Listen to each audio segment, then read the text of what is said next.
Chapter 532. Zhang Yifeng didn't know the reason for their quarrel. Only Lu Yuanqiu and Zhong Jincheng knew. Don't quarrel, don't quarrel. Lu Doqing looked over and spoke weakly. She and Lu Nanan were roommates. Lu Nanan nodded. Okay, Qingqing, I'm not arguing. I'm just a little disgusted. This woman has been blacklisted by all the boys in our department, and yet she went to another department to deceive the freshmen. What kind of person is she? Just as she finished speaking, she heard hurried footsteps from behind. Zhong Jincheng approached Lu Nanan with a menacing look. He first looked up at Lu Yuanqiu, who shook his head and mouthed, "Don't do that." Zhong Jincheng resisted the urge to attack and said to Lu Nanan, who was looking up at him, "I know who she is, and I know who you are too. Is it honorable to share a girl's private information with a boy? Do you think you've done something worthy of punishing evil and promoting good? You even shared this private information on the phone of a boy Luowei once liked. You're really cunning. How cruel. Just because of an argument, you exposed a girl's privacy to the public. Do you know the psychological trauma she endured? Do you know that she almost suffered from depression? You forced her to sit in the corner of the classroom even during class. Are you human? She was doing her thing. Did she bother any of you?" Lu Yuanqiu stood up and walked towards Zhong Jincheng. He hugged Zhong Jincheng to prevent him from actually attacking him. Lu Yuanqiu then looked at Luowei at the back of the classroom and found her leaning against the wall, crying. When someone speaks up for you when you're feeling wronged, and it's someone you love, even the thickest embankment in Luowei's eyes cracks. Lu Nanan gasped, speechless after being confronted by Zhong Jincheng. Lu Yuanqiu couldn't comment on the matter. His third sister had told him about it because she was simple-minded and just said whatever came to her mind.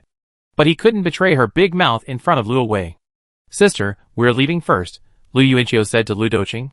Lu Doqing sat there blankly, looking up at Lu Yuanqiu and saying, "I'm sorry." She suddenly pouted and burst into tears.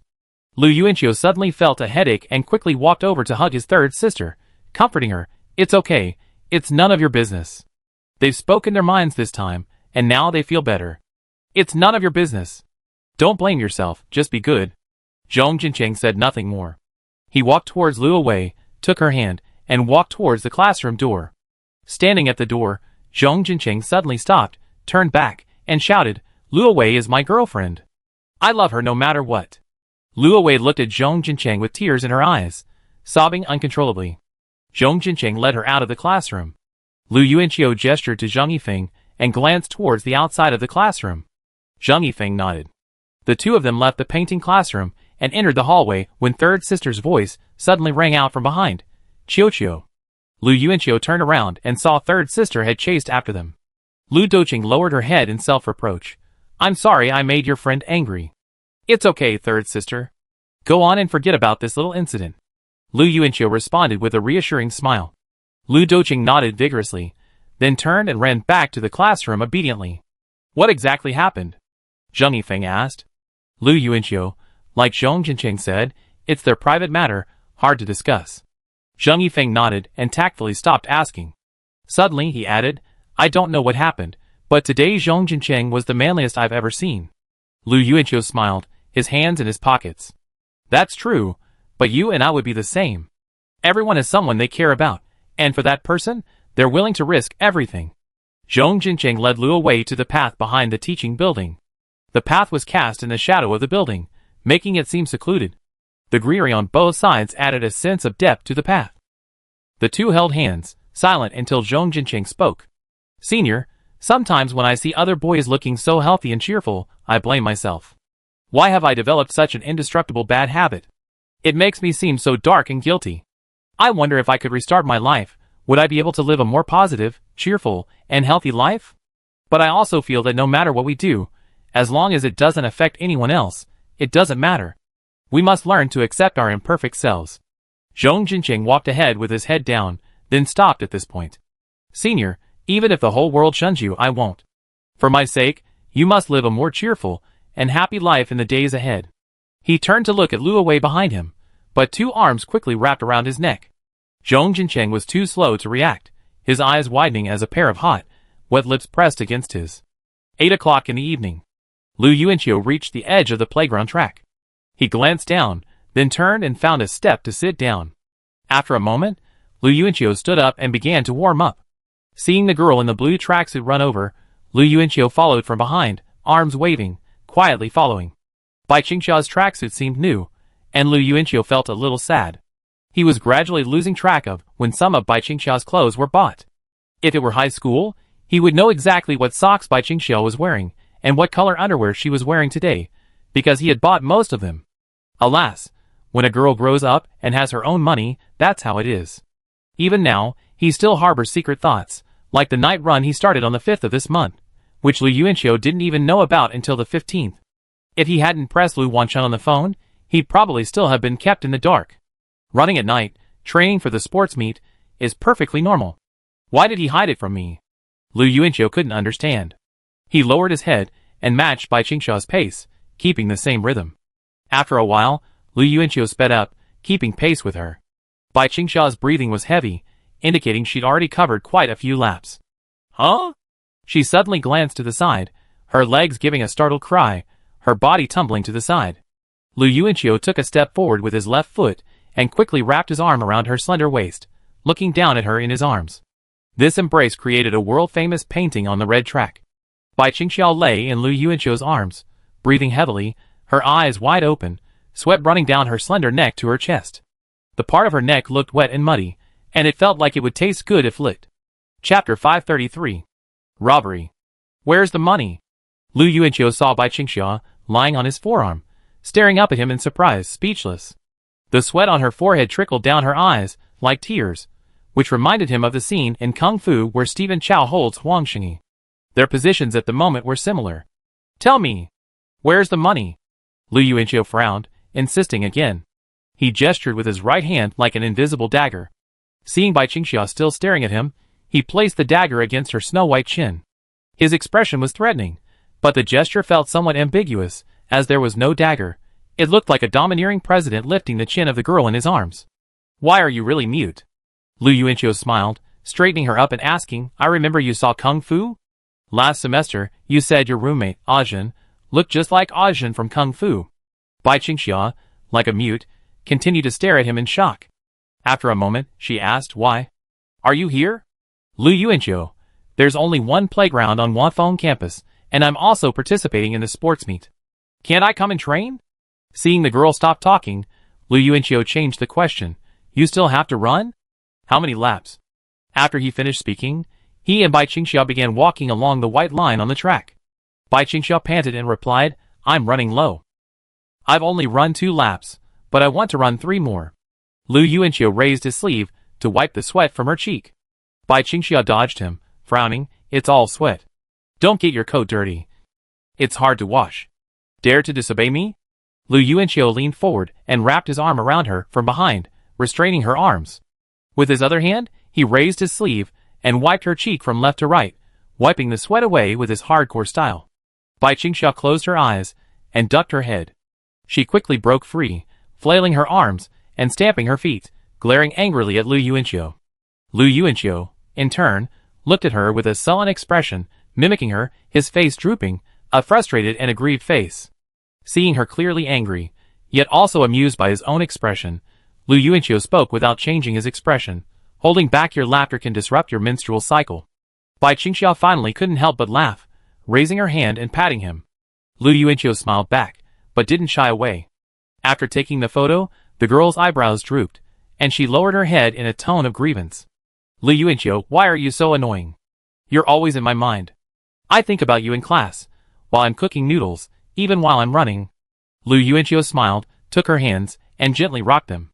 When Bai Qingxia looked up, he pursed his lips in feigned resignation and replied, what can I do? Xia, I'm really annoyed. But I've made my home in your head, and I can't just leave it there. Bai Qingxia lowered her head again in frustration. Lu Yuanqiu rubbed her head and asked, 3 laps left, right? Come on, I run with you. Bai Qingxia nodded, and the two ran side by side. Lu Yuanqiu's peripheral vision was drawn to her trembling chest. Bai Qingxia glanced over, and Lu Yuanqiu quickly met her gaze and said, there's something wrong with your running form. You need to lift your arms and swing them. Bai Qingxia observed Lu Yuanqiu's arms and imitated them. After running for a distance, Lu Yuanqiu took out his phone and sent a message to Lu Wanchun. Lu Yuanqiu, have you told Bai Qingxia about Long Liandong's participation in the sports meet?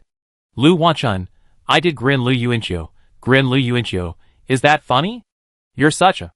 Lu Wanchun, don't scold me. I was very foresight this time, okay?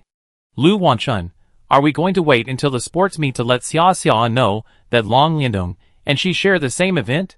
If Xia Xia doesn't train, she lose miserably. Long Liandong runs every morning. If Xia Xia starts training now, even if she loses, it won't be so embarrassing, and she feel better about it. Lu Yuanqiu was silent. That seems to make sense, huh? Has Lu Wanchun finally gotten some sense? Lu Wanchun, apologize. Lu Yuanqiu, did I scold you? Lu Wanchun suddenly fell silent. Lu Yuanqiu put his phone in his pocket.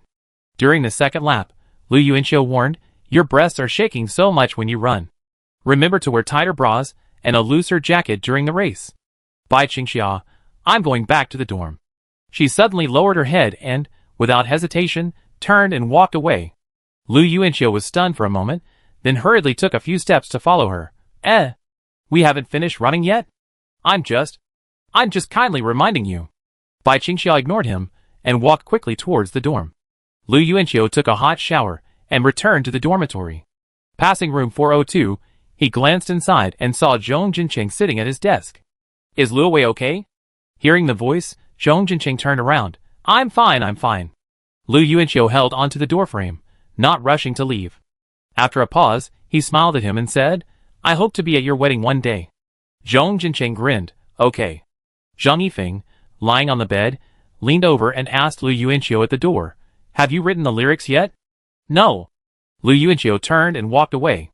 With Qingming Festival approaching, Lu Yuanqiu and the other three had already bought their high-speed rail tickets home. After Qingming Festival, the spring sports meet would follow. Zhong Jinqing and Zhang Yifeng finally couldn't put it off any longer and, on March 25th, joined Lu Yuanqiu and the others on the playground for training.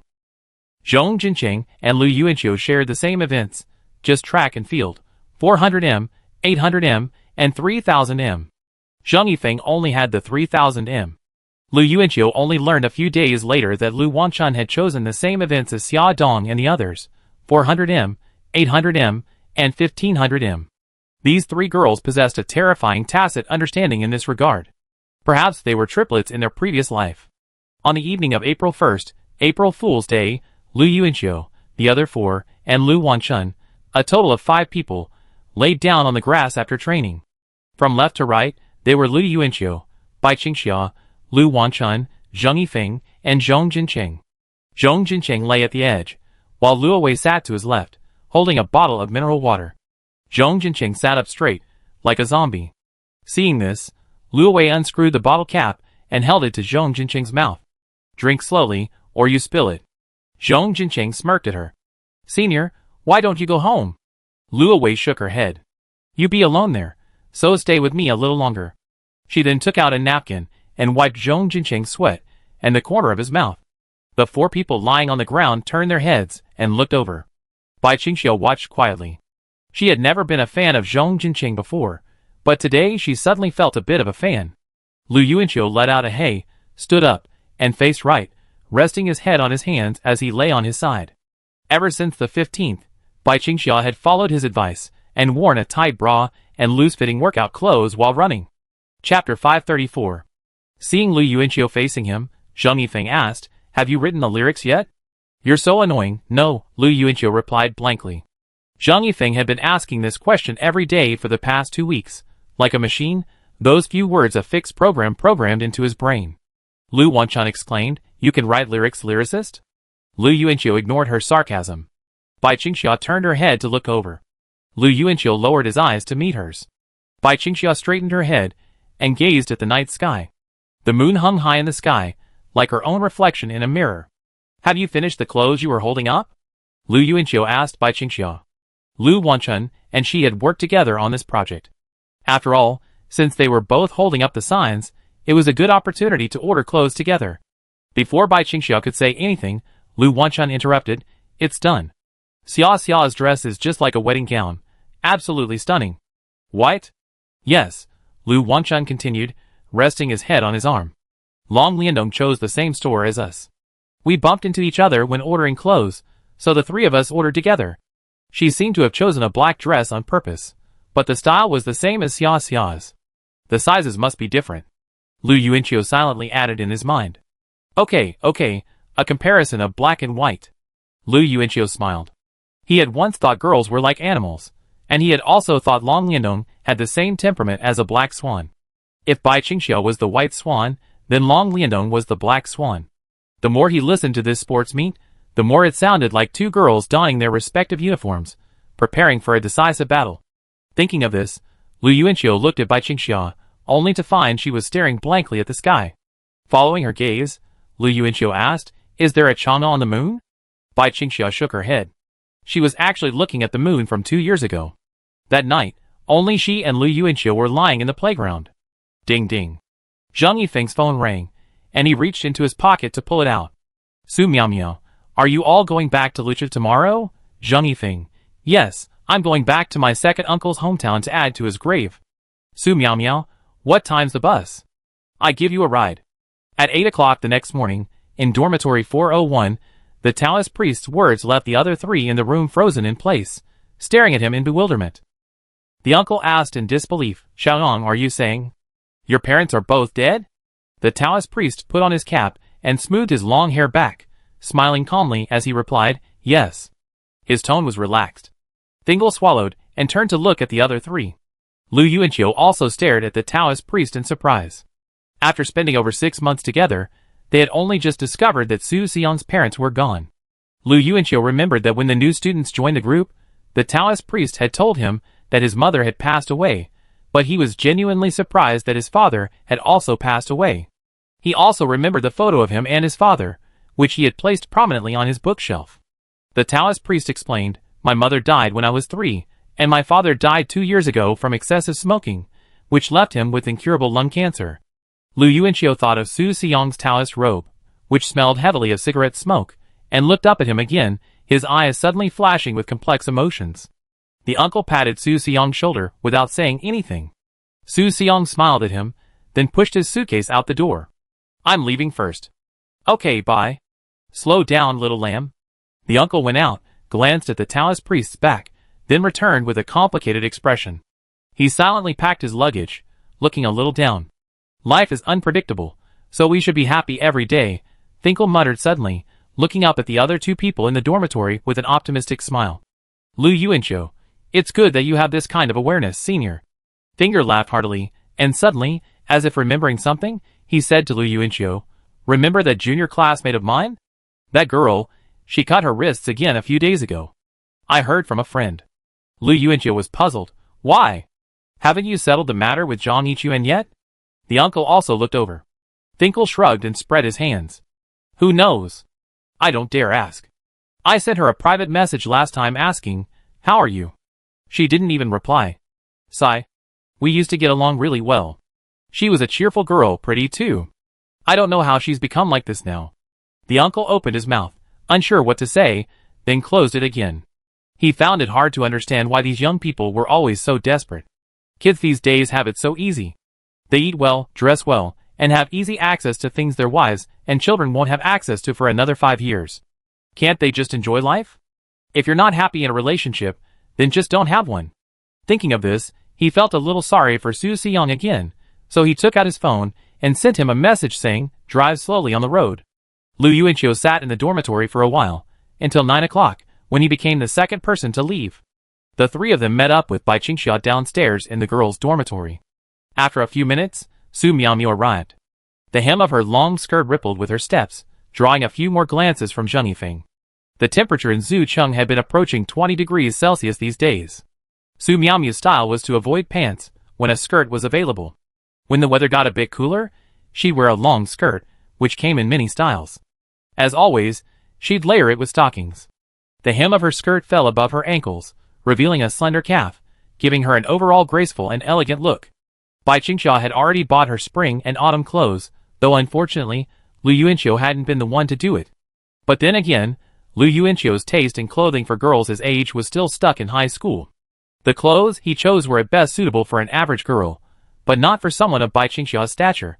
Bai Qingxiu had grown up, had blossomed long ago, and Lu Yuanqiu's old-fashioned aesthetic no longer matched her natural beauty, much like how Lu Tian, with his high school diploma, was gradually failing to teach Lu Yuanqiu his middle school homework. She was getting closer and closer to her original Snow White identity, but it was Lu Wangchun who had to fulfill her princess's physical qualities. Lu Yuanqiu increasingly felt how lucky Bai Qingxia was to have known Lu Wangchun. This warm-hearted, carefree, sometimes clueless, but ultimately kind-hearted, fashionable, wealthy woman. During this time, Lu Wangchun had spent every opportunity teaching Bai Qingxia how to use various serums and skincare products. He taught her how to apply facial masks, how to apply minimal makeup while retaining her innocent charm, how to be flexible in her clothing choices, and how to use a curling iron to refine every strand of hair. Chapter 535. Bai Qingxia was like a diligent and studious student, more proactive in her studies than before, even taking notes, something that slightly surprised Lu Yuanqiu. It seemed as if from the day they planned to expand Xiao Yi1 Noodles' delivery business to 4 campuses, and after drinking Lu Yuanqiu's cup of milk tea, Bai Qingxia had been purposefully accelerating her transformation from a down-home country girl to a beautiful and confident city girl. She was truly driven. Whether it was running the shop, dressing herself up, or even training in the evenings, she'd been so busy lately that Lu Yuanqiu once jokingly called her the desperate 13th lady from Bubujing Xian. Bai Qingxia tilted her head, not understanding. It was true that she was too busy to watch the now popular time travel dramas. She must have loved them. After all, she'd been obsessed with Palace during winter break. It must be said that money does indeed support one. In Lu Yuanqiu's phone photo album, from February 23rd to the beginning of April, Bai Qingxia's demeanor truly became more and more like a confident, beautiful, and independent adult woman. Lu Yuanqiu was genuinely happy for her transformation, but he also felt a bit unhappy. After all, Bai Qingxia had been either at the store or with Lu Wangchun. Sometimes, the three of them would walk together, and Lu Yuanqiu had trouble understanding their girlish conversations, nor could he get a word in. Just like what he'd said before, he didn't even know what Bai Qingxia's underwear looked like, or what brand of sanitary napkins she used. Back in high school, he knew everything about her, even the shape of each toe, but now Lu Yuanqiu hadn't seen her feet in ages. For example, the ankle-skimming denim skirt Bai Qingxia was wearing today, Lu Yuanqiu had no idea when she'd bought it. It was quite pretty, with a slit in the back, revealing her calves just below the knee. Her calves were incredibly tender, and she wore a pair of black leather shoes and clean white socks. Lu Yuanqiu tilted his head to take a closer look at her legs. The only thing Bai Qingxia could be thankful for was the bag she carried every day, the one Lu Yuanqiu bought for her, and the moon-shaped hairpin she most often wore was the one Lu Yuanqiu bought for her. Over the past month, Lu Yuanqiu had only just realized how terrifyingly possessive he was. If Lu Wangchun were a male best friend, Lu Yuanqiu would have immediately severed their relationship. But Lu Yuanqiu wholeheartedly supported her becoming a better person and becoming independent. He only had 5 requirements: no heavy makeup, no dyed hair, no pierced ears, no nail polish, and no manicures. After all, Lu Wangchun met all 4 of the other requirements, and Lu Yuanqiu was truly worried Bai Qingxia would learn from her bad habits. Bai Qingxia obeyed obediently. Perhaps she didn't like these things herself, so she didn't touch them. Did you bring your ID cards? Did you forget anything? Su Miaomia asked with concern. Lu Yuanqiu shifted his gaze from Bai Qingxia's calves behind her skirt and replied to Su Miaomia, I've got them. Let's go! Chao Shuang's waiting outside. The 5 of them walked towards the school gate. Su Miaomia spontaneously walked beside Zheng Yifeng. She gathered her hair around her ears and gave him a wry smile. It's been 3 months since we last met. Say hello to Aunt Yi for me. Zheng Yifeng nodded. Yes. Su Miaomia seemed to have something else to say, but she closed her mouth the moment they left the school gate. Due to psychological pressure and a busy work schedule, she hadn't seen Zheng Yifeng much recently. She felt there wasn't a strong enough reason for them to actively seek each other out to relieve their loneliness. Of course, this was just for Su Miaomia. Zheng Yifeng had simply been patiently waiting on her side, warmly understanding her perspective. Su Miaomia had heard that Lu Yuanqiu and Bai Qingxia had expressed their feelings for each other, but for some reason, they weren't yet together. Upon hearing this news, Su Miaomia didn't hesitate, only smiled wryly, because she truly understood this feeling. It turned out she wasn't the only one who was overly concerned with reality. But in her opinion, Lu Yuanqiu and Bai Qingxia were having a smoother time than she and Zheng Yifeng. At least they had expressed their feelings for each other, while she, Su Miaomia, couldn't even bring herself to say, Zheng Yifeng, I like you, or Zheng Yifeng, I miss you so much. Whenever she had some free time before bed at night, Su Miaomia would think about this and feel a little sorry for Zheng Yifeng. She knew he was a deeply affectionate and loyal man, and this matter no longer needed to be verified. It was she who was being held back by reality. Her parents were also devastated recently, because they believed their daughter was already in a successful relationship with that student at school. This was a deceptive illusion Su Miaomiu had deliberately created for the two elderly people, her plan to lure them away. Before, her parents would call once a day, but that gradually evolved to once every 3 days, then once a week. Now, they hadn't spoken on the phone for over 20 days. Su Miaomiu felt her plan was going smoothly. She waited until the May Day meeting. Perhaps her parents had already made a compromise, a done deal. Then came patience. But Su Miaomiu still felt a little guilty towards Zheng Yifeng, a little heartbroken for this affectionate and devoted young man. After meeting Chao Xuan outside the school, they split into 2 groups and took separate taxis to the high-speed rail station. In one of the cars, Zheng Yifeng, Su Miaomiu, and Bai Qingxia sat in the back, while Lu Yuanqiu sat in the passenger seat. He glanced back at the 3 people huddled in silence behind him, feeling a little amused. Why had even teacher Su become so taciturn today? Had she caught the infection from the other 2? Getting off the train at the curb at the high-speed rail station, Su Miaomiu watched the 3 people carrying their suitcases. She raised her hand to tidy her wind-twisted hair. After a moment's hesitation, Su Miaomiu stepped forward and, without rehearsal, gently embraced Zheng Yifeng. Zheng Yifeng froze, while Lu Yuanqiu and Bai Qingxia turned their heads to look away. Su Miaomiu's throat moved, but she still couldn't quite manage a natural pose. She simply patted Zheng Yifeng's back with both hands, offering a small gesture of comfort. Without saying anything, she parted ways with Zheng Yifeng, believing he would understand. Su Miaomiu said to the 3 of them, "Be careful on the road. I'm going home now." "Okay." Zheng Yifeng watched Su Miaomiu's hair and skirt dancing in the wind as she got into the back seat of the taxi. He didn't look away until the taxi drove away. Neither Lu Yuanqiu nor the other man beside him urged him. On the high-speed train. "Oh, home again." Lu Yuanqiu leaned back in his seat. Bai Qingxia didn't turn the knob on the small table in front of Lu Yuanqiu this time. She seemed to have suddenly grown up, no longer wanting to do such a childish thing. Lu Yuanqiu turned to look at her and suddenly smiled. "You really don't have nail polish?" he asked. Bai Qingxia looked over and shook her head. She held out her hands, showing Lu Yuanqiu her clean nails. "What about your feet?" "No. I don't believe it." Chapter 536. Bai Qingxia, really? I don't use that kind of stuff. I always feel it's unhygienic to use when cooking, and it caused discoloration. Lu Yuanqiu looked down at the back of her hand, and couldn't help but sigh at how fair Bai Qingxia's skin was. He'd clearly become much fairer by the time he reached college, but there was still a stark difference in skin color compared to Bai Qingxia's. Was this the power of genes? Lu Yuanqiu took her soft, boneless hand and skillfully played with it, retorting, "Even if there's an effect, it's only on the hand, not the foot." Bai Qingxia had just explained with a smile, but her smile faded. Her brows furrowed, and she pulled her hand away from Lu Yuanqiu's grasp, then bent down to remove her right black leather shoe. Lu Yuanqiu glanced down at the seat and noticed Bai Qingxia's beautiful white socks, with wavy lace trims and a flesh-colored openwork pattern visible underneath.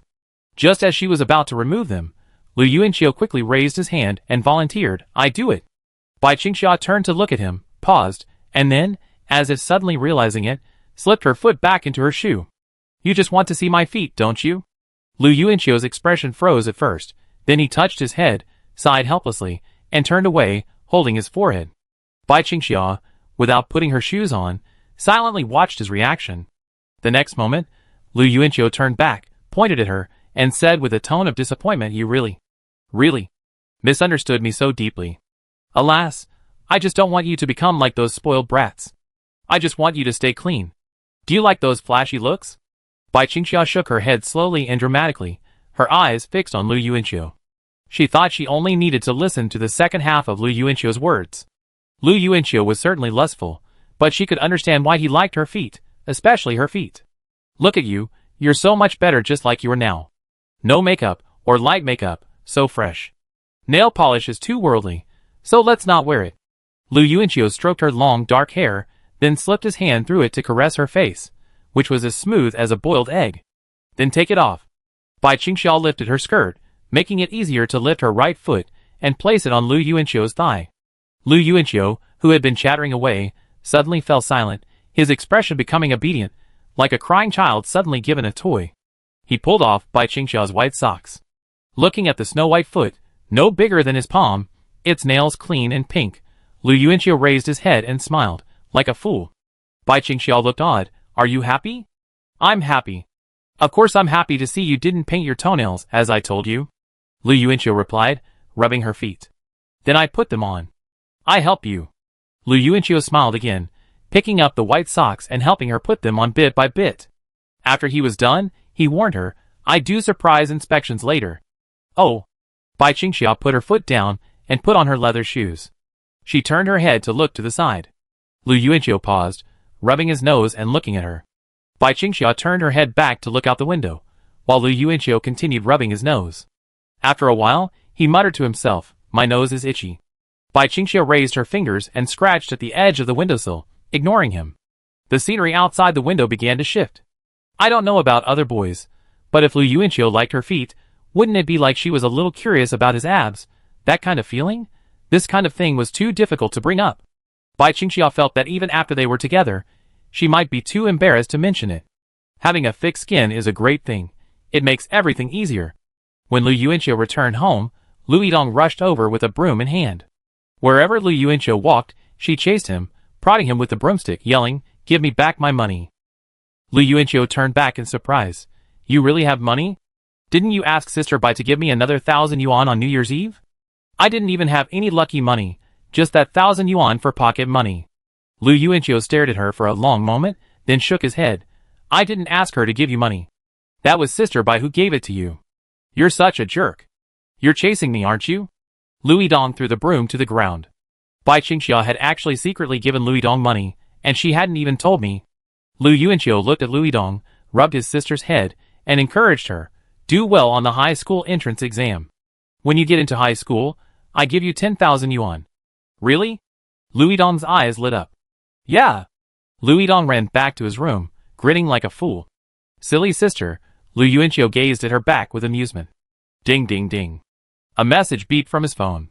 Lu Yuanqiu checked it, and saw it was Bai Qingxia. He was just about to send her a message. Bai Qingxia, Lu Yuanqiu, sisterly seems to have disappeared.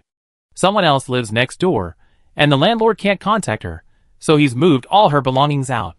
Half an hour later, Lu Yuanqiu arrived at Ho Hot Lane. Bai Qingxia was standing on the balcony outside her house. Seeing him, she quickly tiptoed and waved. Lu Yuanqiu went up to the second floor and found Sister Li's door open. A new family had moved in. Even the door had been replaced. Inside was a family of 3, dining around a square table. They turned and looked toward the balcony. The man approached the door, holding a steamed bun, and asked, puzzled, Who are you looking for? Lu Yuanqiu approached and chatted with him. He learned that the family had moved in a month ago, and the landlord had already cleaned the room. What did the landlord say? Lu Yuanqiu asked Bai Qingxia again after the man returned to his room. Bai Qingxia stood on the balcony, her expression anxious. She quickly responded, The landlord saw me come back and came to question me. He said Sister Li owed several months' rent and couldn't get in touch with her. He needed to rent out the house, so he moved Sister Li's belongings to the warehouse. Do you know where Sister Li's hometown is? It seems in a small county town in Qishan City, but I don't know exactly where. Bai Qingxia shook her head. Lu Yuanqiu nodded, leaning on the balcony with his hands, thinking for a moment. Then he turned to Bai Qingxia and said, I go to her workplace this afternoon. If there's still no news, I report her missing to the police station. There's no other way. We don't know much about her. Okay, I go with you. You don't have to go. Stay at Aunt Shang's. Lu Yuanqiu declined Bai Qingxia's request. In the afternoon, Lu Yuanqiu followed the address Bai Qingxia provided to Sister Li's former workplace. Chapter 537.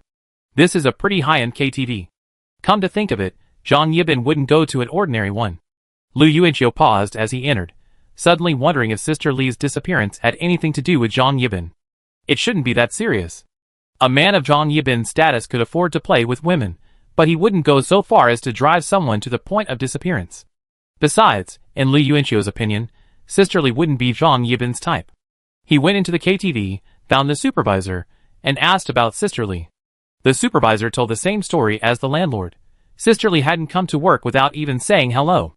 Watching his supervisor leave, Lu Yuanqiu thought for a moment, then walked over and called out, Excuse me, is there someone here named Nini? Nini? She worked there for a few months and then quit again. The supervisor suddenly laughed. Nini is pretty. It seems she hooked up with a wealthy man. She was often picked up by luxury cars back then. I guess she's not in this line of work anymore. Do you have her phone number? Yes, do you want it? Lu Yuanqiu left the KTV, looked at the number on his phone, sat down on the steps outside, and made a call. Sorry, the number you dialed is unavailable. Lu Yuanqiu put down his phone, frowning in confusion. Was she hooking up with a wealthy man and about to leave? He wanted to ask Nini about Sister Li's situation. After all, Sister Li had said she and Nini were on good terms. In the afternoon, Lu Yuanqiu and Bai Qingxiao went to the police station together to report a missing person, and provided as much information as they could about Sister Li. The uncle in uniform said the same thing as before, waiting for news. After leaving the police station, Lu Yuanqiu turned to look at Bai Qingxiao beside him, and noticed she was somewhat dazed. Don't worry, it's okay. Lu Yuanqiu stroked her shoulder. Will you be okay? Bai Qingxiao asked. Seeing she didn't respond, Lu Yuanqiu pulled Bai Qingxiao over to the nearby flower bed and sat down. Holding one of her hands, he looked up at the azure sky and said, I think Sister Li is so kind. She must be blessed with a long life. She'd be absolutely fine. Here he went, lowering his head and offering Bai Qingxiao a smile. Seeing the worry still lingering on her face, Lu Yuanqiu changed the subject. How's Uncle Bai? Hearing this, Bai Qingxiao's eyes suddenly brightened. She sat up straight and replied, Aunt Zhang said Dad has been having some moments of normality lately, even able to have simple conversations with her. It's just, maybe not more than a few words, but it happens about once a week. Lu Yuanqiu was surprised. Is it that frequent? Yeah, she replied, lowering her head and muttering happily, Dad's almost better, he must be. She seemed to be mumbling to herself, perhaps emphasizing something, then looked up at Lu Yuanqiu, her face gleaming with anticipation. I can't even imagine how happy I'd be if I could have a normal conversation with Dad. He'd stop staring at me with a silly smile, and start showing some other emotions. Bai Qingxiao smiled again, a beautiful vision on her face. When Dad gets better, I tell him everything that's happened over the years. I introduce him to everyone who's been kind to me, and I especially introduce you to him seriously, telling him all your strengths, and letting him know what a wonderful person you are. Lu Yuanqiu smiled. He patted Bai Qingxiao's hand and asked, What if your father is a daughter's slave? Seeing some brat approach his daughter, the first thing he'd do is chase me through the streets with a stick. No, ha ha. Bai Qingxiao laughed, a smile that was incredibly bright. Other people's dreams might be lofty, but this girl's dream was simply to make her father normal again. The next day, Lu Yuanqiu returned to his hometown in the countryside with his father. This time, he happened to be with his 3 uncles and the second master. Carrying shovels, they crossed the lush green wheat fields and arrived at the Lu family's ancestral tomb. His father was so stupid that he even mixed up the graves and made all the wrong introductions to Lu Yuanqiu. The second master was so angry that his beard stood up, and he was about to hit him with his shovel. Lu Yuanqiu stood in the wheat field, watching the old men chase each other. He suddenly thought, if they were all gone one day, would it be his turn to visit the graves? He'd bring his sons and grandsons, and, just like their father had done, explain the identities of the ancestors buried in each grave. But if Lu Yuanqiu made a mistake, no one would probably beat him up, right? So Lu Yuanqiu wanted to listen more carefully. He waved his hand and said quickly, Stop talking.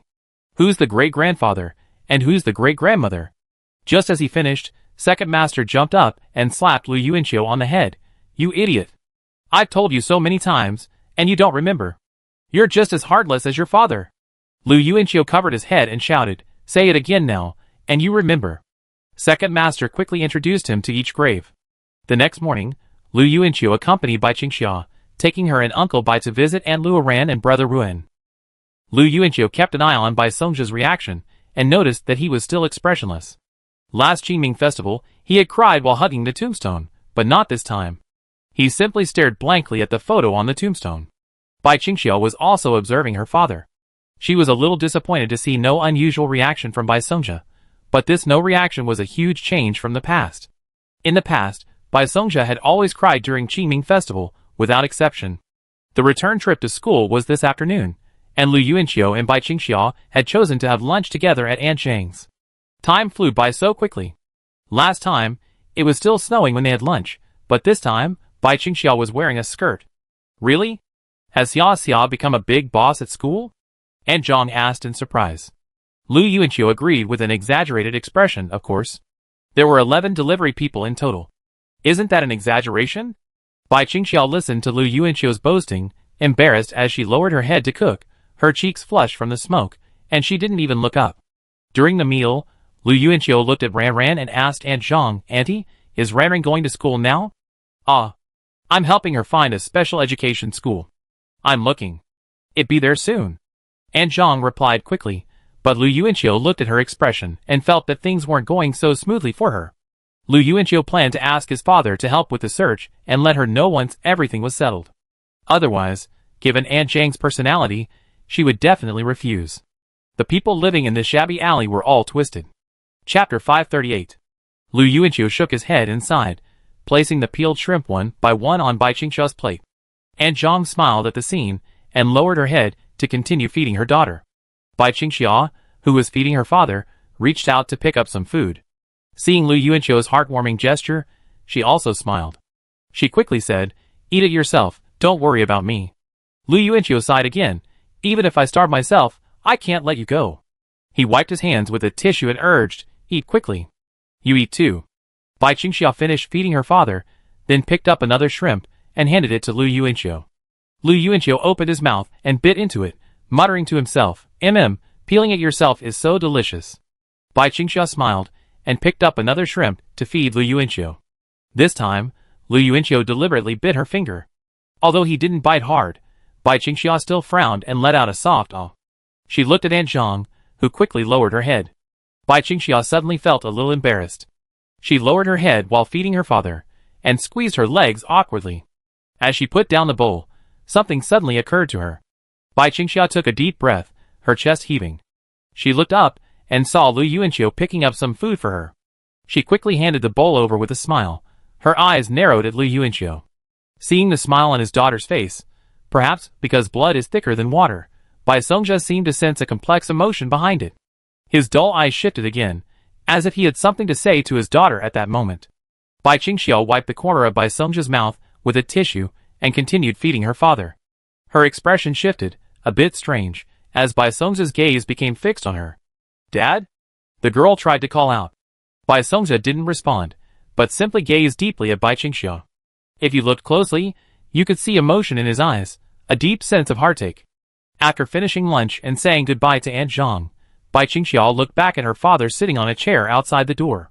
For a long moment, perhaps convinced that he wouldn't speak to her, she turned around, lowered her head, and walked towards home. Get well soon, Dad. I'm trying my best, and you should do the same. Your daughter has never given up, so please don't give up easily either. Summer is a vibrant and colorful season. I hope my daughter can be like summer, vibrant and beautiful, while also full of energy and beauty. Since you like the word Qing, I add xia to the end and name her Bai Qingxiao. What do you think? Bai Songjia turned around, holding the swaddled baby. He held the child with care, yet he smiled like a handsome poet, gazing at the woman lying on the hospital bed. The beautiful woman nodded gently and began to murmur a single word, her voice a little weak. Summer, summer is like a blooming flower. How wonderful. I hope our little princess will grow up healthy and happy. Zhang Yifeng finished packing his luggage. He opened the door to his brother's room and took a look. Seeing that he was soundly napping, he didn't disturb him. Yi Hui, dressed in her home clothes, walked over. Seeing Zhang Yifeng heading for the door, she asked, Do you really need a driver to take you there? No, I'm taking the high-speed train with a friend. Zhang Yifeng seemed to recall something and turned around, saying, Mom, my second uncle transferred 1 million to me. I transferred it to your account. Yi Hui was slightly startled. She pulled out her phone and checked the message. She spoke awkwardly, Actually, Mom and a friend have opened a beauty salon these past 2 years. It's more than enough to support you too. There's no need to ask your second uncle for money anymore. Zhang Yifeng put down his suitcase and said to Yi Hui, My second uncle said this is what Dad owes you. Yi Hui stared at Zhang Yifeng in silence, then turned away after a moment, her eyes welling up. Yesterday, Zhang Yifeng was cleaning the room with his stepmother when he stumbled upon a photo of her when she was younger. It was of her, standing on a podium in a formal dress, accepting an award. Zhang Yifeng didn't follow the entertainment industry, but he learned that his stepmother had been a star, a rising star today. She had given up her budding career for Dad and chosen to stay home as a housewife. No wonder my stepmother is so beautiful. No wonder she loves to dress up. She dedicated her youth to such a philandering damn man. She must have resentment. Yihui took a deep breath, then exhaled heavily. She composed herself and said to Zhang Yifeng, I transfer the money to you. You can either keep it for yourself or give it back to your second uncle. Anyway, Mom has money. Money to take care of you two brothers, money to help you find a wife, pay the bride price, and hold your wedding. She smiled, but her eyes were still red.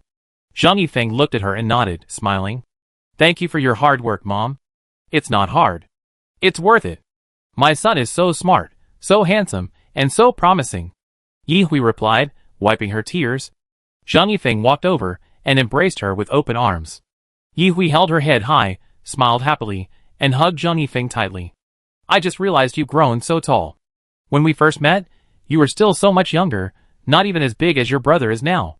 But you were much more talkative then. Yihui said this, suddenly unable to hold back her tears. I'm sorry, Feng. It's all my fault. It's all Mom's fault. I shouldn't have treated you like that. You deserved a better childhood. Zhang Yifeng's tears streamed down his face. He suddenly smiled, his voice gentle. No, it was you who gave me the childhood my father never gave me. You've always been a good mother, always. Hearing Zhang Yifeng's words, Yihui burst into tears. Zhang Yifeng gently raised his hand to close his brother's door, then patted his stepmother's shoulder in comfort. On the return high-speed train, Lu Yuanqiu and Bai Qingxia settled into their seats. He looked at Zhang Yifeng, Zhong Jinqing, and Chao Shuang and said with a smile, It's just right. Didn't you three buy a row? The three of them sat obediently in their row. Zhong Jinqing insisted on sitting on the outside, so Chao Shuang had no choice but to switch seats with him. Zhang Yifeng remained by the window. After sitting down, Chao Shuang suddenly let out a long sigh. Zhang Yifeng turned to look at him. What's wrong? I came back too hastily, and didn't see Xiao Yeye, Chao Shuang replied with a look of regret. Zhang Yifeng smiled. Then his phone rang. He checked it, and saw that it was his stepmother who had transferred money to him, and sent him a message. Mom, keep trying to catch Teacher Sue. Zhang Yifeng smiled and replied, Okay. Chapter 539. 4 days later, April 8th, Sunday. The opening ceremony of the spring sports meet is tomorrow. Bai Qingxiao returned to her dorm carrying a paper bag. She and Lu Wanchun had just picked up her custom-made dress from off-campus, but this time, she didn't run into Long Liandong. It seemed that students, whether in high school or college, were incredibly excited and anticipating these on-campus activities that didn't involve classes. On her way back to the dorm, Bai Qingxia noticed a noticeable increase in the number of people walking around campus. Many of them stopped to stare at her, then immediately engaged in conversation with those around them, both boys and girls, but more girls. Bai Qingxia couldn't hear the content of the discussion, but she could guess. In such a situation, Bai Qingxia could only hasten her pace and leave. She knew why students had been talking about her more these days. She could tell from the online forums, and Lu Wanchun had also described it. They said that at the university sports meet, no one cared about the events, only the people. It was essentially a beauty pageant for the girls holding placards from each department. At the opening ceremony, students in the audience would compare and discuss the appearance, looks, and clothing of the placard-carrying girls from each department that day, then choose the most striking one. No one was even sure who each department would choose to perform, feeling like they were just waiting to be wowed by a random girl at that particular moment. But among the freshmen in business administration, literature, and clinical medicine, there was almost no guessing who the placard-carrying girl would be. The answer was obvious. Lu Wanchun came from a wealthy family, had a good figure, good looks, and was a good dancer. She was the most high-profile of the three, never shying away from discussing her family background. In her freshman year, the business administration department, a department often crowded with young men and women, she was practically a goddess. While the other two were more low-key, Long Liandong was a star, his popularity evident. As for Bai Qingxia, her popularity in the dance category on Tiaba reached nearly 50,000, and she'd even become a household name on campus thanks to her status as the Xia Yuan Noodles owner. These three girls had only been at the school for a little over 6 months, and they were already more famous and renowned than the school's former campus beauties. At Shuda University, sophomores, juniors, and seniors were barely discussed anymore. Freshmen were the hottest topic. Who could blame this class of freshmen for being so impressive? A beautiful girl's face alone would be enough to spark discussion, but here were three such stunning freshmen. Most importantly, each of them possessed their own unique strengths. Beauty was their least noteworthy asset. The students were now only eager to see how stunning the 3 seasonal campus beauties would appear on opening day, and comparisons were inevitable. Lu Wangchun also said she had initially thought students at Zhuhai University wouldn't pay much attention to this, but after watching the discussions on the forums over the past few days, she realized that gossiping is a common trait among students at every school, and it's nothing to worry about. So, after the Qingming festival, during the 4 days back at school, Bai Qingxia didn't even run. Her only task was practicing holding up signs. Although she had practiced this many times in high school, Bai Qingxia still worried about her manners that day. Senior Shi Ling had said, "Don't worry about what others think. Live your life to the fullest." Bai Qingxia remembered these words, but she still wanted to win at this sports meet, an instinct she couldn't dissuade herself from. This sports meet will last for 4 days. The women's 400-meter, 800 m, and 1500 m will be on the 2nd, 3rd, and 4th days, respectively. Bai Qingxia wasn't sure if she'd be paired with Long Liandong, but Lu Wangchun said the student union would probably do so, as it would be quite interesting. Back in the dormitory, Bai Qingxia placed her dress on the table. Qi Chaoqiao, who was sitting at her desk, poked her head over. "You're back." "Yeah," Bai Qingxia replied. She saw the prop she was using for practice on Qi Caocao's desk, and walked over curiously. "What are you doing?" The sound of tape ripping could be heard. Qi Chaoqiao didn't turn back, but was wrapping the pole of the prop with white tape. It was about to break, and Bai Qingxia had been planning to use it for practice. "I help you glue it in place. You don't have to hold onto the broken part while you practice. There might be splinters there that could prick you," Qi Chaoqiao explained. She tugged, and the white tape ripped again. Bai Qingxia looked over and saw that the little girl had wrapped the tape roughly. "Chaoqiao is so kind." Bai Qingxia began to praise her. Qi Chaoqiao turned and smiled back. Wei Zhiyu, lying in bed, was looking at her phone, imitating Bai Qingxia's words with a drawn-out, "Chaoqiao is so kind." She turned her head and added, "Bai Qingxia, you're amazing. Qi Chaoqiao is completely different now. How did you get her like this?" Seeing Qi Chaoqiao suddenly quiet down, Bai Qingxia stepped forward, put her arm around her, and smiled at Wei Zhiyu. "This is our secret."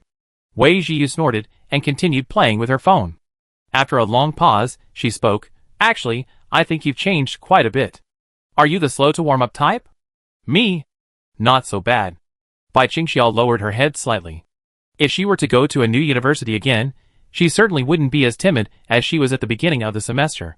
She was indeed different. She even dared to knock on doors and distribute flyers in the girls' dormitories on Qinxia campus. It was only when she walked out of the dorm that Bai Qingxia realized, "I actually distributed flyers for an entire building. Was that me?"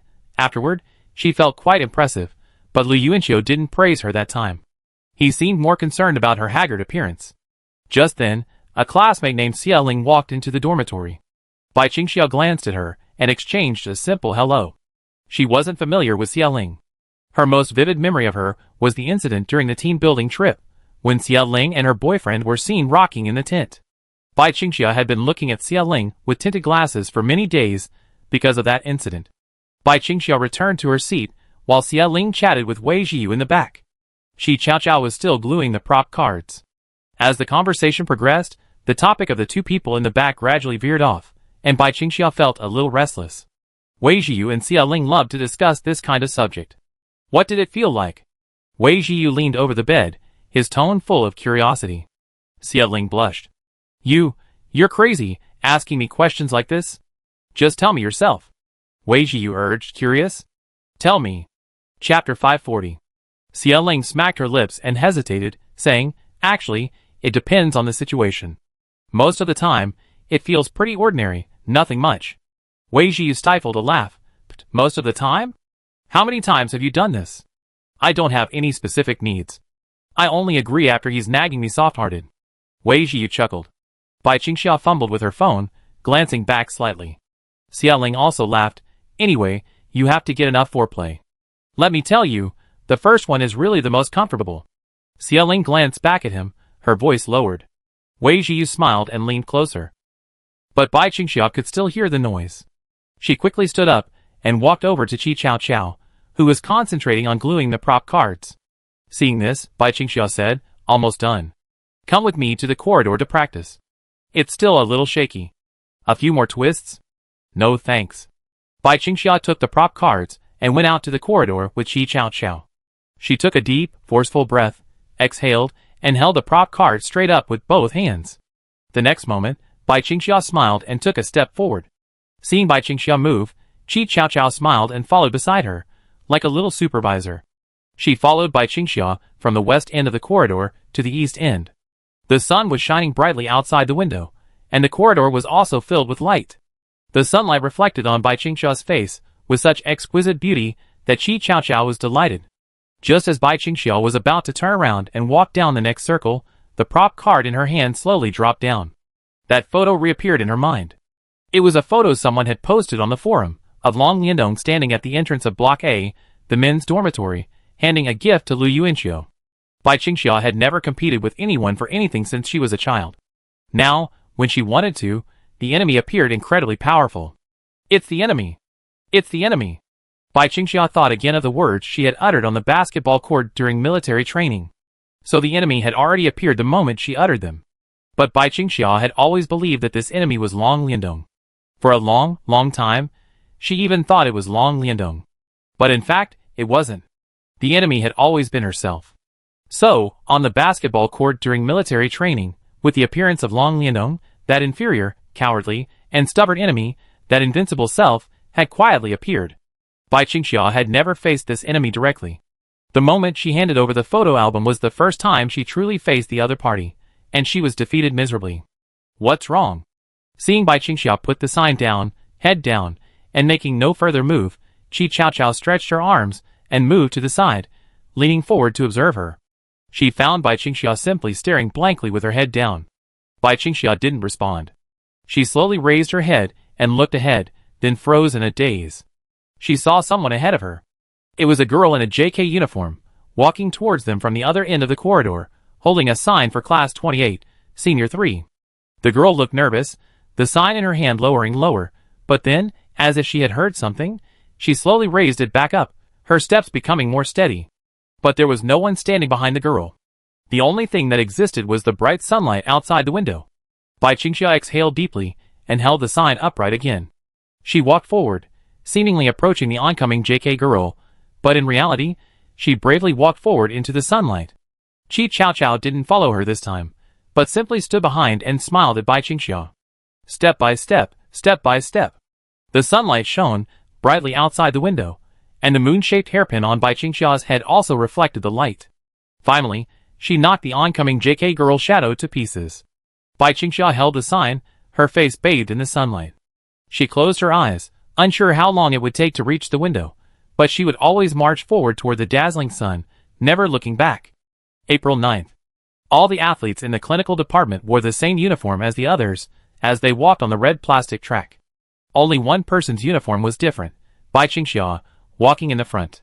She led the smallest team, dressed in a white dress whose hem swayed like a soft, white cloud. Her shoulders were exposed, and the white, cut-off sleeves draped over her slender arms made her look truly like a wedding dress. That was Lu Yuanqiu's first thought upon seeing her today. He also saw Long Liandong. In fact, the Department of Literature was in the front formation. Long Liandong's dress was indeed the same style as Bai Qingxia's, one pure black, the other pure white. Both of them stood out in the formation, a testament to their dazzling beauty, as evidenced by the roaring cheers from the audience. Lu Yuanqiu followed behind with the athletes from the clinical department. He looked at Bai Qingxia, who held her sign with her back straight, a faint smile on his face. Bai Qingxia was wearing high heels today. White sandals with heels nearly 10 centimeters high, and surprisingly, she walked with much more stability than Lu Yuanqiu had imagined. They probably knew each other privately. Hey! Zhong Jinqing, who was standing next to Lu Yuanqiu, suddenly jumped up. He looked to the side, and saw that it was Zhong Jinqing greeting Lu Wei in the audience. Lu Yuanqiu silently switched places with Zhong Jinqing. University formations were much more casual than high school formations, and there was no need for the head teacher to scold him for switching positions on the spot. Lu Yuanqiu walked leisurely, continuing to admire Bai Qingxia in front of him. That little neck, that little back, so white. After the formation, the athletes from the clinical department followed Bai Qingxia to the field. Bai Qingxia stuck her sign into the ground and turned to look towards the literature department. Long Liandong, who was standing in front of the literature department, also looked over. She knew that Bai Qingxia had been training on the field recently, and that someone had posted photos on the forum.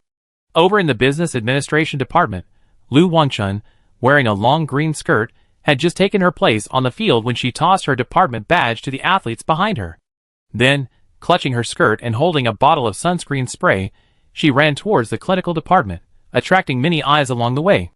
"Come on, Xia, spray some more." Without waiting for Bai Qingxia to respond, Lu Wanchun grabbed Bai Qingxia's slender arm and lifted it up. Lu Yuanqiu, standing nearby, saw that Bai Qingxia's arm was still raised and poked her clean armpit. "Ah!" Bai Qingxia frowned, shrinking away like a punching bag. "Pervert!" Lu Wanchun grumbled at Lu Yuanqiu.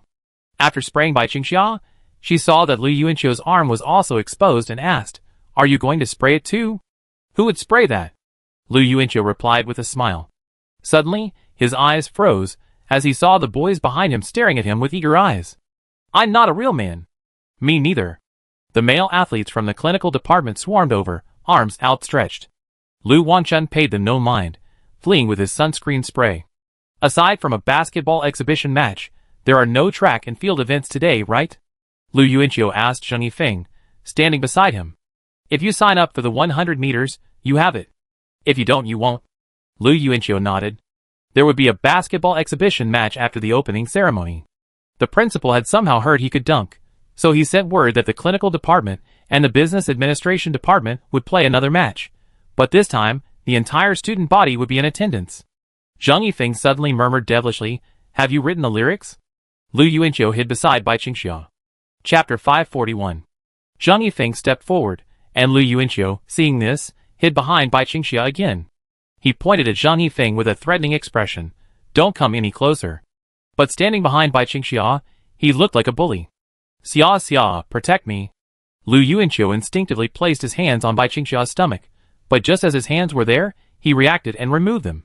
Bai Qingxia hadn't actually felt Lu Yuanqiu's hand touch her. Perhaps she was used to the appropriate intimacy she and Lu Yuanqiu had sometimes experienced.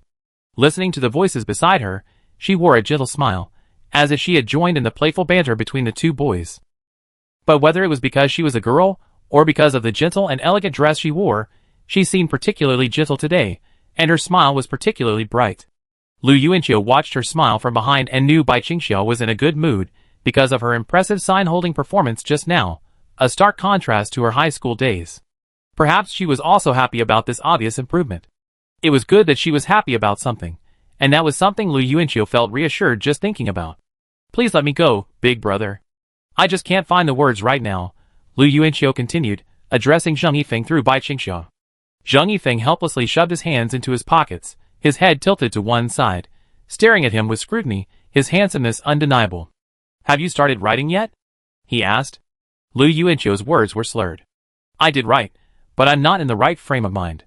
When I'm not in the right frame of mind, even if you held a knife to my neck, I wouldn't be able to utter a single word." Zheng Yifeng sighed at this, and turned to leave. Suddenly, he turned back to look at the two of them. Lu Yuanqiu and Bai Qingxia both raised their heads, their expressions tense. "So what kind of song are you planning to write?" "A love song, of course," Lu Yuanqiu said ambiguously, and then tried to reach out and touch Bai Qingxia's waist, but he pulled back mid-stretch and placed his hands on his own waist instead. Bai Qingxia looked back. "A love song?" Although she was wearing high heels, Lu Yuanqiu still looked down at her. "Yes." "How do you write it?" "If I knew how to write, would I still be pressed by this devil to submit my manuscript? He's been pushing me for a month or two." Bai Qingxia uttered an "oh" and turned her head back. Her long hair was tied up today, and the messy strands of hair scattered around her snow-white neck gave her a fragrant look. "It's really a comparison on the forums." Wei Zhiyu's voice came from the side. She crouched on the ground, phone in hand, reading the post's title, "Please vote for your favorite sign-holding goddess, regardless of campus." The athletic meets for all 4 campuses were taking place simultaneously. Lu Yuanqiu didn't really want to follow the results, but he couldn't help but ask, who's in first place now? Long Liandong. Who can compare to a celebrity's popularity? Wei Zhiyu said. Lu Yuanqiu expressionlessly slapped himself on the mouth. Bai Qingxia didn't notice Lu Yuanqiu's subtle gesture. From the moment Wei Zhiyu read the words, she had been looking away, her sign in hand, with an air of indifference. Perhaps not being as popular as Long Liandong wasn't something she was happy about, but she didn't seem to pay as much attention to such matters as before. "What are you looking at?" Lu Yuanqiu stood beside her. Bai Qingxia pointed to the sky. "That cloud is so beautiful, like a flower." Lu Yuanqiu looked up and shook his head slightly. It's not pretty, and it doesn't look like one either. He expected Bai Qingxia to agree with him. Okay, but she turned her head and replied, it doesn't matter. I think it's pretty. Lu Yuanqiu curled his lips, then smiled in agreement. He looked up at the cloud again. It floated lonely in the azure sky, as if it were a truly beautiful, solitary flower. The clouds gradually dissipated, and below, the basketball game was ready. The students gathered around the basketball court. The seats in the stands were originally assigned to their departments, but since there was no mandatory requirement, many people found seats with close friends from other departments, like Lu Wangchun. Bai Qingxia and Lu Wanchun had already changed their clothes. They sat down side by side, holding Qi Chaoqiao between them like they were carrying a child. Just as Bai Qingxia reached her seat, she saw her third sister, Lu Wei, walking down the narrow aisle, seemingly intent on joining the three of them. Bai Qingxia quickly turned to look nearby, but the seats next to them were already occupied by an old man and a Taoist priest. The third sister, Lu Wei, stood beside the old man and the Taoist priest, staring at them eagerly, trying to dismiss them with a cute expression. The Taoist priest and the old man, let the girls sit together, and we go to the back. The two of them reluctantly stood up. The third sister and Lu Wei sat down smoothly. Bai Qingxia smiled at them, and Lu Wanchun bowed to greet them. She still remembered her father, Lu Qingye, having long ago warned her to be careful about her behavior when interacting with Lu Yuan's daughter, Lu Doqing. Lu Wanchun knew Uncle Lu's identity, and she assumed that Lu Doqing, raised in such a family, would be as serious as her father.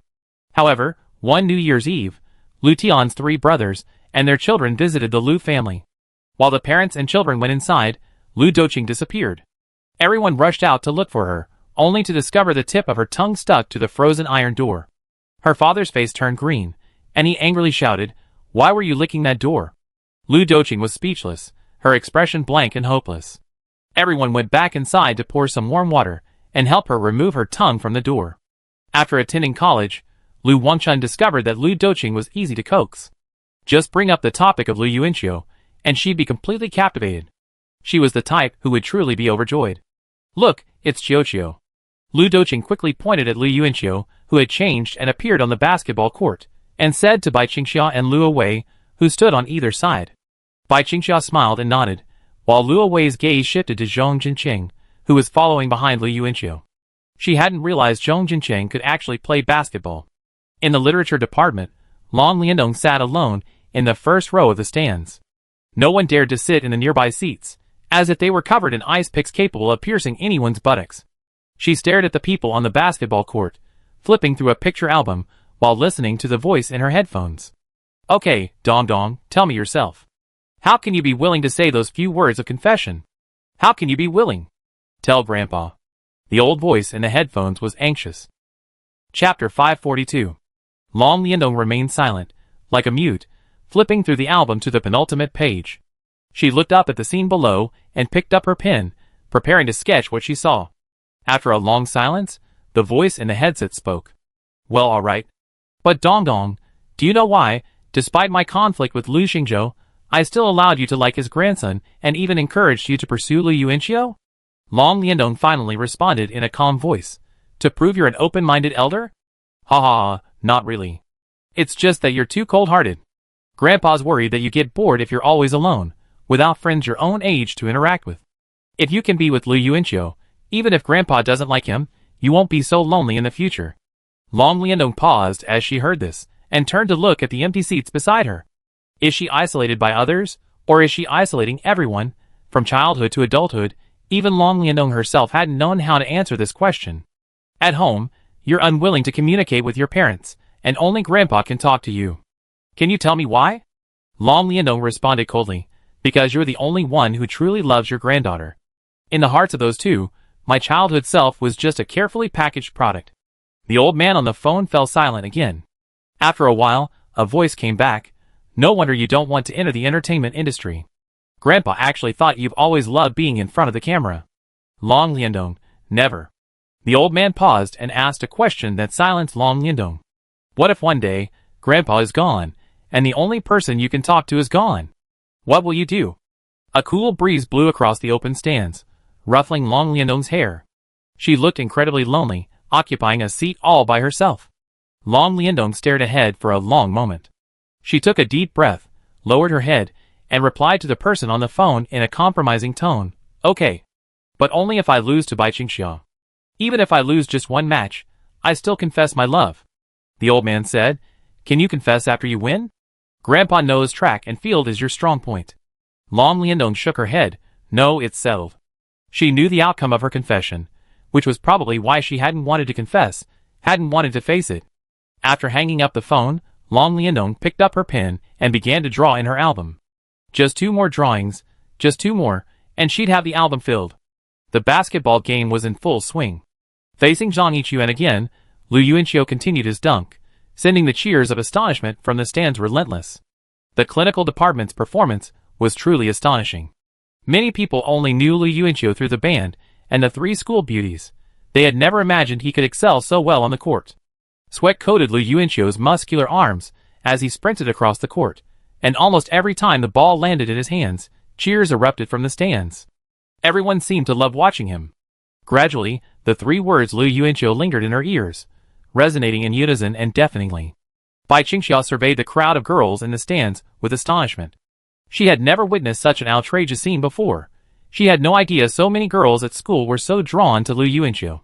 Is it just because Long Liandong is the most dazzling that everyone else is ignored? When did Lu Yuanqiu have so many female fans? It's terrifying. Lu Huachun seemed to have the same feeling, and she looked around in surprise. The scene surprised her. An older man's voice came from behind. Don't you know? Xiuqiu is often approached by girls in the cafeteria this morning to take pictures. Now that Xiuqiu plays basketball so well, the girls who like him must be even more excited. Bai Qingxia looked back at the older man, her expression stunned. Her phone's camera was still open, so she had forgotten to take a picture. The Taoist priest smiled and agreed, but I think there's something quite rare about him. Lu Yuanqiu is so famous in school, but he has no baggage or airs. He always makes people feel comfortable and at ease when they are around him. Lu Huachun curled her lips, and this guy is so naive. I thought only a few girls liked him, but today I found out there are so many. Bai Qingxia turned her head to look at Lu Huachun again. The uncle explained earnestly, as if defending his own child. Xiuqiu is actually quite serious. He never discusses other girls in the dorm, and he keeps his distance from them outside. Maybe it's because he usually only hangs out with Xiuxia, which gives you the illusion that few women like him. Lu Huachun's words were momentarily stuck, for she suddenly felt a sense of truth. Lu Yuanqiu constantly harassed Bai Qingxia and acted like a jerk to her, which made her subconsciously assume he treated every girl the same way. The uncle added solemnly, but actually, there are a lot of girls who like Xiuqiu. Didn't you see? More girls asked for photos with him at breakfast in the first cafeteria than Zheng Yifeng. Didn't he mention that? Bai Qingxia quickly shook her head. Seeing Lu Huachun's expression of wanting to deny, but not knowing how to respond, Bai Qingxia suddenly smiled. She pointed her phone at Lu Yuanqiu below, adjusting the camera's focus with her fingers. Suddenly, Lu Yuanqiu in the camera turned and looked in her direction. Bai Qingxia quickly put her phone down, feeling panicked as if she had been caught filming secretly. Bai Qingxia looked up again, but Lu Yuanqiu on the court had already resumed his run, seemingly having only glanced at him casually. The game was actually unnecessary. The clinical department's score was significantly outscoring the business administration department, even though the clinical department's teammates included 2 half-baked players, Feng Gear and Liang Jingfeng. In the latter half of the game, Lu Yuanqiu noticed that Feng Gear was constantly guarding Zhang Yichuan, seemingly communicating with him. This drove Zhang Yichuan a little overwhelmed, and he even yelled at him. Until the whistle blew, signaling the end of the game, Lu Yuanqiu saw Feng Gear still arguing with Zhang Yichuan. He wiped the sweat from his forehead and walked over. What's wrong? Fingal turned his head, with a complicated expression. Zhang Yichuan glared at Lu Yuanqiu angrily. What's wrong? Ask him yourself. Why do you keep coming to me for this? Zhang Lanlan and I are no longer related. Her wrist-cutting is none of my business. Fingal frowned. So what happened when you were together? Zhang Yichuan was panting furiously. He put his hands on his hips and looked away, sweat pouring down his body. After a moment of confusion, Zhang Yichuan turned his head back and glared at him. Anyway, this whole thing has nothing to do with me. If you want to know what happened, go find the president of Binlin Media. To Zhang Yichuan's surprise, it was Lu Yuanqiu who came forward this time. Who are you talking about? Lu Yuanqiu asked sternly. Chapter 543. Zhang Yichuan couldn't help but take a step back as Lu Yuanqiu's gaze suddenly became extremely aggressive.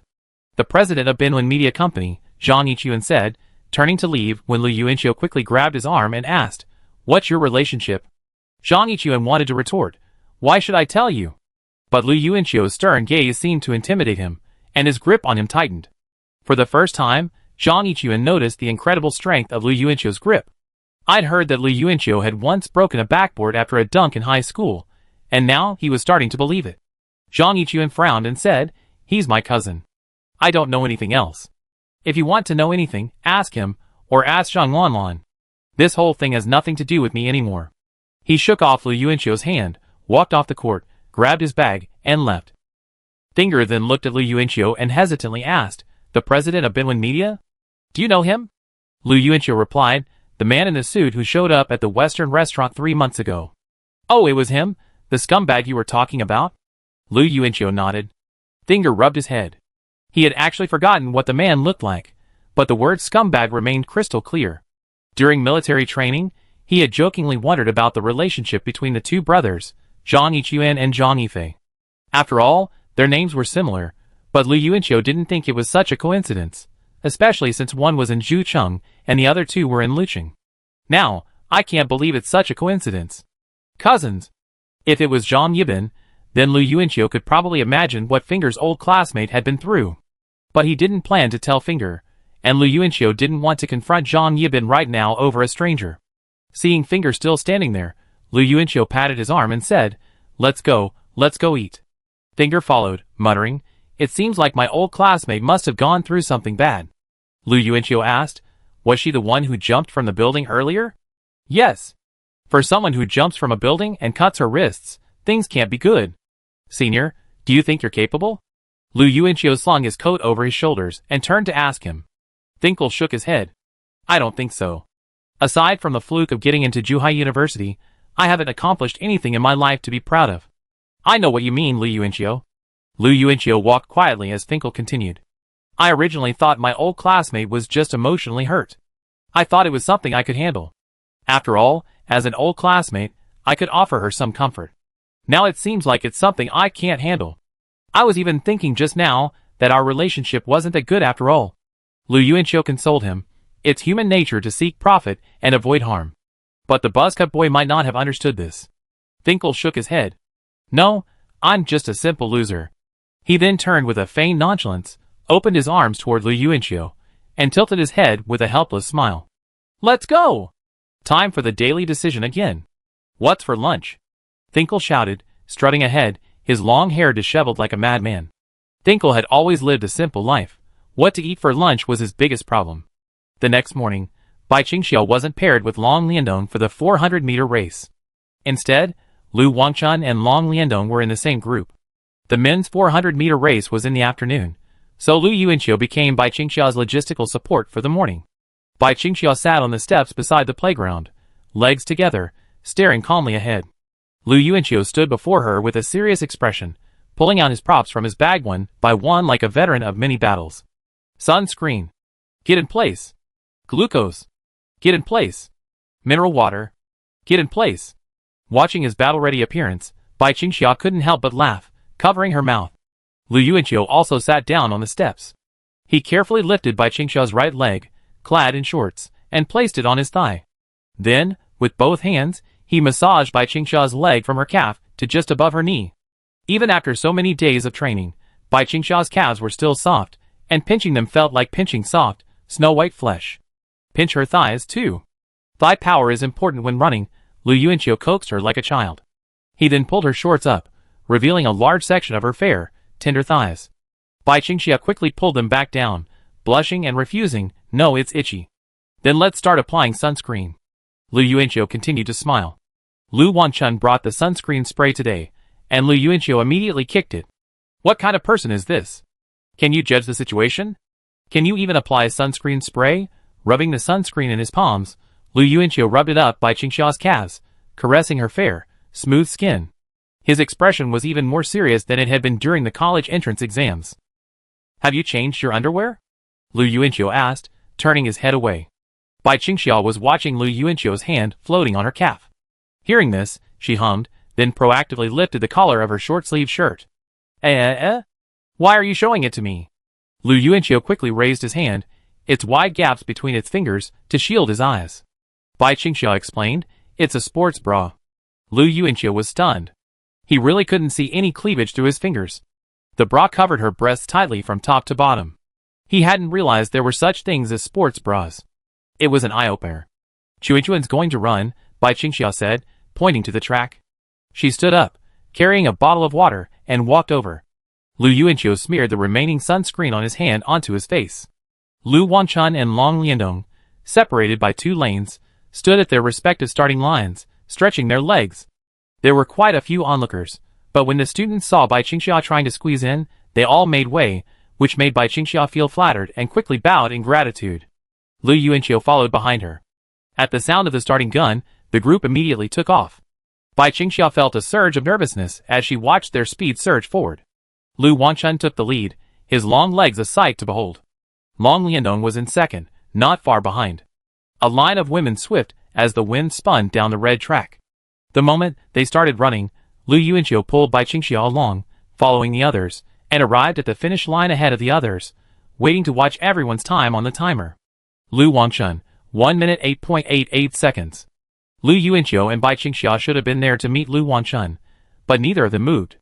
Long Liandong, 1 minute 10.34 seconds. After seeing Long Liandong's results, Lu Yuanqiu and Bai Qingxiao seemed to react and quickly moved in sync to pick up the breathless Lu Wanchun. Chapter 544. Lu Wanchun supported herself with one hand on her waist. She hadn't exerted much energy, though she was a little breathless. She walked towards the referee, and Lu Yuanqiu and Bai Qingxiao met her. How are you feeling? Bai Qingxiao asked, concerned, standing in front of her. Lu Wanchun waved her hand, as if nothing had happened. Such an easy task. Just sprint 400 meters with your eyes closed. Bai Qingxiao smiled. Lu Yuanqiu didn't laugh. He surveyed the 400-meter field around him. Shouting from one end might not even be heard from the other end. From the perspective of someone who doesn't exercise regularly, the field looked quite desolate. The despair wasn't in the exhaustion of the process, but in the minute-long, agonizing race. Bai Qingxiao had previously lacked both exercise and experience in this kind of speed racing. She also had a bit of hypoglycemia. A month of training might have improved her condition, but she still couldn't compare to regular morning joggers like Lu Wanchun and Long Liandong. Lu Yuanqiu simply hoped that even if she lost, she wouldn't feel too stressed. But thinking of how intently Bai Qingxiao had just watched Long Liandong's results, he felt that for this stubborn and determined girl, feeling no pressure was probably impossible. Unless Bai Qingxiao could actually win once. Winning once might hold special meaning for her, after a month of arduous training. Chun, drink some water.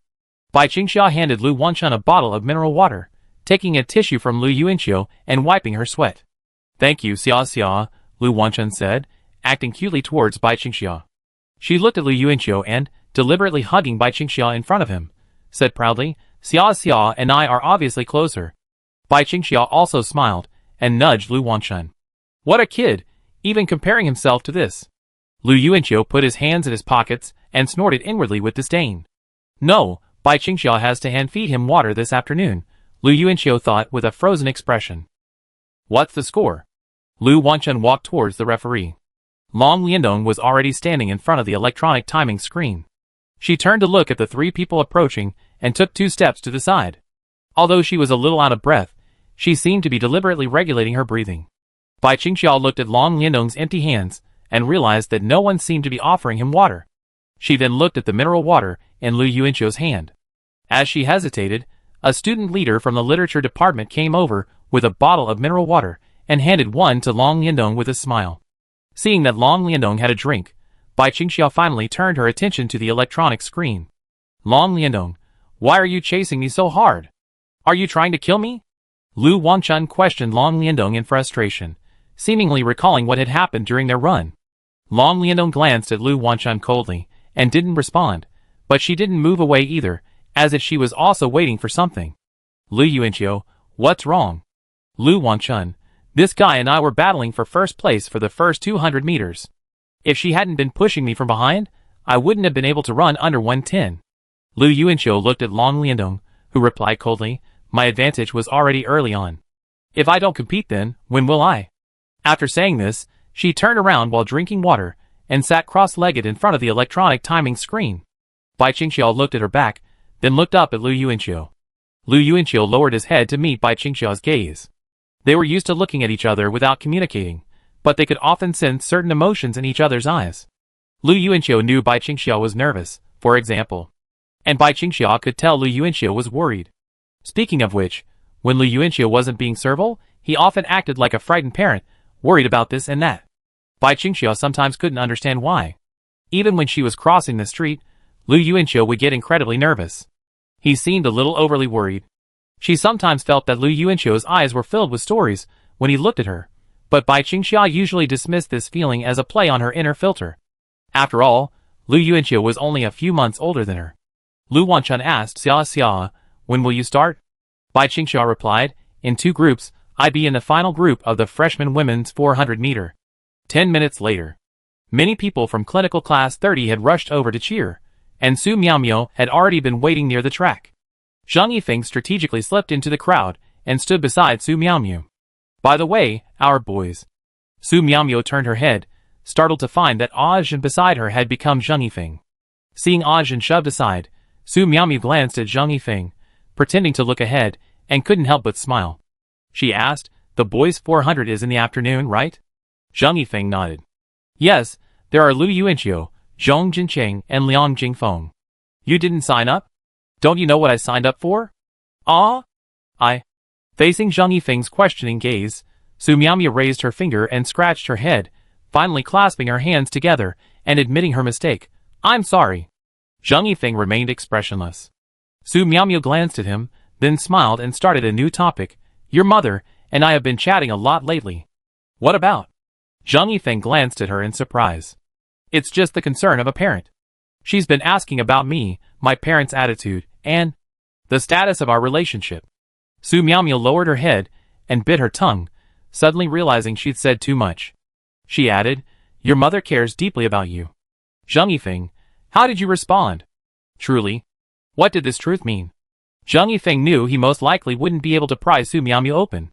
But to his surprise, Su Miaomio blurted out, I told your mom that after you meet my parents, if everything goes well, that be it. Su Miaomio scratched her head uncomfortably. Zhang Yifeng stopped asking, but he looked ahead and smiled. The female teacher couldn't bring herself to do it, so she softened her tone and gave the boy a little sweetness. She didn't dare look at the boy next to her, but she seemed to be able to guess the expression on his face. He must be very proud. Lu Yuanqiu and Lu Wanchun stood inside the playground, watching Bai Qingxiao take her place at the starting line of the 3rd lane. After taking her place, Bai Qingxiao didn't look back at them. She simply lowered her head and flexed her arms and legs like everyone else. There were quite a few people watching from the playground, mostly boys. Some even shouted, Go boss lady. Referee, on your marks. The girls in this group crouched down and assumed starting positions. The referee raised the starting gun, ready. Bai Qingxiao raised her body slightly, along with the others. Bang! Chapter 545. The shot seemed to strike Lu Yuanqiu's heart, causing him to tremble. After all, they weren't professional athletes, so the girls in this group took a half-second to start after hearing the starting gun. Bai Qingxiao sprinted down the track, her stride swift, and by the time she reached the home stretch, she was in 3rd place. Lu Yuanqiu and Lu Wanchun chased after her on the inside of the track, while Zhang Yifeng, Su Miaomio, Qi Chao, and the others pursued outside. Lu Wanchun, unable to contain his breath, jumped up and shouted, Xia, come on! Come on! Lu Yuanqiu didn't shout, but he followed closely, believing Bai Qingxiao couldn't hear him. At that moment, Bai Qingxiao might be lost in her own world. Breathing heavily, Bai Qingxiao stared intently at the 2 people ahead of her. As she passed the second bend, she glanced at Lu Yuanqiu, who quickly gave her an encouraging look. Bai Qingxiao's face remained expressionless, only instinctively waving her arms and moving her steps. In the final sprint, Bai Qingxiao gritted her teeth. Despite her lungs burning and a rusty taste in her throat, she pushed forward with all her might. Finally, on the straight, she passed the 2nd-place finisher in her group and took 2nd place herself. Seeing this, Lu Yuanqiu roared, Good! Long Liandong, who was sitting next to the electronic timing screen, turned to look. Bai Qingxiao ultimately reached the finish line in 2nd place in her group. Lu Yuanqiu ran past the electronic timing screen, his gaze syncing with Long Liandong's. 1 minute, 16 seconds, 5-8. A predictable result. Lu Yuanqiu glanced briefly before running towards Bai Qingxia. He quickly supported Bai Qingxia. Lu Wanchun followed, and he and Lu Yuanqiu supported Bai Qingxia's arms on either side. Bai Qingxia was visibly more exhausted than Lu Wanchun and Long Liandong, and her face was pale. Lu Yuanqiu opened the glucose can and offered it to her. Bai Qingxia drank it herself, then raised her head. How long? The three of them approached the electronic timing screen. Long Liandong had already left. Bai Qingxia stared at her own time, stunned for a moment. She was only 3 seconds behind the group's leader, but Bai Qingxia remembered clearly that the leader was miles ahead of her, and no matter how hard she tried, she couldn't catch up. And that was only 3 seconds, yet she was a full 6 seconds behind Long Liandong. 6 seconds. A gap that seemed insurmountable. Bai Qingxia recovered from her daze and smiled. Very good. Yeah, very good, absolutely amazing. Lu Yuanqiu nodded. Lu Wanchun glanced at him, then, as if a beat slower, quickly agreed. The three of them sat down on the steps beside the playground. Su Miaomi ran over and showered Bai Qingxia with praise. Qi Chaoqiao also stood nearby, praising Bai Qingxia's prowess. Bai Qingxia thanked them all, a smile on her face. Gently wiping her forehead with a tissue, the girl looked up and saw Lu Yuanqiu. She gazed deeply into his eyes, as if she had so many unspoken feelings she wanted to express. Lu Yuanqiu placed his hand on her head and rubbed it. Excellent. If nothing else, achieving this result means you've already surpassed your former self. Yes, Lu Yuanqiu had always been the one who understood her best. Bai Qingxia's eyes suddenly warmed, and to prevent herself from shedding tears, she smiled and looked at the others, familiar faces gathering around her. Teacher Su, Zheng Yifeng, Qi Chaoqiao, Lu Wanchun, Zhong Jinqing and Luo Wei, the uncle, the Taoist priest. They were all standing nearby. After all, I have so many friends now. This is something Bai Qingxia couldn't even dream of back then. In the afternoon, at the men's 400-meter race, Lu Yuanqiu had just changed into shorts and a short-sleeved shirt and arrived on the field when Zheng Yifeng spoke to him. Tomorrow morning, for the women's 800-meter, Bai Qingxia and Long Liandong are in the same group. I saw the list, but Lu Wanchun isn't. Lu Yuanqiu turned to look at Zheng Yifeng. Is this student union playing match 3? Will Bai Qingxia and Lu Wanchun be in the same group for the 1500 and the day after tomorrow? From a distance, seeing Lu Wanchun, Bai Qingxia, Qi Chaoqiao, and Lu Doqing running towards them, Zheng Yifeng shrugged and smiled, indicating he wasn't sure. He walked towards Su Miaomiao, who was standing alone outside the track, sipping from a straw. Her position was conspicuous, as if she was waiting for someone to see her. The four girls ran to Lu Yuanqiu and lined up. Lu Wanchun was the first to complain. You're just here. We've been waiting for you for ages. Qiuqiu, Lu Doqing said briefly before stepping forward and hugging Lu Yuanqiu's arm. She looked up at him with a warm, friendly expression. Lu Wanchun and Bai Qingxia had already changed their clothes, and were even wearing matching sun hats. Even Qi Chaoqiao was wearing the same hat. The three sisters standing together looked like a row of signal boxes. Bai Qingxia shook her head and smiled. It didn't take long. Then, imitating Lu Yuanqiu, she opened her backpack. Lu Yuanqiu saw a lot of stuff inside: sunscreen, tissues, water, glucose, and so on. The glucose was left over from the morning. We're in position. She stood on tiptoe as she spoke, even the tone of the three words mimicking Lu Yuanqiu's. Let's go, let's go! Lu Yuanqiu smiled, holding Lu Doqing in his arms as he walked forward. Bai Qingxia and the other two followed him. Lu Yuanqiu's popularity with women drew many sidelong glances, their eyes burning with envy. Zhong Jinqing and Liang Jingfeng were warming up at the edge of the track. Liang Jingfeng's face was filled with resentment. Next to him was Luo Wei, who was massaging Zhong Jinqing's legs and shoulders. In front of him were Bai Qingxia and Lu Doqing, who were applying sunscreen to Lu Yuanqiu. The two girls each held an arm, applying it so thoroughly that Lu Yuanqiu rolled his eyes. It was a pure royal experience. 2 deadbeats, but luckily, I bribed someone. Liang Jingfeng looked at Wei Zhiyu, who was 10 meters away, holding 2 bottles of mineral water. The two nodded in a secret exchange. Wei Zhiyu agreed to bring him water in exchange for a week's worth of food. If she also brought it tomorrow and the day after, that would be 3 weeks' worth. The thought of treating this woman to meals for the next 3 weeks gave Liang Jingfeng a headache. The 400 meters began. Perhaps because they were in the same band, the student union deliberately grouped Lu Yuanqiu and the other two in the same group. The moment the starting gun sounded, Lu Yuanqiu charged forward like a cannonball. Everyone was stunned by the gaping gap, but Zhong Jincheng and Liang Jingfeng were the most stunned. At the finish line, Bai Qingxia's eyes widened slightly at Lu Yuanqiu's 58-second time.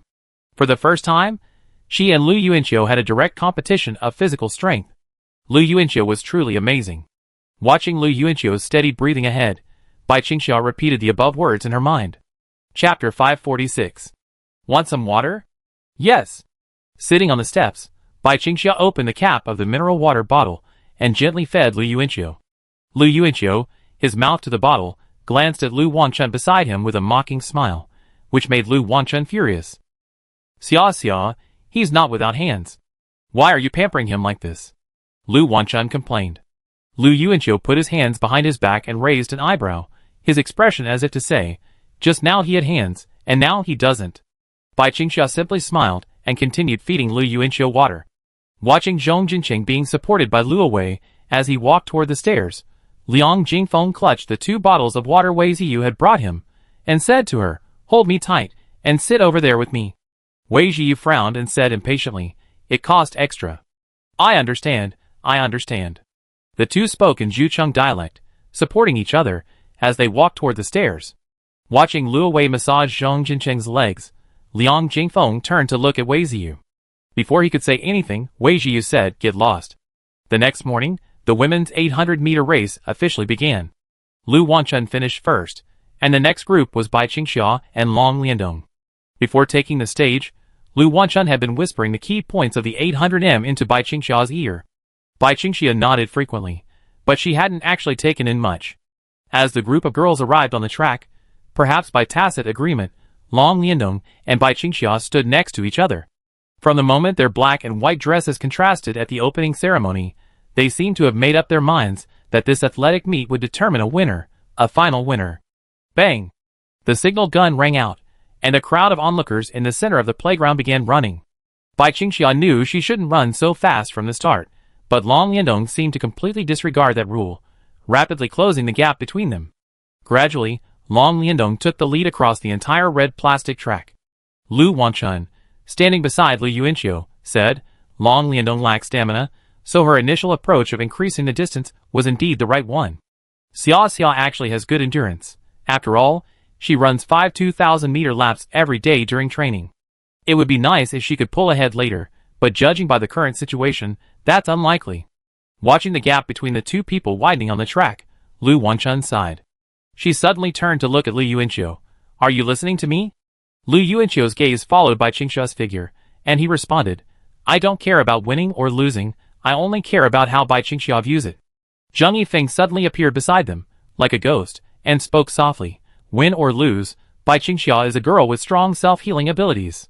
Considering her experience, shouldn't you understand this better than I do? Seeing Lu Yuanqiu and Lu Wanchun staring blankly at him, Zhang Yifeng said, Are those involved in the situation confused? Such a familiar phrase. Have you written the lyrics? Zhang Yifeng added. This phrase became more familiar. Lu Yuanqiu turned and walked away, heading for the finish line. The first place winner was Long Liandong. Even though Bai Qingxia tried to overtake later, and the gap did close, the gap between them was too great, so Bai Qingxia ultimately failed to catch up. However, she still secured second place in her group. Panting, she rested her hands on her knees, looking up at Long Liandong, who was also panting. Long Liandong straightened up and looked back. Although she had won first place, and even defeated Bai Qingxia in person, her face didn't show joy. Instead, she looked even more confused. Having already won twice, a third victory would probably be a sure thing. But she actually wanted to take this opportunity to end things. But Long Liandong genuinely didn't want to lose to Bai Qingxia, and she couldn't even pretend.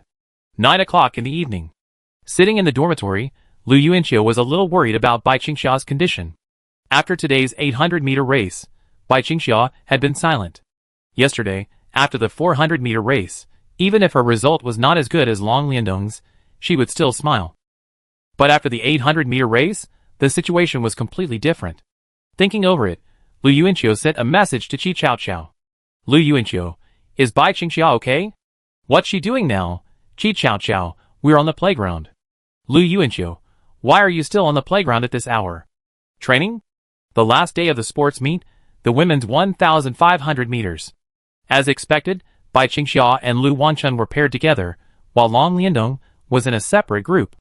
The student union really had a trick up their sleeve with these three school beauties. After all, during the sports meet, whenever the three of them appeared, there was bound to be a crowd. Long Liandong's group's race started first. Lu Yuanqiu saw Bai Qingxia standing by the track, watching Long Liandong run, seemingly lost in thought. He didn't interrupt Bai Qingxia, merely leaning forward to peer into her face. Bai Qingxia didn't even notice Lu Yuanqiu's actions. She was staring intently at Long Liandong's running form on the playground, never moving her gaze. By the second half, Long Liandong, who had been leading the race, was starting to tire. Bai Qingxia's eyes shifted, and then Lu Wangchuan's voice came from the side. Xia Xia, don't run so fast at the beginning when you run later, or you get tired quickly later. Bai Qingxia didn't respond. Lu Yuanqiu poked her cheek. Bai Qingxia suddenly turned and said to Lu Yuanqiu with a firm expression, I want to win just once. Huh? Lu Yuanqiu looked at her. When Long Liandong finished, Bai Qingxia quickly walked over. Together, they walked to the electronic timing screen and saw Long Liandong's time of 6:48. Long Liandong, supported by a girl from the literature department, walked towards the playground. She glanced at the results, then looked at Bai Qingxia, who also looked at her. They both seemed to want to settle the outcome of this race for their own reasons. Next group prepared. The girls lined up at the starting line. Lu Wanchun turned to Bai Qingxia, admonishing her, Xia Xia, you must slow down a bit at the front. Bai Qingxia shook her head gently no. Just as Lu Wanchun was wondering, the starting gun sounded, and Bai Qingxia immediately rushed out, leading the way. Long Liandong, who was being supported, looked back at the scene, somewhat puzzled. Lu Yuanqiu also watched in confusion. Bai Qingxia's attention was fixed on a spot on the inside edge of the track. Her body accelerated as she moved, as if she had marked the inside edge of the track. Lu Yuanqiu saw Qi Chaochao standing beside him and asked, what was she doing on the playground last night? Was she training? Qi Chaochao shook her head. Sister Bai said short-term goals are easier to achieve than long-term ones, and it's easier to get continuous positive feedback. So? She said, she wanted to break the 1500 meters into 15 100-meter runs. Chapter 547. Lu Yuanqiu's eyes widened at this. Is she desperate? What kind of body of steel could sprint 15 times over 100 meters? Lu Yuanqiu looked towards the playground and saw Bai Qingxia running fast, but not quite sprinting. Even if not sprinting, her current speed wasn't what she should be running in the early stages of a 1,500-meter race. Rather, it was more like a 400-meter race. Lu Yuanqiu dared to say that this pace could only last for one lap at best.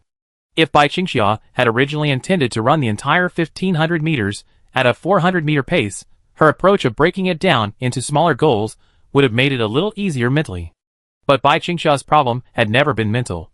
It was that she simply didn't have the physical strength. Qi Chaochao, she said she was determined to win today. Where did she come up with this idea? Lu Yuanqiu asked, turning his head. Qi Chaochao repeated like a messenger. She said that's how she memorized the lesson. Lu Yuanqiu was speechless for a moment.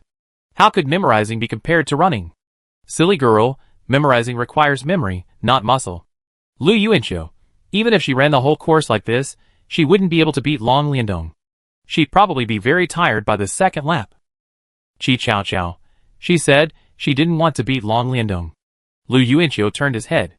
Qi Chaochao, she said she wanted to beat herself, who always felt she couldn't compare to Long Liandong. Lu Yuanqiu looked at Qi Chaochao, who also looked up at him. Bai Qingxia's serious eyes seemed to shift to the face of the little girl with twin pigtails before him. Lu Yuanqiu subconsciously felt that Bai Qingxia's expression, when she said that, must have been even more serious than Qi Caocao's. She said so much? Yeah, she talked to me for a long time last night on the track. What else did she say? Little past the microphone. Lu Yuanqiu crossed his arms and glanced at Qi Chaochao with a raised eyebrow. Qi Chaochao, she said she likes you. Lu Yuanqiu's expression froze. Space seemed to stand still at that moment, and the flow of time became slow and viscous. He had known the answer for a long time, but hearing it from Qi Caocao's mouth now still felt deafening. He stared at Qi Chaochao in a daze. Suddenly, a gust of wind swept past him, accompanied by a girl's sharp gasps, and the strands of hair on Lu Yuanqiu's forehead fluttered. Bai Qingxia, speeding along the track, flashed past him, leaving only a blurry shadow. Along with that shadow appeared the many images that had frozen in Lu Yuanqiu's mind. The voting slip with his name on it, the back of someone secretly filling in for him on evening duty, the tears shed on her 17th birthday, The girl weeping over a broken hairpin, Maple sitting on a bench in the hospital ward, the topic discussed over the phone, the duet outside a street window, the hand-knitted scarf under the Christmas tree, the handwritten class notes. Chi Chow Chow grabbed Lu Yuanchio's arm. Lu Yuanchio came to his senses, lowered his head, and looked at her. He raised his hand and smiled, rubbing her head. But Chi Chow Chow pointed in the direction of the track, asking Lu Yuanchio to look. Lu Yuanchio looked up. It was the last lap. Bai Qingxiu was still in first place. Lu Wanchun had been following Bai Qingxiu closely, having the chance to overtake but not. The girl in first place was running desperately. Lu Yuanchio stared at Bai Qingxiu as she sprinted the last 100 meters, wondering how she still had the strength. Long Liandong also stared blankly at Bai Qingxiu, his icy expression softening. Sprint. Sprint. Come on. Sprint. Sprint. Sprint. From the edge of the track came a voice, not sure if it belonged to Su Miaomiu or another student. Lu Yuanchio slowly walked over there. He watched Bai Qingxiu's back as she sprinted the final 100 meters. It was as if he saw a double image in her, a little girl with long, messy hair, rushing forward with a broom in hand. The little girl sprinted quickly down the red plastic track, growing taller and bigger with each step. Finally, she dropped the broom and became 18-year-old Bai Qingxiu. Ah! Bai Qingxiu successfully crossed the finish line in first place. She stopped just outside the finish line, her body drooping. Despite her exhaustion, she still held her head high, gazing at the sky. In the azure sky lay a flower-like cloud and the sun, which she had chased at full speed for a full 1,500 meters.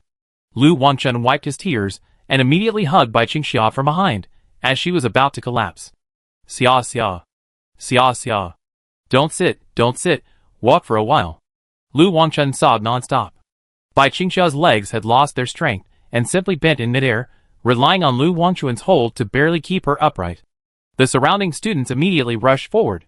Su Miaomiu waved her hand to disperse the crowd, making room for more space, while pouring glucose into Bai Qingxiu's mouth.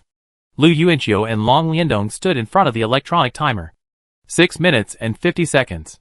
Despite her best efforts, Bai Qingxiu still couldn't surpass Long Liandong. It was as if no matter how hard she tried, she couldn't close the mountain-like gap between her and Long Liandong. But did she lose? Long Liandong stared silently at the time displayed, which was only 2 seconds behind hers. For a long moment, she remained silent. Lu Yuanchio was about to run towards Bai Qingxiu when a voice suddenly came from behind him. Lu Yuanchio. Lu Yuanchio turned to look at Long Liandong. Long Liandong also turned to look at him. Tonight at 7 o'clock, at the entrance to our playground. I have something to tell you. Lu Yuanchio stared at her, nodded, then immediately turned and ran towards Bai Qingxiu. Long Liandong sat cross-legged in front of the electronic timing screen. She pulled her phone from her pocket. There was a missed call on it. Just as Long Liandong was about to call back, the missed call rang directly. The old man, why didn't you answer Grandpa's call? Didn't you say the competition was almost over by now? Finished? Long Liandong, it's finished. Old man, what's the result? Long Liandong, I won everything. Old man, Old man, I knew it, Long Liandong, Grandpa, I'm going to confess my feelings to Lu Yuanchio tonight at 7 o'clock. Old man, huh? Huh? Didn't you say you confess after you lose? Long Liandong turned to look at Bai Qingxiu, who was being supported by several people, looking completely exhausted. She looked up at the time on the screen, which was only 2 seconds behind her. Finally, Long Liandong took a deep breath and said to the person on the phone, that's it, hanging up. Noon, in the infirmary. Lu Yuanchio opened the door of the school infirmary, carrying a bowl of millet porridge. Bai Qingxiu was sitting on the white sheets, lost in thought. Seeing Lu Yuanchio enter, she turned to look at him. When did you wake up? Lu Yuanchio put the millet porridge on the table next to the bed and sat down beside the bed. Chapter 548. Just now, not long ago. Her voice was soft and gentle, her lips a bit pale. Lu Yuanchio raised his hand and stroked her cheek, his movements careful and gentle. The doctor said you have low blood sugar. You shouldn't exercise so vigorously next time. I know, Bai Qingxiu replied meekly. She sat on the bed, hugging her bent calf, a smile on her frail face. Lu Wanchun must have told her 1,500-meter results, but Lu Yuanchio didn't intend to mention them again. However, seeing Bai Qingxiu's smile, she probably didn't care that she couldn't match Long Liandong's. I have to win once, she kept repeating before the race, but it turned out she was just trying to win herself. It seemed she had already won, otherwise she wouldn't be so happy. You actually came in first in the group. That's amazing. Lu Yuanqiu sighed, as he opened his millet porridge. Bai Qingxia tilted her head. Chun let me. But that time of 650 is real. Even in any other group, it would have easily been first place. Bai Qingxia fell silent, but her expression was happy, even her expression of happiness gentle and soft. Lu Yuanqiu spoke. By the way, after Long Liandong looked at your results this morning, he told me to meet me at the playground at 7 o'clock tonight. He wants to tell me something. Do you want to come with me? Bai Qingxia was stunned by this, and quickly hugged her legs and shook her head. I'm not going. She wants to talk to you. Why would I go? She doesn't talk to you often. It must be something important. It's not appropriate for you to take me with you. Lu Yuanqiu looked at her for a long moment without saying anything. Surprise flashed in his eyes, and the corners of his mouth slowly curled up. Oh wow, it's really different. Bai Qingxia felt embarrassed by his gaze, and lowered her head. What's wrong? What if she confesses her feelings to me? Lu Yuanqiu crossed one leg, and draped it over the edge of the bed, looking at Bai Qingxia with a smile. Bai Qingxia ignored his joke and said seriously, although I'm also curious about what she wants to do with you, but you will definitely handle it. And after it's over, you can quietly tell me why she wants to see you. Lu Yuanqiu burst into laughter. Bai Qingxia felt a little embarrassed by his laughter. She snorted softly, and hid the lower half of her face behind her knees, revealing only a pair of bright eyes, as she studied her white sock-wrapped feet. Lu Yuanqiu nodded, okay. He thought for a moment, then suddenly raised a finger and said, to reward you for running the 1,500 meters in 6 minutes and 50 seconds, I let you sit on my lap and feed you. Huh? Before Bai Qingxia could react, Lu Yuanqiu reached out and lifted her from the bed like a princess. He sat down again on the edge of the bed and placed her sideways on his lap. Bai Qingxia's bare legs dangled in the air, her white sock feet still a foot from the ground. I slide down.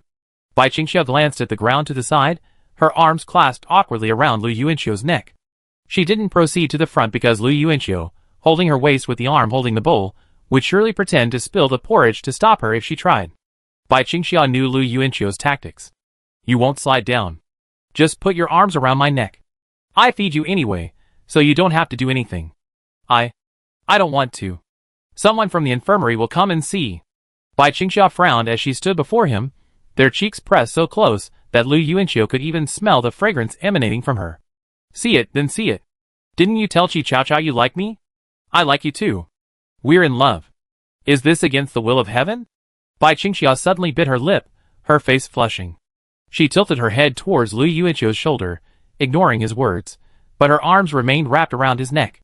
How could she possibly resist being close to Lu Yuanqiu? It was just that most of the time she wasn't as thick-skinned as him. Lu Yuanqiu scooped up some millet porridge with a spoon. Here, open your mouth, ah! The spoon reached Bai Qingxia's delicate jawline, but she refused to turn. Instead, she uttered a muffled sound. Put me down now.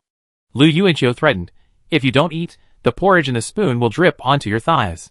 I'm very careful with my food, and you don't want to. Before he could finish his words, Bai Qingxia turned her head and opened her mouth to bite the spoon. Watching the little face swallowing so close to her, Lu Yuanqiu was overjoyed. He continued to spoon the millet porridge to her, as if feeding a baby. Perhaps because she was hungry, or perhaps because she felt relieved that no one from the school infirmary would be coming, Bai Qingxia gradually began to eat more naturally. When she saw Lu Yuanqiu holding out the spoon, she would even extend her mouth forward, chewing a few small sips before swallowing. Lu Yuanqiu hadn't seen her this closely in a long time. Bai Qingxia's profile looks like a cat and a baby, with big eyes, long eyelashes, and cheeks so white and tender that they seem to smell of milk. Lu Yuanqiu can even vaguely see the subcutaneous blood vessels on her temples and jaw. Is it delicious? Lu Yuanqiu asked. Bai Qingxia nodded, still not daring to turn to look at Lu Yuanqiu, but continued to speak to herself. This is the first time you fed me. If you like it, I feed you often in the future. That's not what I meant. Bai Qingxia frowned slightly, and lowered her head again. Xia xia. The door to the infirmary opened. The two people beside the bed turned to see Lu Wanchun standing at the doorway, carrying lunch. Lu Wanchun looked at the two people beside the bed, and slammed the door shut. Suddenly, the door opened again, and it was Lu Wanchun again. She looked up at the two people sitting blankly by the bed, silently bent down, placed the lunch on the ground, and pushed it forward. The three of them stared at each other, as if they were performing an absurd pantomime. With a bang, the door closed again. Lu Yuanqiu and Bai Qingxia stared at each other, and the next moment the door opened again, and it was Lu Wanchun again. Big sister, are you done yet? Okay, I put her down right now. Lu Yuanqiu was about to place the millet porridge on the table, when Lu Wanchun suddenly walked into the school infirmary, holding up a letter. No, keep going. It's a letter Long Liandong asked me to bring to Bai Qingxia. It looks like she's handwritten. Huh? Lu Yuanqiu reached out to take it. Lu Wanchun frowned and tisk-tisk-tisk-tisk-tisk-ed, then took the letter and handed it to Bai Qingxia. She's for Xia, not you. Is it full of filthy language? Lu Wanchun asked curiously. Bai Qingxia, sitting on Lu Yuanqiu's lap, reached out to take the letter. Just as she was about to open it, Lu Wanchun remembered something and quickly stopped her. Wait. Chapter 549. Lu Yuanqiu and Bai Qingxia turned to look at Lu Wanchun again. Lu Wanchun raised his hands and gave an awkward yet polite fake smile. Long Liandong told Bai Qingxia to open this letter when she decides to take a brave step. I didn't understand what she meant, but she said Bai Qingxia would understand. Lu Wanchun was puzzled. She had the impression that Bai Qingxia and Long Liandong hardly communicated at all. How did they end up like close friends with her, Lu Wanchun, the clown? Lu Yuanqiu looked at Bai Qingxia, who sat in his arms. Bai Qingxia looked back at him. Lu Wanchun, the only one who was in the dark, studied them both and asked curiously, which step? What's this guy trying to be so mysterious about? Bai Qingxia lowered her head, folded the envelope in half, and carefully put it in her shorts pocket. No, Xia, do you really believe her? Open it now, and see, Lu Wanchun reminded her. Bai Qingxia shook her head. No, Chun, I listened to her. Lu Yuanqiu took a deep breath, shook his head, and sighed. He unconsciously patted Bai Qingxia's thigh, wondering if Long Liandong had given up something. This made Lu Yuanqiu curious about what Long Liandong would say to him tonight. Bai Qingxia slightly clamped her legs together. She took the millet porridge from Lu Yuanqiu's hand and placed it on the table. Then, she stepped off Lu Yuanqiu's lap, tiptoed onto the floor, and with both hands, she supported herself on the bed, sitting up on the edge. Not feeding me anymore? Lu Wanchun asked. No, it's just because. My hands are weak, so. Bai Qingxia faltered in her explanation. Lu Yuanqiu sat nearby, pretending to be a stranger, patting his lap and laughing. Bai Qingxia shut her mouth in embarrassment. She sat on the edge of the bed, legs together, and quietly ate her millet porridge. Seeing this, Lu Wanchun quickly turned and fetched the lunch left by the door. I was just dropping off lunch. I didn't have time to come see you. This is your favorite food she bought for you, and she asked me to bring it along. Lu Yuanqiu leaned over. Is there anything for me? His outstretched hand was slapped away by Lu Wanchun. Bai Qingxia laughed at the scene. At 7 p.m., Lu Yuanqiu arrived at the playground entrance as agreed. As soon as the sports meet ended, the playground became deserted.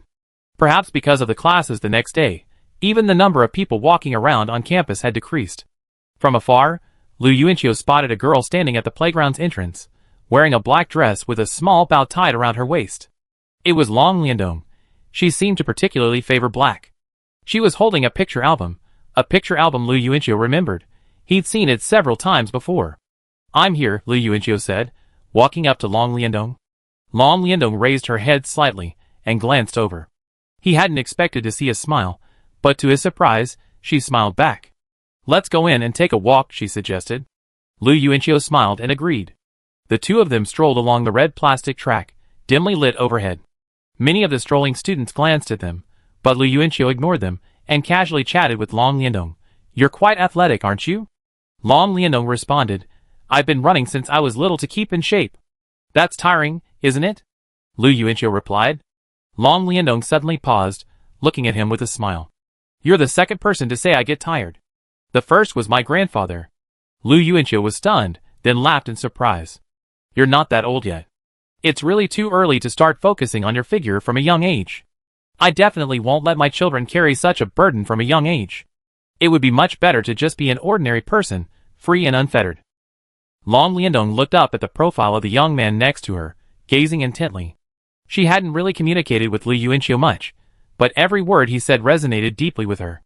Maybe this was fate. Lu Yuanqiu asked curiously, by the way, what did you write in that letter to Bai Qingxia? Long Liandong replied briefly, my approval of her. Lu Yuanqiu smiled, thank you. You're welcome. Then why did you come to me today? I like you. Lu Yuanqiu paused and looked at Long Liandong. Long Liandong also paused, meeting his gaze with a normal expression. For the first time meeting such a serious yet calm gaze, Lu Yuanqiu nodded slightly. Just as he was about to speak, Long Liandong interrupted, "You're going to reject me, right?" Lu Yuanqiu nodded again, "Yes, so I can only say sorry. But I'm very grateful for your affection. Growing up, not many girls like me. It's an honor to be liked by such a beautiful star." Long Liandong didn't care about the answer she already knew. She lowered her head and took out the album in her hand. Seeing this, Lu Yuanqiu said, "Oh no, since I've rejected you, you don't need to give me a gift." Long Liandong looked at him. "This isn't for you." Lu Yuanqiu, Long Liandong opened the album and started at the first page. Lu Yuanqiu walked around behind Long Liandong and saw that the first page featured a young man wearing a basketball jersey with the words "once promised to be the best in the world." Long Liandong, "I drew this based on a video." Lu Yuanqiu sighed and nodded. "It's very similar. It's really well drawn." Long Liandong continued to flip through the pages, realizing that every one was a drawing of him. Some scenes he remembered, others he had no idea of. Thank you for your thoughtfulness."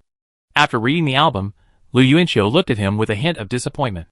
He could almost put himself in Long Liandong's shoes. "Have you liked me since we were kids?" "Yes and no. Not much happened between us. Maybe fate has you matching all the things that attract me." Seeing Lu Yuanqiu's regretful expression, Long Liandong smiled and shook her head. "Don't feel sorry. I've also come to believe that when you like someone, you truly want them to be happy." Lu Yuanqiu smiled and nodded. "Okay." Long Liandong flipped to the last page of the album. Lu Yuanqiu saw that the second to last page was a picture of him playing basketball at the spring sports meet, while the last page was blank. She turned, pulled a pencil from her bag, and asked Lu Yuanqiu, "Can I draw one last picture for you? I want to keep this album." "Of course. What can I do for you?" Long Liandong thought for a moment, then looked at the backboard, which was bathed in the light of a street lamp. She said, "Can you stand under the backboard over there?" Lu Yuanqiu walked over and stood under the backboard. Ensconced in the dim light was a young man with shaggy hair and a bright smile. Long Liandong studied it intently for a few seconds. Then Lu Yuanqiu suddenly asked, "Do you want me to strike a pose?" "No, just look at me." "Okay." "Lu Yuanqiu, my birthday is December 23rd. The voice behind the album suddenly choked, perhaps imagining it. The boy under the backboard responded cheerfully, "I've got it." Chapter 550. Why is May Day only a 3-day holiday? Hasn't it always been a 5-day holiday? Lu Yuanqiu asked as he sat in the classroom. Beside him, Bai Qingxia rested her elbows on the table, her cheek resting on the cup of water she was holding in both hands, staring at him blankly. The May Day holiday was approaching, but Lu Yuanqiu, after listening to his classmates' discussion, realized that this year's May Day holiday didn't start on May 1st, but on April 29th. And they were all discussing how to spend the 3-day May Day holiday, not how to plan a 5-day holiday. Where did you travel from? Hasn't May Day always been a 3-day holiday? You didn't enjoy it last year? Zhong Jincheng's voice grumbled from behind his seat. Lu Yuanqiu looked back at him. He didn't remember much. He had been busy preparing for exams in May and June last year. He hadn't paid attention to holidays or anything like that. He had even forgotten whether there was a May Day holiday last year. He had been studying diligently regardless of whether there was a holiday or not. Zheng Baiqi explained, before 2007, May Day was actually a 7-day holiday. After 2008, it was changed, but so far, it's only been 7 or 3 days long. There's never been a 5-day holiday. Lu Yuanqiu turned to look at Bai Qingxia, who cocked her head and nodded, "Yeah." Zhong Jincheng snorted, "Lu Yuanqiu, you're confused. Did it change to 5 days later? Why do I have the impression that May Day is a 5-day holiday?" Lu Yuanqiu wondered vaguely. He had no recollection of it. This gave him the illusion that he didn't belong in this era, but upon closer reflection, he really didn't. Seeing Zhang Yifeng looking at him oddly, Lu Yuanqiu quickly changed the subject. "What are you guys planning on May Day?" Zhang Yifeng lowered his head and exhaled, meeting the parents. These 3 words piqued Bai Qingxia's interest. "Liang Jingfeng, who are you dating? Why haven't I ever seen your girlfriend?" Zhang Yifeng ignored him. Currently, only the 4 of them knew about this matter. Liang Jingfeng, starting to move past Zhong Jincheng, grabbed Zhang Yifeng's neck and demanded, "Why are you dating too? Are you going to betray me and Zhang Yang? Didn't we agree that you'd be the vice president of the 402 Singles Association? What's the point of all those vows we made?"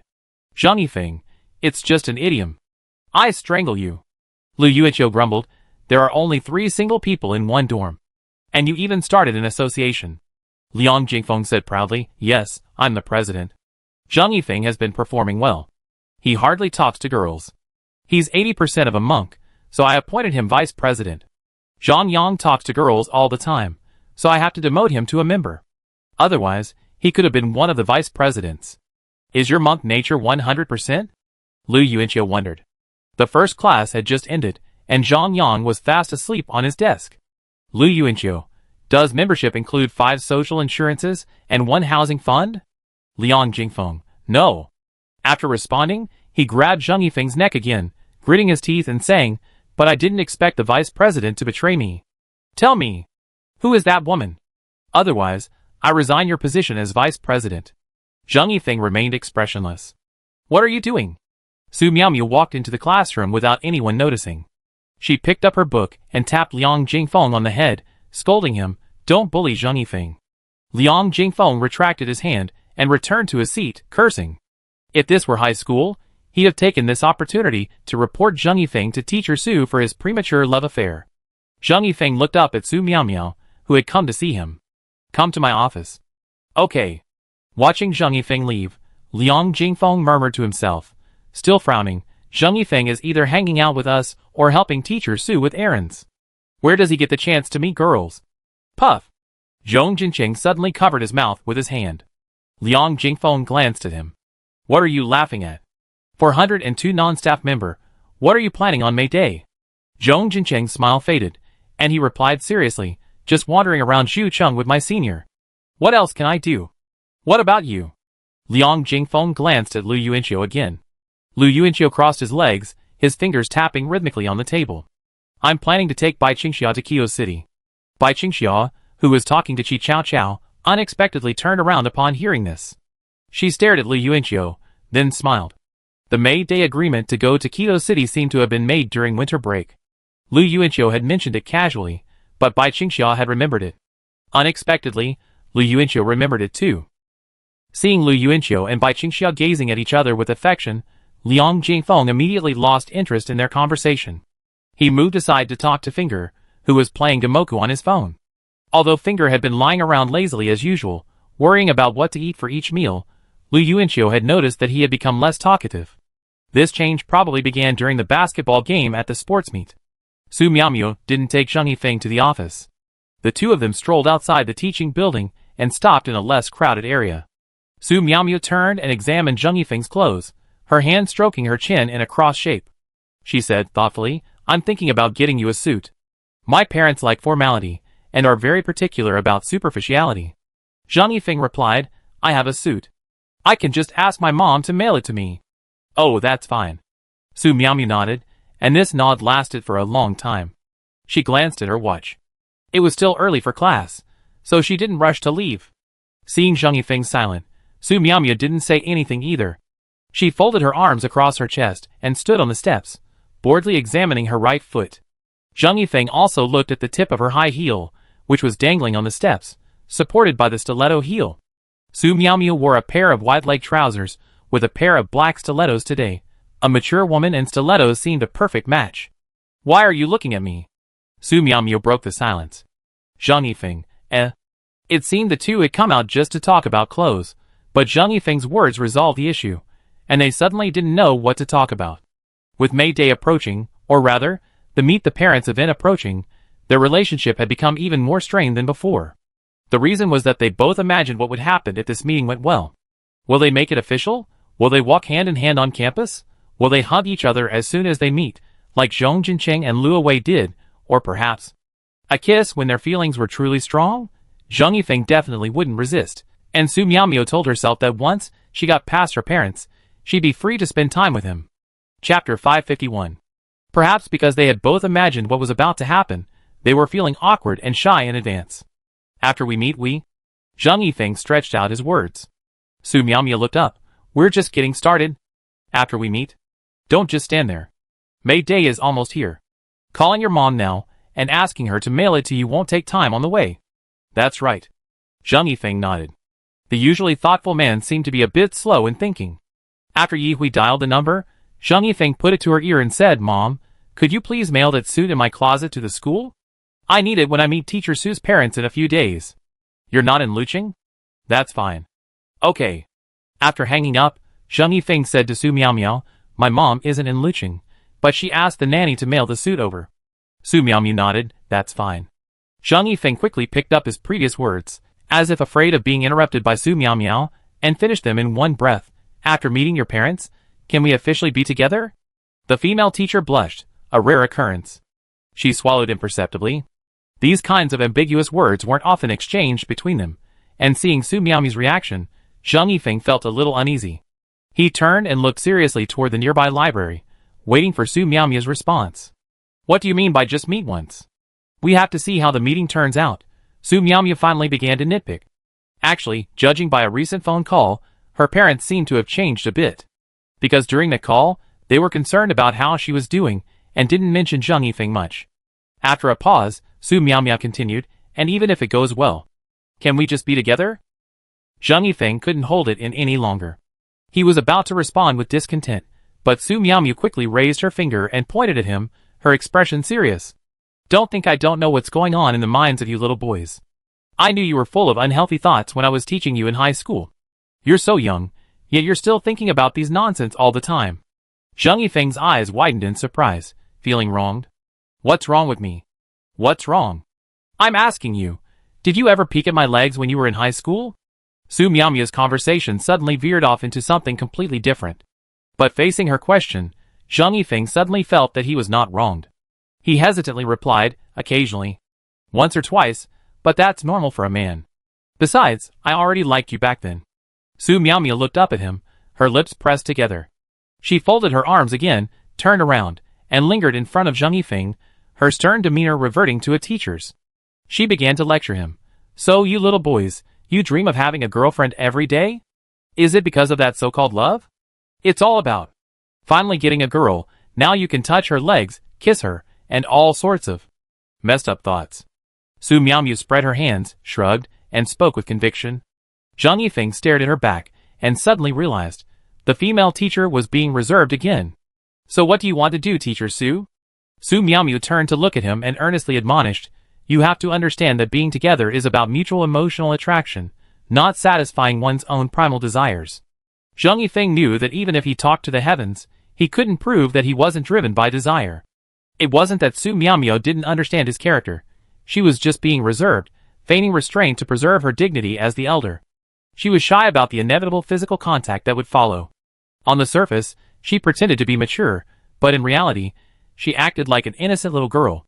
Zhang Yifeng smiled down his head. He reached up and took Su Miaomiao's arm, pulling the chattering ideological and moral educationist into his arms. Then, with his other hand, he wrapped his arm around her waist from behind. "Okay, Teacher Su, can you please observe classroom discipline? From now on, don't talk," Zhang Yifeng said, looking at her with a smile.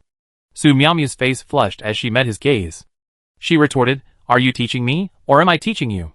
You bad student, let me go, you hear me?" Zhang Yifeng looked at her earnestly and said, "We're not teacher and student. We're just an ordinary couple, a very ordinary couple. The girl's just a little older, so what? Sister-brother relationships are everywhere. What we need to do from now on is to make it more natural, even more natural." Su Miaomiao stared at him without saying anything. She knew she was struggling to let go of her teacher's attitude. "Anyway, I'm not a casual woman," Su Miaomiao said, as if to hypnotize herself. One of her small hands was still resting on Zhang Yifeng's chest, a very intimate gesture. Although it was their first time being embraced like this, the two of them seemed to have a natural, honed understanding. Zhang Yifeng nodded solemnly. "I know. In other words, even if we're married, even 50 years later, I still respect you with the same respect a student gives his teacher." Hearing this, Su Miaomiao smiled for the first time so close to him, but she kept her smile carefully suppressed. Then footsteps sounded, and Su Miaomiao's eyes widened. They quickly separated. Someone came down the stairs behind them, heading outside. One by one, Su Miaomiao and Zhang Yifeng turned their backs to them. Their expressions changed, Su Miaomiao appearing even more flustered. She tucked her hair away from her ear, glanced at the receding crowd behind her, and let out a soft sigh. That was a close call. Su Miaomiao looked back, but suddenly she didn't know where the close call was. She didn't know any of them, and they didn't know her either. The May Day holiday was approaching. Lu Yuanqiu rode his bike under the emerald green sycamore trees, the green asphalt road below. Bai Qingxia sat on his back seat, their heads and shoulders shimmering with tiny shadows cast by the sunlight filtering through the leaves. The sauce she prepared earlier was almost gone, and Bai Qingxia had to find time to make it before heading out on her trip. Speaking of traveling, this was Bai Qingxia's first time. When she proudly mentioned it at Xia Yuanmian, Aunt Su expressed her envy, which made Bai Qingxia feel both happy and a little embarrassed. But she was a shop owner, so it shouldn't be a problem for a shop owner to live a comfortable life, right? Lu Yuanqiu, do pandas only eat bamboo? Can they eat anything else? Bai Qingxia asked curiously from the back seat. Chapter 552. Let's eat bamboo shoots too, Lu Yuanqiu replied from the front.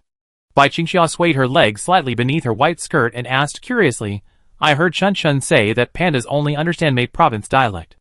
Is that true? Lu Yuanqiu smiled and turned back. Then when you see a panda, you can try it. Speak a sentence in May province dialect and see if they understand. Bai Qingxia shook her head. But I don't speak May province dialect. Well, then I teach you.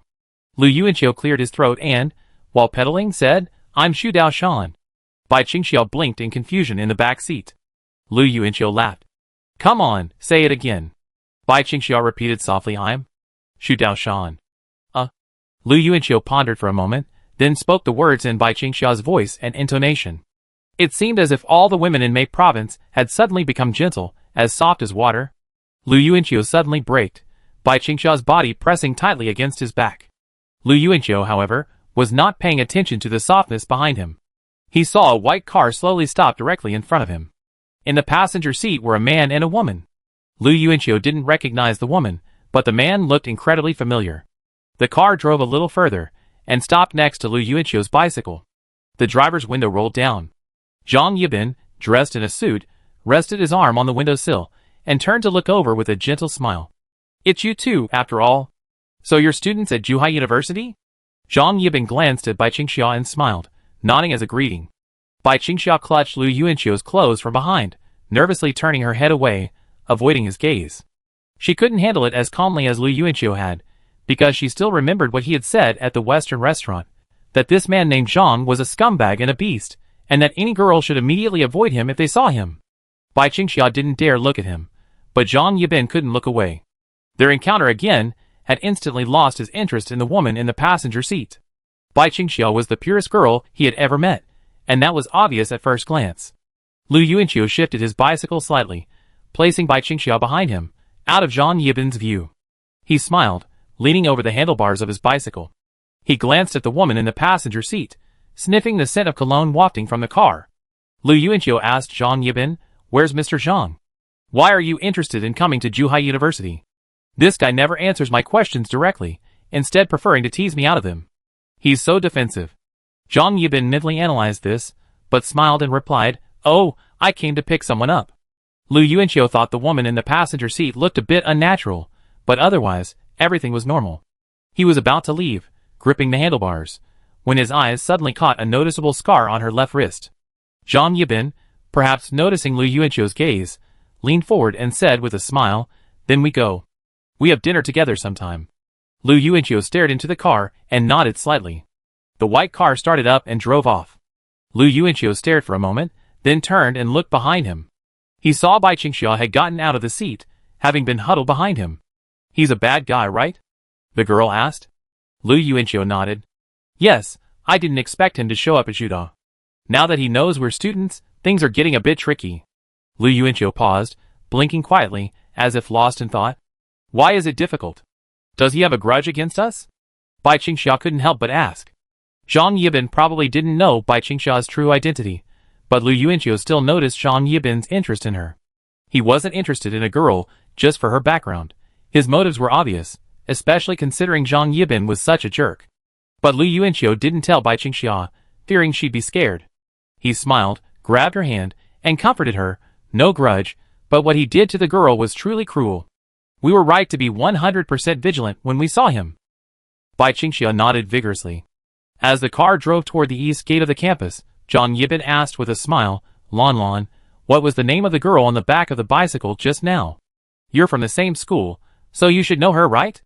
The girl, called Lan, shook her head decisively. No, I don't know. The car suddenly braked, coming to a stop on the side of the road. A sudden scream rang out from the car.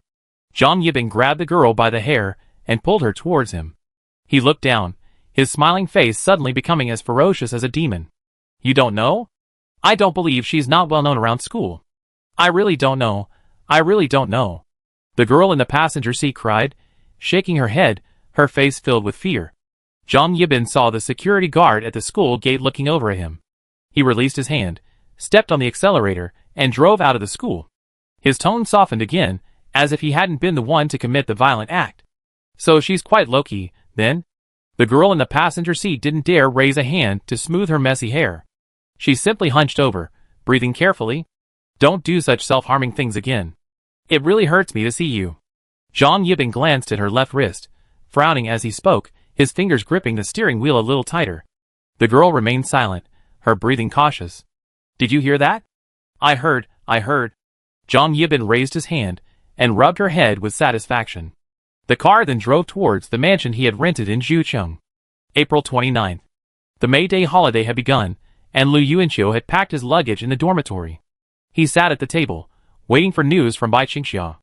Bai Qingxia, I'm fine. Lu Yuanqiu, go, we're ready to go to Ketan City to see the giant pandas. Bai Qingxia, yes. Lu Yuanqiu, remember to bring me some local specialties, Finger said, looking up from his bed, his long, messy hair cascading down the side, like something from a horror movie. Okay, Lu Yuanqiu agreed with a smile. He was about to pick up his suitcase when a phone rang. Hello? An hour later, Lu Yuanqiu and Bai Qingxia were in the car arranged by the branch office's Lao Wang. It was heading to Lucheng, not Ketan City. In the back seat, Lu Yuanqiu gently patted Bai Qingxia's hand. They were both silent. The two suitcases in the trunk were originally theirs for Ketan City, but Lu Yuanqiu hadn't expected to receive a call from the police at this moment. There's news on Sister Li's case. The footage of her last appearance in the surveillance video has been found. Chapter 553. Has Lu Yuanqiu left yet? At 9 o'clock in the morning, Zheng Yifeng, who had just finished washing up, walked to the door of dormitory 401 and peeked inside. Lu Yuanqiu was nowhere to be seen, and neither the uncle nor the Taoist priest were there. Only Finger remained, his head drooping like a piece of rotten meat beside the bed, his long, messy hair swaying in the wind from the window. If it weren't for the tractor-like whirring, Zheng Yifeng would have thought he was dead. Lu Yuanqiu and Bai Qingxia were probably on the high-speed train to Ketan City. Thinking of this, Zheng Yifeng returned to his own dormitory, carrying the basin. Zhang Yang was snoring soundly, and Liang Jingfeng was gritting his teeth. In dormitory 402, only Zheng Yifeng and Zhong Jincheng were standing under the bed, packing their things. After putting away their toiletries, they dressed in sync. One donned a sophisticated suit, the other a youthful plaid shirt. As they simultaneously adjusted their cufflinks, they turned to look at each other, their movements synced with their own. They exchanged a silent smile. What are you laughing about? I have a beautiful girlfriend someday, Liang Jingfeng muttered, sprawled on his bed, watching the scene unfold. Zhong Jincheng turned and teased, You're not going to keep saying that until graduation, are you? I remember swearing on my 12th birthday that would be the last time I'd talk to the Five Fingers girl. Liang Jingfeng's expression was resigned. His phone beeped, and he impatiently picked it up and held it before his eyes. Who's that? Zhucheng rich lady. I'm in the first canteen. Hurry, breakfast. Zhucheng rich youngster. Sister, what young person eats breakfast on holidays? Zhucheng rich lady. You want to shirk your debt? Believe it or not, I tell everyone you paid me to bring water to your sports meet. Zhucheng rich youngster. Right here grin so annoying. Liang Jingfeng slammed his phone down on the bed, jumped out, and ran to the bathroom with his toiletries. It was already the second semester of his sophomore year when he and Wei Jiu added each other as friends in the class group chat, and neither of them changed their notes. When do we meet? Zhong Jincheng asked Zheng Yifeng. Zheng Yifeng, noon. Then you be wearing your suit at 9? Get used to it. Zhong Jincheng nodded and glanced at Zheng Yifeng for a moment longer, but didn't tease him because he understood his feelings. In Zhong Jincheng's impression, Zheng Yifeng had indeed changed a lot. The most obvious change was probably the richer range of emotions he could express. Zheng Yifeng wasn't calm most of the time, but rather withdrawn. He was so good at hiding his emotions that he often looked like a faceless person. As for who facilitated Zheng Yifeng's transformation, Zhong Jincheng hesitated to claim credit. He felt that Lu Yuanqiu was perhaps the greatest contributor. Lu Yuanqiu was the one who had always been by his side, subtly influencing those around him. He was so brilliant, so full of energy. Lu Yuanqiu seemed never to be affected by anything. He brought joy to everyone with his uniquely unassuming attitude. Even for himself, Zhong Jinqing felt that if it weren't for Lu Yuanqiu, he and Luo Wei wouldn't have the simple and happy life they currently enjoy. But hadn't Lu Yuanqiu changed drastically? Zhong Jinqing had known Lu Yuanqiu since childhood. He wasn't like this before, at least not with the youthful energy he possesses now. This was probably by Qingxia's work, Zhong Jinqing guessed. Waiting for your good news. Zhong Jinqing put on his shoes, patted Zhang Yifeng on the shoulder, and then bounded out of dormitory 402. Zhang Yifeng watched Zhong Jinqing's back, and felt that the moment he jumped up, he must have been muttering the word "Senior, I'm here" in his mind. He turned his head back, dressed neatly in his suit, and sat down in a chair. He sat there quietly, looking down at his phone, waiting for Su Miaomiao's message. A moment later, Liang Jingfeng finished washing up, dressed, and left with a curse. Only Zhang Yang's snoring filled the dormitory. Zhang Yifeng was flipping through his QQ account when he noticed He Hui had changed her signature to just 2 words. Keep it up. Zhang Yifeng was slightly startled. He clicked on his stepmother's chat interface, then on her new signature, which had been changed at 6 this morning. This must be about the meeting the parents thing, but why didn't they just send me a message? Zhang Yifeng thought to himself. After sitting there until 10:30, Zhang Yifeng finally received a message from Su Miaomiao. Su Miaomiao, come on, I meet you at the east gate. Zhang Yifeng, okay. He put on his watch and stood in front of the dorm mirror. After a final look, Zhang Yifeng suddenly felt that his hairstyle was a little childish. He picked up the comb on the table and combed it sideways, parting at 3:7, like an adult. On his way out, he heard a faint call from the next dorm.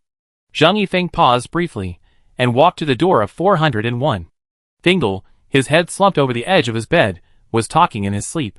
I'm not a loser. I'm not a loser. No. My name is Song Fanfong. Zhang Yifeng silently closed the door to room 401. His senior seemed to be worried about something lately, but he couldn't figure out what it was. Arriving at the school's east gate, Zhang Yifeng slowed down his pace and saw Su Miaomiao, wearing a white floral dress and a bag, waiting. She had 2 pigtails, and wore white socks with wavy lace trims, and a pair of white leather shoes. Su Miaomiao's outfit today didn't look like she was going to meet her parents-in-law, but more like she was going to meet her in-laws. Her style was fresh and cute, as if she had deliberately avoided a certain maturity, giving her the appearance of a childlike girl. Is it to make me look more mature by standing next to him? Looking at Zhang Yifeng's unusual 3:7 split hair, Su Miaomiao suddenly smiled. She raised her hand to help smooth it out, then carefully looked him up and down, nodding, okay, let's go. Sitting in the back seat of the taxi, Su Miaomiao watched Zhang Yifeng standing straight, his gaze fixed straight ahead. She said, actually, don't stress yourself out too much.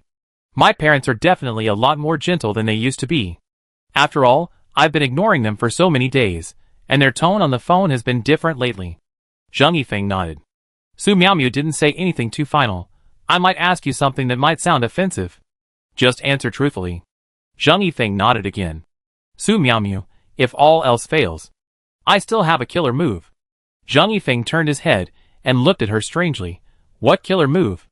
Su Miaomiao didn't say anything, just raised her hand and rubbed her abdomen towards Zhang Yifeng. Her expression was a little strange, but Zhang Yifeng's eyes widened. Huh? Su Miaomiao lowered her hand, her cheeks slightly flushed.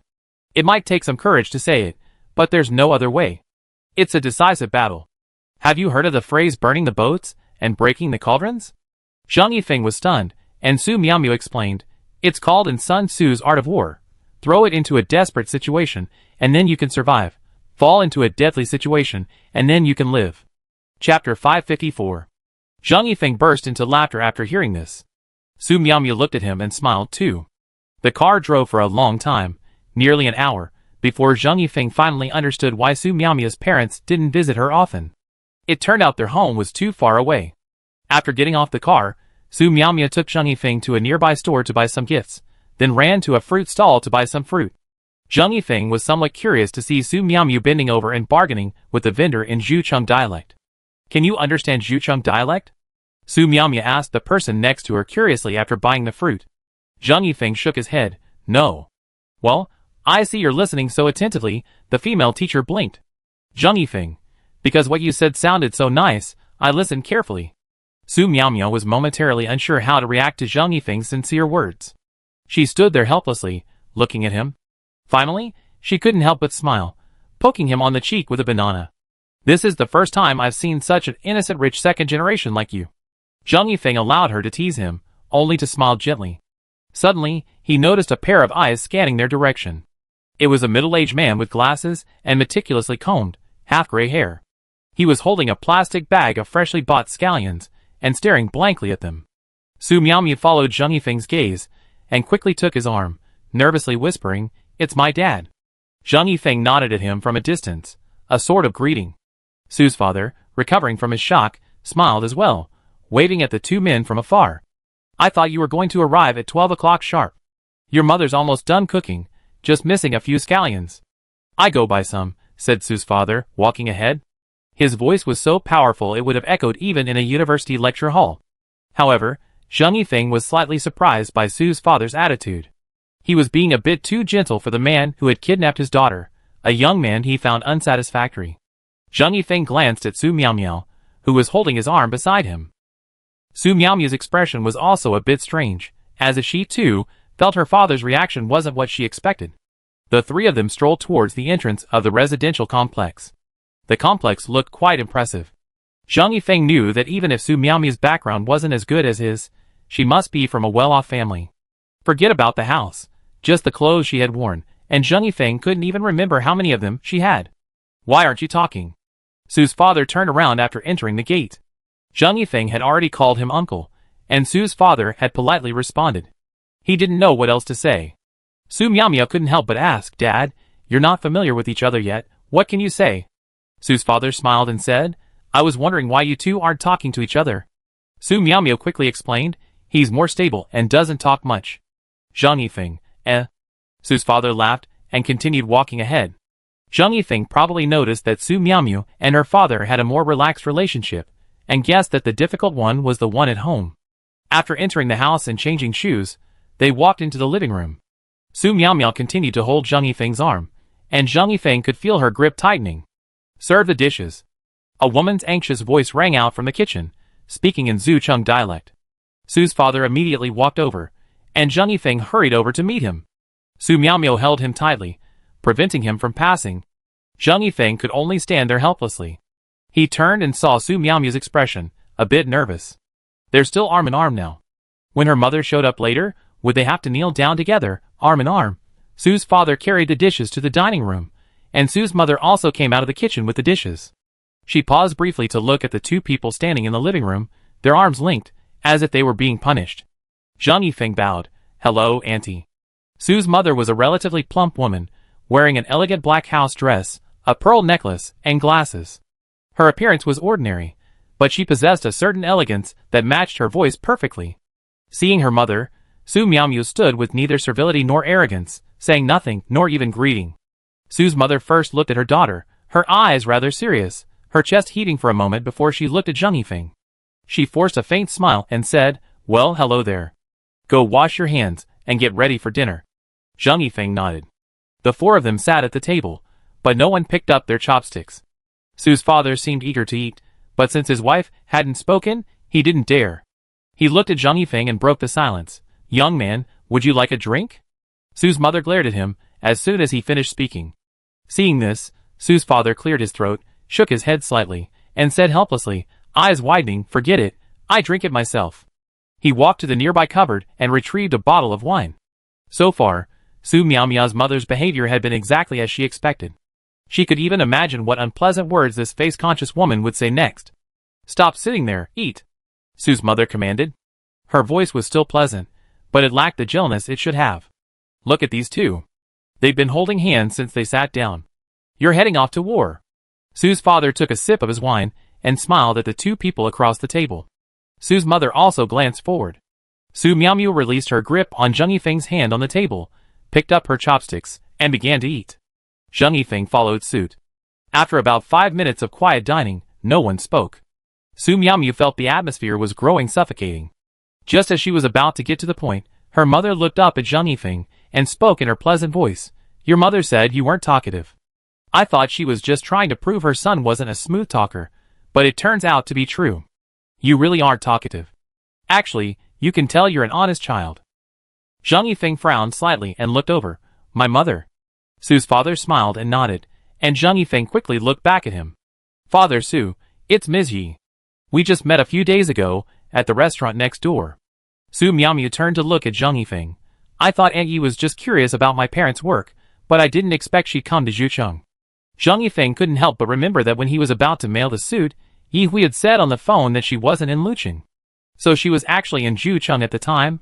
Thinking of the signature change his mother had made this morning, Zhang Yifeng silently put down his chopsticks.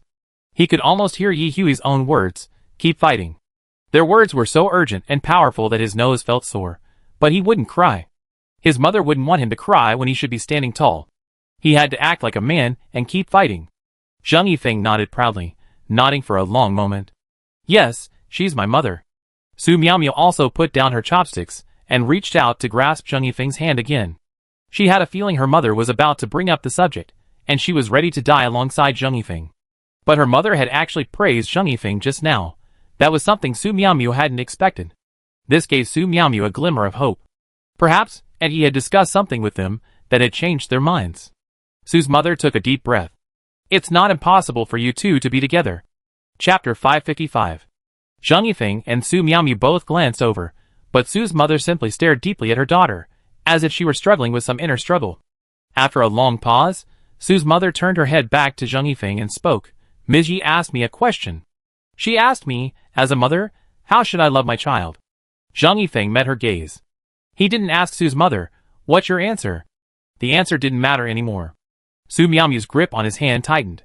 Zhang Yifeng looked at the woman beside him, and saw that Su Miaomiao's eyes were red. The question, how should a mother love her child, struck a chord not only with Su's mother, but also with Su Miaomiao. Su's mother took another deep breath and continued, it's not impossible for you to be together, but the boy is still young, so you have to be careful about how you interact with each other. And Zhang Yifeng, I hope you can take the postgraduate entrance exam and stay in Zhucheng. Just as she finished, Su's father suddenly patted Su's mother's arm. It's too early to say that. The two children should just get along normally. Look at what we've pushed them into. They haven't let go of each other's hands for a second since they came home, as if they were about to commit suicide in front of us. Su's mother glanced at their hands clasped together at the dinner table. Finally, she shook her head, picked up her chopsticks, and compromised, okay, we talk later. Let's eat, let's eat. We've cooked a lot of food, and it's almost cold. But the other party didn't move. Su's father and mother looked up, and Zhang Yifeng turned his head. The three of them saw Su Miaomiao sitting at the dinner table, crying like a tearful person. Oh, don't cry. Father Su took the tissue with a distressed look. He was about to stand up and wipe his daughter's tears, but after a pause, he stuffed all the tissues into Zhang Yifeng's hands and gestured with his expression, wipe her quickly. Zhang Yifeng quickly wiped Su Miaomiao's tears, one after another. Su's mother watched silently, her heart aching. She glanced at Zhang Yifeng, and saw that the young man's eyes were also red. Su's mother exhaled and reached for a tissue. Su's father looked away, handing his wine to his wife. Su's mother glared and slapped him, Gongdu. Paper? Oh, paper! Su's father quickly handed his wife a tissue. Su's mother also wiped her tears. Mother and daughter cried simultaneously without any communication, unable to stop. Zhang Yifeng exhaled and looked at the middle-aged man across from him. He saw Su's father smiling at him. Zhang Yifeng politely moved closer. Su's father smiled and said, Xiufeng, can you help me get an autograph from your mother? Back in 1990, I was a fan of her with a few of my college roommates. Oh. Okay. Zhang Yifeng, somewhat flattered, quickly agreed. Although he didn't eat much of the meal, Zhang Yifeng finally breathed a sigh of relief. The decisive battle had been won. He texted his mother the good news and was about to send a message to Lu Yuanqiu, but then he thought, since those two were busy watching the giant pandas, it wouldn't bother them. In the afternoon, Zhang Yifeng and Su Miaomiao left the complex together. Su's father walked them all the way to the entrance, while Su's mother, out of courtesy, stayed out. Zhang Yifeng stood outside the complex and saw Su's father still inside, waving to him, don't forget to get your autograph. Okay, uncle. Zhang Yifeng smiled and agreed. He and Su Miaomiao strolled along the sidewalk at the entrance. Su Miaomiao's eyes were still a little red, but a smile was already on her face. Actually, when I first met your mother, I didn't recognize she was a celebrity. I was only born when she was at her peak, Su Miaomiao said. Zhang Yifeng deliberately avoided the blind path, walking close to the inside of Su Miaomiao. He replied, I found out after seeing a photo at home and asking. Is that so? Yes. The two walked side by side, neither hailing a passing taxi. They seemed to be thinking that just strolling on would be fine. Zhang Yifeng looked down at Su Miaomiao's hand for about 5 seconds, then took it. Su Miaomiao noticed and turned to look at him. She didn't refuse, but smiled shyly and took his fingers in hers. Suddenly, Zhang Yifeng stopped again. He asked, by the way, I remember you once told me that there was an invisible shackle on your foot. Su Miaomiao tilted her head and said helplessly, I'm just being a bit of a hipster. No, Zhang Yifeng replied. He squatted down and reached out to touch Su Miaomiao's slender, exposed ankle. He held an invisible key, and as he unlocked the shackle, he even made a click sound. He untied the shackle and threw it aside. Then, smiling, he stood up and said to Su Miaomiao, It's gone now, completely gone. Su Miaomiao's eyes had been following his movements, and now they met his gaze again, filled with only a thick, deep affection. Tears welled up in her eyes, which had just healed. She immediately opened her arms and embraced Zhang Yifeng. Zhang Yifeng was startled and hugged her too. Teacher Su has been tricked by you, a bad student. Zhang Yifeng finally laughed heartily. He hugged Su Miaomiao tightly and buried his face in her soft hair. Achoo! Lu Yuanqiu turned his head and sneezed loudly. He raised his hand to the uniformed man and Bai Qingxia, who were looking over. Sorry, please continue. Bai Qingxia kindly handed him a piece of paper, and Lu Yuanqiu took it. The uniformed man continued, pointing at the screen. Zhang Li's last appearance in the surveillance footage was on January 25th, at the entrance of this supermarket. See? The one wearing the hat. Lu Yuanqiu and Bai Qingxia stared intently at the screen, seeing Sister Li, wrapped tightly in clothes. She lingered at the supermarket entrance for a moment, turning her head to look around, hesitating whether to go in.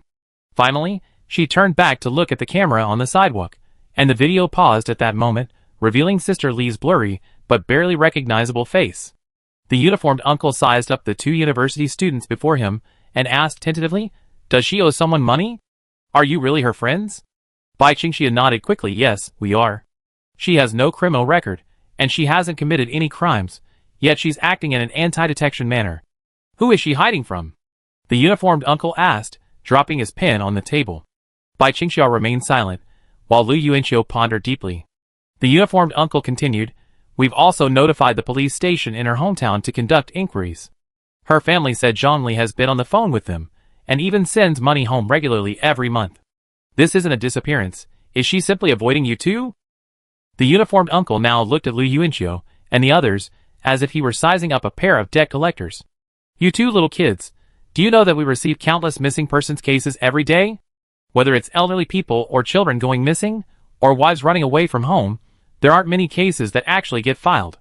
Chapter 556. Lu Yuanqiu understood what was going on. He and Bai Qingxia claimed to be friends with Zhang Li, but they only knew her name, job title, and even her age and place of origin were relatively vague, offering very little useful information. From Bai Qingxia's description, it seemed that Sister Li had always been reluctant to discuss her personal affairs with others, and Bai Qingxia had never been the type to be curious about such matters. In this awkward situation, their words ultimately carried less weight than those of Zhang Li's family. So, upon hearing Zhang Li's family's assurance that she was safe, Uncle Uniform was reluctant to accept this missing person case. After all, so many people report missing persons for trivial matters in their daily lives. But Lu Yuanqiu and Bai Qingxia still felt this was unusual, especially Bai Qingxia. She couldn't prove how close her relationship with Zhang Li was, but based on their past interactions, she didn't believe Zhang Li would simply cut off contact with her without a word. Zhang Li wasn't that kind of person. The uniformed uncle might have had some personal opinions about Zhang Li's profession, but his suspicions weren't entirely unreasonable. Zhang Li was most likely hiding from her debts.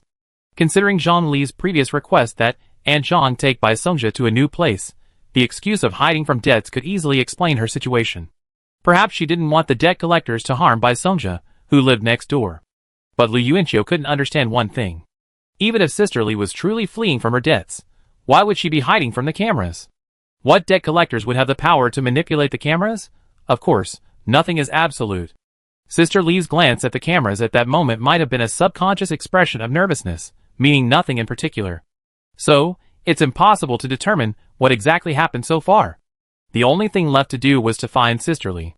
To Bai Qingxia, she meant more than just a neighbor, and Lu Yuanqiu had long considered her a friend. Even if Sister Lee truly decided to stop contacting Bai Qingxia, she had to find someone to confront her in person and find out the reason. Otherwise, it would become a source of worry for Bai Qingxia, who didn't have many friends or family. After much deliberation, Lu Yuanqiu finally said, "Call your director over here." The uncle in uniform looked at him blankly, his face etched with the expression, "You told me to call, so I should?" Finally, Director Song yelled ouch, and ran over. Lu Yuanqiu knew the director of the Baoyuan District Police Station. His surname was Song, a balding, middle-aged man who was close to third uncle. It was because of him that Lu Yuanqiu had learned in that hospital ward that uncle in overalls was Bai Qingxia's father. Despite this connection, Lu Yuanqiu didn't bother Director Song with anything. After all, the information Li Jie had conveyed so far didn't indicate a threat to her personal safety. She was simply hiding from someone, perhaps someone unknown, but she might have taken Bai Qingxia with her. Under these circumstances, Lu Yuanqiu was reluctant to trouble his third uncle. His position was sensitive, and he was usually very busy. Lu Yuanqiu only sought his help when he encountered something he couldn't handle properly.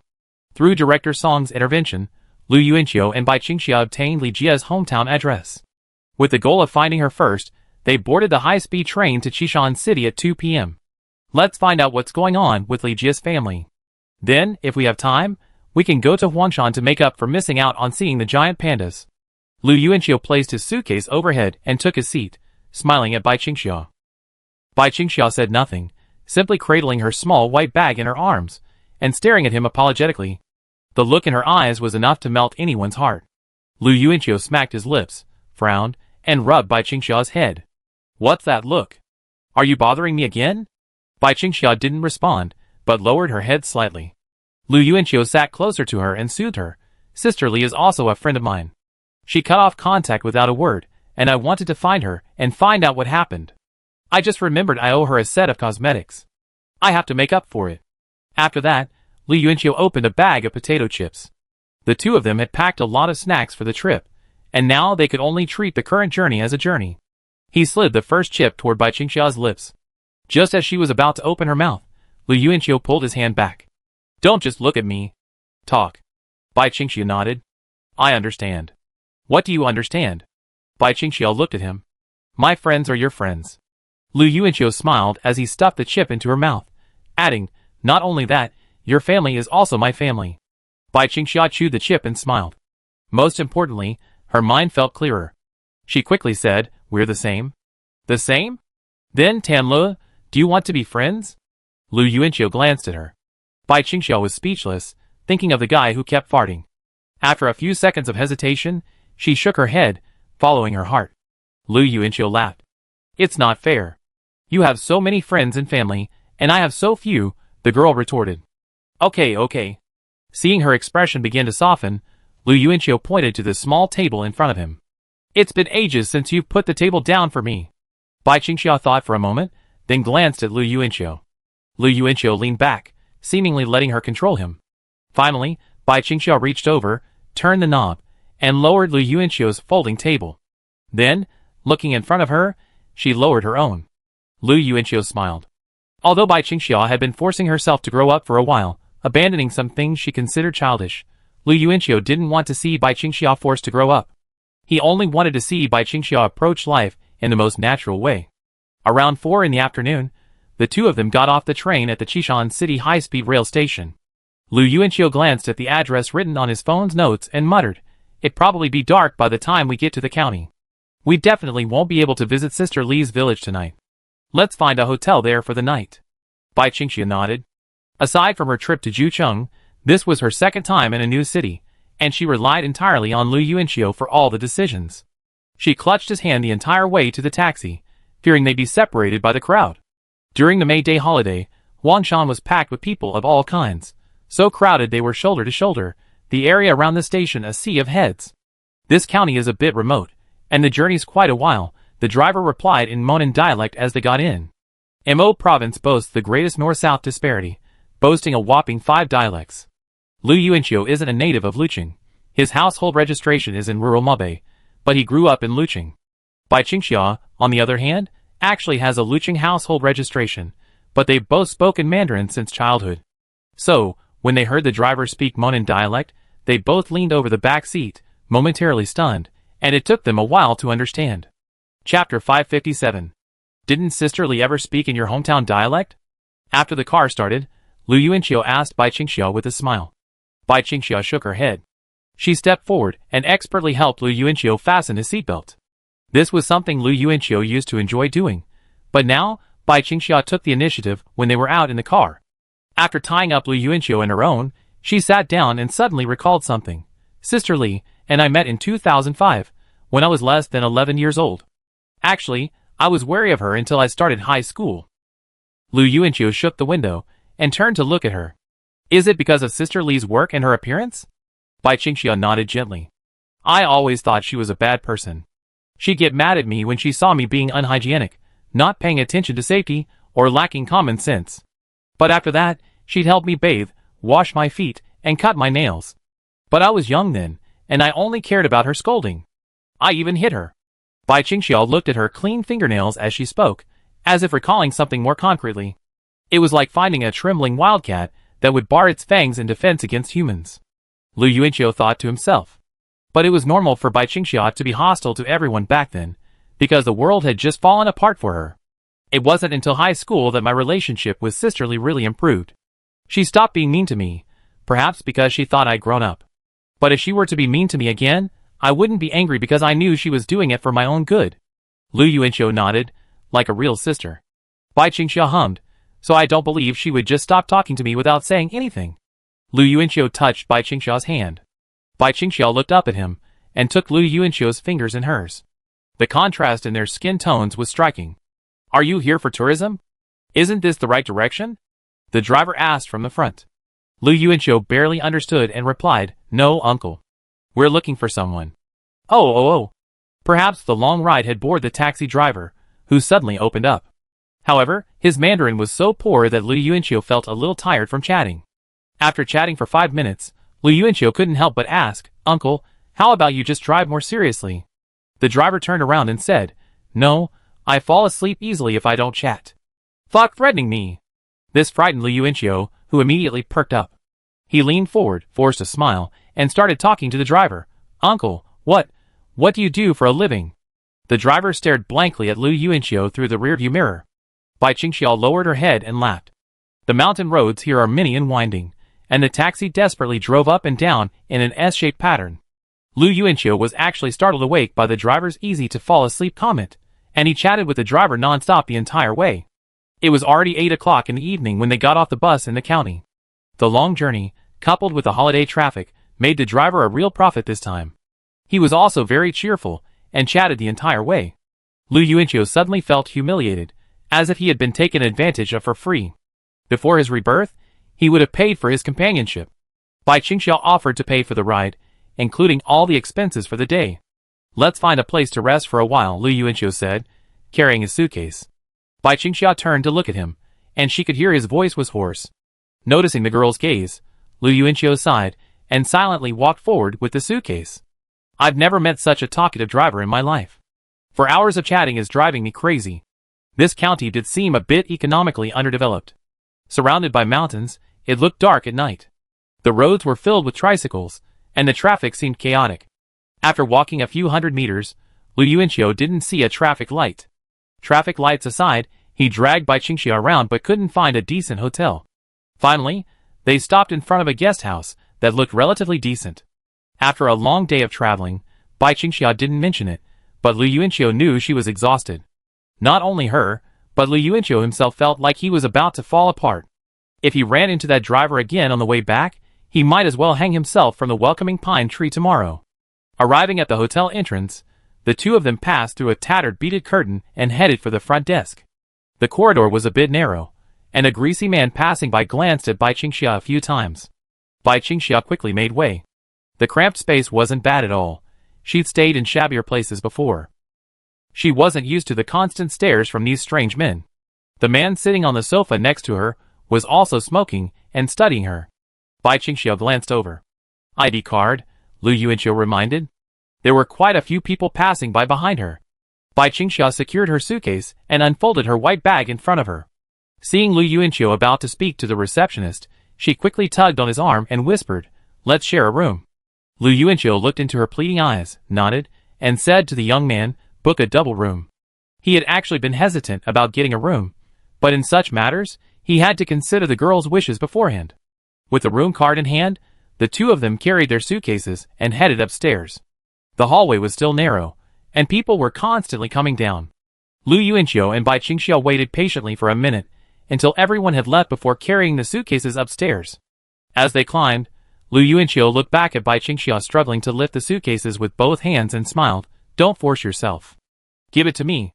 I can." Her eyebrows knitted together. Still stubborn, Lu Yuanqiu snatched her suitcase and ascended the stairs, 3 steps at a time. The girl watched him from behind, her head bowed obediently as she followed. They found the room and swiped their card to enter. Bai Qingxia poked her head into the room and looked around. She instantly felt the difference between an ordinary guest house and a high-end hotel. First, the smell, then the cramped space.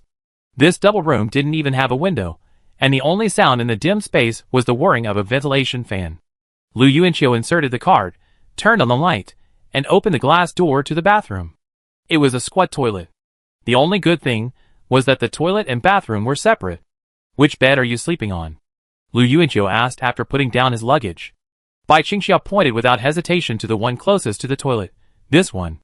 Lu Yuanqiu turned his head to look at the nearby toilet. A strange smell wafted through the crack under the glass door. He volunteered, "I sleep in this one, you sleep in the one inside." "I do it." "You're probably not used to this smell." "It's okay." Seeing Lu Yuanqiu sitting directly on the outer bed, Bai Qingxia quickly stepped forward, stretched out her arms, and grasped Lu Yuanqiu's hand, trying to pull him out of bed. "You go sleep in the inner one." Chapter 558. Seeing her exertion, yet he remained motionless, Lu Yuanqiu smiled and said, "With your tiny arms, you're still trying to pull me? And what do you think I am, a noble young man? It's really nothing." Bai Qingxia lowered her hand and explained, "You're definitely not used to the smell. I've lived in this alley for a long time, and I'm used to it." Lu Yuanqiu retorted, "Then you must have never smelled a dry toilet in a northern rural area. Compared to that, this is nothing." Bai Qingxia didn't care what a dry toilet in the north looked like. She just felt bad for Lu Yuanqiu, who was tired from the journey, and making him sleep next to a toilet at night. She took Lu Yuanqiu's hand again, and stamped her foot gently, "Go quickly." I'm not going. What can you do to me?" Lu Yuanqiu twisted coquettishly on the bed, looking at her with a sly look. "Then I'm not going either." Bai Qingxia stubbornly sat down beside Lu Yuanqiu. Lu Yuanqiu turned his head. "Is there such a good thing?" "Huh?" Bai Qingxia looked at him blankly, then reacted after a moment. She blushed and let out a breath, rising in a resigned manner. "Never mind, whatever you say." Lu Yuanqiu stretched out his arms in bed and laughed. Bai Qingxia glanced at him dimly, and moved her suitcase to the inner side of the bed. "Let's go out for dinner first, then come back and pack up." Lu Yuanqiu looked up at her from the bedside, only to see Bai Qingxia's profile lying on her back. "Yeah." After leaving the hotel, Bai Qingxia habitually grasped Lu Yuanqiu's sleeve, their bodies close together, as they walked along the street, searching for a restaurant. As they walked, they gradually heard the music of the most dazzling national style blaring from the square, directly in front of them. Square dancing became popular in 2012, and this song, released in 2009, has become a beloved song for the square dance aunties. Lu Yuanqiu and Bai Qingxia unknowingly wandered to the edge of the square dance. A group of middle-aged women were dancing to the speakers at the front. In the back, a girl in crotchless pants wiggled her hips to the music. Bai Qingxia looked down at the girl and smiled. Suddenly, Lu Yuanqiu stood beside her and began to wiggle as well. Bai Qingxia was stunned. Her hand, suspended in midair, froze. Lu Yuanqiu continued to smile and wave at her, but the girl quickly shook her head like a rattle. "You're the most beautiful cloud in my sky, making me... Ahehe? Stop dancing. Let's go eat." Bai Qingxia couldn't bear to watch any longer. She quickly stepped forward, grabbed the man with the conspicuous bag by the arm, and dragged him away. "Did you just take a sneak shot of me?" "No." Their voices gradually faded. There were quite a few restaurants along the street. Lu Yuanqiu and Bai Qingxia looked around and suddenly stopped in front of a hot pot restaurant called EP532. Lu Yuanqiu sighed and turned away. Let's just think of it as going to make province for hot pot. Ever since leaving the square dance, Bai Qingxia had been walking with her arm around Lu Yuanqiu's, never letting go. She smiled and nodded, okay. As they entered, the first thing they saw was a giant panda sculpture at the entrance. Lu Yuanqiu turned to glance at it, but Bai Qingxia paused for a moment. Lu Yuanqiu's eyes widened as she pulled him back, and he stumbled backward. It must be said that this girl really has strength sometimes. What's wrong? Lu Yuanqiu turned back. Bai Qingxia smiled and pointed at the sculpture, giant panda. She released Lu Yuanqiu's arm, walked forward, and reached out to stroke the panda's head, her eyes sparkling with pure admiration. A little boy, about 10 years old, was also curiously reaching out to touch it.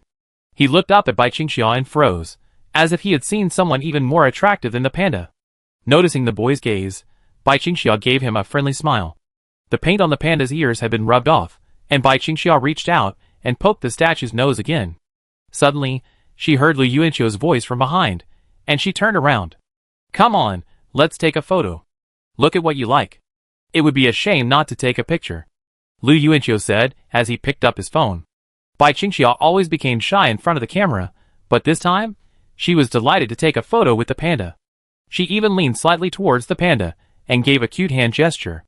The little boy next to her was pulled away by his mother, and he kept looking back, wondering if he was looking at the panda at the door or at the sister whose smile would amaze him for the rest of his life. Sitting at the table, Lu Yuanqiu studied the photos on his phone, a smile on his face. The waiter quickly brought the hot pot and the dishes. Bai Qingxia was clearly at her first time at a hot pot restaurant, and she looked at the shape of the shuangyang pot with curiosity. In May, the two of them sweated profusely over hot pot. Although Bai Qingxia couldn't handle spicy food, she felt the clear soup lacked its soul. She picked up the ingredients from the clear soup and dipped them in the spicy hot pot. Lu Yuanqiu watched her lips, reddened by the spiciness, a smile never faltering. During the meal, Bai Qingxia took out a rubber band and tied her hair into a ponytail. Her hair had grown considerably longer, from shoulder-length shorts to long straight black hair. Perhaps because she was used to having her hair down, she hadn't worn a ponytail in a while. Looking at her profile, Lu Yuanqiu felt a little dazed. It was already 10 o'clock when they returned to the hotel. Lu Yuanqiu sat on the edge of his bed, looking at the address in his phone notes, pondering his route and transportation for tomorrow. Sister Li's home is in the village, or even in the mountains. The address is exact, right down to the house number. If you can't wait for the bus, a taxi might work, but I'm not sure if taxis will drive in. It's best to take the bus and familiarize yourself with the route. After all, there won't be any taxis outside the village. Lu Yuanqiu switched to QQ on his phone and responded to his friend's concerns. He put his phone down and turned back to find Bai Qingxia sitting on her bed, staring blankly at him. Beside her was a neatly stacked pile of clothes. What's wrong? I want to shower. I'm sweating a lot. Ah. Lu Yuanqiu glanced back at the nearby bathroom. Although the glass door was frosted, the light from inside made it incredibly clear. I guard the door. I come in after you're done, Lu Yuanqiu said. Bai Qingxia grabbed the sheets with both hands. Seeing Lu Yuanqiu stand up to leave, she hurriedly said, Lu Yuanqiu, there's no need to go. If possible, just turn your back. I do the same while you wash. Lu Yuanqiu raised an eyebrow. Are you sure that's okay? Bai Qingxia's eyes silently shifted to the ground. Of course, as long as you don't turn around. I definitely won't, don't worry. Lu Yuanqiu stood up, walked around the bed with his phone in hand, and sat down across from Bai Qingxia, also facing the bathroom. Chapter 559. Seeing Lu Yuanqiu sitting down, absorbed in his phone, Bai Qingxia took her change of clothes and walked into the bathroom. She stepped back, gently closing the glass door behind her, stealing a glance in Lu Yuanqiu's direction. He was still facing away, his face bent over his phone. Bai Qingxia began to run the water. Steam rose from the bathroom, and though she had once been able to make out Lu Yuanqiu's silhouette beside the bed through the frosted glass, she could now see nothing. As Bai Qingxia undressed, she stared blankly at the fog glass, feeling strange. It was probably her first time showering in such a situation. The room was small, but there was another boy there. The glass door had no security features, and flew open with a single push. Although Bai Qingxia felt a little shy, she didn't worry about the door being insecure.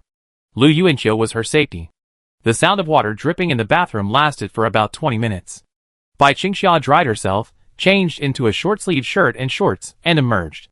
Afraid Lu Yuanqiu might be waiting anxiously, she didn't bother wiping her hair, leaving it dripping with water as she emerged.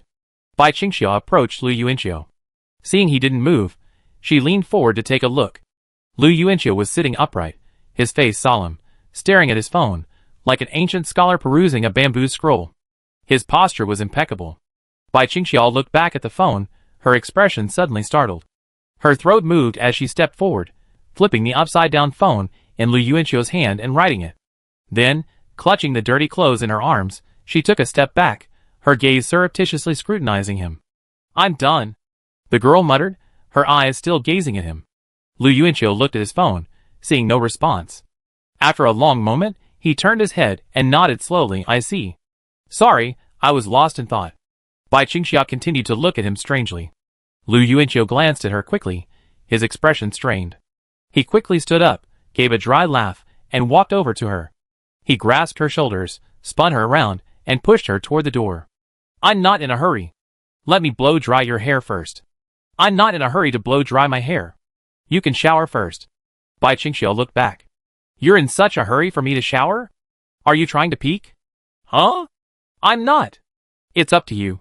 She lowered her head again. "Put your clothes down. I blow dry your hair." Bai Qingxia tossed her changed clothes into the suitcase, covered it, and then obediently ran to Lu Yuanqiu's side. "I can blow dry my hair myself." "Shut up." The hair dryer hummed. The girl observed the boy standing behind her through the mirror in front of her. Lu Yuanqiu lifted her long hair with one hand and waved the hair dryer with the other, his expression focused. Bai Qingxia couldn't take her eyes off him until Lu Yuanqiu in the mirror met her gaze. She smiled faintly and looked away. Lu Yuanqiu grinned. "What's wrong? Am I the first man to blow dry your hair? The first should have been my brother." "Oh, isn't that Uncle Bai? My father's been very busy ever since I can remember." Lu Yuanqiu nodded in agreement. He once again looked at the girl in the mirror, muttering, "You've grown up now, so beautiful." This was said from Bai Ruan's perspective, and Bai Qingxia understood. As she studied herself in the mirror, she suddenly couldn't help but ask, "Lu Yuanqiu, if I weren't good-looking, would you still take care of me like this?" Lu Yuanqiu looked into her eyes in the mirror and replied, "Yes, because it's only since I met you that I've come to realize that a person's most enduring appeal isn't their looks." Bai Qingxia in the mirror smiled. Lu Yuanqiu smiled too, reaching for the strand of hair from her shoulder. His eyes froze as he caught sight of Bai Qingxia's beautiful figure, visible below her collar. He cleared his throat and immediately shifted his gaze to the top of the girl's head. The purple color was indeed charming, but I certainly didn't buy her underwear. Bang! Lu Yuanqiu finished his shower and opened the glass door. He saw Bai Qingxia sitting upright beside the bed, as if facing a wall in deep remorse. "Are you dressed?" she asked. Lu Yuanqiu rubbed his hair with a towel and nodded, "Yes." Bai Qingxia then turned around and saw Lu Yuanqiu, wearing the same shorts as her, and smiled at him. It was already late, and the two of them packed up and prepared for bed. They laid down side by side, facing each other. The room was dimly lit, and their eyes couldn't help but stare at each other for a minute or two. Seeing her endless smile, Lu Yuanqiu couldn't help but smile too. "Silly Xia Xia, what are you laughing at?" Bai Qingxia shook her head slightly, but a smile still played on her lips. "Let's go to bed," she said. "Lu Yuanqiu, you close your eyes first, then I close them." Bai Qingxia, "No, you close them first, then I close them." She deliberately widened her eyes. Late at night, people were either extremely emo or extremely excited, and Bai Qingxia was clearly the latter. Lu Yuanqiu closed his eyes in resignation. After 5 or 6 seconds, he suddenly opened one to check. Sure enough, Bai Qingxia was still looking at him. Perhaps she had already guessed Lu Yuanqiu's next move, or perhaps she had been caught red-handed. The girl immediately beamed. She rolled over in bed, facing away from Lu Yuanqiu, shyly lifting the blanket and curling up. Lu Yuanqiu saw her slender waist, a snow-white slit visible, and her pink soles folded together. He had the urge to hug her, but he restrained himself. This girl had been through so much, and she had always struck him as quiet and mature. Tonight, however, it was the first time Lu Yuanqiu realized that Bai Qingxia was still just an innocent 18-year-old. If those things hadn't happened, she would have grown up to be a cheerful and lively girl, right? Lu Yuanqiu gazed deeply at her slender figure. Bai Qingxia spoke with her back to Lu Yuanqiu, her tone a bit coquettish. "You lied, and you opened your eyes again, even if you opened one."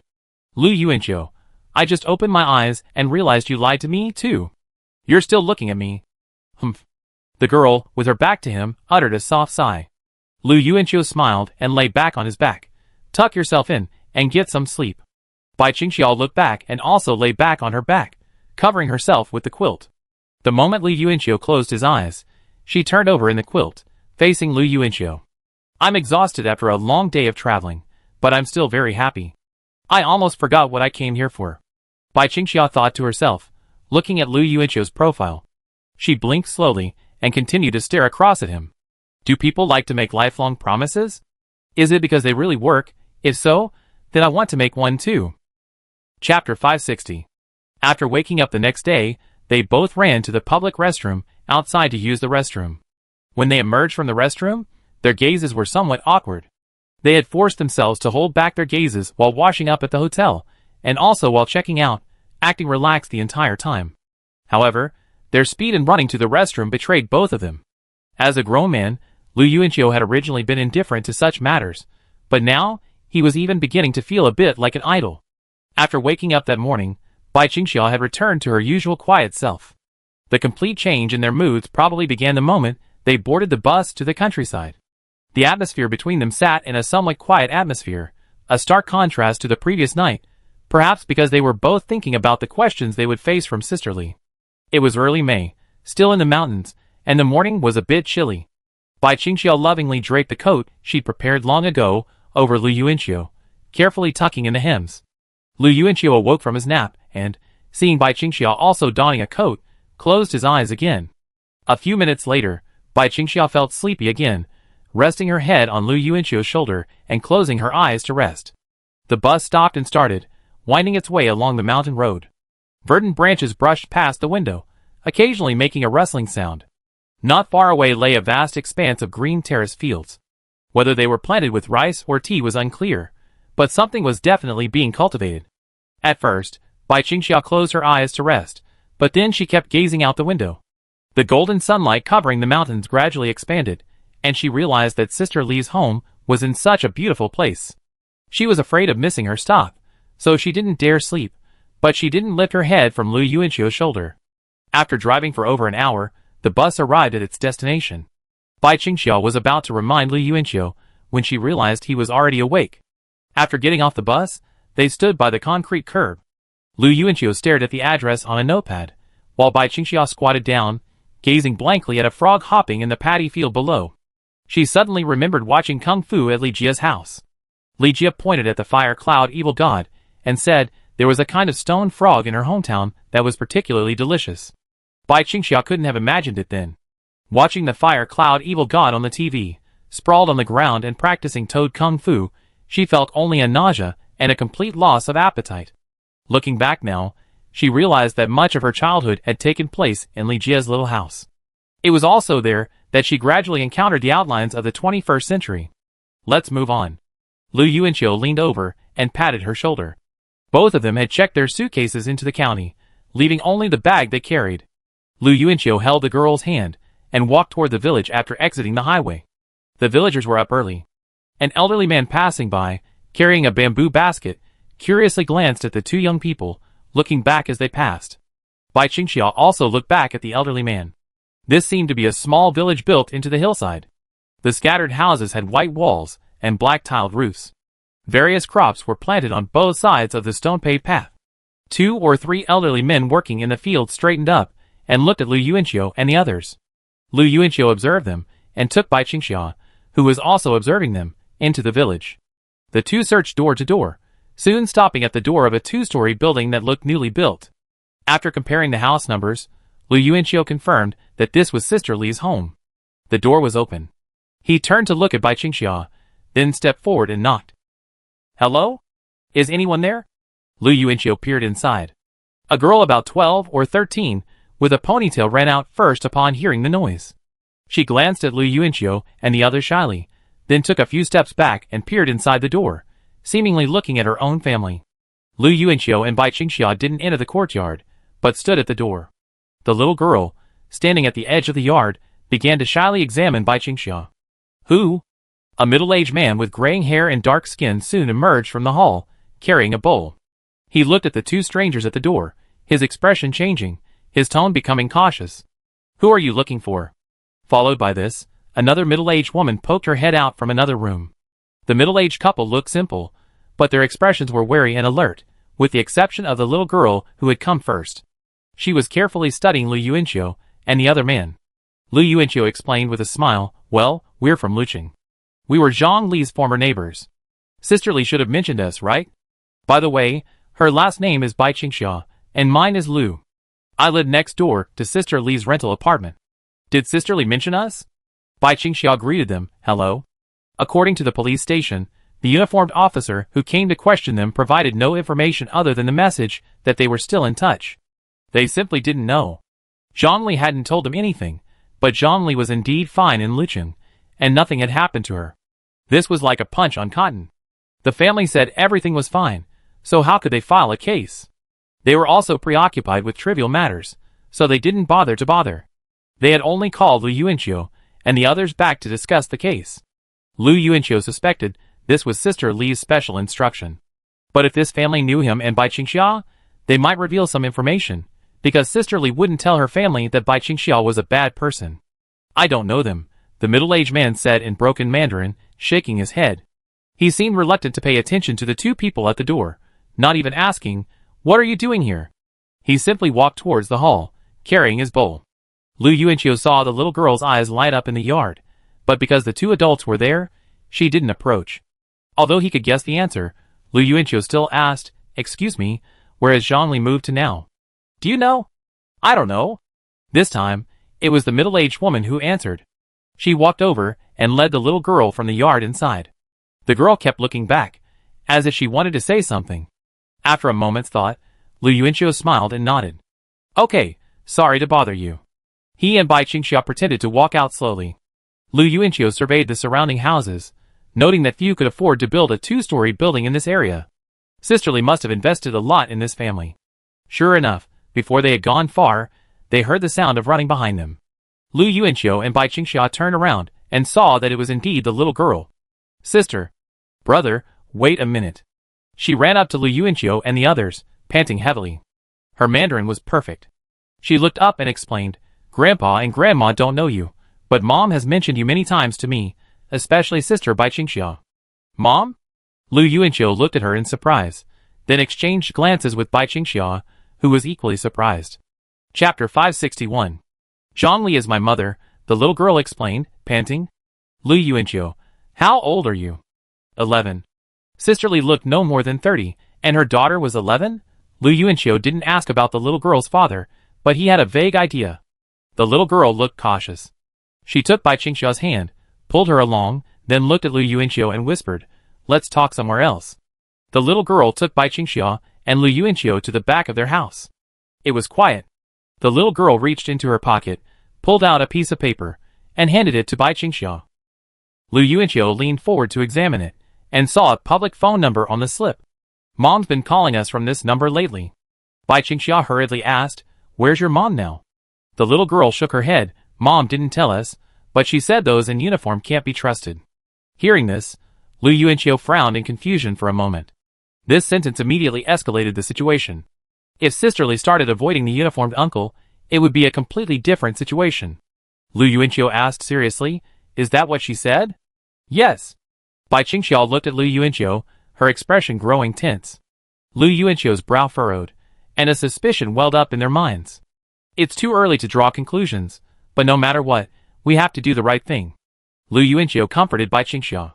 He squatted down, examining the number on the slip, and asked the little girl, "What else did your mom say?" "Little sister, I'm a good person. Tell me everything you know. I know you're good people." Mom often mentioned Sister Bai Qingxia. The little girl suddenly wiped away tears, and continued, "Mom said the same thing you just said. She said she was doing something very right, very just, but it was a little dangerous." Lu Yuanqiu was confused again.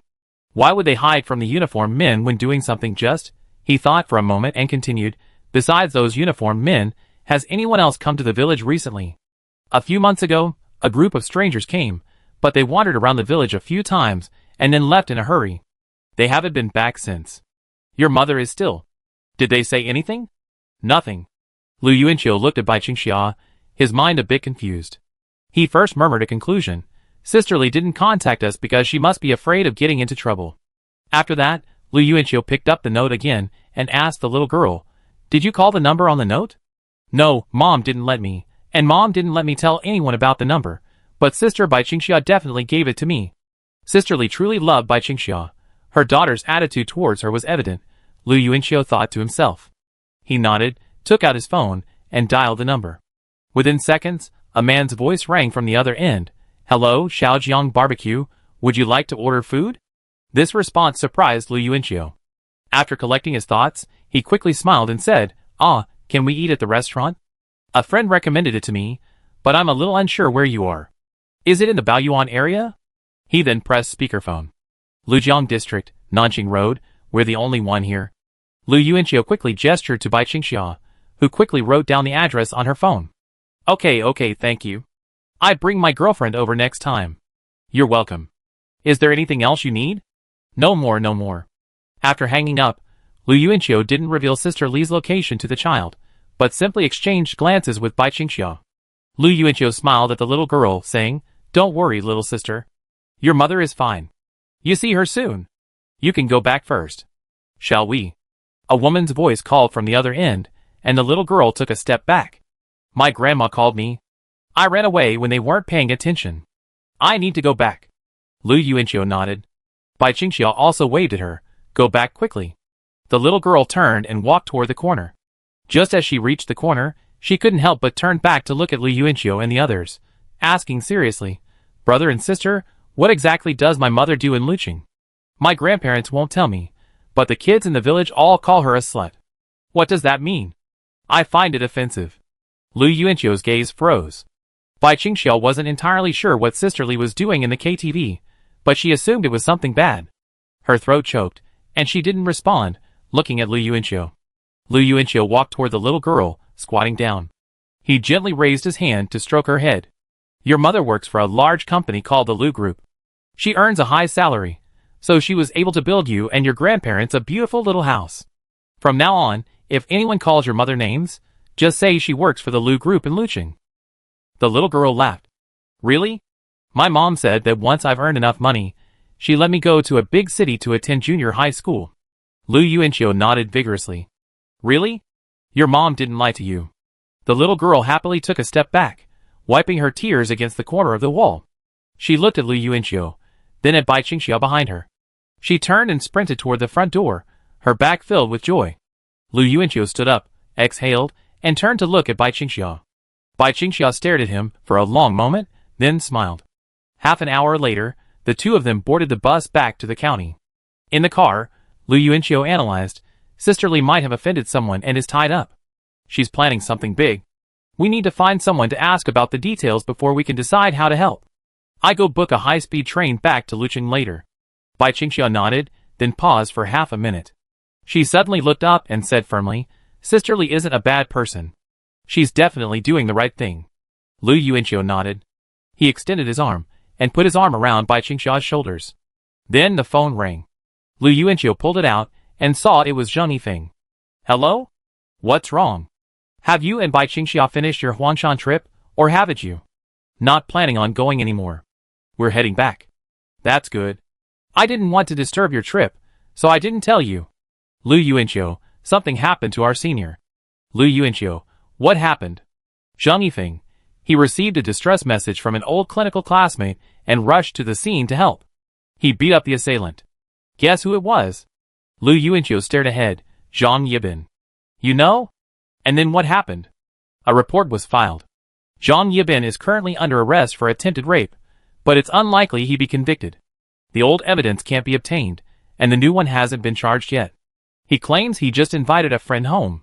Our senior is also giving a statement at the police station. It's a bit of a hassle. Chapter 562. Lu Yuanqiu was silent for a while. In fact, when he saw the scar on the left wrist of the girl sitting in the passenger seat that day, he guessed she was an old classmate of Fingers. However, the girl didn't resist at the time, so Lu Yuanqiu didn't do anything. If it were the old buzzcut boy, he would probably have stopped the car on the spot after realizing this. But now that he has lived a second life and has people he cares about, Lu Yuanqiu has gradually begun to consider whether to lend a hand based on the closeness of the relationship. Perhaps this is the growth that only the buzzcut boy of that time experienced.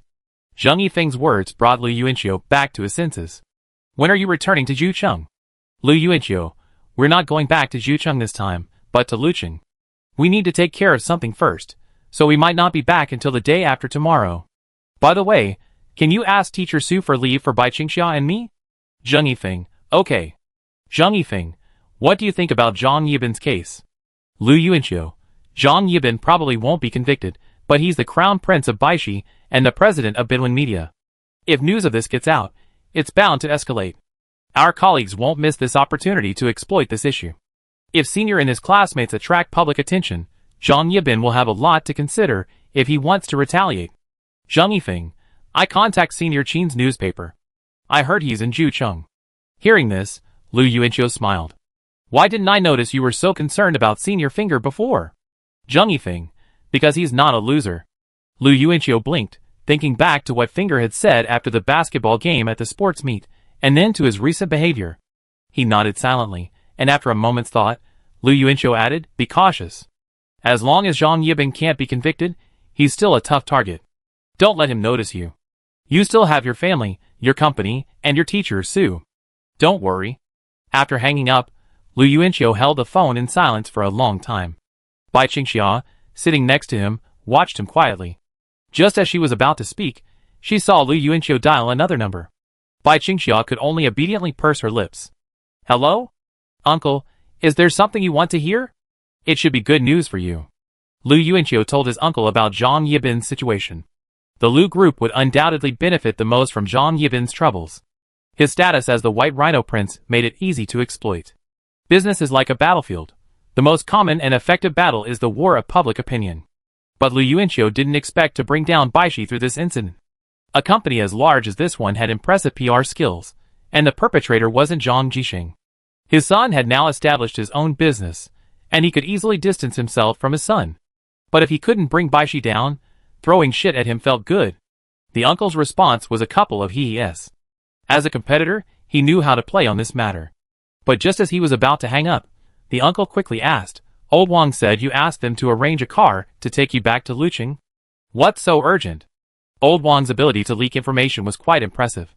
Lu Yuanqiu thought about this and explained, I'm working on it. I might contact you anytime. If anything happens, be sure to tell the uncles. You may be older, but you still lack experience, the eldest uncle warned sternly. Perhaps Zhang Yibin's incident had made him a little wary. Of the three uncles, the eldest uncle was the gentlest, yet also the most attentive. Okay. Lu Yuanqiu said a few more words to reassure him. After hanging up the phone, he took a deep breath, his chest heaving. Without understanding exactly what Sisterly was doing, he couldn't define the nature of this matter. There was no way to tell the uncles now. Perhaps once they heard that the uniform uncle was involved, they would simply stop him from getting involved. At this moment, in this world, the only people who could maintain absolute trust in Sisterly before understanding the situation were probably her family and Bai Qingxia. Lu Yuanqiu himself was only doing so because of Bai Qingxia, and because he truly wanted to know what had happened. Putting all that aside, honestly, he and Sisterly didn't have that deep of an emotional connection. But in Lu Yuanqiu's heart, as long as Sisterly was doing the right thing, it was definitely not muddy waters. As someone living at the bottom of society, even if Sisterly wasn't particularly strong, she was doing what was right within her capacity. As a friend, Lu Yuanqiu couldn't see any reason to ignore it. He had changed, no longer as reckless as the buzzcut boy of yesteryear, pursuing justice at all costs. But other than that, Lu Yuanqiu would remain true to his heart, just as the book his uncle had given him said. No matter how many lives he lived, he would always be a righteous man. What's wrong, Senior Song? Bai Qingxia finally asked, noticing Lu Yuanqiu pause. She hadn't been able to hear clearly, having sat nearby, as Lu Yuanqiu hadn't used speakerphone. Song? Lu Yuanqiu uttered an O before realizing. He always forgot Finger's full name. It just came so easily. He briefly described it to Bai Qingxia, not daring to go into too much detail. If anything, Lu Yuanqiu truly didn't want Bai Qingxia to be exposed to the seedy side of the world. After arriving in the county and collecting their luggage, the two of them found a random restaurant for dinner, and then hailed a taxi to the city. The moment the taxi door opened, Lu Yuanqiu was stunned. Hey! It's you, young man. The chatty taxi driver, sitting in the driver's seat, greeted Lu Yuanqiu with surprise and broken Mandarin. Lu Yuanqiu's expression froze for a second, and he turned to leave, grabbing Bai Qingxia. Unexpectedly, the driver got out, grabbed Lu Yuanqiu's arm, and pleaded, "Cheaper this time, cheaper. Young man, I had so much fun chatting with you last time." Bai Qingxia stared at Lu Yuanqiu with sympathy. The two finally got in the car. After driving for about 10 minutes, the driver noticed that Lu Yuanqiu was a bit sullen and didn't respond. Looking up at the rearview mirror, he said with a somewhat aggrieved tone, "Young man, if you don't chat with me, I fall asleep easily. You're a taxi driver, sleeping with a reincarnated Arhut?" Lu Yuanqiu laughed in anger. Just as he was about to explode, Bai Qingxia quickly grabbed his arm and whispered for safety. Lu Yuanqiu stared at the girl's face, his face radiant, and he leaned forward to engage in a passionate conversation with the driver. The journey was almost busy. They both had dinner on the high-speed train, and it was already 7 o'clock in the evening when they arrived in Lucheng. They went to Xingfuli. The room that had been prepared for Bai Qingxia at home was always ready, and they could just make the mattress and sleep right away. Chapter 563. At 11 o'clock in the evening, Lu Yuanqiu had just lain down on his bed when the door suddenly opened. Bai Qingxia, standing in the doorway in her nightgown, glared at him. Lu Yuanqiu, with his upper body erect, stared blankly at Bai Qingxia, waiting for her to speak. But Bai Qingxia simply glanced at his bed and said, "Forget it. It's okay, go to sleep." With that, she gently closed the door. Lu Yuanqiu could hear the distant clatter of her steps back to her room and shut it. Silence returned to the room. "What does this mean?" Lu Yuanqiu scratched his crotch, confused, unable to comprehend. "Does this girl want to stay with me for a while? I guess so. I'm going to see Sisterly tomorrow, so I probably won't be able to sleep." Or perhaps, after that night in the hotel, Bai Qingxia had grown to enjoy being alone with him at night. Thinking of this, Lu Yuanqiu, lying in bed, suddenly curled his lips and stretched out his arms comfortably. Back in the room, Bai Qingxia stood by the bookshelf and opened the class notes she had just pulled out. This was the one she had copied for Lu Yuanqiu. "I hadn't noticed it when I stayed here during the Lunar New Year holiday, but tonight, while carefully scanning the bookshelf, I suddenly saw it in a gap." Tucked inside the notes were 2 slips of paper, one with the words Lu Yuanqiu written on it, and the other an IOU that read, "August 30th, 2010, Bai Qingxia owes Lu Yuanqiu 3 loaves of bread, a school bag, a pencil case, and a pack of sanitary napkins." Both were in her handwriting. Looking at the 2 notes, Bai Qingxia, who was sitting on the bed, had a softer expression on her face, and her eyes sparkled with warmth. She carefully stuffed the notes back into the notebook and put it back on the bookshelf. It turns out Lu Yuanqiu, like her, also collects these things. The next day. It was the last day of the May Day holiday. Lu Yuanqiu and Bai Qingxia had never imagined that they would spend most of their time searching for someone. After washing up, Lu Yuanqiu and Bai Qingxia had a simple breakfast. Lujiang district wasn't close, so a subway would have been convenient, but it wouldn't be open until 2016. So Lu Yuanqiu asked Lu Tian to be the driver for this search. "What's wrong with you two? Going out for barbecue so early in the morning, and in Lujiang district at that?" Lu Tian complained as he drove. He continued chattering on the way. "Once you get your licenses this summer, you'll be able to drive the car on your own, and I won't have to chauffeur you anymore. And you didn't even tell me you were coming back this time. The vacation's almost over." Lu Yuanqiu's expression was impassive. "Dad, can you shut up?" Lu Tian, His hand had already reached for the clothes drying rack on the passenger seat, but seeing Bai Qingxia's grim expression in the rearview mirror, Lu Tian pulled his hand back. "Are you two really going for barbecue?" he asked again, but no one responded. The car stopped at a traffic light, and Lu Yuanqiu suddenly slapped his thigh, startling Lu Tian so much that he almost slammed the accelerator. "I just realized, isn't the barbecue restaurant closed so early in the morning?" Lu Yuanqiu turned and asked the two of them. Bai Qingxia wasn't clear, but Lu Tian had clearly just realized what was happening. He was still furious, turning back and cursing, "You idiot. Can't you just stop talking nonsense? You made me come all the way here for nothing." He then asked, "How about we skip the barbecue? I take you two to eat something else? It's not a question of whether to eat or not." Lu Yuanqiu frowned, then waved his hand. "Forget it. Let's go first." Lu Tian continued driving, full of doubts. After about half an hour, the car stopped on the road next to Shaojiang Barbecue. The 3 of them walked cautiously along the side of the road. Lu Tian didn't think much of it at first, but the cautiousness of Lu Yuanqiu and the other 2 made him uneasy. Finally, Lu Yuanqiu, his father, and Bai Qingxia booked a king-size room at the hotel across from Shaojiang Barbecue. The window of the room faced the main entrance of Xiaojiang Barbecue. Lu Tian stood at the doorway, staring blankly at the two people sitting on the bed, unsure whether to leave or not. Suddenly, his phone rang. He picked it up and saw it was his wife. Su Xiaoya, where did you take my son and the others? Lu Tian shook his head, bewildered. I don't know. They went to get a room and took me with them. Should I leave? Or not? Su Xiaoya, aren't you kidding me? Lu Yuanqiu and Bai Qingxia turned their heads at the same time, their expressions stiffer than the others. Around 3 in the afternoon, Lu Tian was eating his lunch in the room when he looked up and asked, You said you were here to arrest someone? That's harsh. We're looking for someone, Lu Yuanqiu explained.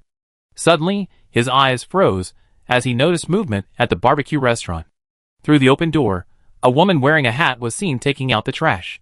Although her face was invisible, Bai Qingxia, standing by the window, could still identify her. It's her. Lu Yuanqiu immediately turned around and pinned Bai Qingxia to the bed, saying, Wait here. Don't move. Don't go out. Dad and I will go. Is it still dangerous? Are we looking for someone? Lu Tian asked, dazed, as he ate his lunch. Lu Yuanqiu turned to look at him and said, Catch them. Seeing his son run out, Lu Tian hurriedly followed, cautiously giving Bai Qingxia a warning as he closed the door. Lu Yuanqiu wasn't sure if anyone else was watching nearby like them. Ultimately, he wasn't sure what Sisterly had done. To be on the safe side, Lu Yuanqiu didn't let Bai Qingxia show up. After all, if Sisterly saw him, she'd be seeing her. The father and son reached the shop door. Lu Yuanqiu saw the plainly dressed woman inside, bending over to sweep the floor. Her hair, beneath her cap, was shaved short, even shorter than a man's.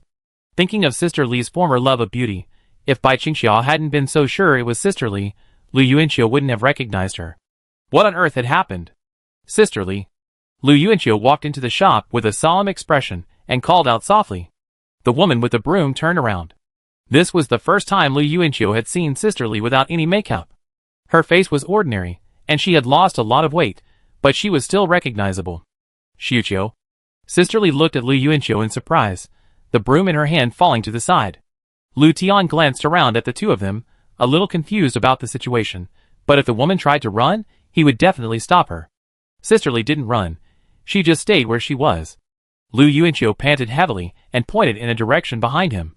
Bai Qingxia's direction, the direction of the mountain village. Sisterly, I don't care what you've done. We face this together. Just don't hide from us, or else nothing will be resolved. Bai Qingxia is here too, watching you from afar. She misses you so much. We've been looking for you for 3 days. Lu Tian panted heavily, looking at his son and the woman in confusion. He had a vague impression of seeing her at the hospital. Suddenly, Lu Tian noticed the woman in the baseball cap crying. She was standing in the middle of the store, her hands covering her mouth, her body hunched over, crying. Chapter 564. Xingfu Li, Lu Yuanqiu's bedroom. Thank you. Sisterly thanked Lu Tian, accepting the glass of water he handed her. Her eyes were still red. Seeing Sister Li's hair now cut short and her face so thin that her cheekbones were prominent, Bai Qingxia couldn't help but shed silent tears as she sat on the bed. Sisterly quickly leaned forward and hugged her. Xia, don't cry. I didn't dare contact you. The implications were too great. And I was always afraid that the bad guy Zhang Yibin would notice you because of me, so I kept avoiding you. I handed the USB drive to the Lujiang District Police Station. I waited for months, but there was no news. In fact, Zhang Yibin's people were less aggressive in their attempts to find me. From then on, I realized I couldn't trust anyone. I kept hiding. I didn't know who to contact. I was afraid that if I gave it away, it would fall into oblivion. I was afraid that my efforts would be in vain. I couldn't bear it, so I worked part-time while waiting for an opportunity. Lu Yuanqiu's expression was solemn. He touched the USB drive Sisterly had copied, looked up at her, and asked, But Sisterly, you still have family? What would happen to them if anything happened to you? Zhongli shook her head, tears welling in her eyes. Ever since I saw Nini being tortured beyond recognition by him, I've realized that a life like mine is worthless. But if I get hold of that beast Zhang Yibin, I make him pay. Xiaoqiu, you know what? I have a daughter too. Zhongli said through tears. My daughter wants to go to school in Luqing someday. What if she runs into him? What if Xia runs into him? What if other girls run into him? If I have the evidence, I fight him to the bitter end. It's my life at stake. Zhang Li's entire body trembled as she finished speaking, her tearful eyes revealing a resolute determination. Lu Yuanqiu nodded slowly. He took a deep breath, thought for a moment, and called his uncle. I go out and make a call. Standing in the living room, Lu Yuanqiu clutched the USB drive as his uncle's voice rang out from the other end of the line. What's wrong, Xiuqiu?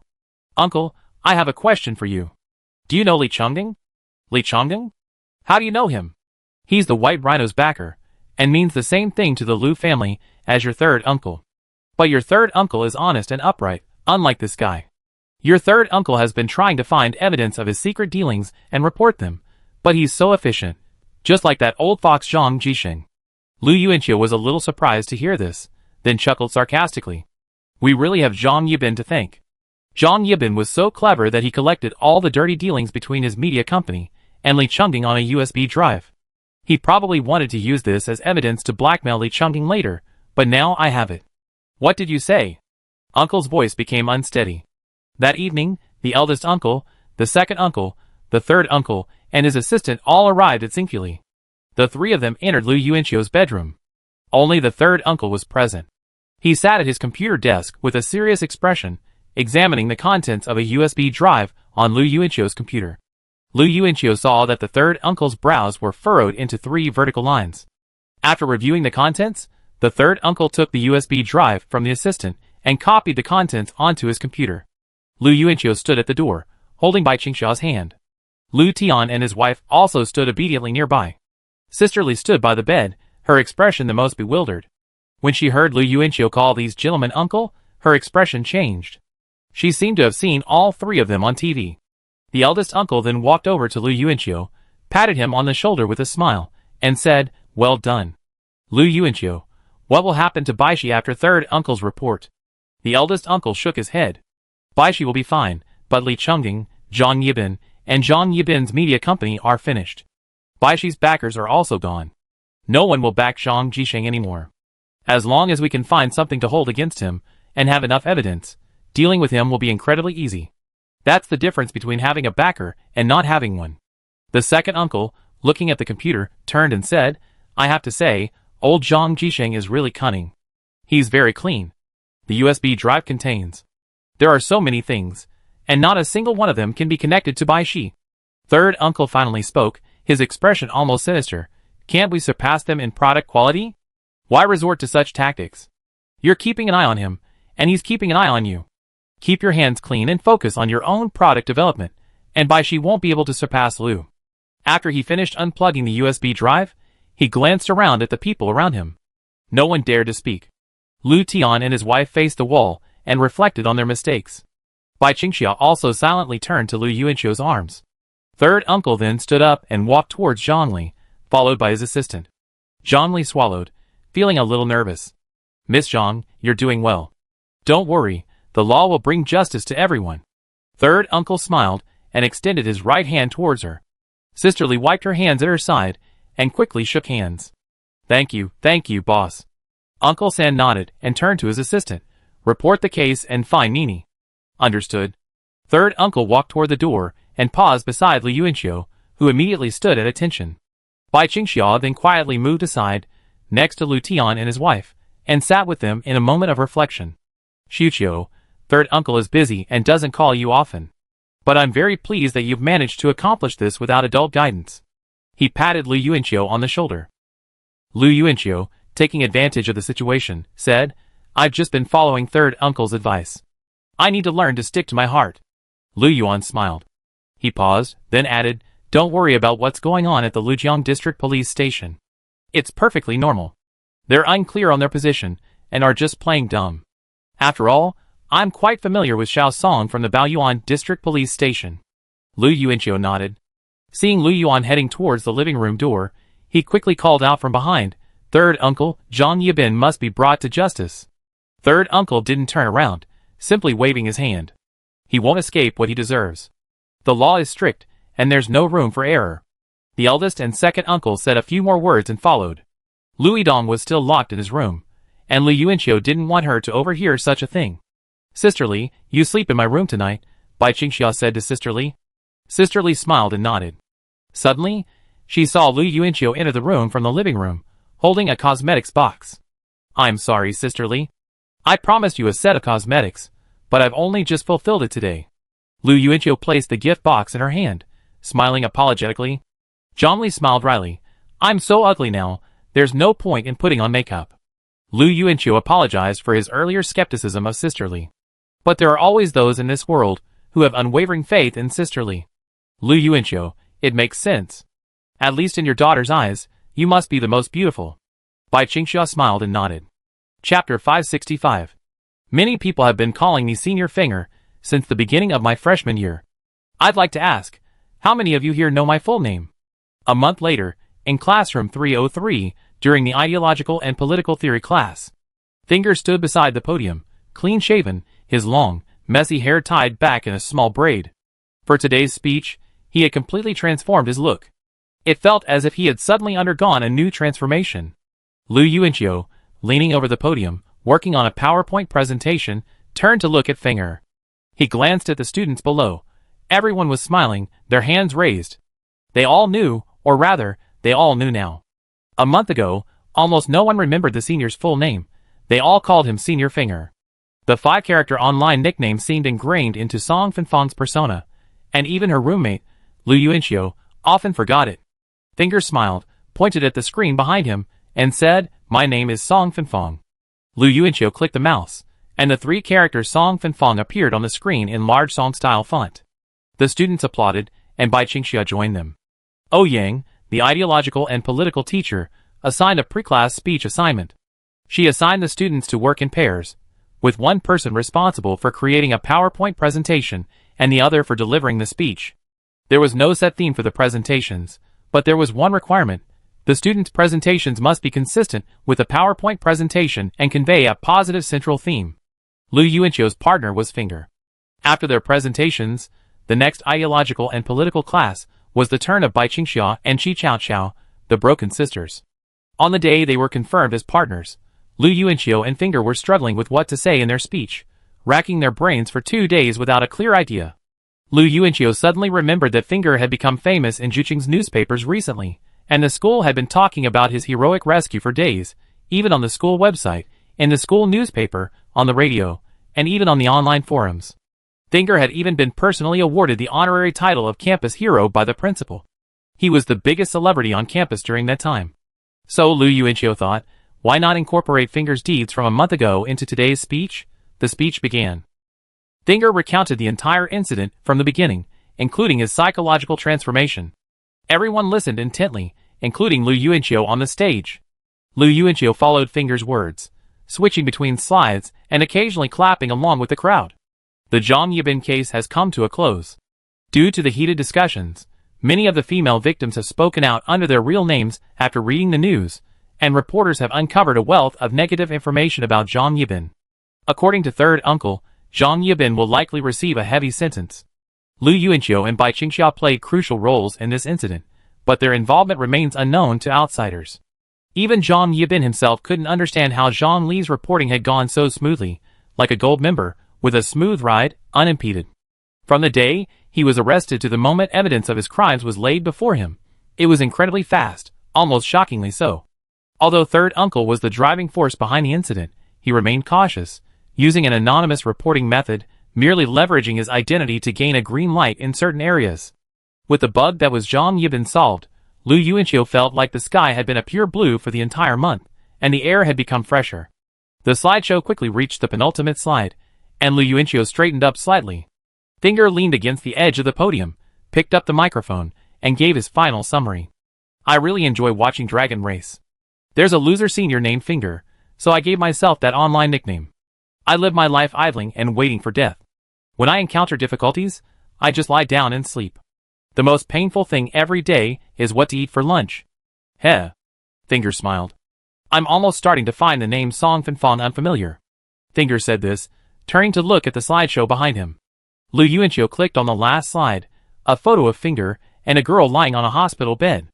The girl was wearing a hospital gown, her face blurred for protective purposes. Staring at the photo, Finger continued, over the past month, many unexpected events have occurred, and I've also enjoyed an honor I've never experienced before. I'm very happy, and have found myself again. This is all thanks to the words I told myself before I decided to save the lives of those people.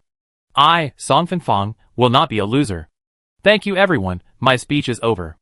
The classroom erupted in applause. Lu Yuanqiu was also clapping. He had just unplugged the USB drive when Finger suddenly returned to the podium, picked up the microphone, and shouted, of course, I also hope that Jiang and the thief can portray Finger as a hidden tycoon. Otherwise, send me a knife. A burst of laughter filled the classroom, and Lu Yuanqiu curled his lips. Finger in Dragon Clan truly was a hidden tycoon, seemingly severing the overpass with a single blow. After the two left the stage, they walked towards their seats. Lu Yuanqiu sat down and asked Bai Qingxia, who was standing beside him, how are you and Cao Cao preparing for your speeches? Bai Qingxia nodded, ready. Chi Cao Cao even pulled a USB drive from her bag and waved it at Lu Yuanqiu. Nervous? A little. Bai Qingxia's voice was soft and gentle, but her expression was much more natural than it had been in high school. She seemed to have a thought and quickly pulled out her phone, showing Lu Yuanqiu the message. Sisterly will be back in Luqing soon. Lu Yuanqiu nodded, okay, I tell uncle tonight. Sisterly had returned to her hometown this month to recuperate. She didn't plan to return to her old job, so Lu Yuanqiu took the opportunity to tell uncle, who readily agreed to arrange a job for her at Lu Group. Third uncle had actually been thinking about it for a while. Providing Sisterly with a job at Lu Group was both a way of making amends and a way of protecting her, for herself and her family. At this moment, a soft voice came from the side. Lu Yuanqiu, thank you. Lu Yuanqiu turned to look at her. Why are you thanking me? Bai Qingxia smiled but said nothing. She looked up at the teacher in front of her and opened a textbook in front of her. Lu Yuanqiu shamelessly leaned over and said, I forgot to bring my book. Let's study together, study together. It's almost the end of the semester, and you still don't bring your book to class. Isn't the ideological and political theory exam open book? It's okay. You forgot to bring your books for other subjects too, and it's not just this one, and it's not just this one. What will happen if you fail this semester? You just said thank you to me. Why are you so angry with me all of a sudden? Lu Yuanqiu looked at her with a look of grievance and surprise. Chapter 566. Let's put it this way. Let's put it this way. Rewards and punishments should be clearly defined, right? You clearly studied very hard in high school, but you've slacked off in college. I only said a few words to you because it was almost the end of the semester, and you still hadn't brought your books. And you're even imitating my way of speaking. Lu Yuanqiu looked at Bai Qingxia's eyes, and suddenly couldn't help but shut his mouth. Yes, that's how it was. When a girl spoke a sentence with a slightly aggrieved tone, while simultaneously casting her beautiful, clear eyes at him questioningly, the devastating power contained within was simply limitless. Lu Yuanqiu really wanted to list Bai Qingxia's aggrieved expression and tone among the 10 great tortures of ancient times. I was wrong. He clasped his hands together, his fingertips resting on his brow. Seeing him admit his mistake, Bai Qingxia's expression eased, her eyes softening slightly, though her tone still held a hint of resentment. Tomorrow, I continue tutoring you for this semester's subjects. The exams are in less than a month, so be serious. Got it, Lu Yuanqiu said, observing the expression on her face. Bai Qingxia suddenly clenched her fist and gently tapped Lu Yuanqiu's forearm. Lu Yuanqiu lifted his arm, which was holding the textbook down. Bai Qingxia then turned the page and glanced up at him. Seeing her temper, Lu Yuanqiu felt a surge of amusement. He leaned forward and deliberately nudged Bai Qingxia with his shoulder. Bai Qingxia frowned, pushing back against him. A smile crept into the corner of her mouth as they squeezed, the two of them looking like they were vying for the right to use the ideological and political textbook on the table. Sensing movement nearby, Chi Cao Cao craned her neck to glance at the two people competing with each other. As she watched, she suddenly imagined a Mary Sue scene, Lu Yuanqiu retreating to the side, Bai Qingxia collapsing in his arms, both arms held in his grasp. But this scene didn't happen. After class, Su Miaomia walked into the classroom.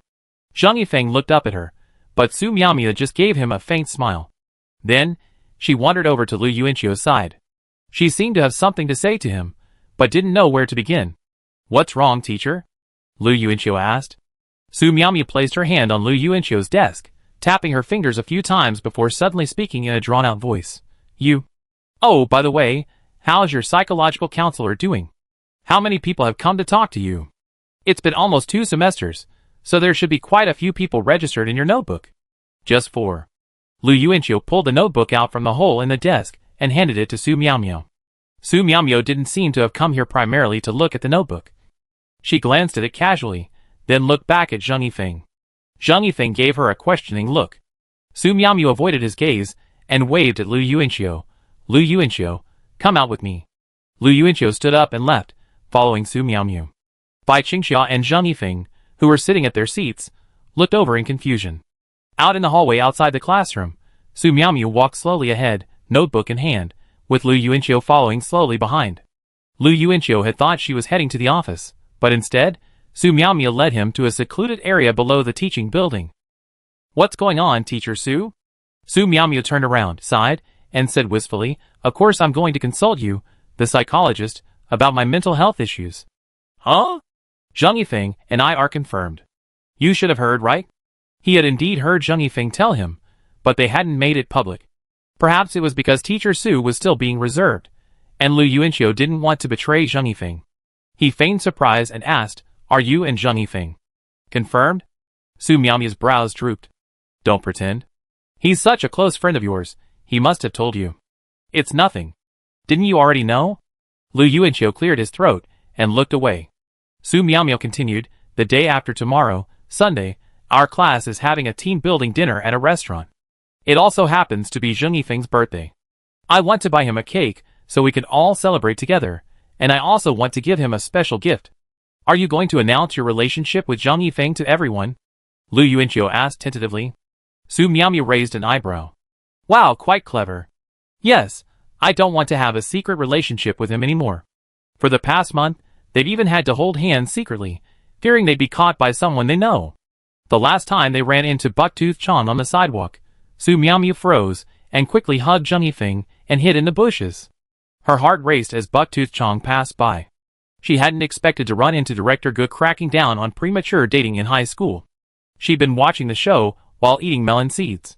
Now, she finally understood what it felt like to be caught. Although the consequences of the two situations were different. Lu Yuanqiu, so what did you want to see me about, teacher? Su Miaomiao lowered her head. Honestly, I made this decision in the heat of the moment. Now I'm considering the consequences. You and Zhang Yifeng have a good relationship, so I'd like to hear your opinion. Or rather, I'd like to hear a final reason that convinces me to make this decision. Lu Yuanqiu sighed. Teacher Su, you're overthinking it. You don't really need so many reasons. You're no longer a high school English teacher, and he's no longer a high school student. You're both adults, recognized by both your parents, and you like each other. There's no obstacle at all.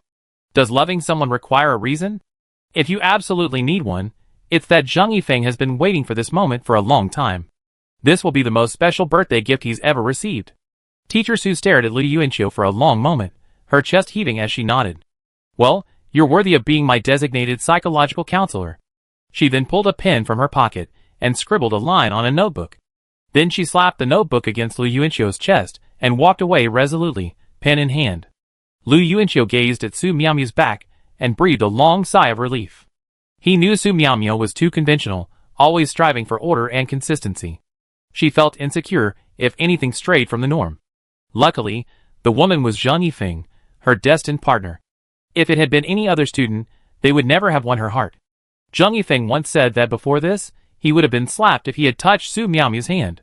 Now, Lu Yuanqiu felt that Zhang Yifeng truly understood her. Lu Yuanqiu opened his notebook and saw written in Su Miaomiao's handwriting, 5, June 1st, 2012, Su Miaomiao, you don't need a reason to love someone. Chapter 567. That evening, Bucktooth Chong announced the holiday date and exam times in a spreadsheet in the class group chat. The holiday begins on July 3rd, and the exams begin in mid-June. The exam week lasts 2 weeks, and the number of exam subjects has increased significantly compared to last semester. Last night, Lu Yuanqiu specifically inquired about the difficulty of the exams for the second semester of his sophomore year. Finger's response was that he failed 5 subjects at once this semester, and his makeup exams were equally dismal, so he was held back twice. Upon hearing this, Lu Yuanqiu stared at him in stunned silence for a long moment. Glancing at Lu Yuanqiu's bewildered expression, Finger, with his pigtails, smiled, revealing his white teeth, and gave a thumbs up, saying, Stand back a grade with me. Lu Yuanqiu. Danger. Lu Yuanqiu immediately kicked Finger away with a yelp, then quickly turned around and set the alarm for 6 o'clock the next Saturday morning, notifying Bai Qingxia. Bai Qingxia's bedtime was between 11 p.m. and 6 a.m., so waking up early didn't bother her. The next day, Saturday, the two of them finished breakfast and arrived at classroom 303 at 7 a.m. Initially, the room was empty. Lu Yuanxiu yawned and began flipping through his exam textbook. Bai Qingxia pulled a freshly printed workbook from her pink school bag and held it over to Lu Yuanxiu. This is the workbook I got from a senior student in clinical medicine.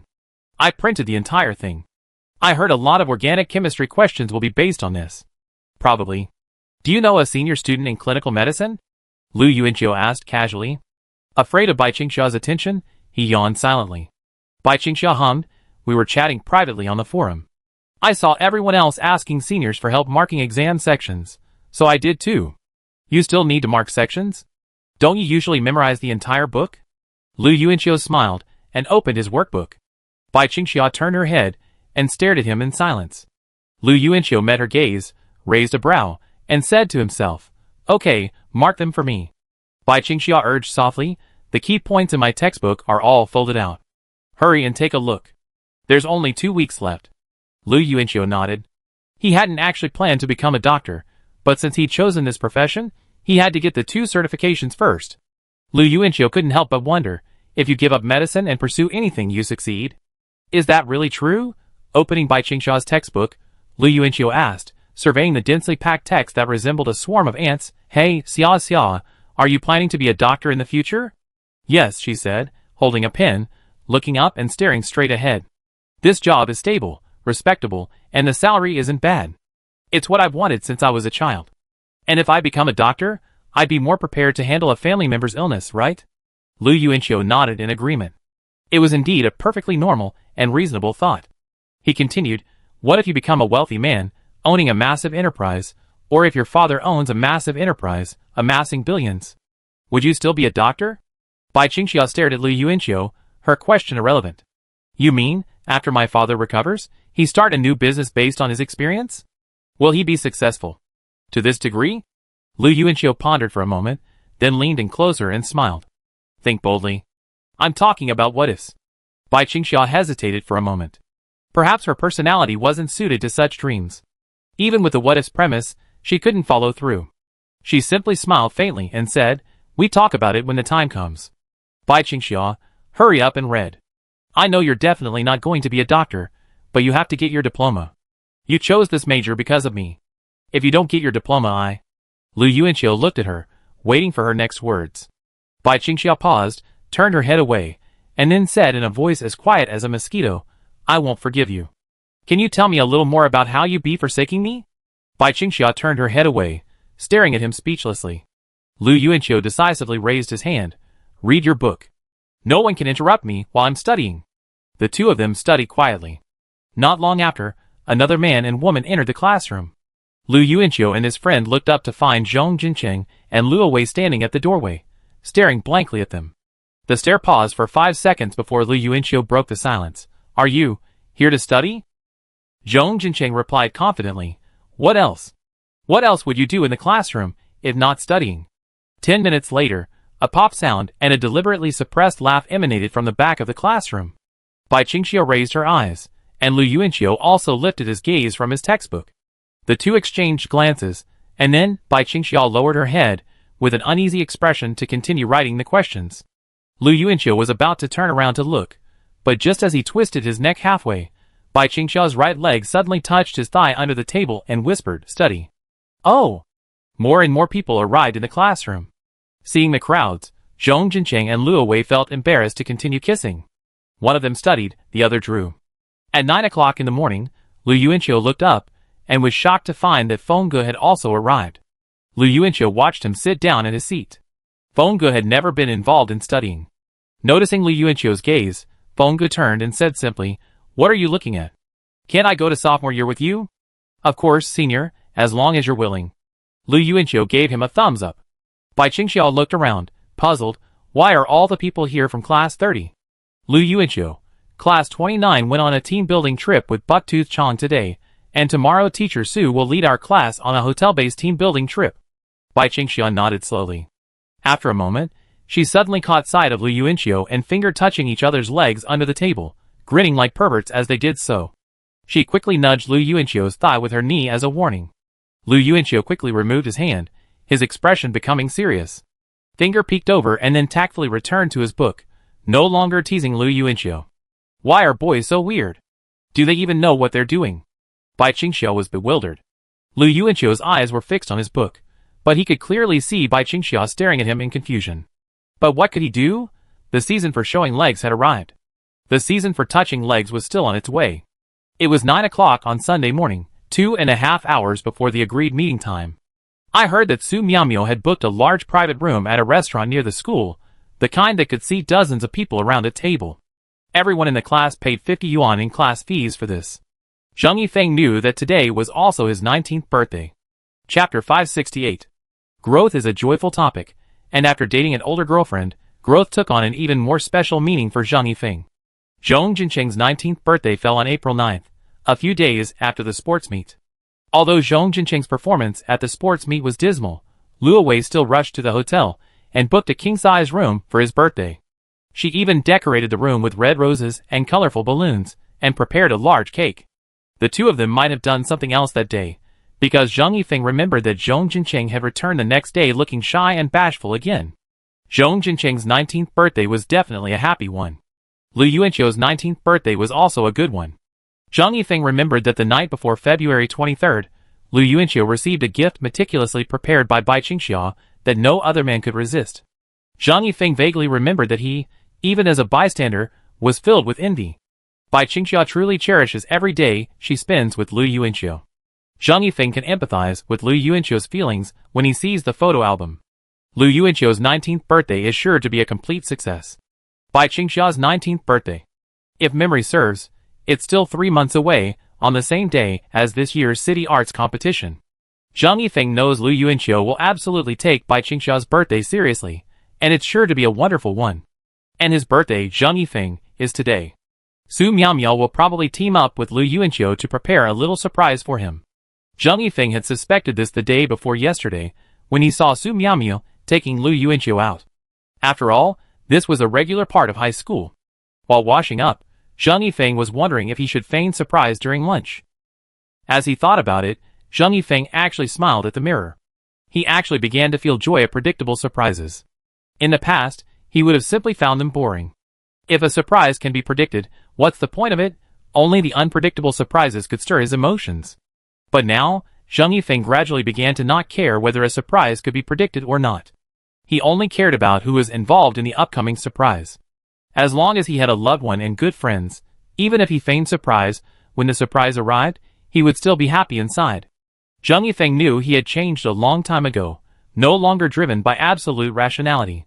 But wasn't the loss of some of that absolute rationality a form of growth for him? He used to be aloof, prioritizing rationality and viewing things from a bird's-eye view. But now, he was increasingly susceptible to the emotions of those around him. Lu Yuanqiu's optimism, Zhong Jincheng's transformation, Bai Qingxiu's determination, Su Miaomio's love, and Fang Guo's rise.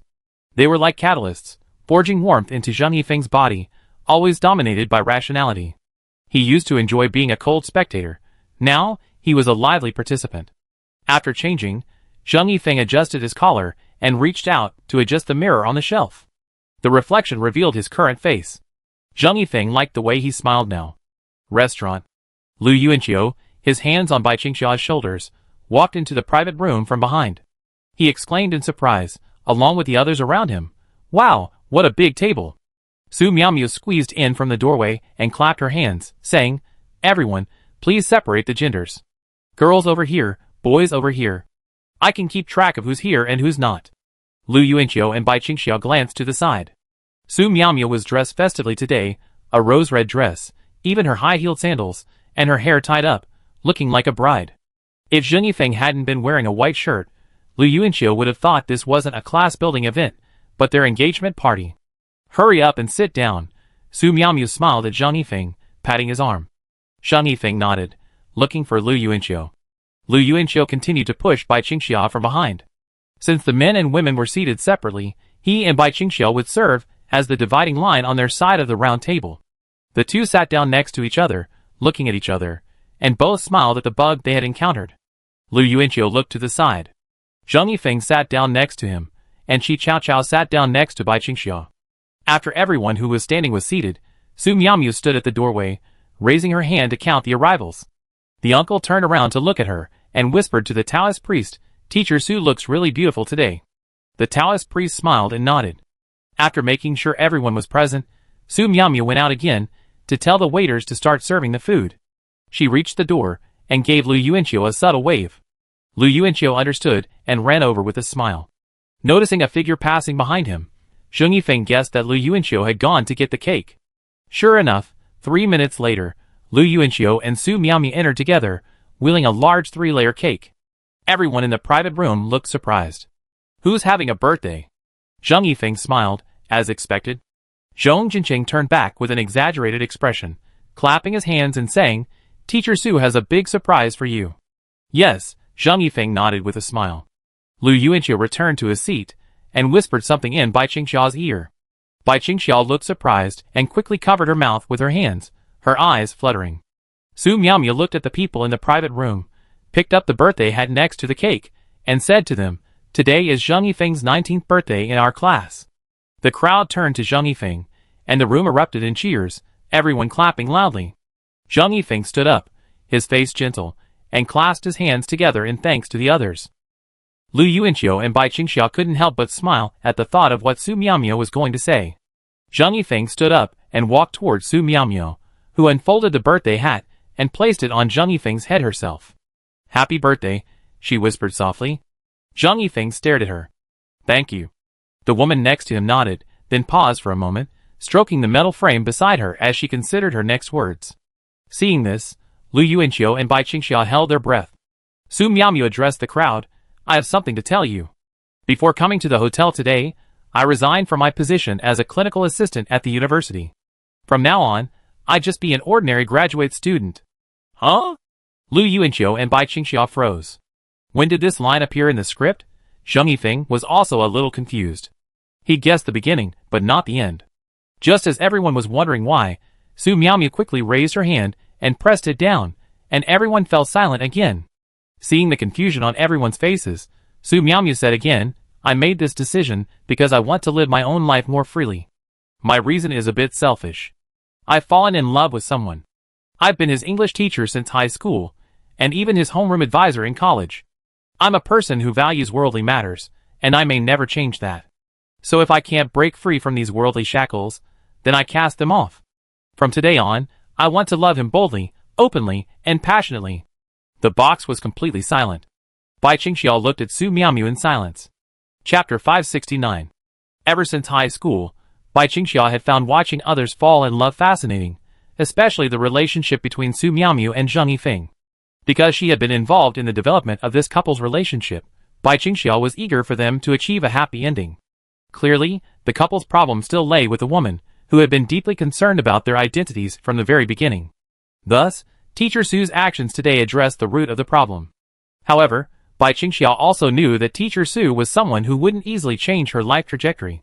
Perhaps due to her family background, Teacher Su had been accustomed to following a predetermined path since childhood, a point Lu Yuanqiu had discussed with her at length.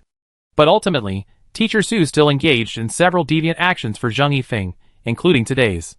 Unexpectedly, yet logically, the solution wasn't particularly dramatic or life or death. It was simply Teacher Su's calm resignation as class assistant. Bai Qingxiao sat frozen in her seat for a long moment, as if, in that moment, she saw something substantial in those two people. This was probably what love was. The ordinary, simple love of ordinary people. The couple she'd been following finally came together today, in a way that left her feeling incredibly emotional. Liang Jingfeng turned his head to glance at the long silent private room, and couldn't help but ask Su Miaomiu, who was wearing a rose-red dress, "Teacher Su, who are you talking about?"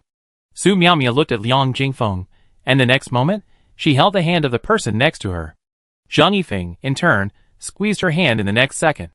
"Oh my god!" Liang Jingfeng's eyes widened. Everyone stared in shock at the two people standing by the cake. They'd thought Zheng Yifeng was just celebrating his birthday, but he'd become the protagonist in the ensuing incident. It was the class monitor. "No, Teacher Su, when did you two start dating? You weren't listening carefully." Teacher Su said she and the class monitor have known each other since high school. Listening to the chatter, Su Miaomiu explained, "After graduating from college, I went to Luching for an internship and taught English for a while at Zhang Yifeng's high school. And the class monitor chose Zhuhai University for you. Wei Jiu exclaimed. Zhang Yifeng shook his head and smiled. I didn't know she was at Zhuhai University. She didn't tell me where she was, but we still happened to meet. Maybe it was fate. Oh my god, you guys kept it a secret from us. Finkel sighed, his words instantly echoing the entire room. But everyone's expressions were filled with joyful blessings. Su Miaomiao and Zhang Yifeng both laughed. Lu Yuanqiu also smiled and began clapping. Everyone followed suit, and many of the boys even stood up and cheered. Liang Jingfeng was a little confused, still a bit unconvinced. Zhong Jincheng slapped him from behind, and he finally let out a damn, and started clapping. Lu Yuanqiu then turned to look at Bai Qingxia and whispered, I don't know why, but I feel like this is finally happening. In a movie or TV series, this would be the finale. After Lu Yuanqiu finished speaking, he noticed Bai Qingxia looking a little dazed, so he whispered, What's wrong with you? Bai Qingxia came to her senses, shook her head, and smiled at him. It's okay. I'm happy too, happy for both of them. Haha. Lu Yuanqiu turned his head away. Bai Qingxia clapped slowly, while looking at Lu Yuanqiu's profile, observing him intently, thinking deeply. When they returned to school, Zhang Yifeng didn't return to his dorm. Instead, he followed Su Miaomiao to her office. There was a lot of stuff to move, so Zhang Yifeng naturally had to help. The school will have to find someone to replace you next, right? Zhang Yifeng asked, turning his head as he put Su Miaomiao's things into a cardboard box. Suddenly, he froze, his eyes fixed on one of the several photos on Su Miaomiao's desk.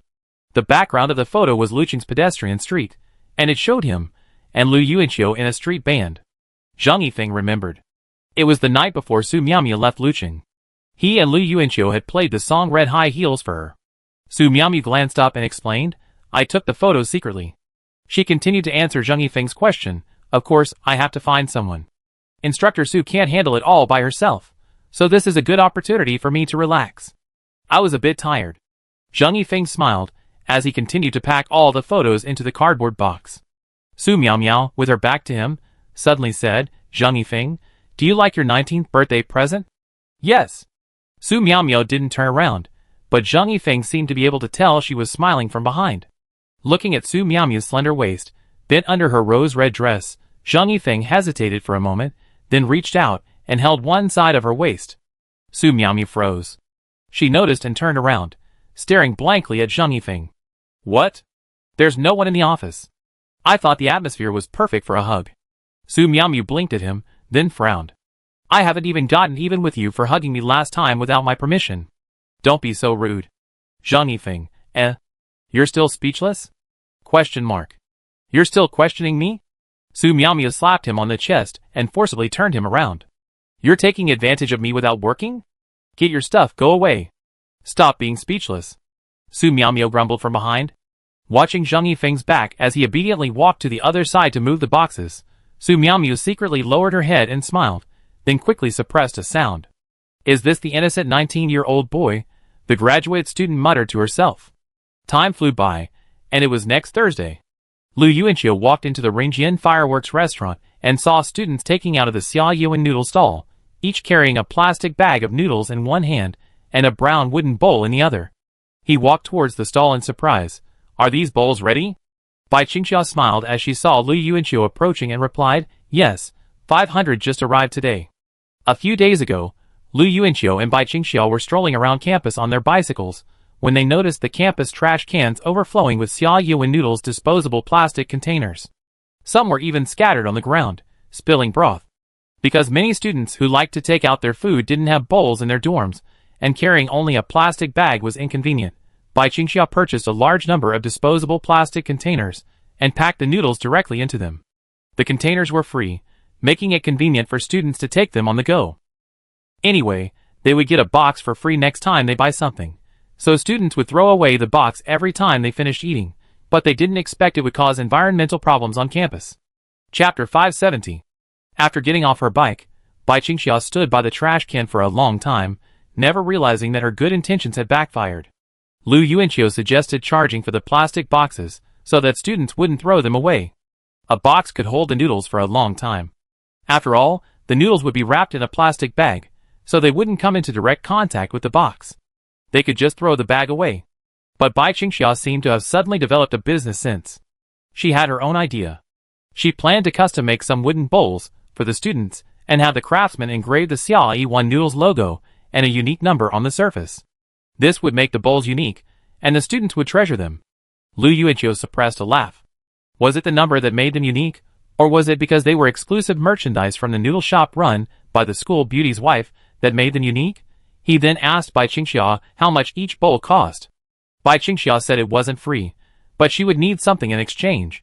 When Lu Yuanqiu heard the girl say this, his expression was surprised, but then he smiled. He asked what he could exchange for. Bai Qingxia had already come up with an idea. While waiting for the bowls to arrive, Bai Qingxia had someone make a bunch of cute panda cards.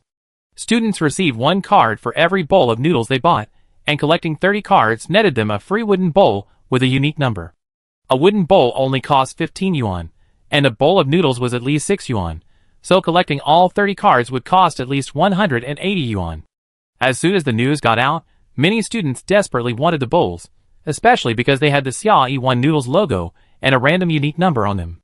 Many students who loved Xia Yiwan noodles but had grown tired of them insisted on buying them during this period, even if it meant eating them until they were sick. For a bowl that costs only 15 yuan, they're willing to spend hundreds of yuan, eating noodles for at least 10 days, to collect 30 panda cards. Lu Yuanqiu couldn't help but sigh. Humans are truly an amazing species. When Lu Yuanqiu asked Bai Qingxia how she came up with this idea, Bai Qingxia explained that in junior high, she saw classmates eating crispy noodles to collect cards. Lu Yuanqiu was instantly struck by nostalgia, and he recounted his own obsession with collecting cards back then. But Bai Qingxia's next words made him smack himself. Bai Qingxia said she wasn't interested in collecting the cards at the time. She'd simply been curious about what crispy noodles tasted like. At this moment, Lu Yuanqiu looked at the recent surge in business at Xia Yiwan Noodles and smiled slightly. Bai Qingxia was rich now, but she probably wasn't curious about the taste of crispy noodles anymore. "Oh right," the girl behind the counter suddenly said. She walked into the store, picked up a bowl from the pile of wooden bowls, and walked towards Lu Yuanqiu. "This one's specially prepared for you." Lu Yuanqiu picked up the bowl, looked down, and saw the number 001 on it. He looked up at the girl. "But I only have 1 panda card left before I reach 30, so I don't qualify for the redemption rules." Bai Qingxia smiled and shrugged, looking away shyly. "It's okay. You have a photo of me and the panda sculpture on your phone, so that counts as 1. Ha ha." After Lu Yuanqiu finished laughing, he noticed the people in the queue nearby looking at him, and he quickly hugged bowl number 001 to his arms. His precious expression actually made Bai Qingxia laugh. Did everyone think the numbered wooden bowls were unique because of Bai Qingxia? Lu Yuanqiu didn't know, but he was sure. Oh right. Lu Yuanqiu suddenly remembered something. He pulled out his phone and said to Bai Qingxia, "Dong has her high school entrance exam tomorrow. Give her some encouragement." "So soon?" Bai Qingxia was a little surprised. After she finished speaking, she listened to the cicadas chirping outside the restaurant, and then, in a daze, realized what was happening. Yes, it was already the summer of 2012. Another summer had arrived. The afternoon's philosophy and religion class was the last of our freshman year. Teacher Ouyang, dressed in a women's suit, walked into the classroom and stopped at the door. She folded her arms, took a step back, and leaned against it. "Class 30, Group 2, start your presentations." This married female teacher was always aloof. Lu Yuanqiu glanced to the side, as Bai Qingxia and Qi Chaoqiao stood up from their seats. Bai Qingxia had changed her clothes this afternoon, wearing the same white dress Lu Yuanqiu had originally bought for her. The hem dropped below her knees, revealing her slender calves and pristine white socks. Bai Qingxia was no longer as nervous about giving a speech as she had been in high school. She took Qi Caocao's hand and walked towards the podium. Together, they bowed to the audience. Amidst the applause, Bai Qingxia straightened up and looked at Lu Yuanqiu. Lu Yuanqiu didn't applaud, but simply raised 2 fingers and gestured upwards to the corners of his mouth, like a kindergarten teacher directing the children on stage. Bai Qingxia smiled at this. Her smile was still pure, unchanged, but less shy and more natural. Qi Chaoqiao was the PowerPoint creator, and Bai Qingxia was the speaker. The little girl immediately ran to the podium and inserted the USB drive into the computer. The PowerPoint opened, and a line of words caught her eye. "My freshman year awakening journey. A note on breaking out of my social cocoon." Bai Qingxia let out a soft breath. She glanced back at the screen, exchanged glances with Qi Chaoqiao, who was crouching on the podium, and then looked out at the entire class. Below were not radishes or cabbages, but actual human heads. Seeing the title, Lu Yuanqiu raised his eyebrows in amazement, almost letting out a wow. Bai Qingxiao restrained herself from looking at him, fearing she would burst out laughing. The theme of my speech today is growth. Growth is the metamorphosis of a cocoon into a butterfly, painful yet full of hope. It's not a fleeting transformation, but the silent accumulation of countless days and nights. As Bai Qingxiao spoke, many images flashed through her mind. The nightly leg stretches against the wall in her rental apartment on Hohot Lane, and the image of Xia Yuan noodles preparing sauce at dusk. Everyone listened quietly to Bai Qingxiao. Behind her, a PowerPoint presentation flashed with photos from the day she reported to the military training grounds. Each photo was accompanied by text. Lu Yuanqiu took a closer look and saw that they were all written from Qi Caocao's perspective, like the self-narration of someone with social anxiety. The little girl only peeped her head above the podium, switching between text and images as Bai Qingxiao spoke, like a dull, insignificant tool. What others see as natural social interaction is an insurmountable mountain to us. But we continue to communicate with the world in our own way. We are often silent, yet occasionally brave, striving to find our own balance. Chapter 571.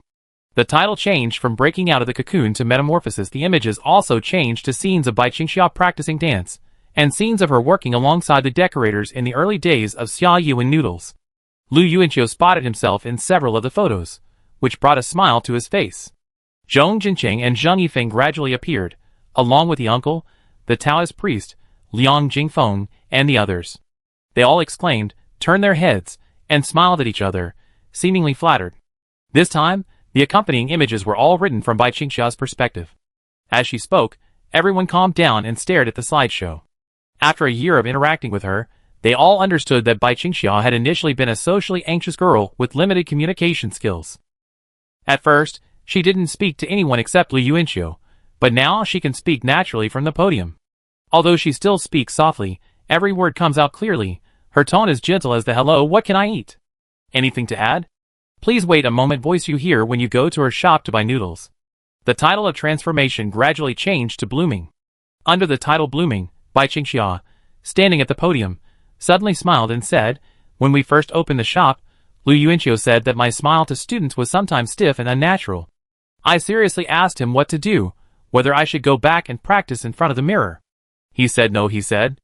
At this point, Bai Qingxiao looked up at Lu Yuanqiu in his seat, and everyone else's eyes followed his gaze.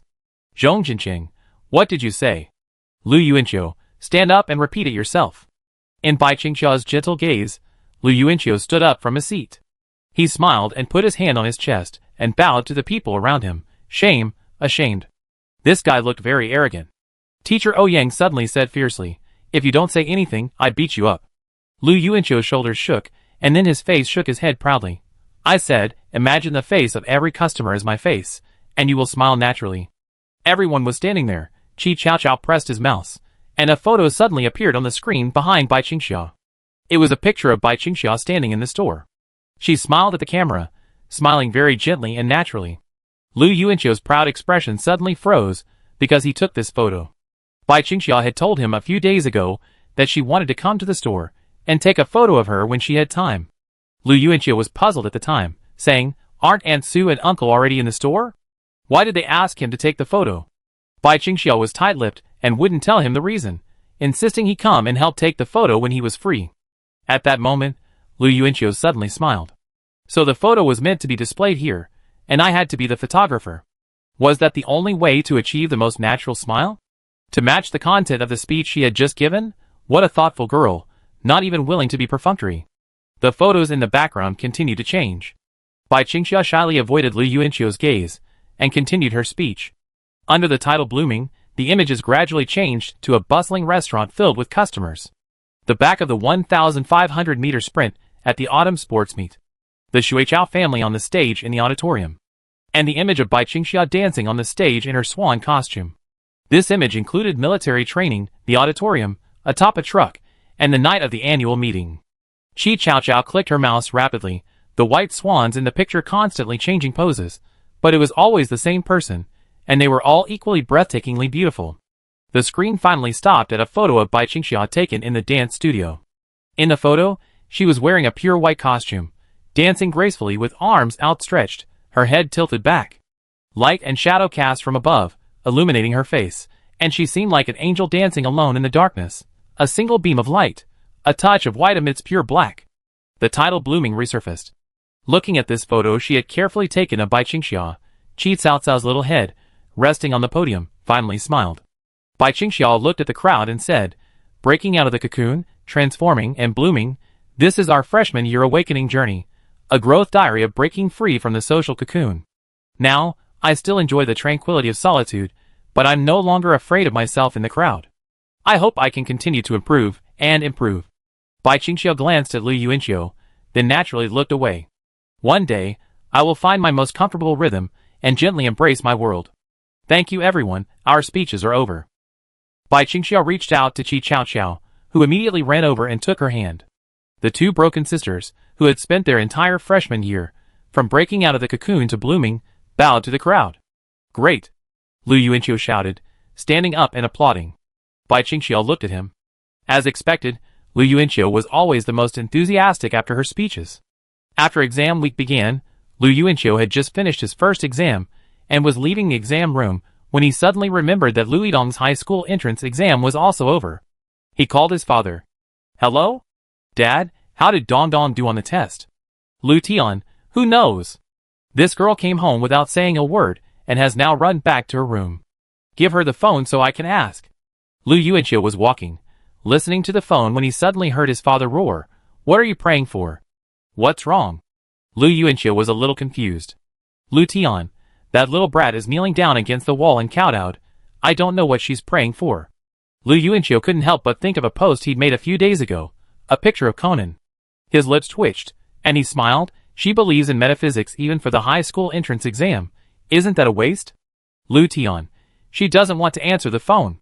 Seeing Zheng Yifeng, Finger, and the others approaching, Lu Yuanqiu said into the phone, Then let's talk about it after I get back. There are only 10 days left before the holiday. After hanging up, Lu Yuanqiu sighed. It seemed Lu Yidong hadn't attended a key high school before her rebirth, but in this rebirth, Lu Yuanqiu had some hopes for her. Will she win? How did you do on the test? Lu Yuanqiu asked Finger, who was approaching. Finger smiled and said, Today's exam was easy. I've never failed it before, and I always score above 60. This always works well. Lu Yuanqiu pursed his lips and nodded. Finkel smacked his lips. I'm definitely not repeating a grade this time. Zheng Yifeng walked with his hands in his pockets, muttering, Seniors' exams aren't difficult. I've trained him. The hard part is the city arts competition. We only have 2 months left, and we have to take the third and fourth subjects during the summer vacation. There's not much time left for rehearsals, and we don't even live in the same place. At this point, Zheng Yifeng turned and looked at Lu Yuanqiu. Lu Yuanqiu shuddered. You're going to say that again, aren't you? Zheng Yifeng shook his head and sighed. No more. I'm giving up hope. Lu Yuanqiu suddenly smiled and said, But I've finished writing the lyrics. Chapter 572. Zheng Yifeng's eyes flashed with surprise. When did you write it? This kind of thing isn't something you can just compose a line a day. As soon as inspiration strikes, I can finish the whole song in a single night, Lu Yuanqiu replied. Ironically, he finished it the night before final exams. Perhaps, he was stressed from studying for so many days straight, and that stress needed a way out. Creativity was the perfect outlet. Zheng Yifeng approached with a smile. Let me see it. What are you looking at now? The sentences aren't quite connected yet. I find time to refine them later. Finger also approached. Take a look first. No. Lu Yuanqiu walked forward like a shy little girl. Zheng Yifeng and Finger exchanged glances, smiled, and followed Lu Yuanqiu. Since he had been given a special wooden bowl, Lu Yuanqiu now liked to take his noodles home to eat. He had become a psychological toy manipulated by capital. After all, there's a bowl in the dorm room. I can't just leave it there unused, right? It's like buying a candlestick without buying a candle, right? Damn, did Capital Xia predict this? He's incredible. At the Ringjian Fireworks restaurant, Lu Yuanqiu leaned against the counter and said, 2 orders of noodles to go, as usual. Dingle was still dazed, and struggling over what to have for dinner. Lu Yuanqiu and Zheng Yifeng didn't bother to think, so they just ordered a bowl of noodles, and waited until they were really sick. Okay, Bai Qingxiao agreed. Zheng Yifeng noticed the wooden bowls piled up in the store and asked, Can I have one? I don't want to use plastic anymore, but I don't have all the cards yet. I add more later. Of course, Bai Qingxia said, then turned and picked the next number from the pile of wooden bowls, handing it to Zhang Yifeng. Lu Yuanqiu leaned in to take a closer look, then lifted Zhang Yifeng's bowl and examined it, his eyes etched with envy. It's 007? 007 hasn't been given away yet? Bai Qingxia's stirring of the noodle slowed down, silently glancing at Lu Yuanqiu as she explained, not yet.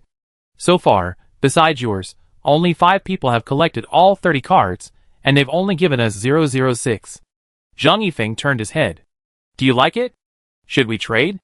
Lu Yuanqiu looked at him, and quickly shook his head. No, 001 was something Bai Qingxia left for me. Lu Yuanqiu examined Zhang Yifeng's bowl, his fingers tracing the number. As far as numbers went, Lu Yuanqiu preferred 007. He had loved the number 7 since he was a child, and after watching so many movies, 007 was incredibly well known. But Bai Qingxia's gift of 001 to him definitely meant it was the first or the only one, a token of her affection. Since it's yours, take it. Lu Yuanqiu returned the bowl to Zhang Yifeng. Zhang Yifeng took the bowl, glanced at Bai Qingxia, and nodded to Lu Yuanqiu. I go sit over there and wait. After Zhang Yifeng left, Bai Qingxia asked Lu Yuanqiu, what's so good about 007? Nothing much. I just saw the movie when I was a kid, Lu Yuanqiu explained with a smile. Oh. Bai Qingxia pouted, paused, and then said, bring your wooden bowl over after dinner. Huh? Why? You don't need to change it, and there's no need to have 2007s. Carving numbers on this bowl, and giving it away in numerical order will make it a memorable memory. It's better if the numbers are unique. Bai Qingxia shook her head. No, I can just engrave something on your bowl myself, making it even more unique. Lu Yuanqiu was startled by this, then smiled. Actually, it's already very special. After all, it's the first bowl I've ever given you. What are you going to engrave?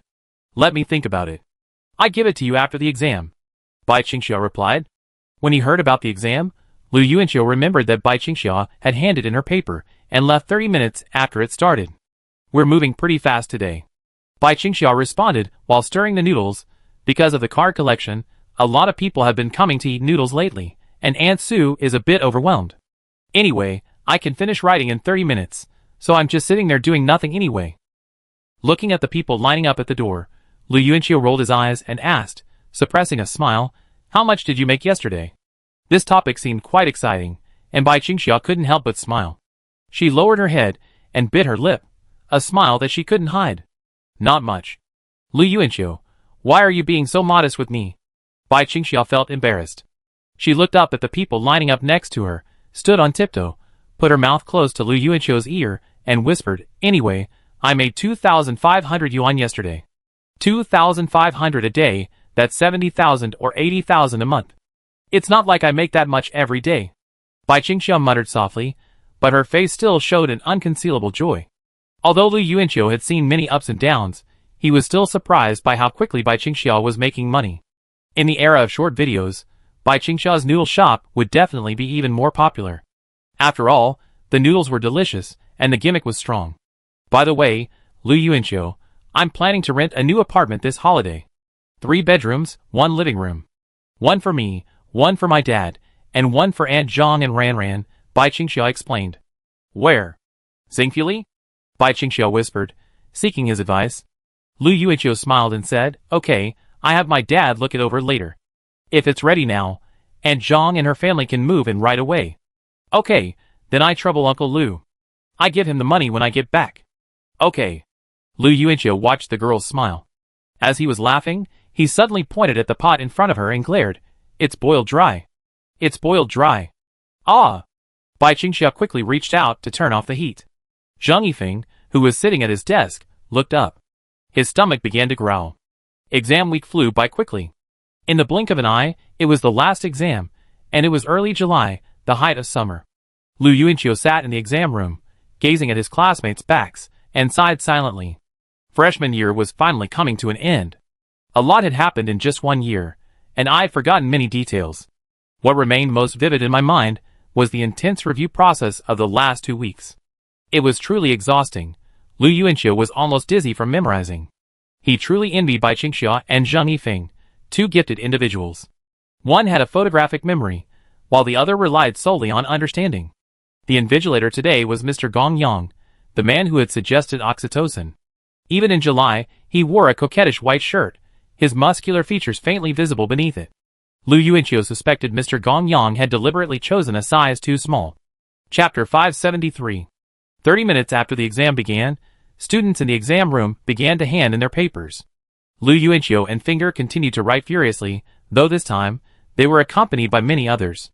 Teacher Gong Yang smiled and said to each student who came forward to hand in their paper, "Happy holidays. May you soon find that special someone of the opposite sex with that unique scent." He would not teach in the second year of clinical studies. This was Teacher Gong Yang's farewell and a blessing. Zhong Jincheng and Zheng Yifeng walked to the podium together and handed in their papers. Listening to Teacher Gong Yang's words, Zhong Jincheng smiled and replied, "Teacher, I found it." "Teacher Gong Yang, congratulations, and you?" He looked at Zheng Yifeng. Zheng Yifeng nodded. "I found it too." "Teacher. Wow, impressive." After handing in their papers, the two of them walked out into the corridor. Lu Yuanqiu looked up and saw Bai Qingxia, who was sitting in her seat, looking back at him. The noodle shop had closed, so Bai Qingxia didn't have to bother with it. Today, she was waiting for Lu Yuanqiu to hand in her paper. Lu Yuanqiu turned to look at Finger on his left, who also looked back. Both of them lowered their brows and wrote rapidly, as if competing for speed. Finally, Lu Yuanqiu managed to come out on top. He put away his stationery, stood up, and gave Finger a chuckle. Then, he picked up his paper and walked forward.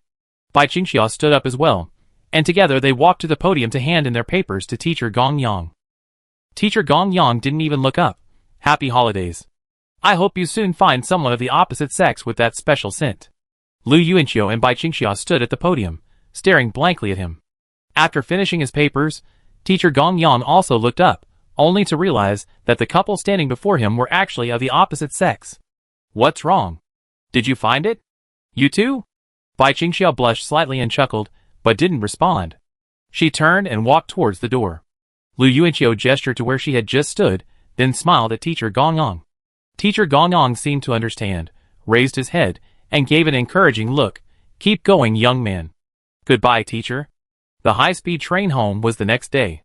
This afternoon, the Student Union Arts Department sent a message to all the top-ranked students in the campus art skill category, instructing them to gather at the activity building. They had something to discuss. It was easy to guess that this was preparation for the city art competition at the beginning of the semester. At 2 o'clock in the afternoon, Lu Yuanqiu and the other 4 members of the band set off for the activity building. Only one person from each art skill list could represent that category, competing in the city art competition under the name of Zhuhai University.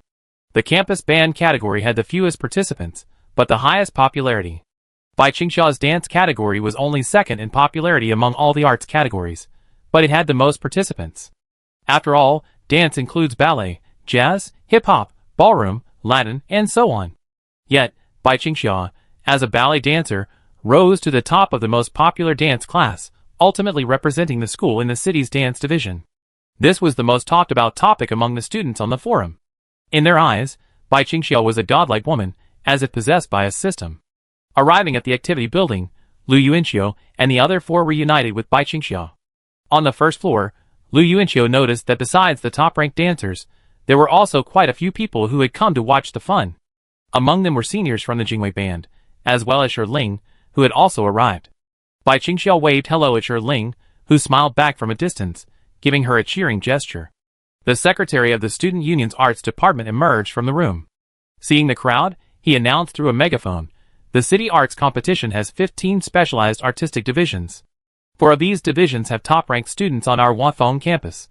These are the Campus Band, Yanggu String Orchestra, Dance, and Drama. Group A of the Drama Club, and Lin Haochuan, Go, are the top-ranked students. You will represent Zhuhai University in the corresponding divisions of the City Arts Competition. Those whose names I call, please step forward and line up." Lu Yuanqiu and the other 4 walked forward side by side.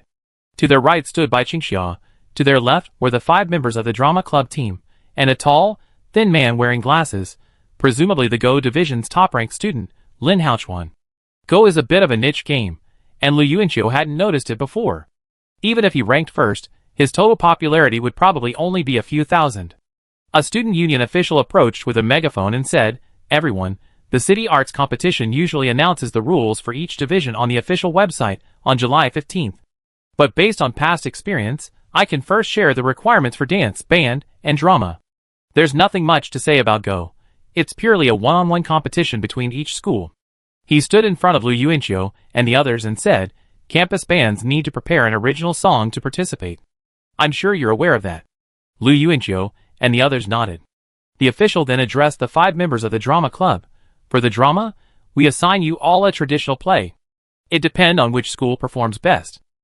The official looked at Bai Qingxia again and said, for the dance category, since there's no standard dance genre, there will only be one theme for the competition.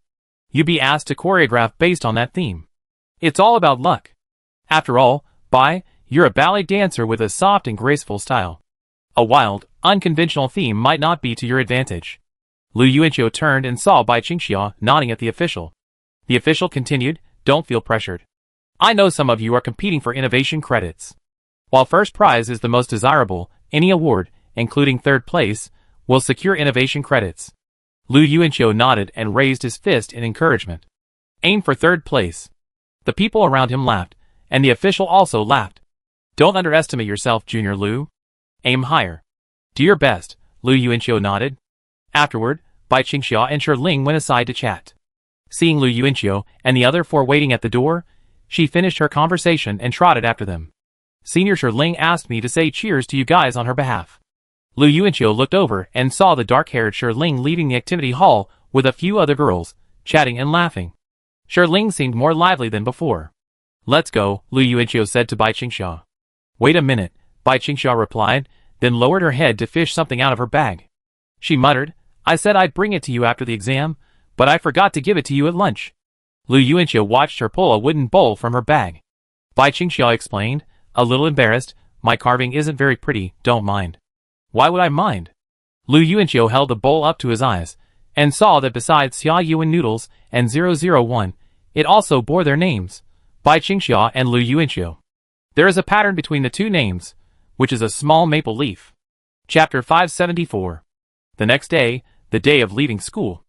After packing his suitcase, Lu Yuanqiu called the 3 people from the neighboring dorm over. Leaning against his desk, he said to the 4 people in front of him, everyone, especially Liang Jingfeng and you, senior. You 2 might need to go to Lucheng this summer.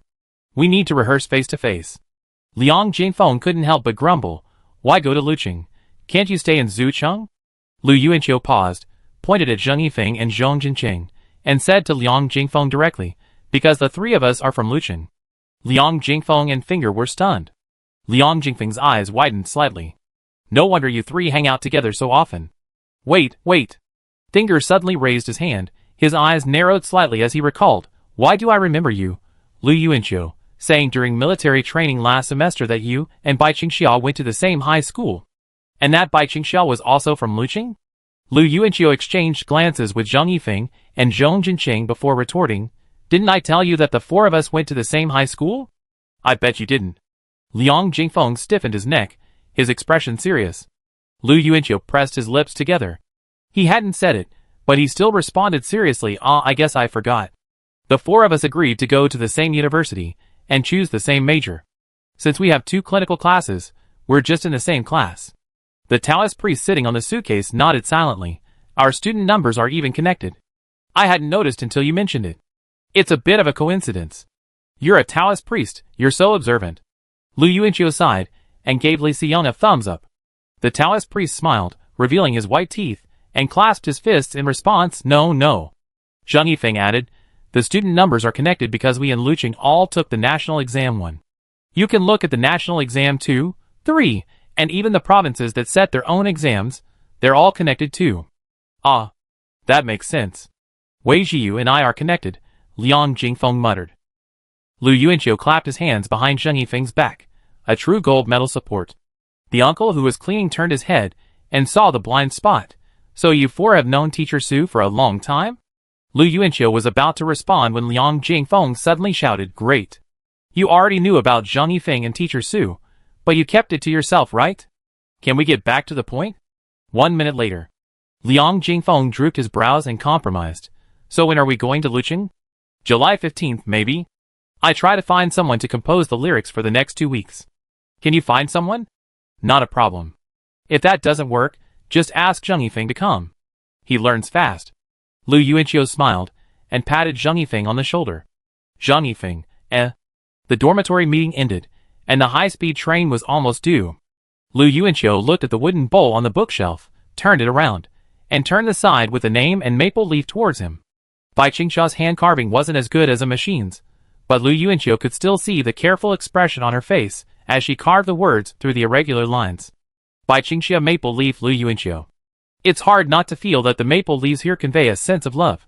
Lu Yuanqiu hadn't thought so at first, but upon closer thought, the two names engraved together, connected by symbols, took on a deeper meaning. Lu Yuanqiu didn't believe the maple leaf represented gift. He also knew Bai Qingxia was a reserved person, whether it was about friendship, family, or love. As for friendship, she would never admit just how close she was to Zhang Yifeng, Zhong Jincheng, or even Lu Wanchun. But she would quietly demonstrate this by caring for them, like the noodles she always offered Zheng and Zhong for free, and her motherly, thoughtful demeanor with her best friend Lu Wanchun. As for love, Lu Yuanqiu had never heard Bai Qingxia use the words like or love easily, and he probably didn't think so even after they were together. But precisely because of this, every indirect expression of her affection tickled Lu Yuanqiu's heart. Because Lu Yuanqiu knew that even indirect expressions of affection were a form of courage for her. If one day Bai Qingxia could utter the word love, there would be only two possibilities. First, this Bai Qingxia was an imposter. Second, she had broken free from the constraints of personality and habit, the love in her heart erupting like a volcano, overwhelming everything, unstoppable. Like many Xia-style parents, who struggled to express their affection, Bai Qingxia was the most traditional girl Lu Yuanqiu had ever met. She truly seemed like a young lady from an ancient family, both gentle and reserved. She wasn't good with words, and her expressions of emotion were never passionate, instead silently permeating those she cared about like a trickle of water. Such a pure girl is rare. Lu Yuanqiu had repeatedly felt that she wasn't suited to living in the chaotic world of modern society. Seeing Lu Yuanqiu stroking the carvings on the bowl in a daze, the uncle leaned over to take a look. Bowl number 001, that name was hand-carved by Xia, right? It's a little off-kilter. Your name should be moved up a bit. It's okay. Uncle, don't forget you have obsessive-compulsive disorder. Lu Yuanqiu turned to look at him. Hey, as long as you like it. If Xiao Xia's shop becomes a big hit, this bowl of yours will be worth a lot of money. No, it's probably selling for quite a bit on campus already. I see students buying 30 servings of noodles a day just to get their hands on the first numbered bowls. I'm not selling it. Lu Yuanqiu smiled and locked the wooden bowl in the cabinet. He glanced at his watch and said to the three people in the dorm, "Let's go, everyone. See you in our second year." Bye. Bye, take your time. There were still only 4 people on the high-speed train on the return trip. My senior wanted to come back with me, but I didn't let her, said Zhong Jincheng, who was sitting in the row in front. Why? Lu Yuanqiu asked, resting his elbow on the small table. Zhong Jincheng smacked his lips. Well, it's not very convenient. She only has one relative in Luqing, but she's a bit estranged from that relative's family. I don't want her to stay in a hotel, since I can't be with her all the time. And I don't want her staying at my house, given my dad's behavior, because it might leave a bad impression on her. A model boyfriend? Lu Yuanqiu smiled, then asked, when school starts, you have to do your internship, right? So you two won't be able to see each other as often? Chapter 575. Zhong Jincheng, well, she's planning to rent a house out there.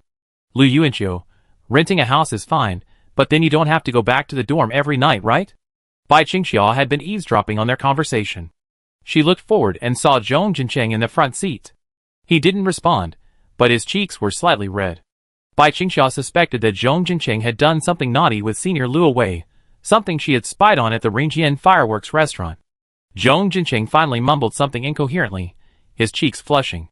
Oh, not necessarily. Her internship is quite far from school, so she definitely can't rent a house near campus. Lu Yuanqiu chuckled and turned to Zhang Yifeng. What about you? Teacher Su isn't coming to Luqing this time? Zhang Yifeng, I suggested it, but she declined. The other 3 laughed out loud. Zhang Yifeng's face was blank. Zhong Jincheng raised his chin proudly. See? That's the difference between us two in a relationship. Zhang Yifeng put on his headphones, ignoring him. Aren't we going back to high school this time? Bai Qingxia whispered beside him. Lu Yuanqiu hesitated. Not going back. The girl was silent for a moment, then said, Teacher Lu is right. What? Bai Qingxia explained quietly.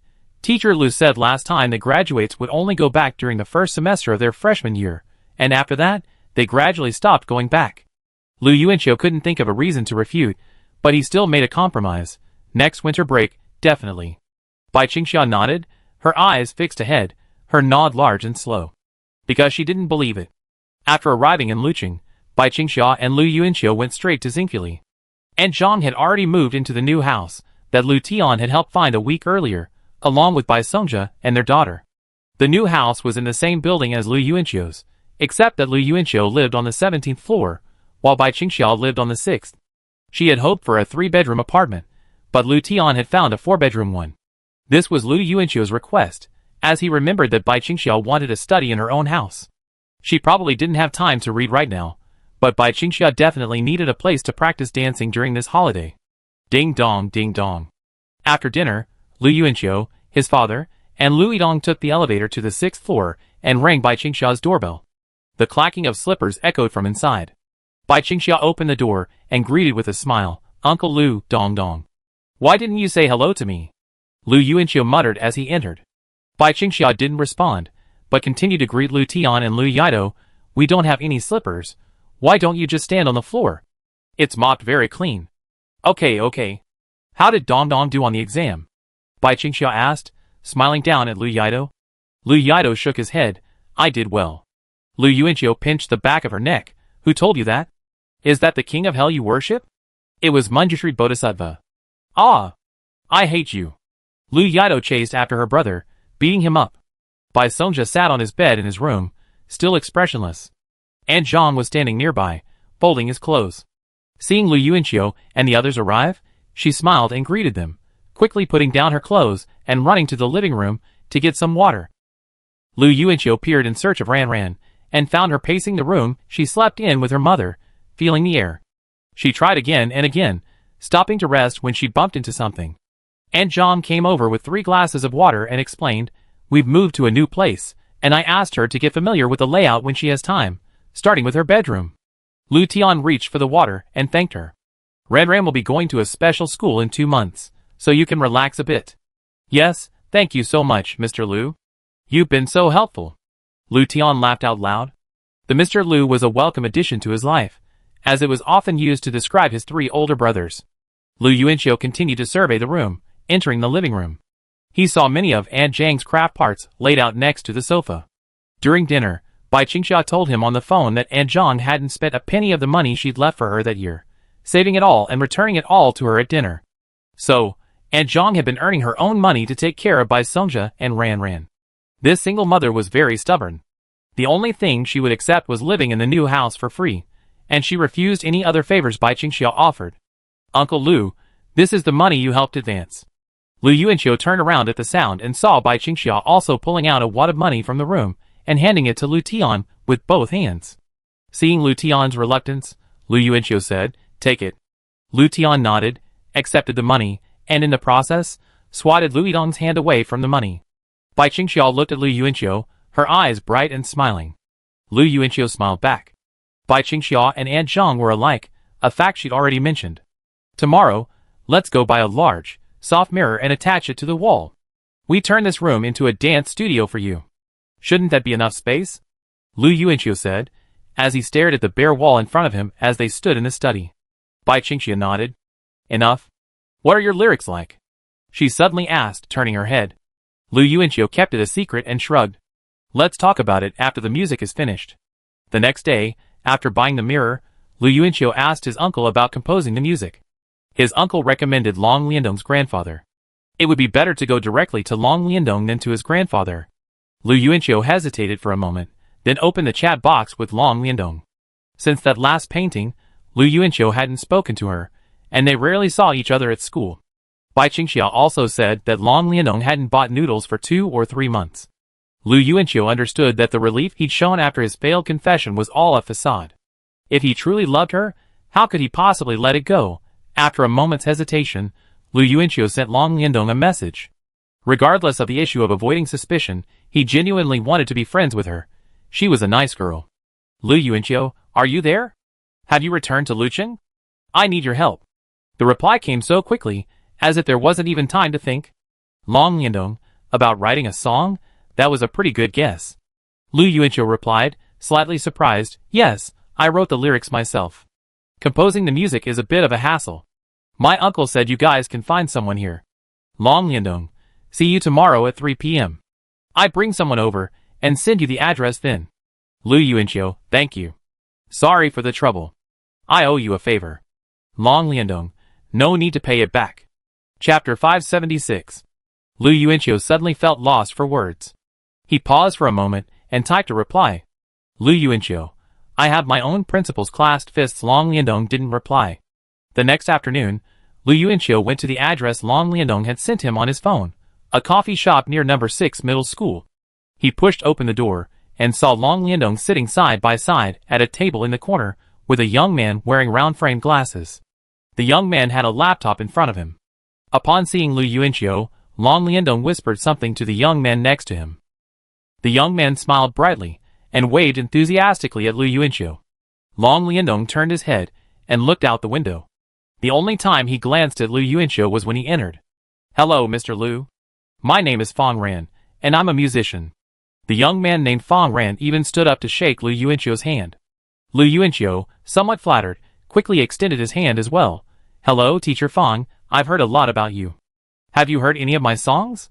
No. Then you've heard nothing of it, Fong Ran thought to himself, coughing to cover it up. Then, with an awkward smile, he said, It's okay. I'm a behind-the-scenes worker. I'm not as famous as a singer, but I can vouch for my abilities. Then why don't you tell me about the songs you've written? Seeing his eagerness to prove himself, Lu Yuanqiu wondered if Long Liandong had secretly paid for it. Did you bring the lyrics? Fong Ran asked.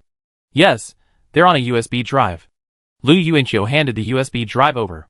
Fong Ran sat down, inserted the USB drive into his laptop, and opened the document. He stared at the screen for a moment, his eyes widening in surprise. Mr. Lu, is this your first time writing a song?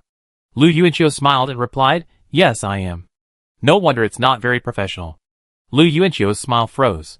This Fong guy seems a bit like Sting. Fong Ran scrolled down the page, and Long Liandong's gaze shifted silently from the window to the computer screen. Lu Yuanqiu looked up at her, and Long Liandong looked back out the window. I haven't thanked you in person yet, thank you, Lu Yuanqiu said. Fong Ran didn't even look up, but raised his hand confidently and replied, It's too early, Mr. Lu. I tell you after I compose the music for you.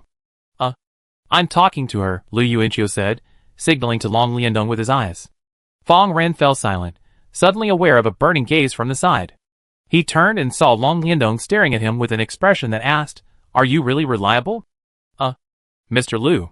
Fong Ran seemed a little intimidated by Long Liandong and quickly changed the subject, saying to Lu Yuanqiu, I might have to tweak the rhymes of some of your lines.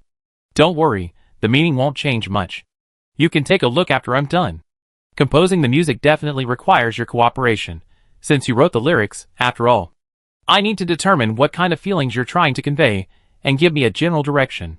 Lu Yuanqiu nodded slowly, appearing to think, before responding, love, expressing love. Long Liandong's eyes, reflected in the glass, fluttered. She glanced at the blue sky outside, and let out a soft breath. Fong Ran asked, puzzled, What kind of love? Is it the regret after breaking up because of unrequited love? Or is it expressing love to someone you're in love with? Or perhaps it's longing for the past? Can you describe it in more detail? Lu Yuanqiu pondered for a moment. Long Liandong was still looking out the window, while he addressed Fong Ran with a straight face. It's about expressing your affection to someone you like. That's probably what it means. Okay. Fong Ran lowered his head, biting his tongue as he typed away on his computer with a serious expression. Lu Yuanqiu paused, then leaned forward and said, Oh, wait a minute, there's something else. He was startled, then his eyes widened. He saw a QQ chat box on Fong Ran's screen. He had just been concentrating on typing a reply to a friend's question about where to go for dinner. Lu Yuanqiu looked at him in surprise. Aren't you remembering what I said? Oh, I remembered it. A friend just asked me something, and I replied, Fong Ran explained hastily. Lu Yuanqiu gave him a look that asked, Are you really reliable? Fong Ran was just beginning to laugh awkwardly when a cold voice suddenly rang out from beside him. Grandpa, this thing you found. Seeing Long Liandong pull out her phone, Fong Ran was startled. He immediately stepped forward and carefully took it from her, saying with a dry laugh, I can do it, I can do it. Trust me, Miss Long. He hung up the phone and respectfully returned it to the person on the other end of the QQ chat. He then sent a get lost message to the person on the other end, then closed the chat window, and, with a serious expression, typed out his words beneath the lyrics in front of Lu Yuanqiu. Lu Yuanqiu glanced at him, before returning to his seat. Seeing him sit back down, Fong Ran respectfully asked, "Excuse me, what else did you want to say?" Lu Yuanqiu, "Just to express love in a gentle, lyrical way. It doesn't need to be too passionate. But the chorus should be a little more passionate, right? I'm not quite sure how to express it. Try composing the music first." Long Liandong watched Lu Yuanqiu carefully describe this love, his mind drifting off. Fong Ran, quite professional, understood what Lu Yuanqiu was trying to say. He followed up, "Don't want rock music, right? The tempo doesn't need to be so fast. Your voice could be clearer and softer, with a sense of storytelling, more folk-inspired?" "That's right." Lu Yuanqiu raised his hand, and Fong Ran quickly clapped his hands. "Give me 5. Fong Ran had just finished shouting when he twisted his lips, pulled his trembling hand away, and said with a wry smile, "Mr. Lu, you have quite the strength. Do you have a demo of a song in mind? Or what song do you imagine that would be similar in style?" "Not yet." "Okay, I've got it all memorized. I try to finish it within a week, and then you can see if it works. If not, give me some suggestions and I revise it. That'd take about 2 weeks, right? Well, we have to rehearse after the 15th. Okay." Fong Ran turned off his computer and put the USB drive in his bag. Lu Yuanqiu added him as a friend. None of the 3 cups of coffee the waiter had brought him had been touched. Long Liandong sat there, apparently doing nothing, but simply staring out the window at the scenery. Lu Yuanqiu said, "How about I treat you two to dinner?" Fong Ran raised his hand. No, I have an appointment tonight." He stood up, his eyes glancing at Long Liandong, who was staring at him. Startled, Fong Ran quickly changed his words. No, time is tight. I have to work tonight." Lu Yuanqiu looked at Long Liandong. "Treating you to dinner?" Chapter 577. Long Liandong didn't rush to respond, simply letting Fong Ran go first. Lu Yuanqiu looked at the man's back as he hurried away, laptop in hand, and said with a smile, "He's quite funny. Long Liandong. He's not famous, but he has real talent. He's also a bit unlucky. That's how my grandfather introduced him." "Lu Yuanqiu, you mean if my song goes viral, it might become his masterpiece?" "Almost. Actually, your writing is quite good. I've taken a look at it. If his composition is okay, it should be able to get a small hit, but I still think he's unreliable. You can check the results in a week. If not, I find someone else for you." "Thank you." Lu Yuanqiu handed her coffee, took a sip of his own, and asked, "Would you like to have dinner? Does Bai Qingxia know you asked me for help?" "She doesn't know. But it doesn't matter whether she knows or not. Mutual trust is the foundation of our relationship. So she was hostile to me before?" Lu Yuanqiu paused, reflecting on the past, and explained, "Because she trusted me, but not herself." Long Liandong sipped his coffee. "I'm curious about her story. She must be a girl with a lot of stories, right?" Lu Yuanqiu took a deep breath and smiled. "If you and I became good friends, I'm sure she'd tell you her story voluntarily.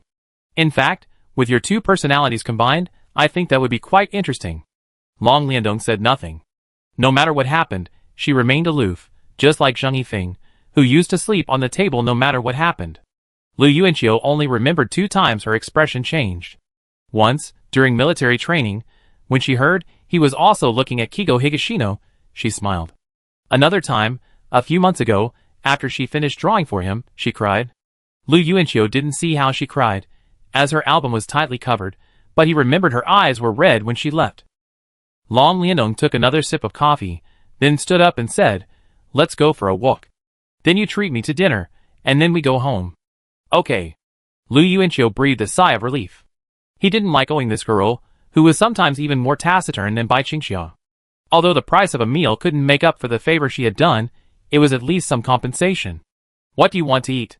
"Take me whatever you usually eat. I'm eating at a street stall." "Are you used to that?"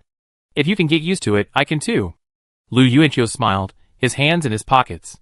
He had truly missed out on many interesting people in his previous life. At noon on July 7th, Lu Yuanqiu received the first audio file from Fong Ran. The singer auditioning had a voice similar to his own. Lu Yuanqiu suspected that Long Liandong had shown Fong Ran some videos of him singing. Lu Yuanqiu actually thought this version was quite good, but Fong Ran kept asking if there were any flaws. Lu Yuanqiu felt he couldn't offer a professional evaluation, but in the interest of perfection, he still offered some nitpicking, amateurish suggestions. Fong Ran readily accepted them, saying it was fine, and he'd make some changes. This guy's responsible attitude made Lu Yuanqiu want to give him a thumbs up, but Long Liandong silenced him the next second. Long Liandong, he scolded you for pretending to know everything, and I overheard him. I warned him to replace you if he does it again. Lu Yuanqiu, This coin deserves to be unknown. Lunchtime was approaching, and Lu Yuanqiu quietly left, took the elevator to the 6th floor, and went to Bai Qingxia's house for a free meal. In the past week, he had already eaten 6 meals at Bai Qingxia's place. Lu Yidong had come 5 times, and Lu Tian had come 3 times. Lu Yuanqiu didn't want to bring anyone with him today. It's not like you can't cook at home, right?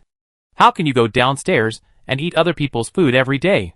Ding dong rang the doorbell. Bai Qingxia opened the door. Lu Yuanqiu, one hand on the wall, one leg crossed, slowly raised his head, and blinked his left eye. Hello. Bai Qingxia stared at him blankly, then blushed slightly, as she glanced behind Lu Yuanqiu. Lu Yuanqiu said, Don't look. I'm the only one here today. Oh. Come in, she said, stepping back. Next to the shoe rack were a ton of new slippers, mostly for Lu Yuanqiu's family of 4. Lu Yuanqiu loved wearing those gray big bad wolf slippers. Once, Lu Tian hadn't noticed them, so Lu Yuanqiu cleaned them 3 times with a shoe brush at Bai Qingxia's house. What delicious food did you make today? Lu Yuanqiu followed Bai Qingxia, his hands resting on her shoulders. Shrimp, fish, and duck. Such a feast? Bai Qingxia puffed out one cheek and said nothing. Actually, none of the 3 women, including Bai Songjia, ate much meat, but Lu Yuanqiu had been eating there frequently lately, so Bai Qingxia would stock up on groceries every day. Seeing Ranran groping around the table in the living room, Lu Yuanqiu approached, secretly lifted her up, and shouted, Ranran is so amazing. She even opened up a map of the living room. The little girl had already heard Lu Yuanqiu's voice, but she wasn't startled. She giggled into Lu Yuanqiu's shoulder, a childlike laughter, and even reached up to touch his cheek. Even without hearing the voice, she could tell who the person was by the facial features, but only from the 4 adults in the room. The person feeding Bai Songjia at the table was no longer Bai Qingxia, but Aunt Zhang. While eating, Lu Yuanqiu glanced at Bai Songjia, who was sitting across from him, and suddenly realized that he was also looking at him. Lu Yuanqiu gave him a surprised look, but Bai Songjia slowly looked away, his eyes becoming more dull. Has your father been talking lately? Lu Yuanqiu asked. Bai Qingxia shook her head, but Aunt Zhang said, There's something I forgot to mention. Back in June, Ranran was about to fall when she walked past him, and old Bai reached out to catch her. Lu Yuanqiu and Bai Qingxia both looked delighted. What a good omen, Lu Yuanqiu exclaimed. Bai Qingxia also stood up and joyfully wiped her father's mouth with a tissue.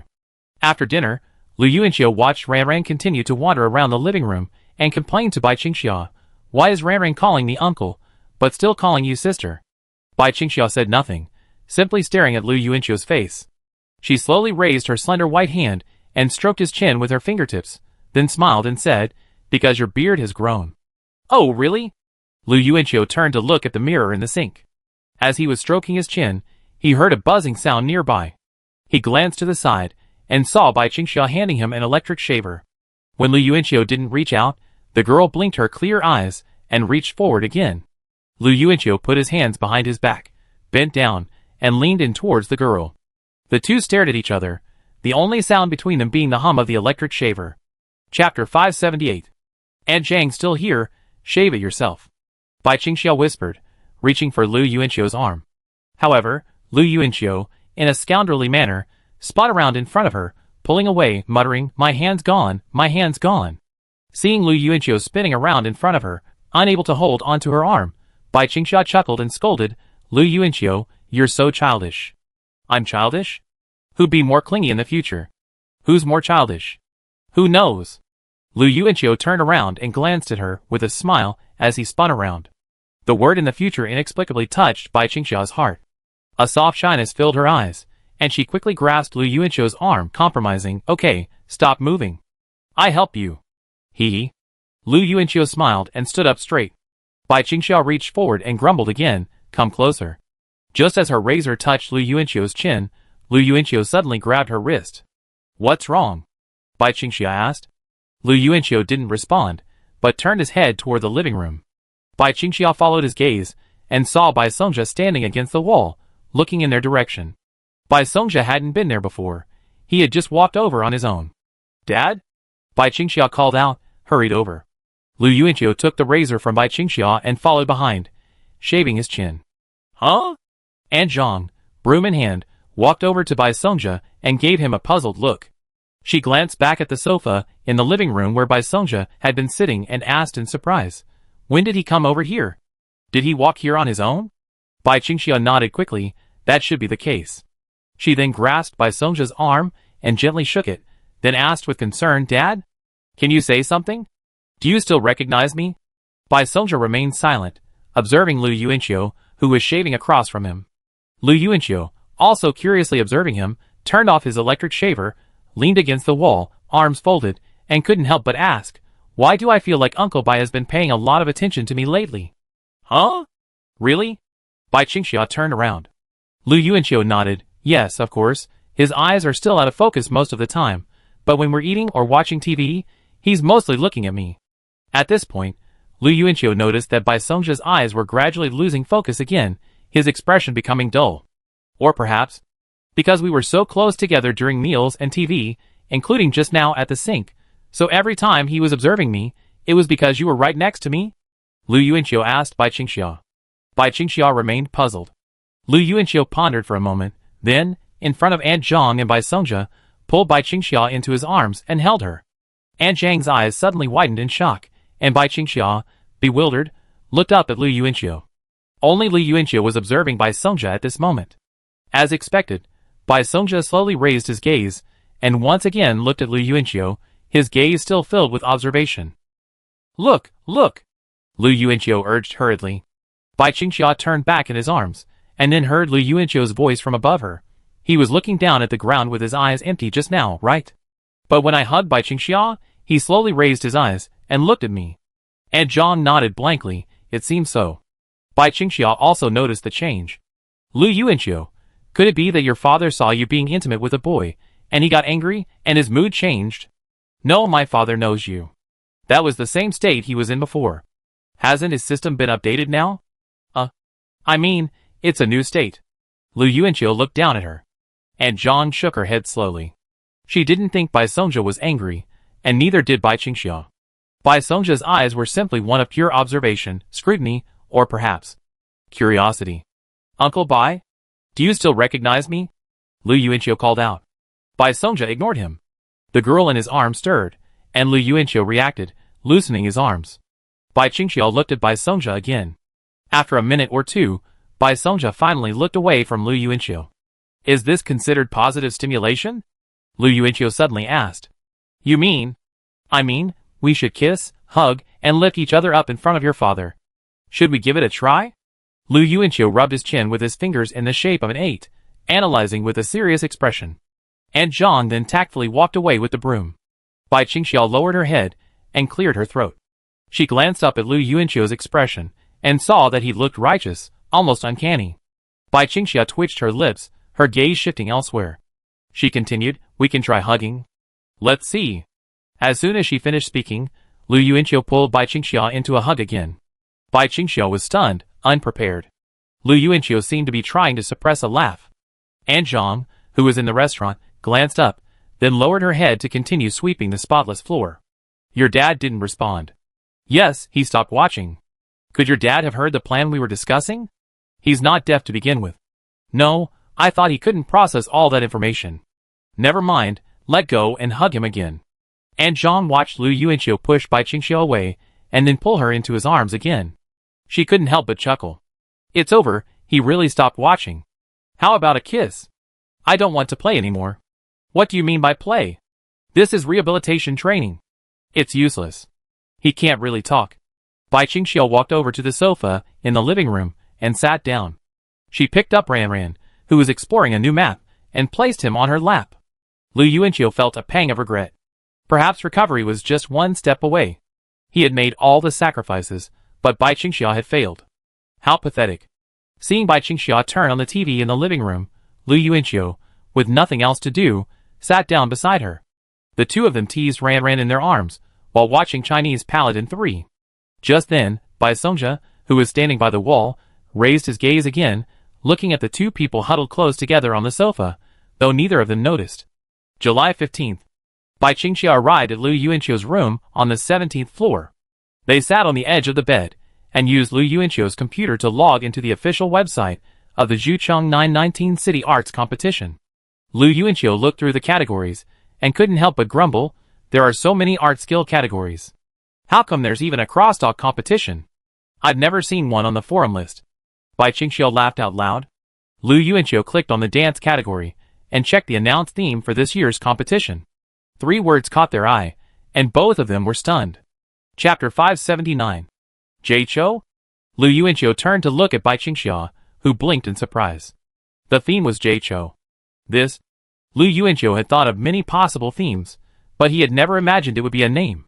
But after Bai Qingxia's surprise, a smile quickly appeared on her face, as if this theme had accidentally fallen right into her comfort zone. So we chose one of Jay Chou's many songs to choreograph. This theme is quite friendly, after all, he has a wide range of songs in different styles. Lu Yuanqiu said to Bai Qingxia. Bai Qingxia smiled, and leaned her shoulder against his arm, looking like a little bird, the joy on her face completely unconcealable. Lu Yuanqiu, infected by her smile, laughed out loud too. What are you laughing at? What are you laughing at? He smirked as he shifted his hips to the side. Bai Qingxia lost her balance and swayed slightly, but suddenly, as if she'd grown thick-skinned, she followed suit, her shoulder once again clinging to Lu Yuanqiu's arm. Lu Yuanqiu had noticed that when Bai Qingxia was happy, she really enjoyed being close to him. Because when I'm bored, I've already choreographed the dance for Maple several times in my head, she explained, sitting next to Lu Yuanqiu. Lu Yuanqiu gave him a look of astonishment. I knew you'd choose this song. Closing the page, Lu Yuanqiu glanced at the requirements for the campus band competition. They were the same for every competition. Prepare an original song. Fong Ran should be able to send the final version later today. Finkel and Liang Jingfeng had already arrived in Luqing 2 or 3 days ago. They didn't know how long the rehearsal would take, maybe a week, 2 weeks, or even a month. As for accommodation, the two of them simply rented a small apartment together for 2 months. September 15th was the first day of their sophomore year, and it was their first time in Luqing. I heard they'd already been exploring many of the city's attractions while still working on their song. Would you like to have lunch at my place? Lu Yuanqiu asked the girl beside him, closing his computer.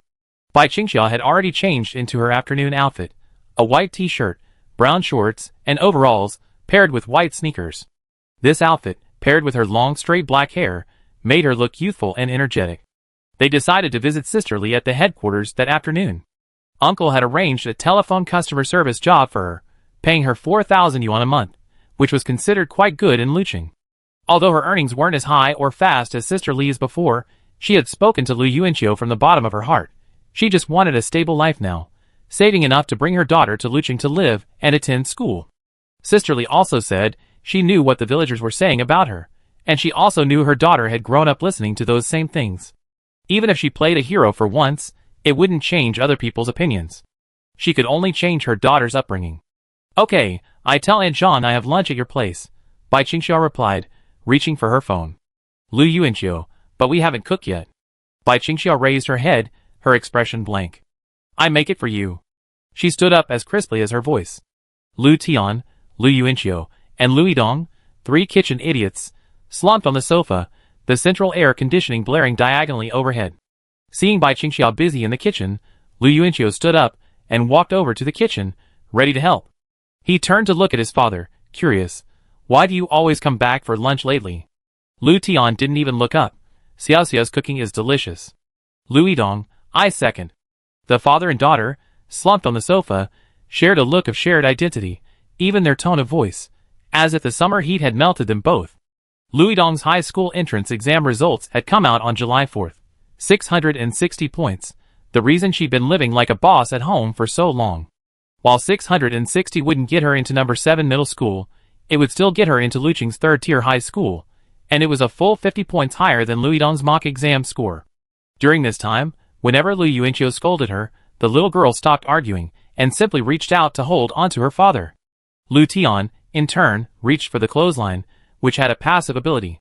Lu Yuanqiu remained silent. Have you finished your exams for the 3rd and 4th subjects this holiday? At the dinner table, Lu Tian asked Lu Yuanqiu and the others, knowing they still had preparation for the city arts competition. Bai Qingxia's mind inexplicably flashed back to the driver's license photo Lu Wanchun had posted to her social media a few days ago. The 1-inch photo showed him smiling beautifully. Bai Qingxia had never been fond of posting or commenting, but she loved silently liking people's posts. Anyone she added to her friend list was worthy of a like. Still, there was only one post on her social media from a year ago, a photo of her Zhuhai University acceptance letter. It had 26 likes, and she only had 25 QQ friends. The extra like was her own. If she got her driver's license, Bai Qingxia thought she could post a post like Lu Wanchun. Although she didn't like to share her personal information or show off, she liked to join the crowd in commemorating such a public milestone. Lu Yuanqiu looked up from his meal and replied, "No problem." Seeing his response, Bai Qingxia nodded to Uncle Lu. "I buy you a car once I get my driver's license." "What kind of car do you want?" Lu Tian raised an eyebrow at his son. Lu Yuanqiu muttered, "Uncle said he'd give me one, but I don't want yours." "You're so stingy. What good car can you buy me?" Lu Yidong silently placed the clothes drying rack next to his father. Bai Qingxia glanced up, then turned to Lu Yuanqiu, who immediately straightened his back and said sternly, "No, father, I don't want a car right now. I just want to focus on my studies." Lu Yidong turned his head to the side, making a retching expression. Lu Yuanqiu gritted his teeth and looked at his sister with a kind smile. "Xiuxia, do you want a car?" Lu Tian suddenly looked at Bai Qingxia. Bai Qingxia looked up in surprise. She turned to look at Lu Yuanqiu and saw that both Lu Yuanqiu and Uncle Lu were laughing. Their previous conversation seemed like a play, a build-up to this line. I don't want it," Bai Qingxia quickly refused. Don't worry. Let's see. Taking a taxi every day is such a hassle, and sometimes you can't even get one. Buy a car, and you two can take turns driving around Xucheng. Now that you have your license, you need a car to practice," Lu Tian said. There was a trap in his words. After all, since they had brought Lu Yuanqiu along specifically, there was no way Uncle Lu wouldn't buy his son a car for practice. Bai Qingxia ate silently, her head lowered. After all, the car would have to be in Lu Yuanqiu's name, she muttered to herself. Chapter 580. I really can't do it anymore. I can't do it anymore. Stop. Bai Qingxia's slender arms trembled as she cried out in front. What are you afraid of? I've got my feet propped up beside me. I won't fall. Lu Yuanqiu held her waist with both hands, his buttocks perched on the back of the bicycle. He offered soothing words, but his mouth stretched to his ears. Didn't you ride the bike well at school? He asked again. They're a little different. I've never ridden this one before, Bai Qingxia replied, her voice filled with resentment. She did notice, however, that the bike wouldn't fall to either side, probably because Lu Yuanqiu was supporting himself with his feet. But at the snail's pace, how long would it take to reach the main office? Bai Qingxia muttered, switch back. Why would you switch back? You're almost at the peak of your powers. Look, it's only been 5 minutes, and you've already taken me 50 meters. We definitely reached the next traffic light before dark. Bai Qingxia, Seeing the silence written all over her back, Lu Yuanqiu chuckled. He loved sitting in the back, inhaling the fragrance of Bai Qingxia's hair, and watching her slender figure struggling to maintain balance in front of him. Those thin legs beneath her shorts seemed to exhaust their strength with every dip, which made Lu Yuanqiu want to laugh. His feet, still touching the ground, supported the bike's balance, but also increased the resistance Bai Qingxia faced. Bai Qingxia pedaled twice more, and then her feet simply stopped moving. She just sat on the seat and didn't move. The bicycle stopped on the side of the road, and the whole bike remained perfectly balanced thanks to Lu Yuanqiu's feet on the ground. The two of them were one in front and one behind, one at a higher altitude and one at a lower altitude. The wind blew Bai Qingxia's hair in front and kept hitting Lu Yuanqiu's cheek behind, as if the wind was also helping the girl vent her anger. I don't want to ride anymore. Get off and take me, she said in a stern voice from the front seat. Lu Yuanqiu reached up and tugged the suspender strap off her right shoulder, asking, Are you sure I should get off first? Wait. She quickly put her foot on the ground. After switching places, Bai Qingxia finally smiled. She asked curiously, Have you gained weight lately? How could that be? Oh, maybe. You and Aunt Zhang cook so many dishes every day, and you don't eat much, so shouldn't I eat them? Isn't it because you always come to eat for free that they cook so many dishes? Bai Qingxia muttered to herself, but she didn't say it out loud, fearing Lu Yuanqiu would get angry and stop coming. Lu Yuanqiu glanced back at her smooth calves and asked curiously, Why do girls like to sit sideways even when they're not wearing skirts? Bai Qingxia shook her head. I don't know. Everyone sits like that. Lu Yuanqiu suppressed a laugh. You give me the feeling of just watching others act like girls and trying to copy them. Bai Qingxia lowered her head and muttered, maybe it's because my mother passed away when I was very young. Pa! Bai Qingxia quickly turned her head and looked ahead. Where did the slapping sound come from? Arriving at the headquarters, Lu Yuanqiu found a place to park his bicycle and called his uncle's secretary to pick him up. As they were about to enter the main entrance, they suddenly noticed two familiar faces standing there. Senior Liang Jingfeng? Lu Yuanqiu, surprised, walked over with Bai Qingxia by the hand. The two people standing by the main entrance also walked towards Lu Yuanqiu and the others, greeting them curiously. What are you two doing here? Liang Jingfeng asked first. Lu Yuanqiu, oh, Bai Qingxia and I are here to see a relative who works here. Where are you and Senior? It's nice to meet here, Finkel sighed, coming over and warmly putting his arm around Lu Yuanqiu's shoulder. He explained, we've been to all the sites in Luqing and are really bored, so young Master Liang brought me here to inspect the Lu Group headquarters. By the way, can you finish that song today? It's not a big deal. It's almost done a long time ago. The composer has OCD and keeps revising it. Lu Yuanqiu replied with a smile. Liang Jingfeng led the way, waving at Lu Yuanqiu and the others. Since you're here, come with me. There's a curfew here, so you two can't get in. Lu Yuanqiu couldn't help but smile at Liang Jingfeng's initiative. He followed behind and asked, do you have an access card? I can scan it with my face. My dad just needs to say hello. Feel free to come in and explore, Liang Jingfeng explained, turning back. As expected of young Master Liang.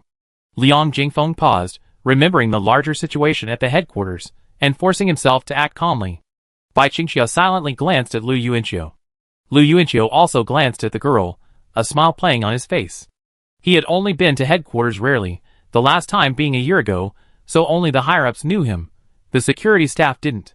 However, his uncle had arranged for a beautiful female secretary to add Lu Yuanqiu's number, telling him to contact her if he wanted to come visit. Led by Liang Jingfeng, the four of them entered the company smoothly. Liang Jingfeng was suddenly startled to see a female employee wearing a white shirt, a black miniskirt, black stockings, and red-soled high heels, approaching with a warm smile. Lu Yuanqiu waved from behind Liang Jingfeng. The female secretary was startled, then stopped and bowed slightly, nodding. Liang Jingfeng smiled and nodded back. The female secretary then looked at Liang Jingfeng and gave him a polite smile. Seeing the female employee leave, Finger turned and stared at Lu Yuanqiu. Lu Yuanqiu, what's wrong? Nothing. Finger scratched his head. He had just caught a glimpse of Lu Yuanqiu waving. Because of Bai Qingxia's presence, Liang Jingfeng didn't comment on the female employee's appearance or figure, but he still looked excited. The female employees at the head office are really good. They even came out to greet people. Their attitude is really nice. Seeing Lu Yuanqiu about to take Bai Qingxiu away, Liang Jingfeng said with a smile, "Come see us after the meeting. I show you two around. We talk later." "I might just go home," Lu Yuanqiu replied. Sisterly works on the 3rd floor. In the elevator, Lu Yuanqiu turned to look at Bai Qingxia, nudged her shoulder, and asked, "Would you like to be my secretary?" Bai Qingxia shook her head, "No." "You're rejecting so bluntly?" Bai Qingxia laughed. The elevator door opened, and they walked out together, seeing Sisterly sitting at her workstation, answering a phone call. Sisterly was dressed in a conservative business suit with a faux bob. After some training, she looked natural and professional at work. Lu Yuanqiu hushed Bai Qingxia, and as they slowly approached Sisterly's back, he quietly pushed her in front of her. Chapter 581. Sisterly looked up, a fleeting smile of surprise on her face. She glanced back and, as expected, saw Lu Yuanqiu there. Bai Qingxia smiled at her. Lu Yuanqiu stood beside her, his arm around Bai Qingxia's shoulders. The two of them quietly observed Sisterly working, undisturbed. Sisterly began to hold the phone with both hands, softly responding to the person on the line, though her speech had noticeably quickened. It had been 2.5 months since the last time they'd met. Seeing Sisterly's current state, Bai Qingxia felt reassured. Sisterly wore light makeup, and now seemed a bit more aged than before. Perhaps it was because her face was no longer covered with such thick powder. This was her true self. After hanging up, Sisterly quickly stood up, but subconsciously glanced back toward the office behind her. She lowered her voice and asked, "Why are you here?" "To see you," Bai Qingxia replied with a smile. Lu Yuanqiu lay at Sister Li's workstation, surveying the layout of her desk. He spotted 2 photo frames. One contained a photo of her daughter as a baby, perhaps a centenarian portrait. Another frame held a photo of Sister Lee and a little girl. Lu Yuanqiu curiously picked up the photo and could tell the little girl was Bai Qingxia as a child, around 10 years old. She looked like she had just showered, her hair damp and draped over her shoulders. A loose, wrinkled pink short-sleeved shirt stretched across her like a dress. Sister Lee crouched down to hug her, while Bai Qingxia stood. Sister Lee held the camera in one hand, a broad smile on her face. However, Bai Qingxia's expression was tense, and she looked displeased, like a cute, aggressive kitten. Looking at the photo, Lu Yuanqiu could picture 10-year-old Bai Qingxia, refusing to bathe, flopping about in a tub, while Sister Lee diligently scrubbed her body with her sleeves lifted. 8 years ago, Sister Lee's daughter would have been only 3 or 4. Lu Yuanqiu then realized that Sister Lee, unable to see her daughter due to her work away from home, might have been raising the little girl next door, who collected garbage as her own. Bai Qingxia also glanced at the photo, her expression suddenly touched. Sister Lee murmured, "A colleague suggested choosing 2 photos to put up at work to motivate me, so I chose these 2. My colleague's advice is indeed good. They're both nice people, and their boss is also very good." Lu Yuanqiu carefully placed the photo frame on the table, and suddenly heard Bai Qingxia mutter beside him, "That's wonderful." Lu Yuanqiu nodded silently. "Sister Lee, would you like some coffee? I make you 2 a cup." Lu Yuanqiu joked, "Let's have 1 each." "Of course, 1 each, you little brat." Sister Lee scolded with a smile. Just as she stood up, the door to the office behind her suddenly opened, and a deep voice rang out, "Zhang Li." Sister Lee turned around and quickly replied, "Yes, yes, manager, getting to work." The man who opened the door, whose previously serious face suddenly transformed into a smile. "The general manager called specifically to ask you to leave work early today." The other people at their workstations turned to look, and Sister Lee's eyes widened slightly. Lu Yuanqiu pouted to the side. "It seems the secretary told Uncle about our visit." Bai Qingxia nodded. "Uncle is a very kind man." "What a nice guy," Lu Yuanqiu agreed. The 3 of them entered the elevator. Lu Yuanqiu thought for a moment and said, "Since the seniors are here, I treat everyone to dinner." He then sent a message to Finkel. Sister Lee asked curiously, "Are you 2 college classmates?" Bai Qingxia nodded, and Lu Yuanqiu briefly explained the city arts competition to Sister Lee. "It's so great to be young."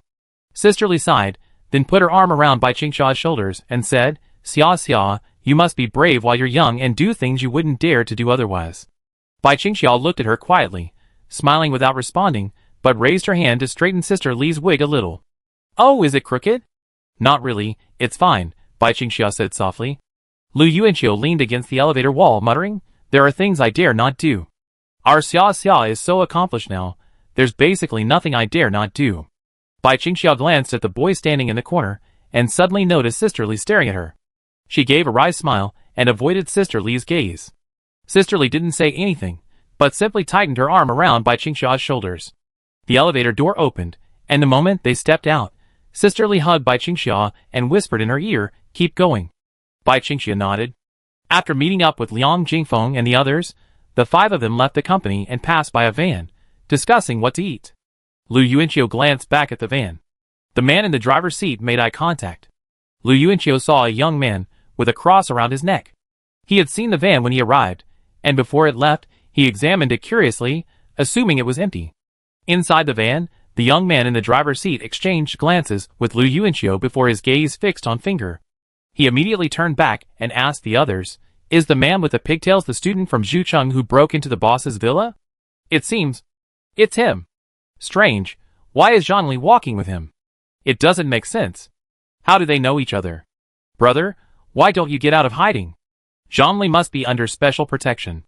If anything happens to her, it'd be all over us sooner or later. The boss is like this. I can't stand it. It's so frustrating. His father has such a powerful background, yet there's no room for reversal. Who's targeting the boss? There must be someone behind Zhang Li." The man in the driver's seat slammed the steering wheel, then stared at Finger's back. He pondered for a long moment, then said, "Then let's not wait for Zhang Li. Let's see when that pigtail guy leaves Lucheng. He actually dared to come to Lucheng. Doesn't he know Binwen Media is located in Lucheng?" Back home that night, Lu Yuanqiu received a demo from Fang Ran. According to Fang Ran, this was the final version. Ding ding ding. "Long Liandong, did you get it?" Lu Yuanqiu was listening to music when he picked up his phone and glanced at it. He replied, I got it. It's pretty good. Long Liandong. Indeed, I listened to it too. You're quite talented. I can even imagine how Bai Qingxiao must have felt after hearing it. She must have been very moved. Lu Yuanqiu, thank you. Long Liandong, I assume you still need a rehearsal space. Lu Yuanqiu, we're planning to rent a practice room. Long Liandong, how about coming to my grandfather's company? They have the most fully equipped practice room. Lu Yuanqiu, that would be so embarrassing. Seeing that Long Liandong didn't respond, Lu Yuanqiu put his phone down and continued playing his song. After finishing his song, he put down his headphones and found that Long Liandong had also replied. Long Liandong, didn't we say we were friends? Chapter 582. Lu Yuanqiu held his phone, rereading the sentence twice in his mind, a smile gradually spreading across his face. He typed a reply. Lu Yuanqiu, yes, friend, Long Liandong was a good girl, at least that was what Lu Yuanqiu thought. She had been quite helpful to him in their time together. But having already considered Bai Qingxiao his only love, Lu Yuanqiu couldn't, no matter what, split that love with another person. He had once believed that such a man didn't exist, at least not himself. After all, what man isn't lustful? Who doesn't like beautiful girls? Who said that if you like one, you can't also like another? Others can be scumbags, so why can't I? Just live your life happily, and that's all I need. After all, I have plenty of money. But after his rebirth, Lu Yuanqiu realized that the reason he had such thoughts was because he hadn't met a girl as pure, kind, and as devoted as Bai Qingxiao, who only had eyes for him. It was an inexplicable sense of responsibility. Honestly, the reason was simple. She had given me all her love. So I wanted to do the same. Long Liandong didn't reply. Lu Yuanqiu flipped to his chat with Chao Shuang and sent a message. Then he grabbed his guitar from the bedside and tried to play the sheet music. He hummed softly to the song he'd written, his expression gradually becoming more serious. 17th floor down, in the study on the 6th floor. Bai Qingxiao, wearing a pale pink training outfit, performed a split on the sponge-covered floor. She stretched her slender arms upward, exercising her lithe upper body as she listened quietly to the instrumental piece Maple playing on the nearby speakers, her eyes shifting as she considered the corresponding dance steps. Sister! A soft voice came from the door. Bai Qingxiao lowered her arms and turned to look. Ran pushed the door open a crack and stood there holding an envelope. Shaking it, she said, Mom said a letter fell out of your suitcase and asked me to show it to you. Bai Qingxiao realized it was the letter from Long Liandong. She walked over, took it in her hands, and rubbed Ran's head. Tell your mom I know. Then I leave. Mom won't let Ran disturb me while I'm practicing, Ran whispered to Bai Qingxiao, her eyes fixed on the air. Bai Qingxiao smiled and rubbed Ran's head again. She stood at the door, watching Ran make her way to the living room. Seeing the little girl walking steadily, she closed the door and walked into the room. Sitting on the floor, Bai Qingxiao stared at the letter, her mind resonating with Sister Li's words from earlier in the day. Keep going. She put the letter down, let out a long breath, and gazed up at the ceiling with clear eyes, wondering if Lu Yuanqiu was sitting right above her. My brilliant blonde hair has attracted more and more people, but I'm also afraid they see my faded roots if they get too close. But you know what? Youth is fleeting, and what I want most is friends. You gave me the final reason to stay single. My life is worthless, but if I hold this beast's hand, I will make him pay. If I can't break free from the shackles of worldliness, then I will cast off these shackles. From today on, I will boldly love him. Bai Qingxiao stared at the ceiling for a long moment, muttering to herself, so they're all trying to be themselves. With Feng's music playing in the background, she clutched the envelope in her right hand and slowly lowered her tilted head. Bai Qingxiao began to gaze intently at herself in the mirror. Hello, Sister Shuang. At the barbecue stall, a dozen or so spirited young men stood up from their tables and bowed in unison to Wan Yueru. This scene caused the owner, shrouded in the smoky charcoal, to turn back and glance in surprise. Seeing Wan Yueru standing there, stunned, his face etched with confusion, Chao Shuang suppressed his almost tense expression and quickly turned around, scolding, Stop calling me that. Got it? We don't call everyone Sister Shuang, one of the spirited young men retorted. Chao Shuang immediately pointed his chopsticks at him. Shut up. I'm only in my 3rd year of high school.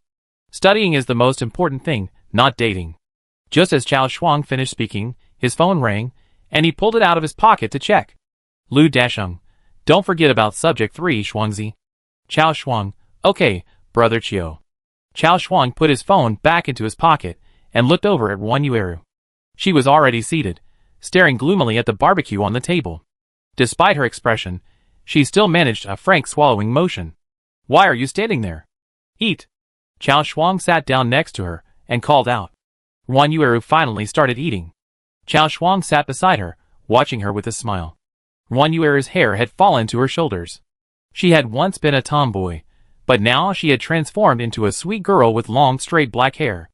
Well, she didn't quite look like a sweet girl when she ate, but Chao Shuang still thought she was quite sweet. He wanted to sit next to her, cupping her cheeks with his hands, and watch her from that moment until dawn. "Do you still play basketball?" Chao Shuang asked. Wan Yueru shook her head, raising her hand to brush the hair stuck to her face. "My dad won't let me play anymore. I'm in my 3rd year of high school now, and I need to study hard." Chao Shuang wanted to push her hair back from her ears, but he raised and lowered his hand awkwardly, ultimately moving the kebabs closer to her. Seeing this, Wan Yueru raised her head and gave a silly grin. Her foodie behavior made Chao Shuang smile too. A few of the younger brothers' voices rang out from the back. "Brother Shuang, we all miss Brother Chiu so much. We haven't seen him in ages. When can we get him out for a barbecue? We treat him to some barbecue." Chao Shuang turned around and said, "Brother Chiu's busy competing, training, and driving. Let's talk about it next holiday. Hey, I really miss those days in high school when we all threw down our chopsticks and stood up when Brother Chiu was provoked. It's only been a year, and I already miss school." Chao Shuang picked up a chopstick and threw it at the person who had spoken. "You miss it now, but what did you do back then? I told you all to study hard, and you didn't listen." The guy who had the chopsticks thrown at him retorted, "We may not be good students, but we're loyal. If Brother Chiu is in trouble, believe it or not, we all come to his aid with just one word. Support." Chao Shuang pretended to fall with his chopsticks. The person opposite him instinctively raised his hands to his head, only to realize the chopsticks hadn't been thrown. Chao Shuang turned, put down his chopsticks, and looked at Wan Yueru. Seeing the girl staring at him blankly, Chao Shuang explained with a hint of embarrassment, Actually, I'm not as rude as I used to be. I'm trying to be more gentle, like Brother Chiu." "No, I was asking if you have any more." "I've finished what's on the table," Wan Yueru said. Chao Shuang's eyes widened instantly. The dozens of pieces of barbecue on the table had, in the blink of an eye, become bare skewers. Chapter 583. The next day, the 5 band members, plus Chao Shuang and Wan Yueru, who were there to watch the fun, a total of 7 people, gathered at the entrance of Xingfuli Community. Last night, Lu Yuanqiu had sent the song to the 5-member band's small group chat. This was the first time the other 4 had seen the song in its entirety. After a long silence, everyone in the group gave it unanimous praise, all with a single word, "Great." "The lyrics are well written," Zheng Yifeng said, standing beside Lu Yuanqiu. Lu Yuanqiu clasped his hands together. Thank you. Did you show it to Bai Qingxiao?" "No." Zheng Yifeng smiled at this and added, "I checked for you. The dance division starts 2 hours earlier than the campus band division." Lu Yuanqiu pondered, puzzled. "But the order of performance for each school is different, right?" Zheng Yifeng nodded. "It depends on the draw. The worst-case scenario is that Bai Qingxiao gets the last spot in the dance division, and we get the first spot in the campus band division. Based on the 500-meter straight line between the 2 divisions, the order of performance is different. The distance was so great that she had to rush to our competition venue immediately after her performance, at the speed of a 1,500-meter run at a sports meet.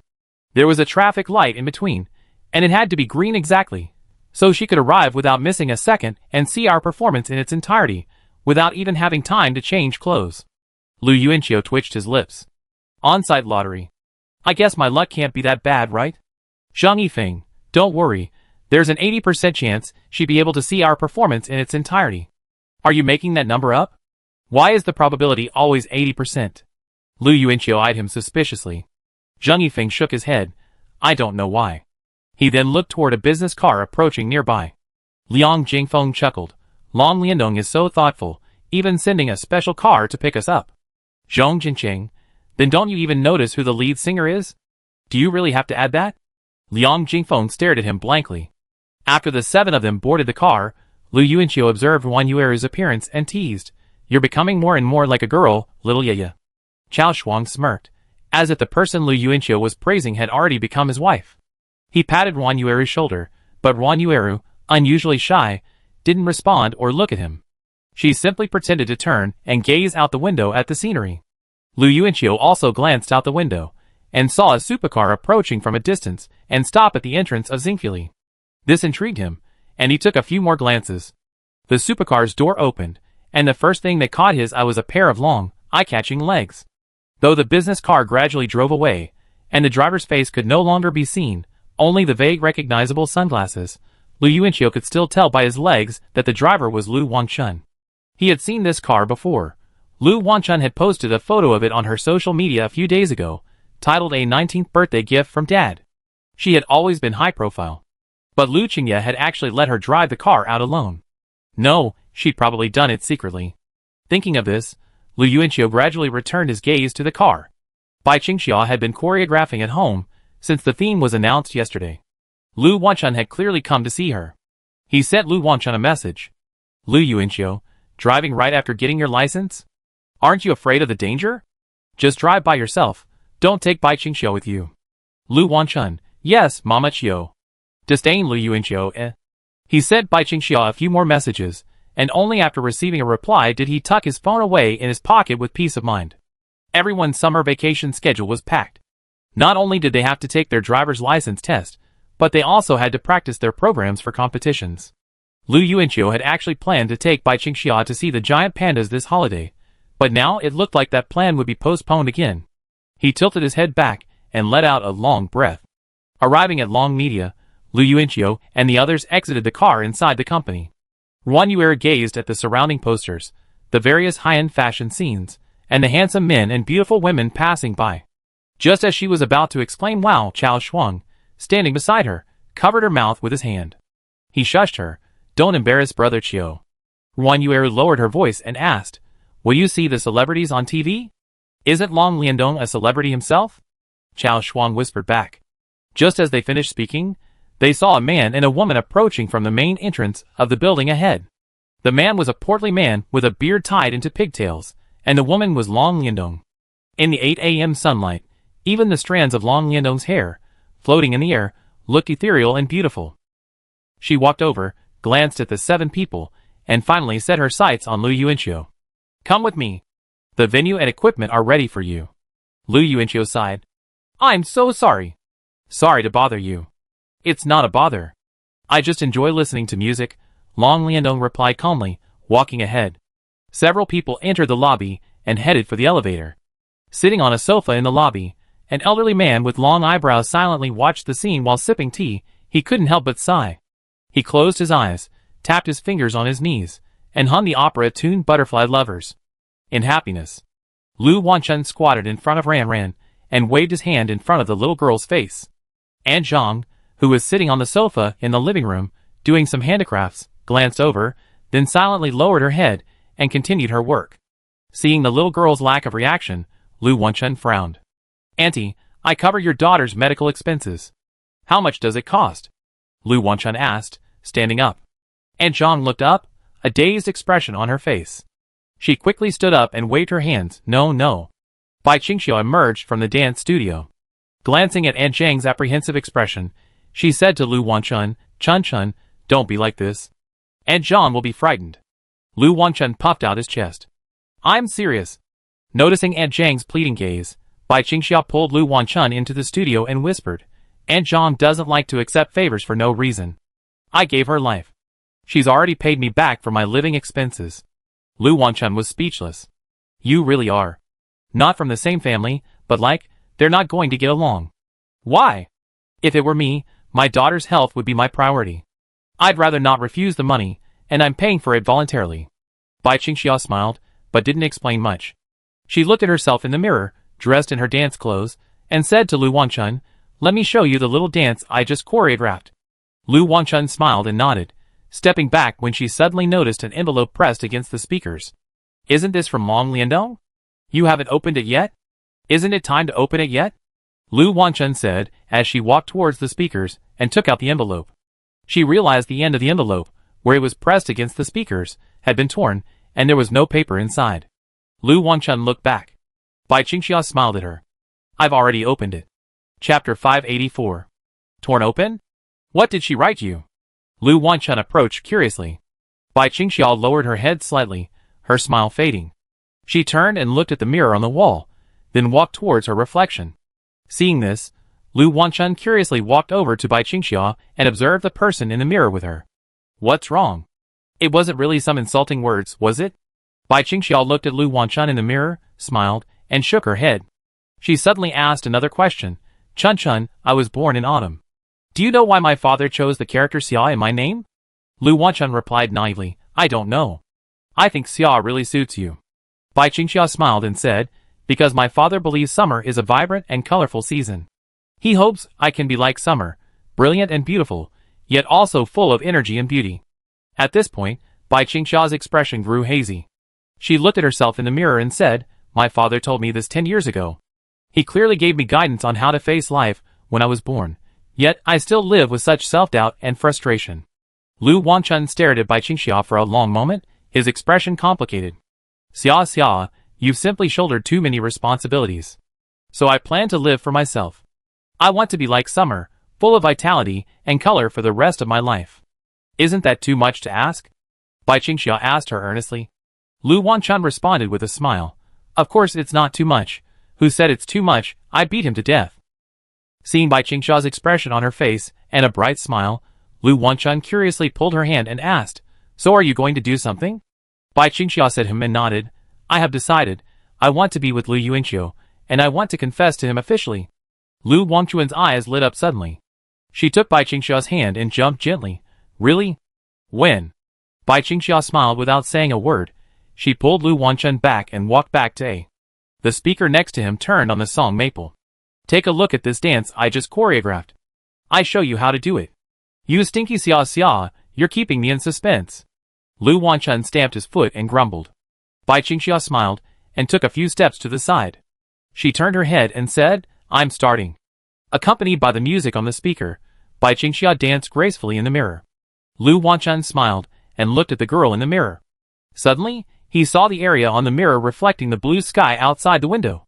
Inscribed in black marker were 4 sharp and elegant words. Summer is like a flourishing flower. This was the hope Bai Qingxiao had written on blue sky. A month and a half later, Lu Yuanqiu, Zhang Yifeng, Zhong Jinqing, Bai Qingxiao, and Chao Shuang emerged from the driving school, each holding a brand new driver's license. Zhong Jinqing immediately took a photo of the license and sent it to a certain idiot who had also failed the 3rd test. Zhong Jinqing, picture Gao Chong, get lost. Zhong Jinqing's wheezy laugh echoed from the side, and Zhang Yifeng silently glanced in his direction. Lu Yuanqiu and Bai Qingxiao exchanged their driver's licenses, examining each other. Lu Yuanqiu couldn't help but laugh and said, when did you take this 1-inch photo? What's with that hairstyle? 2 years ago. Bai Qingxiao heard the mockery in Lu Yuanqiu's words and, with a look of displeasure, she took her driver's license back and handed Lu Yuanqiu's back. Lu Yuanqiu made amends. No, it was pretty good looking. Bai Qingxiao ignored him. Looking back at your high school self after going to college can be awkward, and Bai Qingxiao was no exception, especially with her sophomore bangs growing so long, they resembled 2 thick catfish whiskers. Yo, you're acting like an idol now. Lu Yuanqiu walked over to Bai Qingxiao, bumped her shoulder, and teased. He expected Bai Qingxiao to turn around and punch him in the shoulder, but she didn't. Instead, she picked up the driver's license and took a photo with her phone. Want to post it on social media? Lu Yuanqiu asked. Bai Qingxiao lowered her head and hurried forward, feeling somewhat embarrassed that her thoughts had been guessed. Seeing her like this, Lu Yuanqiu chased after her, laughing heartily. Just post it, include mine in the photo too. If you're going to post it, post both of us. Bai Qingxiao paused again, turning back to gaze at Lu Yuanqiu innocently with clear eyes. Want to post it together? Lu Yuanqiu hummed, extending his driver's license. Bai Qingxiao smiled and leaned forward, placing her license next to Lu Yuanqiu. Just as she was about to press the shutter, Lu Yuanqiu frowned. No, you take it, I take the photo. My hand next to yours makes my skin look too dark. I'm obviously fair-skinned. Bai Qingxiu raised her head, a questioning look in her eyes. Do you still have that image baggage? Lu Yuanqiu was stunned for a second, then, with gritted teeth, he raised his hand and rubbed Bai Qingxiao's cheek. You're starting to imitate me. Bai Qingxiao's soft cheeks were rubbed into various shapes by him. She shook her head and struggled, saying, it's okay. It's not like my friends haven't seen you before.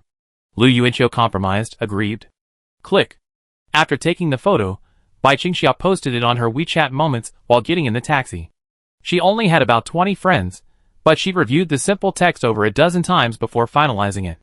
It took 2 vacations to successfully get my driver's license. Lu Yuanqiu recited this sentence aloud in front of Bai Qingxia, who silently turned her head out the window. A while after the taxi started moving, a girl next to her suddenly asked, "Why didn't you like it?" "Oh, sorry. Lu Yuanqiu quickly pulled out his phone and liked it.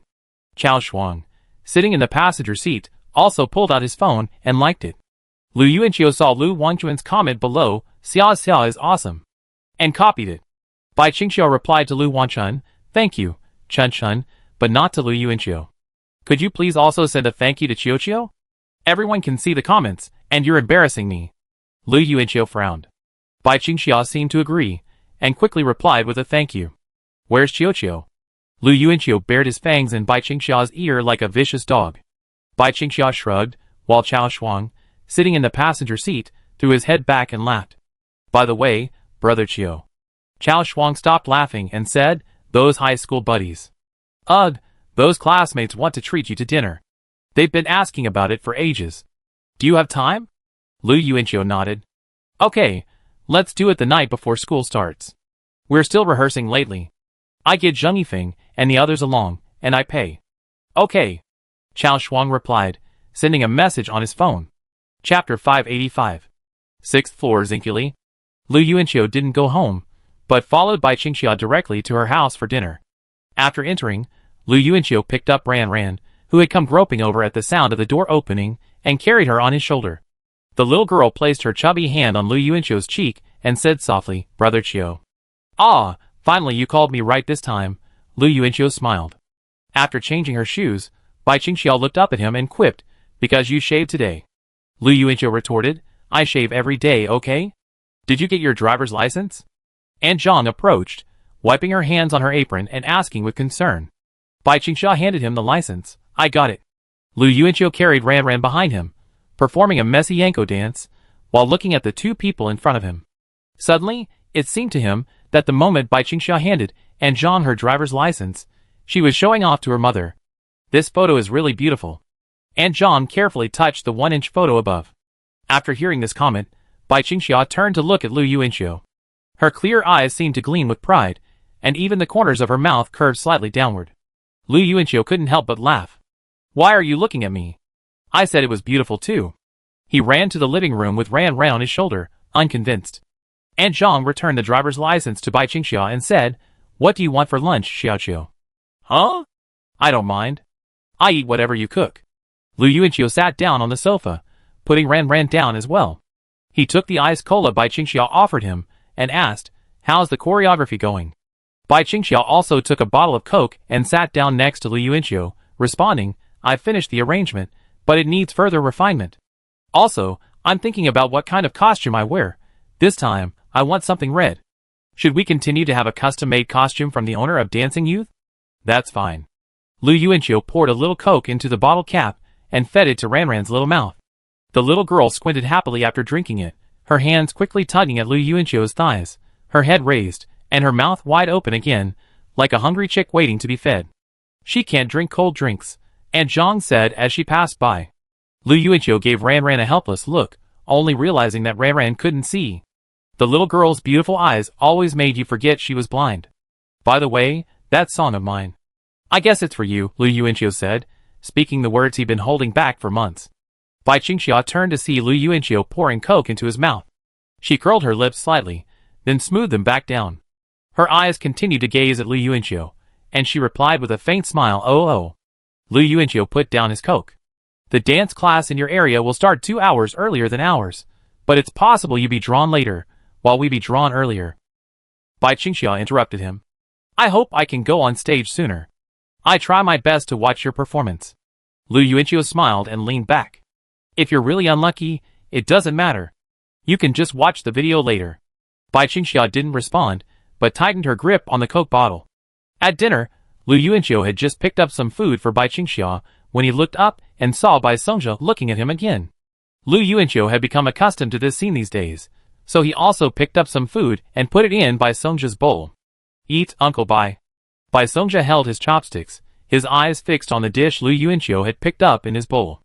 And Zhang smiled at him. Those chopsticks he holds are just for show. He always has to pick them up before he eats, but he never uses them. So, I have to feed him anyway.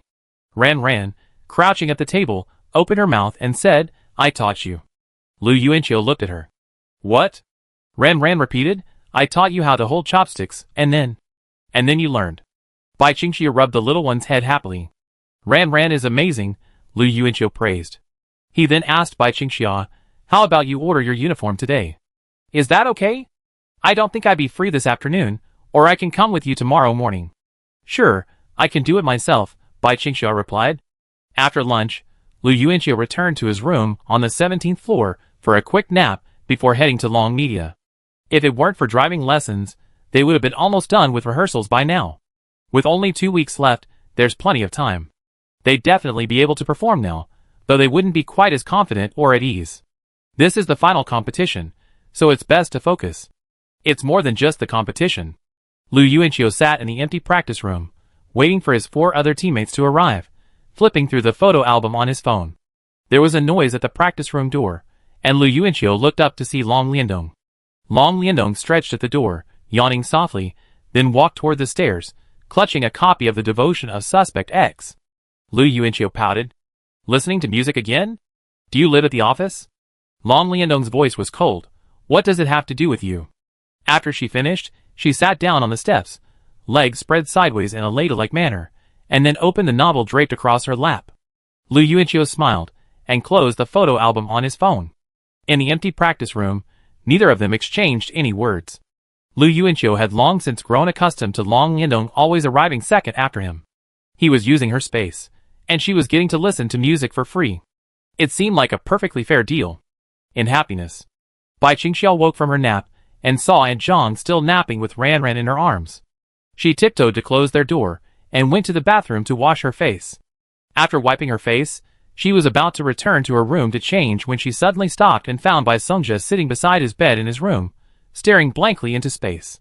Bai Songjia's door was unlocked, and Bai Qingxia and Aunt Zhang never closed it for him, lest something happen inside, and they be unable to open the door, wasting time. Dad? Why aren't you taking a nap? Bai Qingxia walked into the room, and squatted beside Bai Songjia. Bai Songjia didn't look at her, his eyes still vacant. Shall I help you lie down? Bai Qingxia said, holding his shoulders, but Bai Songjia didn't move, unlike his usual obedient self. Don't want to sleep. All right then. Bai Qingxia could only straighten herself up and stare at her father's face for a moment. After a moment, she quietly walked out of her father's room. Just as she reached the door, a muffled voice suddenly rang out from behind her. Bai Qingxia looked back and saw Bai Songjia still staring blankly at the air, his mouth slightly open. He repeated his words, and this time Bai Qingxia heard them clearly. Go and love. Go and love. Bai Songjia repeated for the 3rd time, his voice heavy with sorrow. Chapter 586. Bai Qingxia stood there for a long time, her eyes fixed on Bai Songjia. She quickly walked over and squatted in front of her father, her eyes moist as she spoke with a trembling voice. Dad? Are you okay? Can you look at me and say it again? She grabbed her father's arm and shook it, but Bai Songjia ignored her, his unfocused gaze fixed on a single point in the air. Go. Love. Bai Songjia stubbornly repeated it for the 4th time, his voice beginning to tremble with age. Okay, I know. I know. Bai Qingxia threw her arms around her father, her chin resting on his shoulder. 2 clear tears streamed down her face, casting 2 dark blue streaks on Bai Songjia's light blue short-sleeved shirt. Aunt Zhang stood at the doorway, observing the scene with confusion, then slowly walked in. Xia. Bai Qingxia turned around at the sound, quickly wiping away her tears and smiling at Aunt Zhang. Aunt Zhang, my dad just spoke to me. Aunt Zhang didn't rush to respond. Instead, she stared at Bai Songjia's face and whispered to Bai Qingxia, old Bai is crying. Bai Qingxia then looked back at her father. Tears had already trickled down his chin from the corners of his eyes. Seeing this, Bai Qingxia couldn't help but feel a pang of pain in her throat again. She quickly raised her fingers to wipe his tears, sobbing comfortingly, Dad, don't cry, don't cry. Your daughter is happy every day. She's met someone she loves, and she will work hard to pursue her own happiness and live a good life. The hardships are over. Bai Songjia's tears began to flow again. Aunt Zhang quickly grabbed a tissue and handed it to Bai Qingxia, who quickly took it. Looking at the scene before her, Aunt Zhang couldn't help but wipe the corner of her eye with her palm. She asked hesitantly, should we take him to the hospital, Xia Xia? Bai Qingxiu immediately nodded, yes. Luqing First Hospital. This time, Bai Qingxiu didn't call Lu Yuanqiu or bother Su Xiaoya. She and Aunt Zhang took Bai Songja to the hospital. After meeting the director of the psychiatric department, Aunt Zhang had to go home because Ran Ran was still home. Talked? What did you say? The male director, noticing Bai Songja's still dazed expression, briefly tested a few common physiological reflexes while asking Bai Qingxiu. Bai Qingxiu hesitated for 2 or 3 seconds before explaining, maybe he saw me getting quite close to a guy, but also deliberately keeping my distance. This guy is someone I like, but because of your father, you're not ready to be with him yet? Haha, you're talking about Director Su's son, right? I've met that boy, and I can tell he likes you too. The male director interrupted with a smile. Bai Qingxiu's expression froze. Of course, she'd forgotten that Director Su knew Aunt Su. She lowered her head slightly and nodded. What did your father say? The male director asked. Bai Qingxiu replied softly, he said, go ahead and love. He said it 4 times. The male director was stunned by this. He raised his eyebrows slightly, as if thinking, then smiled. He continued to study Bai Songja, exhaled, and his gaze suddenly filled with emotion. Little girl, I actually have a daughter, about your age. Logically, as a father, I wouldn't encourage my daughter to date another boy, especially. How old are you? Almost 19. Yes, my daughter is 20, and I still don't want her to date, even though she told me she's truly in love with that boy. The male director sighed, looked at Bai Songja, and after a long pause, continued, alas, parents are so pitiful. Your father should have regained some consciousness. Otherwise, he wouldn't have said those 3 words. This might also be what he's wanted to say most to you during his 8 years of illness. He wants you to bravely live the life you want, to ignore him, not be tied down by him. A father's love is like a mountain. That's probably what it is. Because of love, you choose to let go. The male director had just finished speaking when he noticed the girl at the table crying. He let out an ouch and quickly pulled out a few tissues and handed them to her. Don't cry, don't cry. This is a good thing. It means your father has regained some independent thinking ability. I won't give up on him, Bai Qingxiu said. The male director smiled and said, your father probably understands this, which is why he's so anxious he's speaking up. I bet he's been paying more attention to Director Su's son than you lately. His heart is breaking. So hurry up and find love. Ha ha, maybe seeing your daughter happy will ease your father's worries and make him recover faster. Bai Qingxiu wiped her tears, turned to look at Bai Songja, and then nodded to the male director. Thank you, doctor. You're welcome. If you don't want to talk, I let my daughter do it. I'd also like to marry Director Su, the male director said jokingly, standing up. Bai Qingxiu stood up with an embarrassed look on her face, and helped Bai Songja to his feet. As she and her father boarded the taxi home, Bai Qingxiu gazed out the window at Luqing.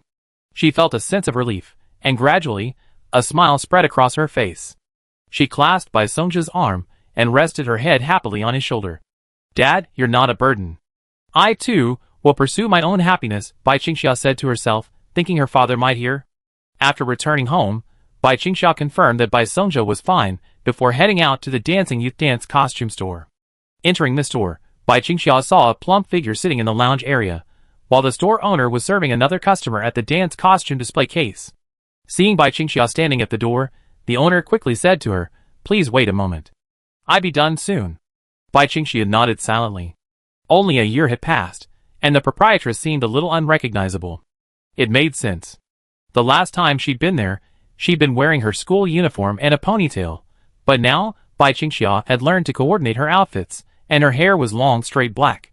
Seeing Bai Qingxiu still standing by the door, the proprietress quickly said, don't stand there. Go sit over there.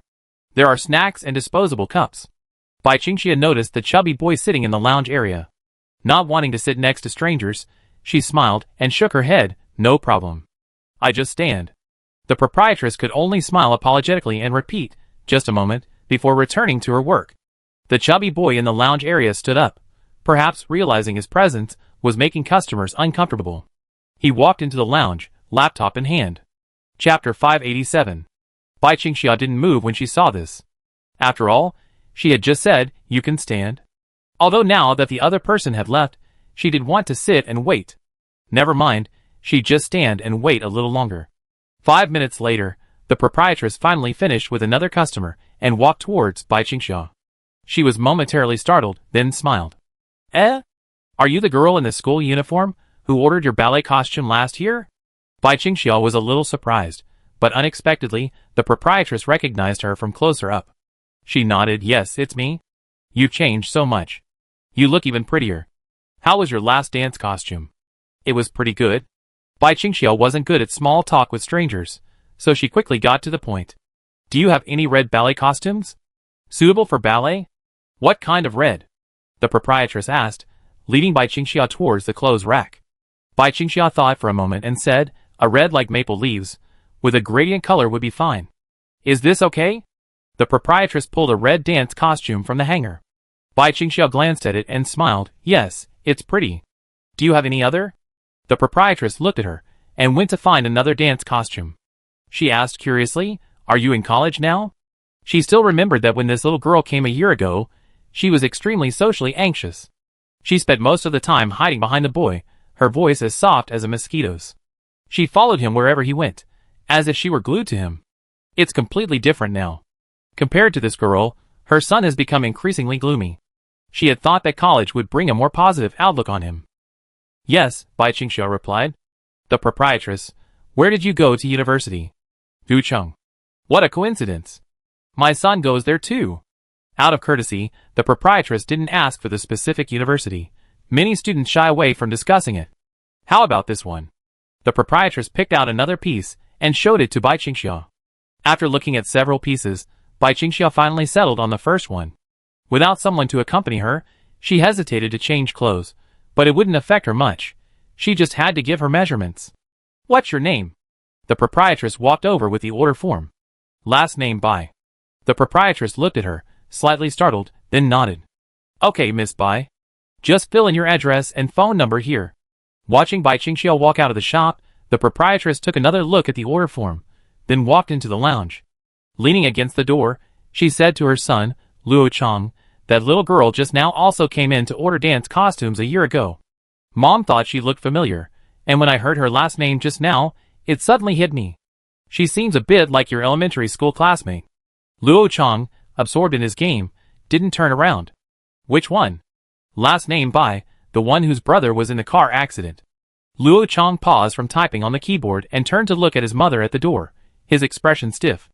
It took him a long time to turn around completely, then hesitantly asked, could it be that you've made a mistake? That shouldn't be the case.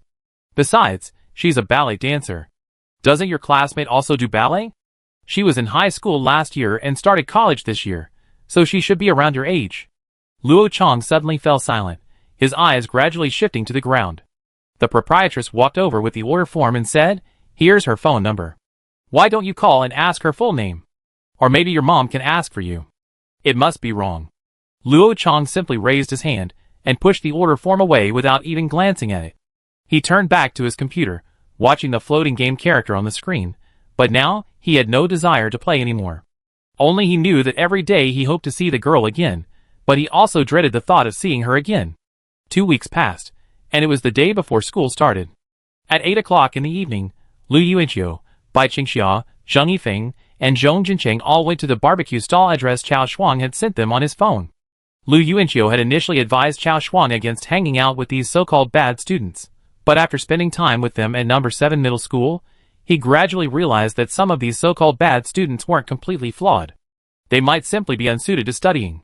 At least when he got into trouble, they would stand up and throw down their chopsticks out of loyalty. If possible, Lu Yuanqiu would still advise them to stick with their studies. They might not learn anything useful, but the environment can change a person. Chao Shuang was probably the one who had the most successful transformation among them. Chao Shuang, have you all practiced your routines?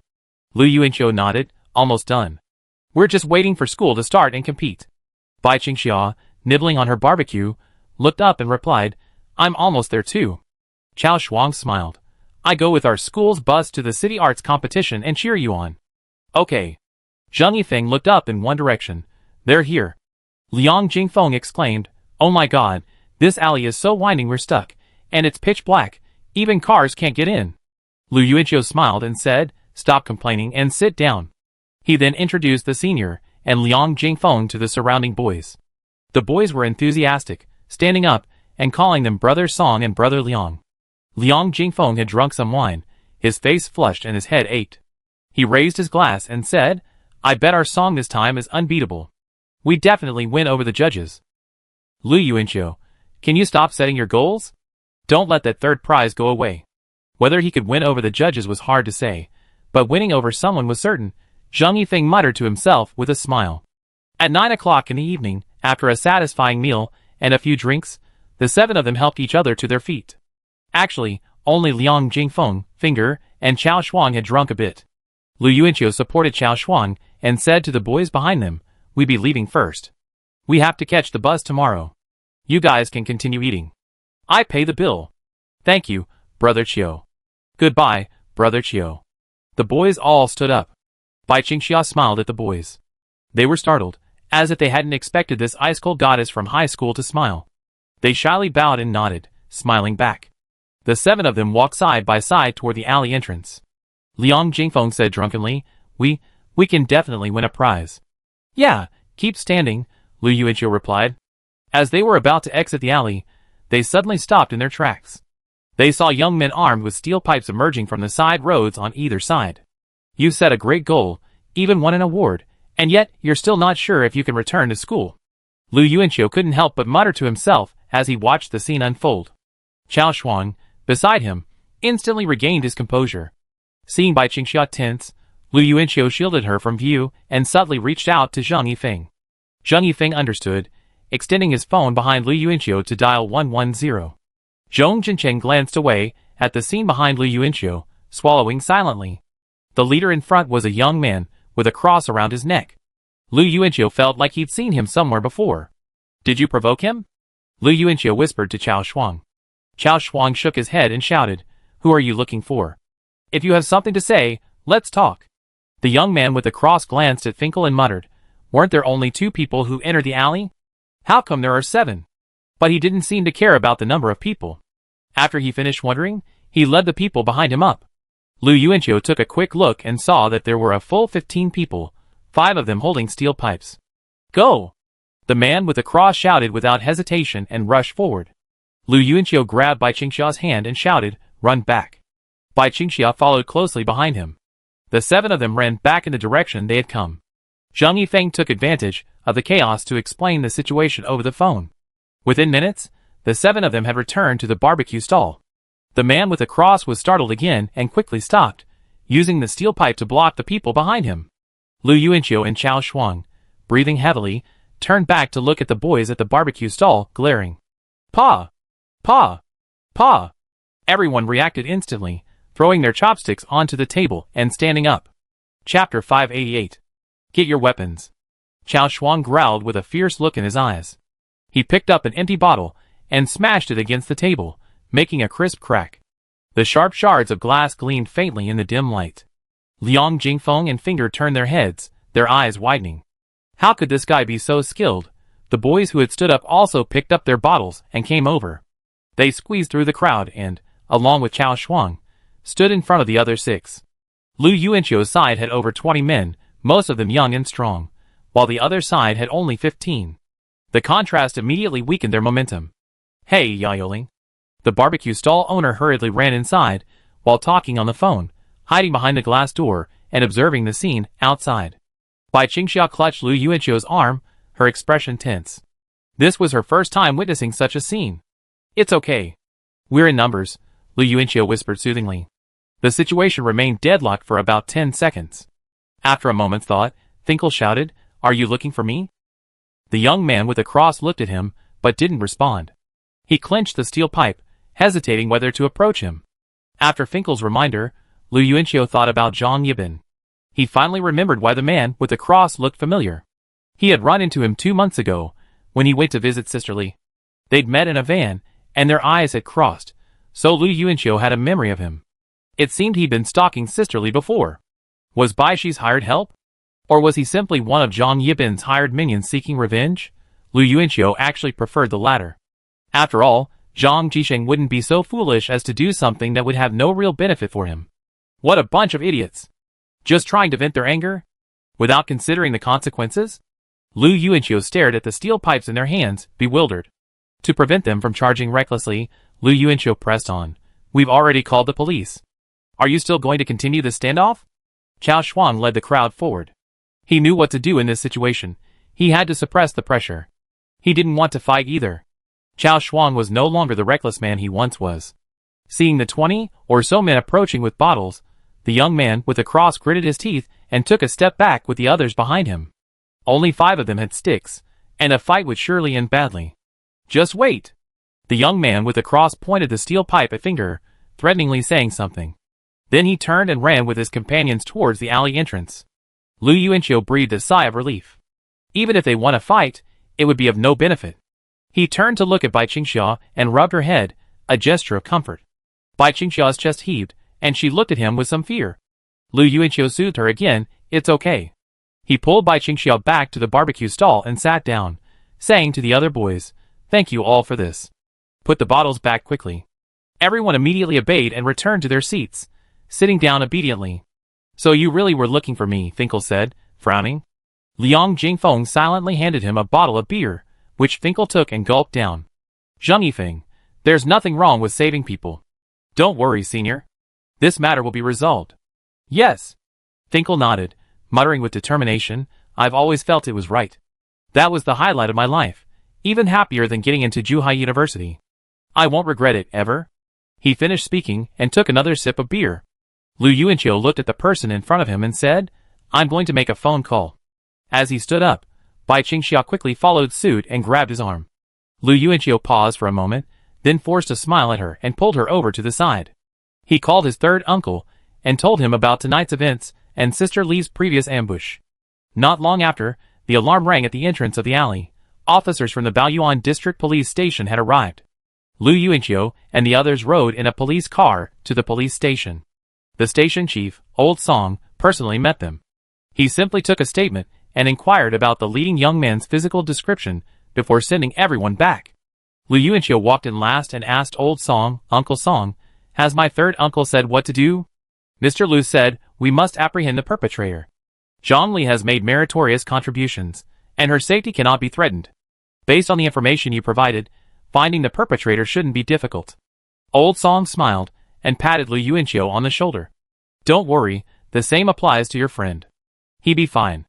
Lu Yuanqiu nodded. Under the dark, starless night sky, 7 people stood outside the police station. Lu Yuanqiu, hands in his pockets, looked back at the other 6 and couldn't help but laugh. Why are you all so grim? Liang Jingfeng, now completely sober, gestured hesitantly behind him. That bald uncle just now, his epaulets. Lu Yuanqiu, he's a good friend of my uncle's. I didn't realize, Lu Yuanqiu, that your family had such connections, Liang Jingfeng said, surprised. Lu Yuanqiu ignored him and said to Finkel, What are we going to do, senior? Why don't you two stay at the hotel tonight? Chao Shuang, stay at my place. Forget it, your mother's still sick.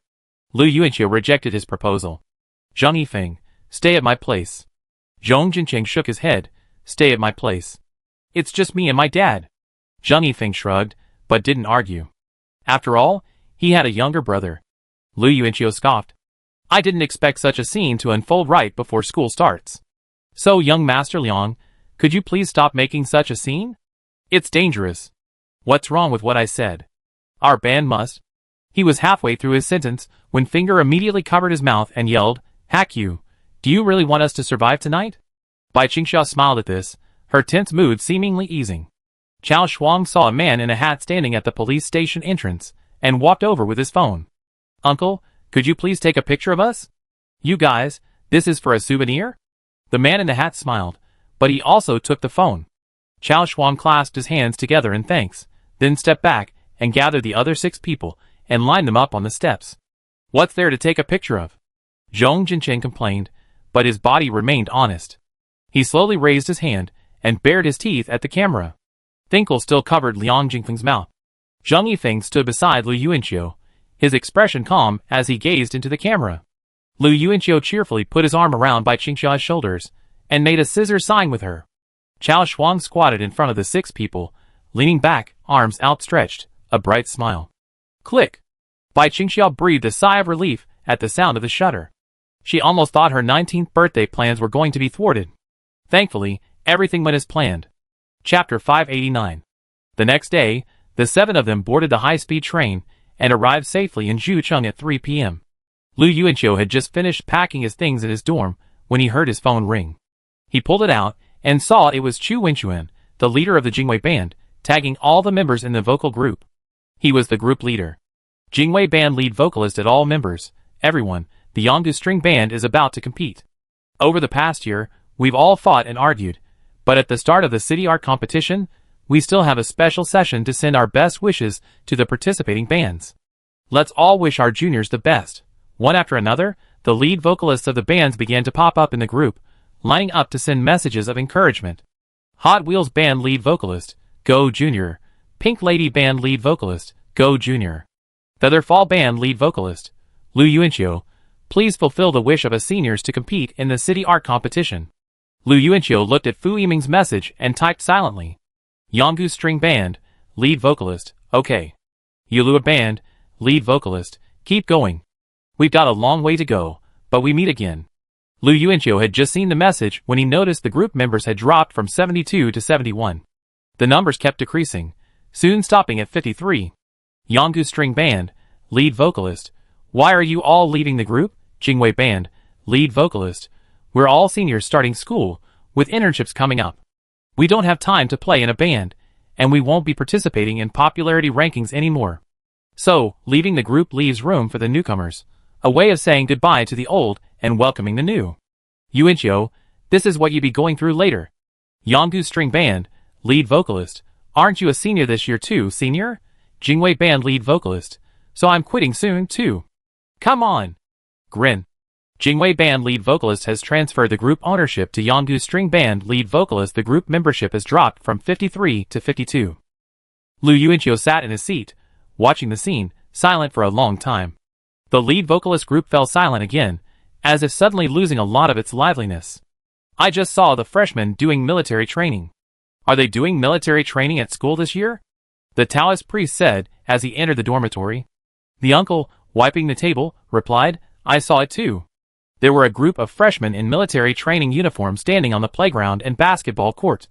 The uncle straightened up, tilted his head back, and reminisced, I suddenly remembered our freshman training last year. It was quite touching. I couldn't even march properly back then. Ha ha ha. Thanks to Xiuqiu for teaching me. Lu Yuanqiu put down his phone and smiled back. Female dormitory 306. Senior Shirling, Xiao Xia, I've already started my internship. I'm sorry I can't go to see you in person. You must do your best at the city arts competition. I watch your videos online. Bai Qingxia saw the message and quickly replied. Xiao Bai, I will, senior. I wish you a successful internship too. She had just put her phone down when it started beeping again. Andy Su, boss, we're running low on sauce. Time to make some new. I've got all the ingredients ready. Boss Bai, okay, I'll be right there. Bai Qingxia saw Qi Chao Chao had already packed her things and was standing nearby, blinking at her. Are you going too? Qi Chao Chao nodded. Yes, Auntie Sue said she printed some new flyers. I go get them and distribute them in the freshman dorm. Bai Qingxia looked at her with some surprise and smiled. Can you do it on your own? Of course. Qi Chao Chao nodded, speaking confidently. She held her head high and said confidently, didn't we write a growth journal about breaking out of our social cocoon at the end of last semester? We're no longer socially anxious. Then who asked me to speak to the seniors in the student union on her behalf when we reported today? Bai Qingxia leaned over and asked the little girl in a cute tone. Qi Chao Chao stuck out her tongue in front of Bai Qingxia. I'm slowly improving. Bai Qingxia smiled and raised her hand to stroke her head. She took off her white dress and changed into blue denim shorts. She wore a light pink chiffon shirt. Because the shirt was a bit see-through, she wore a small white tank top underneath, tucking the bottom of the shirt into the shorts. Her legs were slender and white, and she wore a pair of short-heeled white sandals. Her toes were as neat and eye-catching as scallions, and the overall outfit looked very fashionable. Bai Qingxia and Qi Chao Chao walked hand-in-hand to the Ringjian fireworks restaurant. As they passed the playground, they spotted a large formation of military green students marching in unison, chanting slogans so loud it seemed to tear the sky apart. Dazed, Bai Qingxia slowed her pace and took a few more glances. Just then, a sudden movement came from the steps ahead of them. A group of freshman boys, who were resting, turned their heads to look at them. Looking at a beautiful woman alone is embarrassing, but looking at her in a group is perfectly natural. Someone started a commotion, and the group of boys in their military training uniforms suddenly let out a unified wow. Bai Qingxia and Qi Chaochao blushed, exchanged a strange glance, and quickly turned around, hastening their departure. Sister, aren't you no longer socially anxious? Shut up. The boys resting at the bottom of the stairs still turned their heads to look in the direction the two of them left. Just the sight of Bai Qingxia's back filled them with endless yearning for college life. Still looking. She's already gone far away. If it weren't for that cry, maybe she'd stay a little longer. The instructor, resting at the front of the camp, spoke up. He then stood up, hat in hand, and began to wander in front of the freshmen. I envy you freshmen. You're greeted by countless club activities, and countless beautiful senior students. That's the charm of college. That senior student just now was so beautiful. I was captivated at first sight. A boy in the back row exclaimed. Do you have a boyfriend? The prettier you are, the less likely you are to have one. Don't even think about it, brother. You can't get that kind of guy. Listening to the discussion of the freshmen, the instructor smiled, put on his cap, and shouted, Stand up. Bai Qingxia opened the door to the Ringjian Fireworks restaurant, and suddenly saw a familiar figure standing by the counter of Xia Yuan noodles. It was Long Liandong. Long Liandong turned around and looked over. Bai Qingxia paused for a moment, a smile on her face. She slowly walked over. Qi Chaochao glanced at the two of them, and silently took a stack of flyers from the counter. Sister, I'm leaving first. Okay. Bai Qingxia watched Qi Chaochao leave. Walking over to Long Liandong, she asked, Have you ordered? Long Liandong nodded yes. Bai Qingxia looked at her. Open your letter. Thank you. Long Liandong's eyes flickered at this. She understood what Bai Qingxia meant by opening a letter. Oddly enough, aside from the boss-customer exchange, the last formal interaction between the two was during military training last year. Yet, despite barely exchanging a single word, they seemed to know each other well. You're welcome. New school year. Farewell to the old and welcome to the new. Long Liandong accepted the noodles from Aunt Sue and replied to Bai Qingxia. Bai Qingxia turned to look at her. I treat you. Long Liandong didn't refuse, smiling faintly and nodding. Okay. Chapter 590. Bai Qingxia leaned against the counter, gazing intently across the table. Her clear, limpid eyes reflected the girl eating noodles alone in front of her, and the orange sunset sky outside the restaurant. Just as she was lost in thought, a voice called from behind, Boss, apron. Aunt Sue approached from behind. Bai Qingxia turned, nodded, and took the apron, fastening it on. She pushed open the counter door, deftly rolled up her sleeves, and tied her long hair into a high bun with a rubber band. Then, she gathered the ingredients and walked inside. Aunt Sue walked outside, glanced at the sign, and seeing it was off, she reached out and flipped the switch at the door. Long Liandong took a mouthful of noodles and looked up. Behind her, the word Xia Yuan noodles, framed by colorful lights, flickered a few times before illuminating the Ringjian Fireworks restaurant. On the playground, Zheng Yifeng and Su Miaomiu strolled along the first and second lanes. Su Miaomiu watched Zheng Yifeng drift further and further away. Finally unable to bear it any longer, she stood behind him, hands on her hips, and said, Junior, do you know what a stroll is? Zheng Yifeng looked back at her, then realized what was happening and hurried toward her. Oh, sorry, I was thinking about something and unconsciously walked faster. He walked back, took Su Miaomiu's hand, and smiled at her, saying, Holding hands will allow us to synchronize our pace. Su Miaomiu glanced at him sullenly. What are you thinking about? You're so lost in thought. Thinking about Lu Yuanqiu. Huh? Su Miaomiu paused again, listening to her high-pitched voice and looking at her wide-open eyes. Zheng Yifeng was stunned, then smiled and explained, No, think. Means thinking. Su Miaomiu finally resumed her pace and asked, What are you thinking about? I'm thinking about what happened to Lu Yuanqiu during the summer of 2010. Listening to Zheng Yifeng's words, Su Miaomiu also wondered, yes, his English level has completely changed in just one summer. That's the most interesting thing. Personality-wise, I can say it's because he met Bai Qingxia during the summer that he changed. Zheng Yifeng began, but I asked Chao Shuang what Lu Yuanqiu did that summer. Chao Shuang said Lu Yuanqiu spent every day with him in the internet cafe, never missing a single day, and never attended any English tutoring classes. Su Miaomiu nodded, then suddenly smiled and said, I have a guess. What? Lu Yuanqiu was chosen by God and possessed by another. From then on, he changed his bad habits, remained kind, and saved all those around him who were in trouble. Because God is a Western deity, Lu Yuanqiu's English also improved. It's hard to imagine someone who used to be a teacher saying that. Zhang Yifeng stared at Su Miaomiu blankly. Su Miaomiu immediately raised her fist and punched Zhang Yifeng in the chest. What are you talking about? Zhang Yifeng smiled. He took out his phone and, while typing to Lu Yuanqiu, asked Su Miaomiu, when will the new class teacher arrive? About after the city art competition, Su Miaomiu said, leaning towards Zhang Yifeng's phone. What did you text Lu Yuanqiu? Zhang Yifeng showed her the phone screen. Zhang Yifeng, have you been possessed by God? Su Miaomiu laughed, and her phone began to beep. Lu Yuanqiu had replied. The two stared blankly at the screen. Lu Yuanqiu, idiot. God probably wouldn't say those two words. Shouldn't God just say fuck? Not necessarily. To perform possession so professionally, God might have even learned the quintessential Chinese art. Su Miaomiu's expression was remarkably confident as she responded. On the evening of September 18th, after returning from the last rehearsal, Lu Yuanqiu went to the bathroom for a cold shower. After drying himself, he lay down on the bed, looking up at his phone and sending a message. Lu Yuanqiu, if our performance times are closed tomorrow, I might not be able to see you live. Ding ding ding. Bai Qingxia, it's okay. I try my best to see you.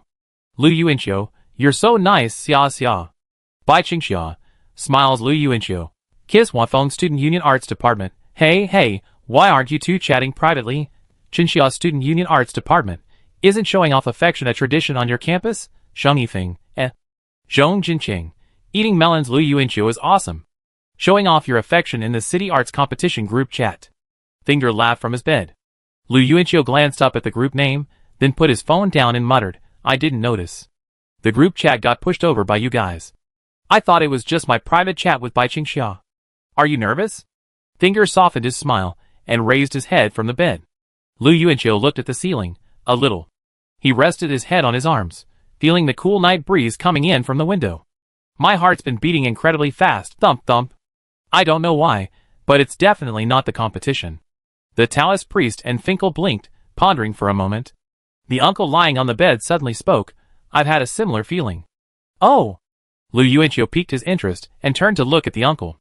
Tell me more about it. The Taoist priest also looked over curiously. The uncle fanned himself with a plastic fan printed with advertisements, saying, when I was 16, I apprenticed to a carpenter. One time, he took a job for someone and took me to their home to work. My heart was beating fast the whole way there. But I'd already worked with this master carpenter several times before, and was very skilled at the job. It couldn't have been because of this nervousness. Once we arrived at the man's house, I finally understood why my heart was racing so fast on the way there. The other three widened their eyes slightly, waiting for the uncle's next words. The uncle sat up in bed, fanning himself with a plastic fan. He smiled and said, so it's because that family has a daughter. I fell in love with her the moment I saw her. The Taoist priest jokingly asked, Uncle, have you told Auntie about this? The uncle smiled and replied, his face brimming with happiness, she's your auntie, my wife now. The Taoist priest and Finger exchanged glances, then suddenly exclaimed, another unexpected dose of dog food. Lu Yuanqiu remained silent, simply watching the uncle sitting on the bed. The next morning at 6 o'clock, Lu Yuanqiu washed up early and changed into the third set of their Yanggu String Band uniforms. A black short-sleeved shirt with their band name, Yanggu String, printed in colorful font on the front. Chapter 591. The five of them left the dormitory building. Lu Yuanqiu sent a message to Bai Qingxia, confirming she had also packed. The six of them met downstairs in the women's dormitory. Lu Yuanqiu saw Bai Qingxia carrying her small white bag and a paper bag with a hint of red peeking out from inside. Have you packed everything? Yes, I have. Beep, beep. The six of them all looked down at the group chat on their phones. Zhuhai University Municipal Arts Competition General Manager, 12 students from Huafeng campus. The bus for the Municipal Arts Competition has stopped at the East Gate. Lu Yuanqiu and the other 6 people sent and received messages in the group chat, then hurried toward the East Gate.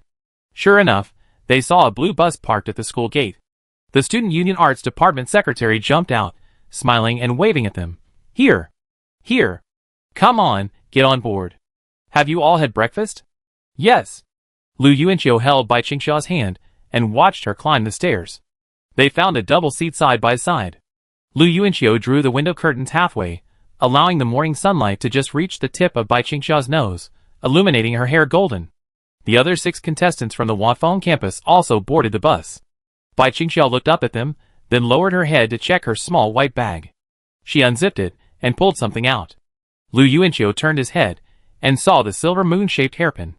There seemed to be other items in the bag, somewhat obscured by Bai Qingxiao's arm. Are you planning on wearing this during your performance?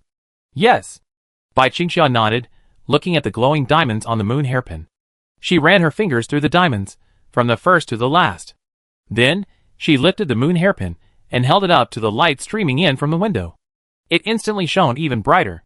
The bus started up and drove right into the middle of the asphalt. The light inside was shattered by the sycamore leaves outside the window. Seeing the dimming light, Lu Yuanqiu raised his hand to open the curtains a little. Suddenly, he froze and looked out the window. Look, Lu Yuanqiu warned with a smile. Bai Qingxiao turned her head and saw a black car parked alongside the bus. The occupants popped their heads out the windows and excitedly greeted each other. In the driver's seat sat Lu Wangchun, with Su Miaomiu in the passenger seat, and in the back seat sat Lu Doqing and Lu Wei. Zhang Yifeng and Zhong Jincheng also noticed the scene and waved to the people inside. Lu Wangchun was about to wave back, but Su Miaomiu patted his head and he continued driving. The bus continued on to the other 3 campuses, picking up other contestants from Zhuhai University. The seats quickly filled up, and many people stared at Lu Yuanqiu and Bai Qingxiao as they boarded. They remembered their interactions in the group chat the previous night. Of course, the most vivid memories were the videos circulating online featuring the Yanggu String Band and Bai Qingxiao. Today was the first time I'd met this celebrity student from the same school, but different districts in person. At 7 in the morning, the bus arrived at the venue for the municipal arts competition. It stopped at each section like a bus, and contestants from the corresponding sections gradually disembarked. It soon arrived at Section C, which housed the dance competition. Lu Yuanqiu stepped aside to let Bai Qingxiao out of her window seat. In the aisle, Lu Yuanqiu quickly grabbed her hand, looked her in the eye, and encouraged her, keep going. Bai Qingxiao shook his hand back and nodded vigorously, okay. Call. Yes. Lu Yuanqiu looked out the window and saw Bai Qingxiao disembarking the bus and reuniting with Lu Wangchun and the other 4, who had parked their car. Lu Wangchun and the other 4 knew Bai Qingxiao would compete first, so they had parked there. Zhang Yifeng, sitting in the back row, murmured, now we see the results of the live draw. Arriving at the D-area venue, Lu Yuanqiu and the others disembarked. The first thing they saw was a large stage built under the open sky. In front of the stage sat a row of judges' seats, and behind them were the audience seats. Lu Yuanqiu glanced at the large screen on the stage. At that moment, the secretary of the Student Union's Arts and Culture Department, holding a Zhuhai University sign, shouted from the front, follow me. Let's go draw lots first. Arriving at the spacious indoor venue, Lu Yuanqiu saw many students in brightly colored clothes waiting in their respective school seats for the draw. The arts and culture official at the front explained, the campus singers will compete first, so they draw lots first. After the campus singers, it'd be our campus band's turn. Lu Yuanqiu walked over and asked, can I use that big screen? The arts and culture official replied, it's usually used to play lyrics. What's wrong with that? Lu Yuanqiu pulled a USB drive from his pocket and said with a smile, the video I have here comes with the lyrics. That should be fine. Just give it to the staff before the competition. Lu Yuanqiu nodded and put the USB drive back into his pocket. To avoid getting their clothes dirty, the 5 of them stood and waited, rather than sitting down. About 10 minutes later, the campus singers had finished drawing lots. Lu Yuanqiu was about to follow the arts and culture official to the lottery box when the phone rang. It was Bai Qingxiao. Lu Yuanqiu answered. Bai Qingxiao's voice trembled slightly on the line. The draw is over, Lu Yuanqiu. I'm the last one to go. Lu Yuanqiu's expression changed slightly, and he blinked quickly, saying soothingly, okay, don't worry. Don't hang up yet. I'm on my way to draw lots now. Wait for me. He exhaled, quickened his pace, and silently repeated to himself, don't be the first one. Standing in front of the lottery box, Lu Yuanqiu reached in, fingering the ping-pong balls inside. With his eyes closed, he quickly pulled one out. He slowly spread his fingers, and suddenly breathed a sigh of relief. The number 2 was written on it. Lu Yuanqiu, I'm the second one. Luckily, you should still make it, but I won't be able to see you. We need to go to the waiting area early. It doesn't matter. Just being able to see you is fine. Listening to the girl's hurried voice on the phone, Lu Yuanqiu suddenly laughed. He squatted on the ground, phone in hand, and laughed. Students from other schools nearby turned their heads to look at him, but Lu Yuanqiu ignored them and nodded. Okay, I wait for you. Bai Qingxia, I won't change. I just go in my red dance costume. Lu Yuanqiu smiled and nodded again. Okay, I'm sure I spot you in the crowd. Lu Yuanqiu. Bai Qingxia seemed to be hesitating to speak. What's wrong? Nothing. Today is my 19th birthday. You should remember, right? Bai Qingxia asked again. Of course I do. I rack my brains to write a song for you. Lu Yuanqiu. Lu Yuanqiu smiled, his voice drawn out. What's wrong again? He held his phone and looked up at his 4 teammates. Zheng Yifeng, hands in his pockets, also looked at him. Bai Qingxia's voice echoed through the phone. Let's get together. Lu Yuanqiu's eyes lost focus for a moment. After a long moment, he slowly lowered his head to look at the palm of his right hand, then raised it and instinctively placed it against his left chest. His heartbeat, which had been racing since last night, seemed to reach its peak at this moment. He had found the cause of his heartbeat. It turned out that the story the uncle had told him would happen to him in a different way. Bai Qingxia's voice continued to tremble. I can't wait until the competition is over. If it's not formal enough, I say it again in front of you later. Bai Qingxia's breath trembled, as if every breath was pouring all her emotion. Then she said firmly, I like you. Let's be together. Lu Yuanqiu smiled, licking the corner of his lips. With moist eyes, he raised his head to look at the golden light projecting from above the venue. He nodded slowly. I thought I'd have to wait 100 years to say this. I'm sorry. Silly boy, there's no need to apologize. I personally saved the girl I know better than anyone. Lu Yuanqiu took a deep breath and wiped away a tear. Okay, get your spirits together and compete. There was silence on the other end of the line for a few seconds before Bai Qingxia's choked voice rang out again. But I want to see you. I want to see you now. Lu Yuanqiu smiled again, tears streaming down his face. He wiped his eyes with his fingers. Didn't we just part a few minutes ago? Bai Qingxia began to cry uncontrollably, but I've loved you since junior high. I'm so stupid, so stupid, so stupid, so stupid to the core. It takes so much effort for me to say such a simple sentence. Lu Yuanqiu rested his hand on his cheek, nodding repeatedly. That's why love spoken from Xia's mouth is so precious. Bai Qingxia burst into tears on the phone. Lu Yuanqiu could almost guess she was hiding somewhere. Lu Yuanqiu frowned, raised his head, and said in a serious voice, Okay. Stop crying. How are you going to look good in the competition later if your eyes are swollen? Okay, I do as you say. Bai Qingxia seemed to nod. The call ended. Lu Yuanqiu put his phone in his pocket, stood still, and calmed himself. He closed his eyes, took a long, deep breath, and then walked towards his teammates. What's wrong with you? Liang Jingfeng asked in surprise. Nothing, just a happy thought. Zhong Jinqing's voice sounded surprised. Happy enough to cry? Zheng Yifeng asked with a smile. How happy? Lu Yuanqiu bit his lip, crossed his arms, and muttered, about 3 or 4 stories high. All I want is you by my side. As the last line of Maple ended, the judges smiled and applauded, exchanging admiring glances with those nearby. With the girl in the ombre red dress finishing her performance on stage, the dance competition finally concluded. Amidst the applause, the host walked onto the stage with a smile. Just as she was about to pull the girl in the red dress aside for her closing remarks, she suddenly bypassed him and leaped off the stage, grabbing the hem of her skirt. The host stared at the scene, stunned. Bai Qingxia walked toward the audience and reached out to take something Lu Wanchun had thrown her. She held it, calming her breathing. She didn't run, but she walked quickly. The glaring red color was striking against the roadside. The sunlight brushed against the moon-shaped hairpin above her head, and each diamond seemed to ding as it shone. Approaching the traffic light, watching the number on the zebra crossing count down to 1, Bai Qingxia was about to step forward with her right foot. As if a thought occurred to her, she paused briefly and retracted her right foot. Speeding cars sped past her, blowing her hair sideways. The red numbers began counting down from 99 seconds. The girl lowered her head, clutching the object tightly in her arms, as she waited for the traffic light to change. A cold voice echoed in her mind. Bai Qingxia, I'm going to confess my love to Lu Yuanqiu tonight. I know I end up in failure, but I'm still going to do it. I'm a timid person. I've always been afraid to do it because I know the consequences. What about you? Why haven't you taken that step? I used to think you were being pretentious, but when I saw you risking your life to reach the finish line today, I knew you probably had your reasons. I have my reasons too. Perhaps everyone who dares not express their love has their reasons, so I understand your difficulty in not being able to say those words. But love shouldn't be trapped in the wind. Ding! The red light countdown ended, and the green light came on. Bai Qingxiu glanced around at the cars, and stepped onto the zebra crossing.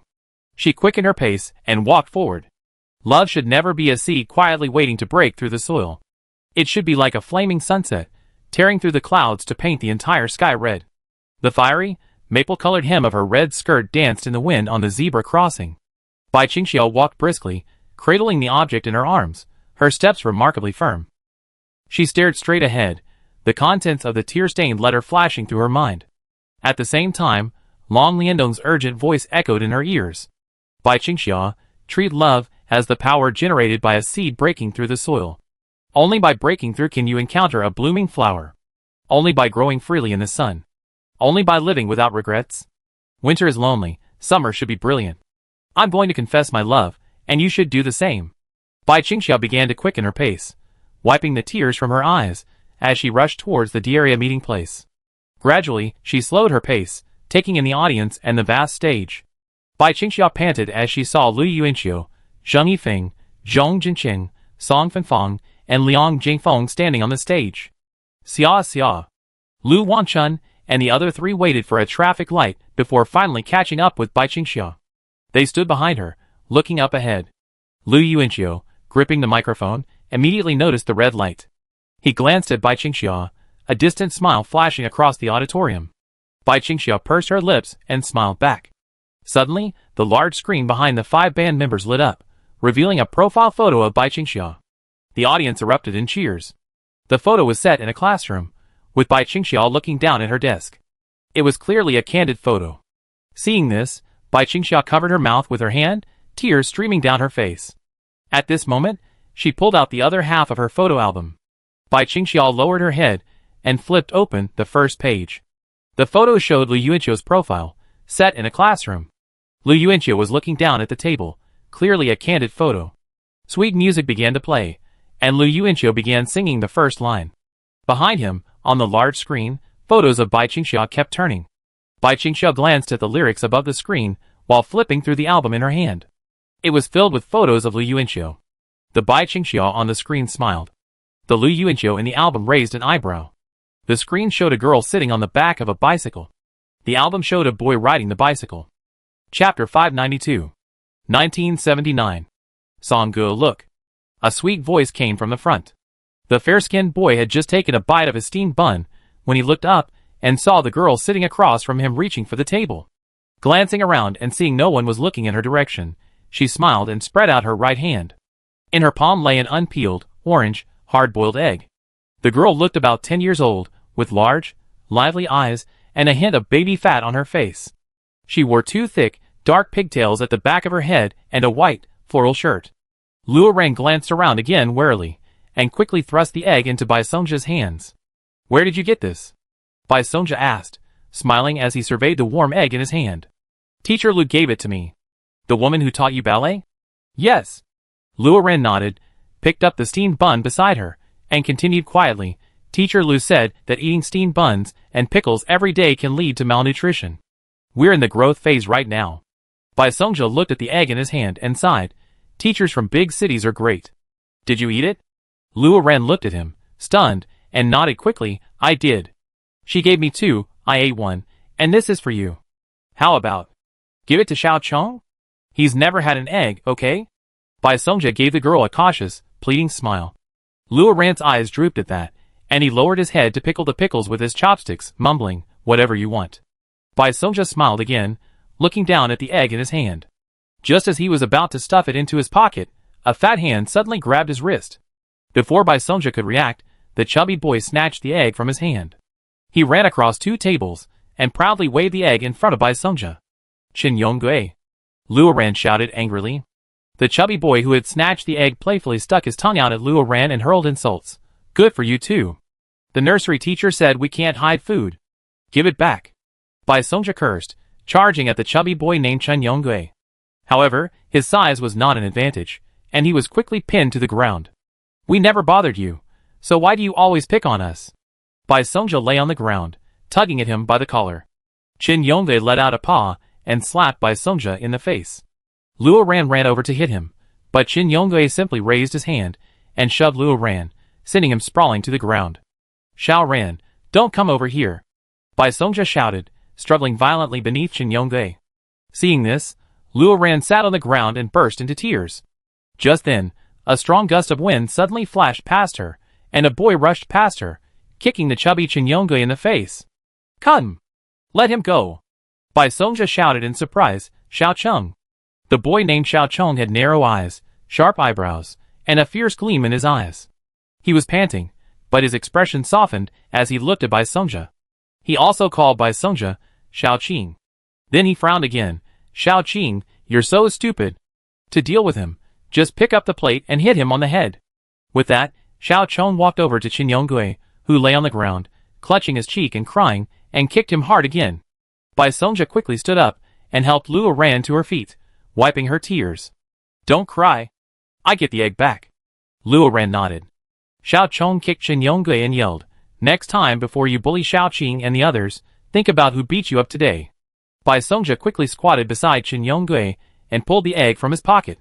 Just then, there was a noise from behind, and a group of onlookers moved aside. Bai Songjia turned around and quickly pulled Xiao Cheng, who was still kicking Qin Yongui, away. The woman who entered the dining room was one of the most stern caregivers at the orphanage. What are you doing? The caregiver demanded. Xiao Cheng frowned. This fat guy is bullying.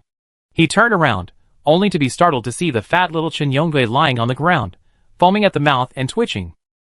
Xiao Cheng was stunned, standing there in a daze. Bai Songjia anxiously shouted at Qin Yongui, what are you pretending to be? You weren't like that just now. It was noon. In the cafeteria, Bai Songjia sat alone at a table. He turned his head to look at the spot where Qin Yongui had fallen, then pulled out the egg he hadn't had time to give to Xiao Cheng. Bai Songjia stared at the egg, lost in thought. Xiao Cheng seems to have been severely punished. A child passed by behind them, their conversation reaching Bai Songjia's ears. At noon on the third day, Luo Ran, without even having time to change out of her dance clothes, rushed over. Breathing heavily, she told Bai Songjia, Brother Song, Xiao Cheng sneaked out of the orphanage. I heard it from the teacher. Bai Songjia's brow furrowed. He stood there for a moment, stunned, and then hurriedly asked, when did it happen? The night before last. I roughly know where he went. I went out to find him and brought him back. Qin Yongui is fine now. The nursery teacher only punished him. Luo Ran quickly grabbed Bai Songjia's arm. You can't get out. Bai Songjia looked back at her. I sneak out at night. He had just taken a few steps when Luo Ran's voice came from behind. Song Gu. Bai Songjia turned and saw Luo Ran running towards him, an egg in her tender white hands. Luo Ran pressed the egg into his hands. This is for you, eat it yourself. At that moment, Bai Songjia only thought of the kick Xiao Cheng had given him 3 days ago. He said nothing, clenching the egg in his hand. Song Gu, when will you be back? I'll be back as soon as I find Xiao Cheng. After Bai Songjia finished speaking, he saw Luo Ran looking at him with red eyes. He opened his arms and hugged the girl. Luo Ran and Xiao Cheng had always been the most important people to him. No matter where he was, he would never abandon either of them. That night, Bai Songjia successfully slipped out of the orphanage. He had no money, and the orphanage wouldn't let him hide any food, so he took nothing with him except the egg Luo Ran had given him. He walked in one direction, following his memory, from morning until dusk. His feet were raw, and he was hungry. Exhausted, he sat on the side of the road, staring blankly at the people passing by. Bai Songjia had known Xiao Cheng before entering the orphanage, but he and Luo Ran met afterward. He and Xiao Cheng had once sworn brotherhood, imitating the characters in the water margin, promising to be lifelong brothers. He suspected Xiao Cheng had fled to the reservoir, where they had sworn brotherhood before entering the orphanage. The reservoir was thick with peach trees, like the paradise described in the books. Chapter 593. Thinking of those juicy peaches, Bai Songjia's stomach growled again. I'm so hungry. Sitting on the side of the road, his stomach clenched with hunger. Bai Songjia felt for the eggs in his pocket, but after a long struggle, he still didn't take them out. He simply wrapped his arms around his stomach and stood on his tiptoes, hoping that this would quench his hunger. He wouldn't be hungry if he slept, but Bai Songjia didn't dare. He had to find Xiao Cheng as soon as possible, preferably before dark tomorrow. While pondering, Bai Songjia suddenly smelled a rich fragrance. He blinked, as if momentarily lost in thought, and quickly stood up, clutching his stomach. He followed the scent in one direction. After searching for about 5 or 6 minutes, Bai Songja finally realized that the alluring aroma was coming from a small alley. The alley was littered with garbage, but among the garbage was a simple shed made of rags. Steam was rising from underneath. Bai Songja walked around the garbage and approached the shed, where he saw a young man cooking noodles with tree branches. The young man, wearing a slightly dingy jacket, was a stocky figure with tanned skin and a strong face. He wasn't particularly handsome, but he seemed comfortable, with a sunny and confident demeanor. Seeing the teenage child drawn in by the aroma, he simply smiled friendly. "Where are your parents?" the young man asked. Bai Songja shook his head blankly. He saw the stove in front of the young man was made of bricks, and on top of it sat a broken, black pot with a chip on it. In the pot, besides noodles, there was a mess of other things. Beside the young man lay various bags. Taking in the young man's attire, Bai Songja asked, "Uncle, are you a beggar?" The young man was stunned for a moment, then smacked his lips. "Not really. I'm just out here to relax. I'll be back in a few days." "Wow." He tilted his head to avoid the heat and muttered to himself, "I just add whatever ingredients I have and make a huge stew. It's so delicious. Much more delicious than my wife's noodles. Am I considered a natural?" Then he looked at Bai Songja and asked, "What about you, little boy? Are you a beggar?" "I ran away from home too," Bai Songja lied. "What's your name?" "Bai Songja." "Are you hungry?" "Yes." "Then come sit down. We be eating soon." "Thank you, uncle. My last name is Liu." "Thank you, Uncle Liu." Bai Songja obediently walked over to the young man and sat down, looking like a little bird. He stared at the food in the pot, swallowing his saliva, thinking to himself that there were actually foods in the world more delicious than eggs. "Uncle Liu, why did you run away from home after getting married?" "I did say I was." "Oh, I did. I haven't even asked you yet, but you asked me first." The young man surnamed Liu chuckled. He bent down and pulled out a few sticks of firewood, the flames dying down. He then began to serve noodles, filling a large bowl for Bai Songja, who quickly took it. The bowl had a chip on it, as if he'd found it. Seeing there were no chopsticks, the young man offered him the branch he was holding. Seeing the little fellow devouring his food, a smile crossed his face. He sighed and began to mutter, "I happened to see my brother paint a lot of portraits of women, from their school days to their marriages. Every one of them is beautiful." Bai Songja stammered, "Why did you run away from home just because he was painting?" The young man replied, "He was painting my wife, his sister-in-law." "Ahem." Bai Songja choked. He turned his head to look at the young man, his expression blank. The young man continued calmly, "I just found out he's been in love with my wife since we were students. They went to the same school, but my brother never dared to tell her, and she didn't know either, so I ended up getting the better of her." "Is your brother trying to steal your wife?" "No, he didn't do anything. He even gave me his best wishes. It's just that I found out this is why he hasn't married. I can't accept it. I'm devastated." Bai Songja, his mouth full, raised his head and asked, "So what do you think is right? Are you sorry for your brother?" The young man raised his head and exhaled heavily. "No, fate is predetermined. I just feel a little disappointed." "What do you mean by disappointed?" "That's something only adults understand. Enjoy your noodles." The young man smiled as he poured himself a bowl. Suddenly, his eyebrows raised. "It's delicious." Bai Songja nodded quickly. "It's absolutely delicious." "Uncle Liu, you're amazing." The young man said, "Actually, I can't cook at all. I just used whatever I had. I didn't expect it to be so delicious." "What did you put in?" Bai Songja asked curiously. The young man pursed his lips, gesturing to the pile of bags nearby. "It's all there. See for yourself." Bai Songja put his bowl down and looked at the contents of the bags one by one. Seeing this, the young man smiled and said, "You really look at it. Can you remember it? I don't think I could even make this noodles taste this good a second time." Bai Songja retracted his gaze and gave the young man a naive smile. He glanced at the pot and asked, "Can I?" Eat it," the young man said generously.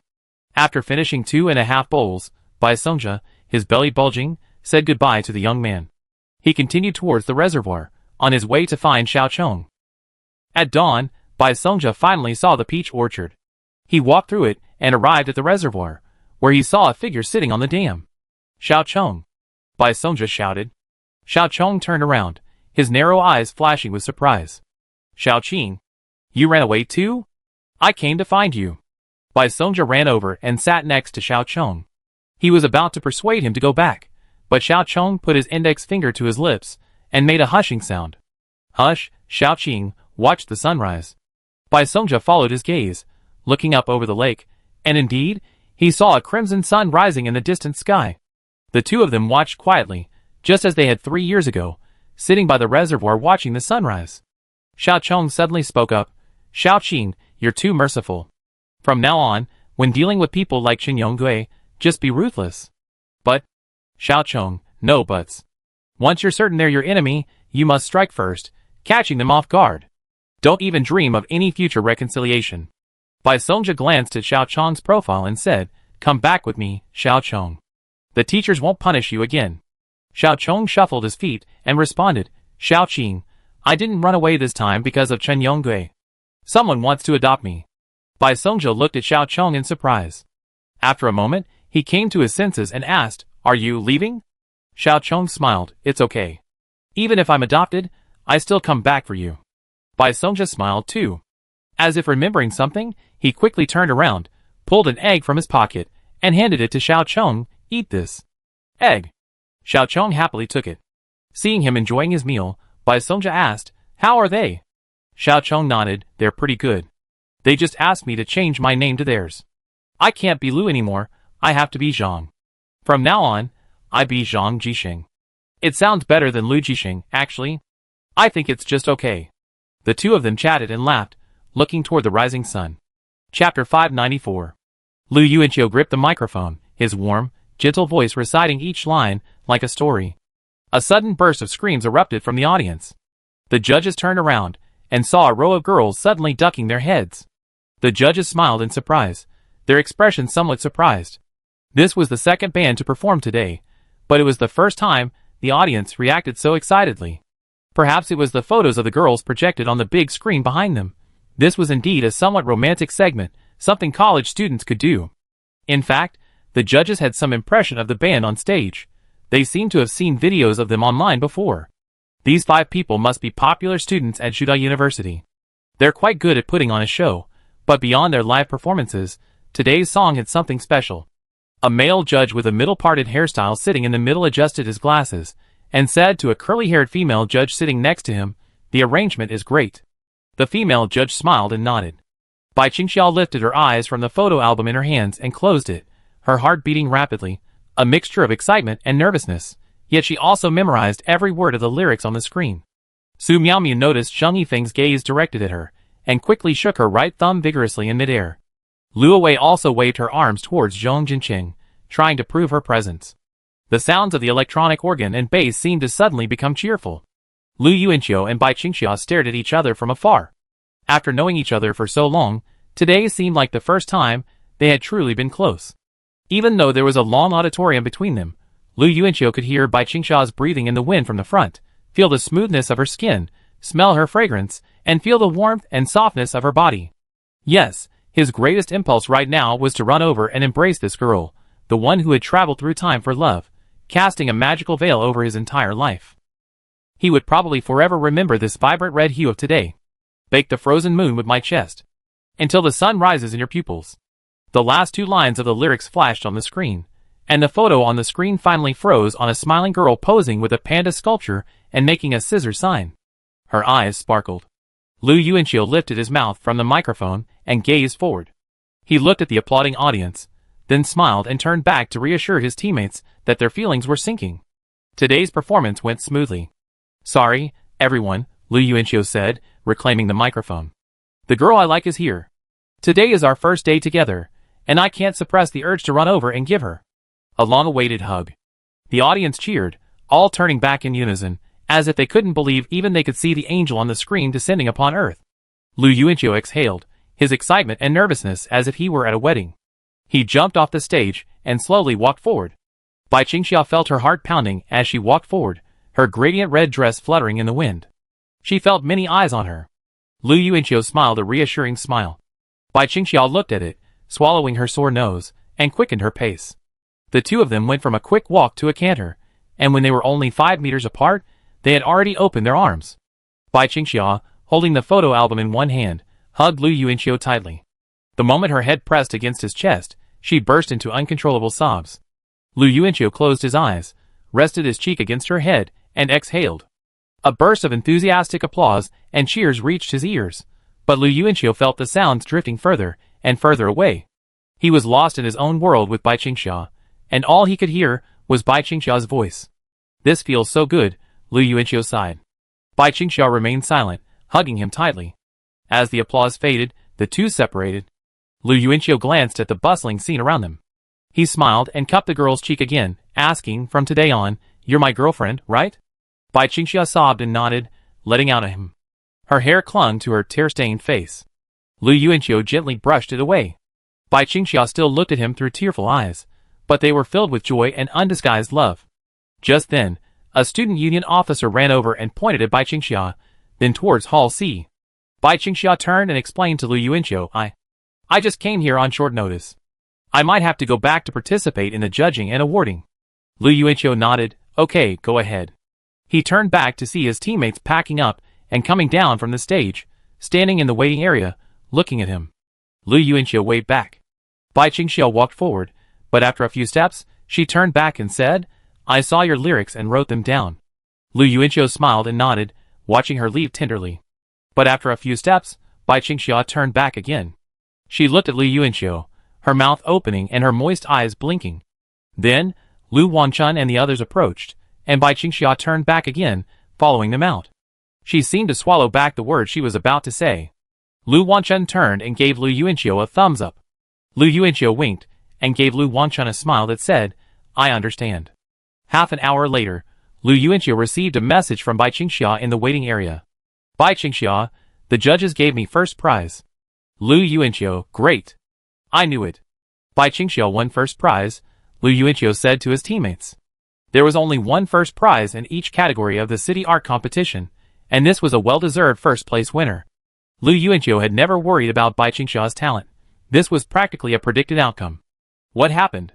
Zheng Yifeng sat down next to Lu Yuanqiu. The question was a bit sudden, but Lu Yuanqiu knew Zheng Yifeng wasn't asking about Bai Qingxia's first prize. He was curious about why they had suddenly gotten together. Lu Yuanqiu thought for a moment, then smiled and said, "I don't know why Bai Qingxia decided to take this step, but I don't care anymore.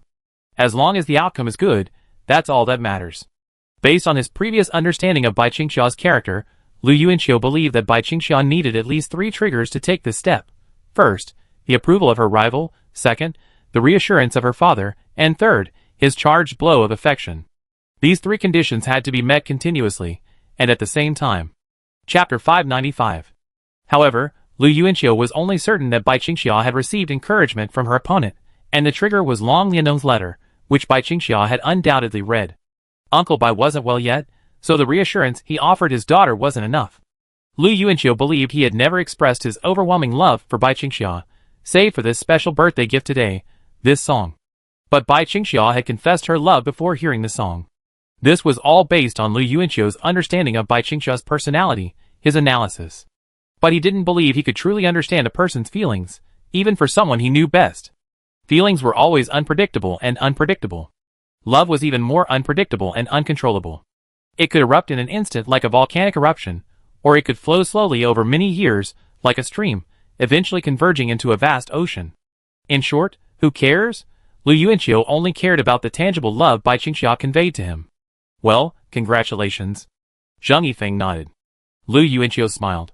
"How's it like being in a relationship with Teacher Su?" Zheng Yifeng seemed to have heard a question that was difficult to answer. He frowned slightly, pondered for a moment, and then responded, "It's incredibly satisfying spiritually. I can see her love for me in her eyes, every moment. But I might not be very good at being a boyfriend. I don't know how to strike the right rhythm with my girlfriend. Sometimes I become the same as when I'm alone, and Teacher Su thinks I'm cold. But when I get a little more enthusiastic towards her, I can't quite grasp the right balance, and the atmosphere can become a little awkward." Upon hearing this, Lu Yuanqiu silently glanced in Zhong Jincheng's direction. Zheng Yifeng also looked in his direction. Luo Wei hadn't left yet, but had accompanied Zhong Jincheng to the waiting area. She sat beside him, her arm entwined with his, her head resting on his shoulder. The two chatted and smiled. Zhong Jincheng occasionally leaned in close to Luo Wei, and she would lift her head for a kiss. Afterward, Luo Wei shyly nuzzled her head against Zhong Jincheng's shoulder, the two continuing their whispers, repeating the same pattern. Lu Yuanqiu and Zhang Yifeng watched this scene in silence. Lu Yuanqiu suddenly asked, "So you want to transition to a couple relationship like them with Teacher Su?" "That would be hellish for me," Zhang Yifeng muttered, his eyes hollow. Lu Yuanqiu twitched his lips. "Maybe it has something to do with personality. The day after those two confirmed their relationship, or was it some other day, I saw them eating the same noodle. Teacher Su definitely wouldn't share a noodle with you, so affectionately." Zhang Yifeng turned his head. "Would Bai Qingxia?" The question left Lu Yuanqiu stunned for a full half-minute. He shook his head, his voice drawn out. "Well, not really. But what I'm saying isn't about eating noodles or not. What I'm saying is that every girl has her own way of expressing love, some open, some reserved. Bai Qingxia wouldn't share noodles with me, but she would make noodles for me." Lu Yuanqiu grinned. Zhang Yifeng muttered silently, "Then I'd rather share noodles." There was nothing more to talk about, so Lu Yuanqiu hugged his legs and turned his head away. Well, actually, he wanted to, too. Lu Yuanqiu's campus band competition was quickly drawing to a close. When it came time for the final judging, Bai Qingxia sent a message on her phone, saying she had packed up and was coming. Lu Yuanqiu put his phone away and went out to greet him. Bai Qingxia changed out of her red dance costume and put on her travel clothes. She excitedly ran towards Lu Yuanqiu, holding her first-place certificate and handing it to him with both hands. "What did the judges say?" Lu Yuanqiu asked, examining the certificate with a smile. Lu Wanchun took over, raising an eyebrow. "The judges said Xia Xia's performance was a landslide. Without a doubt, no one could have ranked higher than her." Bai Qingxia felt a little embarrassed. She gently swung her legs beneath her short skirt and explained, "It's not as exaggerated as Chun Chun said." "That's the gist of it," Lu Wanchun muttered. Seeing Su Miaomu walk over to Zhang Yifeng and start talking to him, Lu Doqing stared blankly at Lu Yuanqiu and asked curiously, "Qiu, are you in a relationship?" Lu Yuanqiu glanced up at his sister, and Bai Qingxia also glanced at Lu Doqing. Lu Yuanqiu then glanced at Bai Qingxia. Bai Qingxia didn't look at him, but at the certificate in her hand, reading the words over and over again. Lu Wanchun, suppressing a smile, covered his mouth and remained silent. "Ah." Lu Yuanqiu nodded and said to Lu Doqing, "Yes, I'm in a relationship." Bai Qingxia's cheeks flushed slightly. She felt that no matter how shy she was, she couldn't avoid the topic. So she closed the certificate, put her hands in front of her, and nodded with unfocused eyes.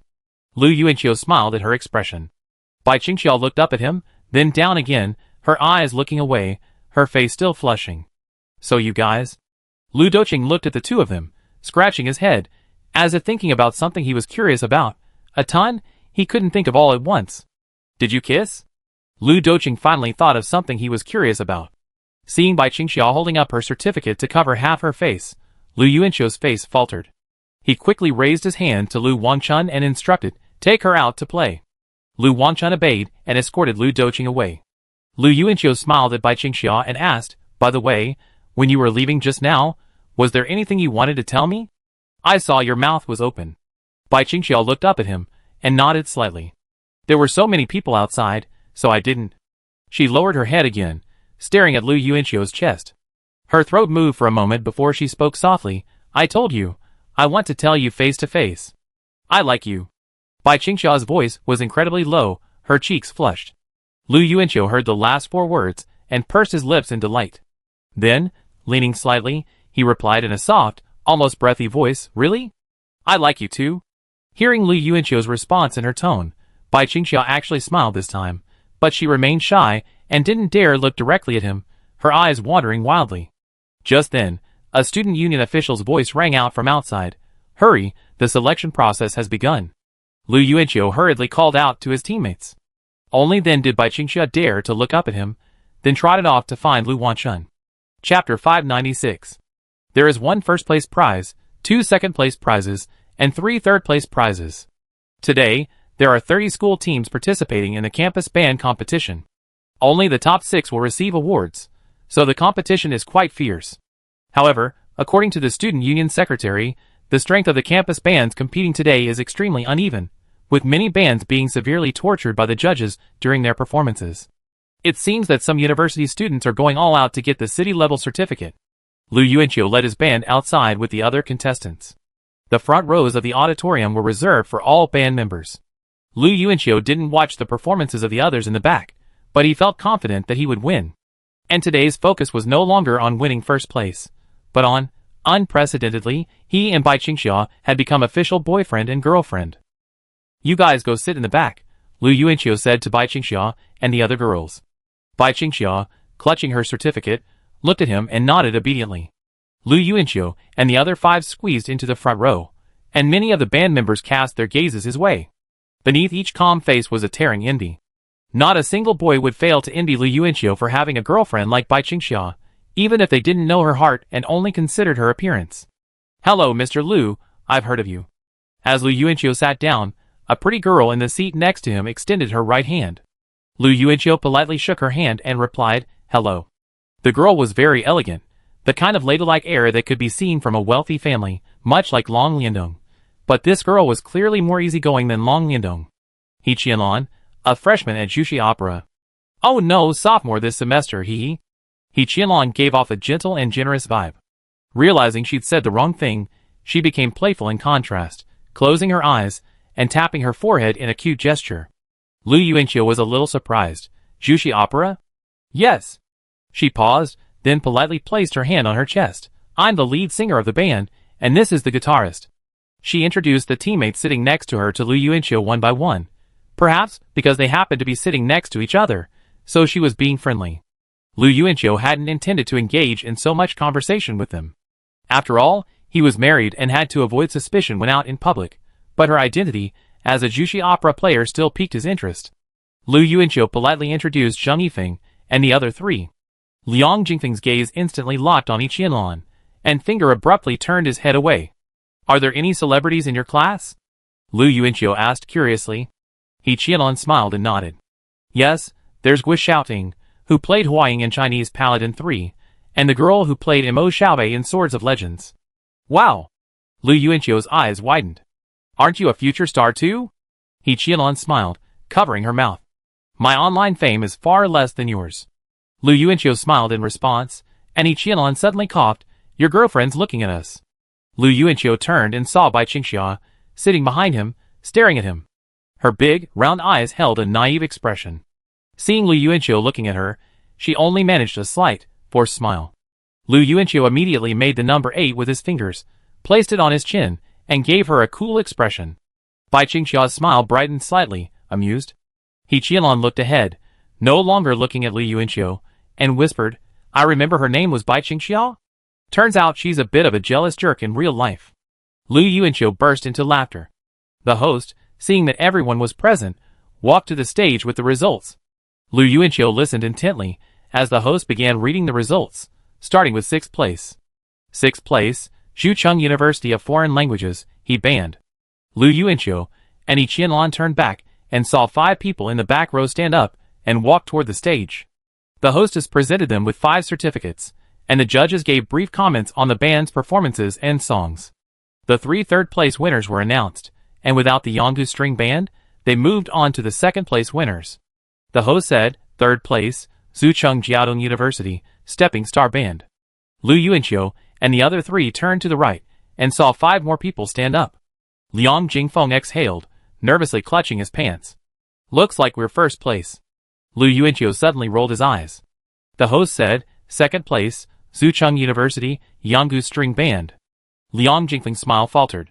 Seeing Lu Yuanqiu stand up, Yi Qianlong clapped softly. "Congratulations." Lu Yuanqiu nodded politely at her, then walked behind Liang Jingfeng and whispered, "When we get back to school, we sew young Master Liang's mouth shut. Anyone have any objections?" The other 3 responded in unison, "No objections." Liang Jingfeng cleared his throat and excused himself. "Actually, 2nd place isn't bad." The 4 ignored him and stood on the stage. Lu Yuanqiu smiled and accepted the certificate from the hostess. "Thank you." The host looked straight ahead. "Please allow the judges to comment." In the judges' booth, a man with a middle-parted hairstyle pulled the microphone to his lips and said, "The composition is really good, and the level is very high." Lu Yuanqiu and the other 4 kept their mouths shut with serious expressions. The host blinked at them, expecting the 5 students to thank him for the compliment, but they were silent, so he turned his attention back to the judges. The male judge with a middle-parted hairline frowned and added, "That's the lyrics. The song's title is Light Your Wrinkles, right? Forgive me. The lyrics are a bit confusing to me. Sorry, they feel like a bunch of rhetoric, All about the sun, the moon, the swan, the hairpin. I really don't understand what they're trying to convey. In the audience. Stupid judges. Lu Wanchun cursed unabashedly. Bai Qingxia frowned and nodded, a rare nod. Lu Doqing, stupid judges. Su Miaomiao and Lu Wei both turned to look at her, and Bai Qingxia leaned forward in surprise. The host was stunned when the 5 students on stage glared at the judges. Why didn't they react to the praise of the composition, but were so anxious to comment on the lyrics? But it's actually quite nice, the host said with a quick smile, lightening the mood. The middle-parted male judge smiled and nodded. Overall, it's quite good, which is why it earned second place. If the lyrics could be a little better, it would definitely take first place for composition. I have a different opinion, a voice suddenly came from the side. It was the curly-haired female judge sitting next to the middle-parted male judge. Chapter 597. Oh! Teacher Lu disagrees. The middle-parted male judge raised an eyebrow slightly. The curly-haired woman known as Teacher Lu, clutching the microphone, said, "Actually, we saw the lead singer's girlfriend at the beginning wearing a ballet costume. She must be a student competing in the dance area next door. The swan-like point twirl in the lyrics must be describing her." Lu Wanchun frowned and pounded his fist against his palm. "That's right. Isn't this someone who understands?" Bai Qingxia nodded heavily. Lu Doqing, no. Bai Qingxia turned to look at her third sister and nodded again, confirming her. The curly-haired female judge continued, "This should be a song written by the lead singer, right?" Lu Yuanqiu, yes. The curly-haired female judge smiled and said, "In short, I think the lyrics are about you and your girlfriend. It might not be a strong contender for the competition. After all, none of us have experienced your story, so we can't truly empathize. But it's definitely not a cliched song like Teacher Lee just mentioned. I think you put your heart into it, and you deserve recognition. It's well written. In my heart, you're the top picks today." Bai Qingxia, seated, clasped her hands in front of her, nodding with agreement at every word the female judge spoke. The curly-haired female judge shrugged and added, "Maybe I'm just too sentimental. Anyway, I like it. I wish you and your girlfriend happiness together." "Thank you," Lu Yuanqiu said, holding his certificate and bowing to the judge. Amidst applause from the audience, the 5 walked off the stage, each holding their own certificate.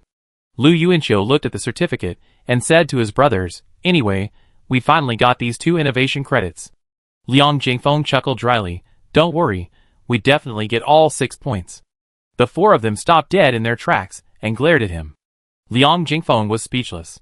He quickly clasped his hands together and raised his hand. Okay, I won't say anything more."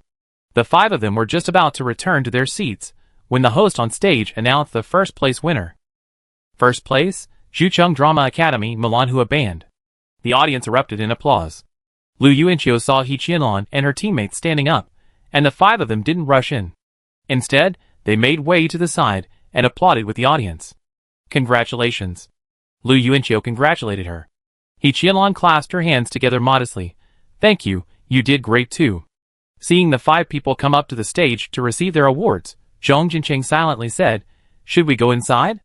Lu Yuanqiu, "Let's stand for a while until they come back." After the judges had praised the Melanhua band for a full 3 minutes, the band finally returned with their certificates.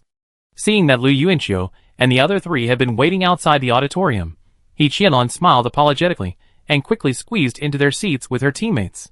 On the bus back, Lu Yuanqiu and Bai Qingxia sat in the same row. Bai Qingxia placed her and Lu Yuanqiu's certificate side by side and took a photo with her phone. Lu Yuanqiu smiled at the scene. His phone vibrated, and he checked it. He saw that He Qianlan had liked his Conan post. Before the end of the performance, He Qianlan took the initiative to add him as a friend. Bai Qingxia leaned over to look over. Her phone vibrated again, and Lu Yuanqiu clicked on it. He Qianlan's comment, "Ha ha ha. Why didn't you reply?" Bai Qingxia asked. Lu Yuanqiu, "Do you know who she is?" Bai Qingxia shook her head. Lu Yuanqiu explained, "It's the girl who just sat next to me." Bai Qingxia said, "Oh," then retracted her head. 2 seconds later, she said, "She's quite pretty." Lu Yuanqiu smiled. "She said you were a jealous person." Bai Qingxia raised her gaze and paused. Her already low opinion of the girl had plummeted. She turned her head to look out the window and denied, "I'm not." Lu Yuanqiu chuckled at this, leaning in close and rubbing his head against her shoulder. "You're not me. If you talk to other boys, I'd be so angry that my teeth will itch, so angry that I explode, and even water will get stuck in my teeth. I'm an extremely jealous person." Bai Qingxia turned her head to look at him, a smile that she couldn't hold back. Suddenly, her expression froze, and she quickly turned her head back, her ears red. Lu Yuanqiu felt a little strange. Following her gaze, he looked towards the next row of seats and saw Liang Jingfeng and Finger staring at him with wide eyes and blank expressions, as if examining something disgusting.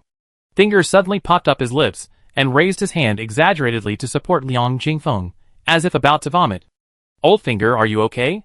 Liang Jingfeng played along. Finger forced his vomit back and said in a trembling voice, I need to get my ears cleaned. TSK. Lu Yuanqiu feigned composure, adjusting his collar with a hand and sitting upright in his seat, looking incredibly thick-skinned. Bai Qingxia quietly turned her head back, covering her mouth with her hand, her shoulders shaking with laughter. The phone rang. Lu Yuanqiu checked the caller ID, shushed the two men, still joking, and put the phone to his ear. Okay, got it. Lu Yuanqiu hung up. The two men, Fenger and Fenger, were waiting for him to speak. Zheng Yifeng and the other man in the front row, their attention drawn, turned and looked over. Lu Yuanqiu raised his hand again, making a wait a moment gesture, and then called his third uncle. He leaned toward Bai Qingxia, who was standing by the window, his voice low. Hello, third uncle, did Uncle Song tell you? Lu Yuan, yes. Don't worry, I take care of it, and Zhang Li's safety will be guaranteed. Okay, third uncle, goodbye. Lu Yuanqiu hung up. Bai Qingxia, having just heard the conversation, looked at Lu Yuanqiu with concern. My uncle at the police station said they've apprehended the gang and will deal with them properly, Lu Yuanqiu whispered. Finger breathed a sigh of relief. Old Song had also explained on the phone that the group had nothing to do with Baishi, but were simply Zhang Yibin's loyal protégés. Their main purpose this time was revenge against Zhongli and Song Fanfang, a plan they'd been planning for a month or two, only to have it backfire. What a foolish move. Lu Yuanqiu had been thinking this group might be connected to Zhang Jixing, but it turned out Zhang Jixing wouldn't be so foolish. So far, Zhang Jixing had struck Lu Yuanqiu as mysterious and cunning. Unlike his eldest son, who was always thinking from the bottom of his heart, this guy was extremely cautious, leaving no room for any loopholes or hidden dangers. The contrast between Zhang Yifei and Zhang Yibin left Lu Yuanqiu deeply moved. He was genuinely curious about the true nature of their father, Zhang Jixing. He looked forward to a head-on confrontation with Zhang Jixing. Chapter 598. The results of the city art competition and the live video will probably be posted on the official website tomorrow. However, just as the bus pulled up at the school gate, Lu Yuanqiu and Bai Qingxia received messages of concern from Senior Jingwei and Senior Shiling. Chao Shuang, unable to attend due to an emergency, also sent a message of sympathy, as did composer Fang Ran. Lu Yuanqiu responded to each of the results. Bai Qingxia smiled as she sent a message to Shiling. She lowered her hands, which were holding her phone, and after a moment's thought, she looked up at Lu Yuanqiu and asked, Long Liandong, didn't you go to the event today? Lu Yuanqiu shook his head, I don't know. I don't think I saw you. I guess he didn't go. Bai Qingxia's question reminded Lu Yuanqiu of this girl. She had been practicing with him all summer. Lu Yuanqiu found her chat and shared the results. Bai Qingxia stood by, watching intently. After Lu Yuanqiu finished sending the message, he turned his head. Bai Qingxia met his gaze, but seemed to feel that she shouldn't have been peeking, so she turned her head away. Lu Yuanqiu noticed her reaction was different from before. I was messaging Long Liandong, Lu Yuanqiu emphasized, shaking his phone. Bai Qingxia nodded, I know. Lu Yuanqiu couldn't help but smile, crossing his arms over his chest, his curiosity returning. What did she write in the letter? Bai Qingxia, some words of encouragement. Lu Yuanqiu nodded slightly, but didn't ask further. He thought for a moment, then shook his phone again. Do you want to add her as a friend? Bai Qingxia didn't give an immediate, clear answer. After a moment's thought, she said carefully, if she asks, I add her. If she doesn't, forget it. Seeing Lu Yuanqiu stunned, Bai Qingxia took a deep breath, lowered her head, and stepped on the stones beside her feet. She explained, she'd be sad if we were together. If you actually liked Long Liandong, I might bless you too, if you were together, but I'd never get over it. I think she'd be the same way. So, assuming she doesn't actively ask to be her friend, it would definitely make her feel better if I appeared less frequently in her social circle. After saying this, Bai Qingxia looked up and gazed at Lu Yuanqiu with a serious, sincere gaze. Lu Yuanqiu said nothing, but smiled and studied her for a long time. Seeing everyone get off the bus and head towards the school gate, he and Bai Qingxia walked in side by side. The freshman military training seemed to have ended. There were no more people in military uniforms on the streets, but strangely, Lu Yuanqiu and Bai Qingxia could still identify the freshmen at a glance. So, out of consideration for Long Liandong's feelings, will you reduce the amount of affection you show me? Lu Yuanqiu asked jokingly. Showing affection, a phrase so unrelated to her, made Bai Qingxia's eyes widen slightly as she walked. She blinked rapidly a few times, not wanting to look at Lu Yuanqiu. In fact, aside from the confirmation of their relationship today, she didn't know what other changes had occurred between her and Lu Yuanqiu. They hugged, but they had hugged before. It seemed nothing had changed. Unconsciously, Bai Qingxia feigned ignorance, trying to figure out what exactly had changed. She silently turned her head away from Lu Yuanqiu, pondering how to answer his question. We just live our lives normally. We don't see Long Liandong often, so what's the impact? Bai Qingxia responded quickly and quietly, considering the situation. My girlfriend's right. Lu Yuanqiu echoed. His words made Bai Qingxia immediately lower her head, her ears steaming with embarrassment. Why are you suddenly so loud? Bai Qingxia grumbled softly, surveying her surroundings. Lu Yuanqiu was being mean, just wanting to see her embarrassed reaction. But then he noticed something else. He surveyed the area, then glanced back at Zheng Yifeng and the other three walking together. He asked Bai Qingxia, why do I feel like all these freshmen are watching us? Is our reputation spreading so quickly? Bai Qingxia glanced casually, feeling nothing special. She always drew glances whenever she walked around campus, even from newly arrived freshmen. I don't know, she replied perfunctorily, still embarrassed by Lu Yuanqiu's loud address. The male and female leads in the promotional video? Yes, it's them. Holy crap. What luck. I just finished watching the promotional video and turned around to see the real people. I thought they were hired models, but are they real seniors? I think I saw that female lead at school a few days ago. Lu Yuanqiu and Bai Qingxia finally caught a clear sound of discussion coming from the side. They stopped and looked at the freshmen talking. The boys gathered together subconsciously stiffened and quickened their pace, seemingly unaccustomed to being directly stared at by a celebrity. Lu Yuanqiu pulled Bai Qingxia back, approaching Zheng Yifeng and asking, is the promotional video out? Zheng Yifeng had also heard the discussion and nodded, I think so. They say it's coming out in September, the start of the semester. Most of those wandering around campus were freshmen, curiously exploring the Zhuhai University campus. Upon seeing Lu Yuanqiu and the others, they froze, stopped in their tracks, and stared at them in amazement. Everyone's reaction was almost identical. First they looked at Bai Qingxia, then at Lu Yuanqiu, then at their holding hands, only to realize that Zheng Yifeng, who was standing next to them, was also the second male lead in the promotional video. 5 minutes later, Lu Yuanqiu and the other 6 walked towards a promotional screen on campus. A minute earlier, Lu Yuanqiu had seen his own face appear on it from a distance, standing out prominently. At this point, seeing himself so conspicuous on camera was a bit jarring. He wondered what others thought. Lu Yuanqiu held his tongue for the moment. He coughed twice and stroked his chin with a serious expression. Bai Qingxia was still as beautiful as ever, her looks were there. Even if she looked a little immature in the camera, she was still captivating.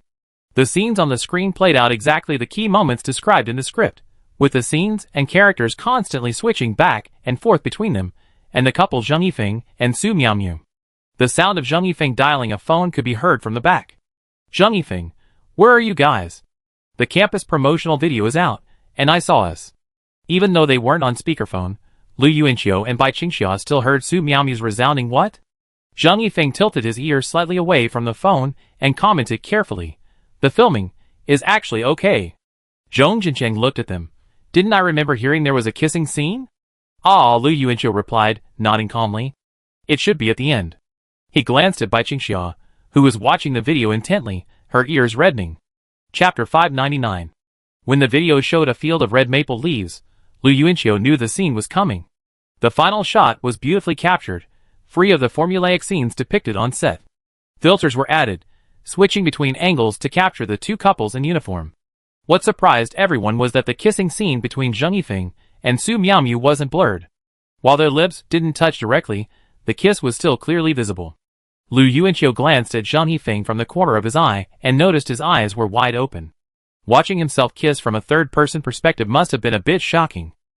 The blurring was applied to the moment Lu Yuanqiu kissed Bai Qingxia, perhaps because the scene was placed at the end of the video.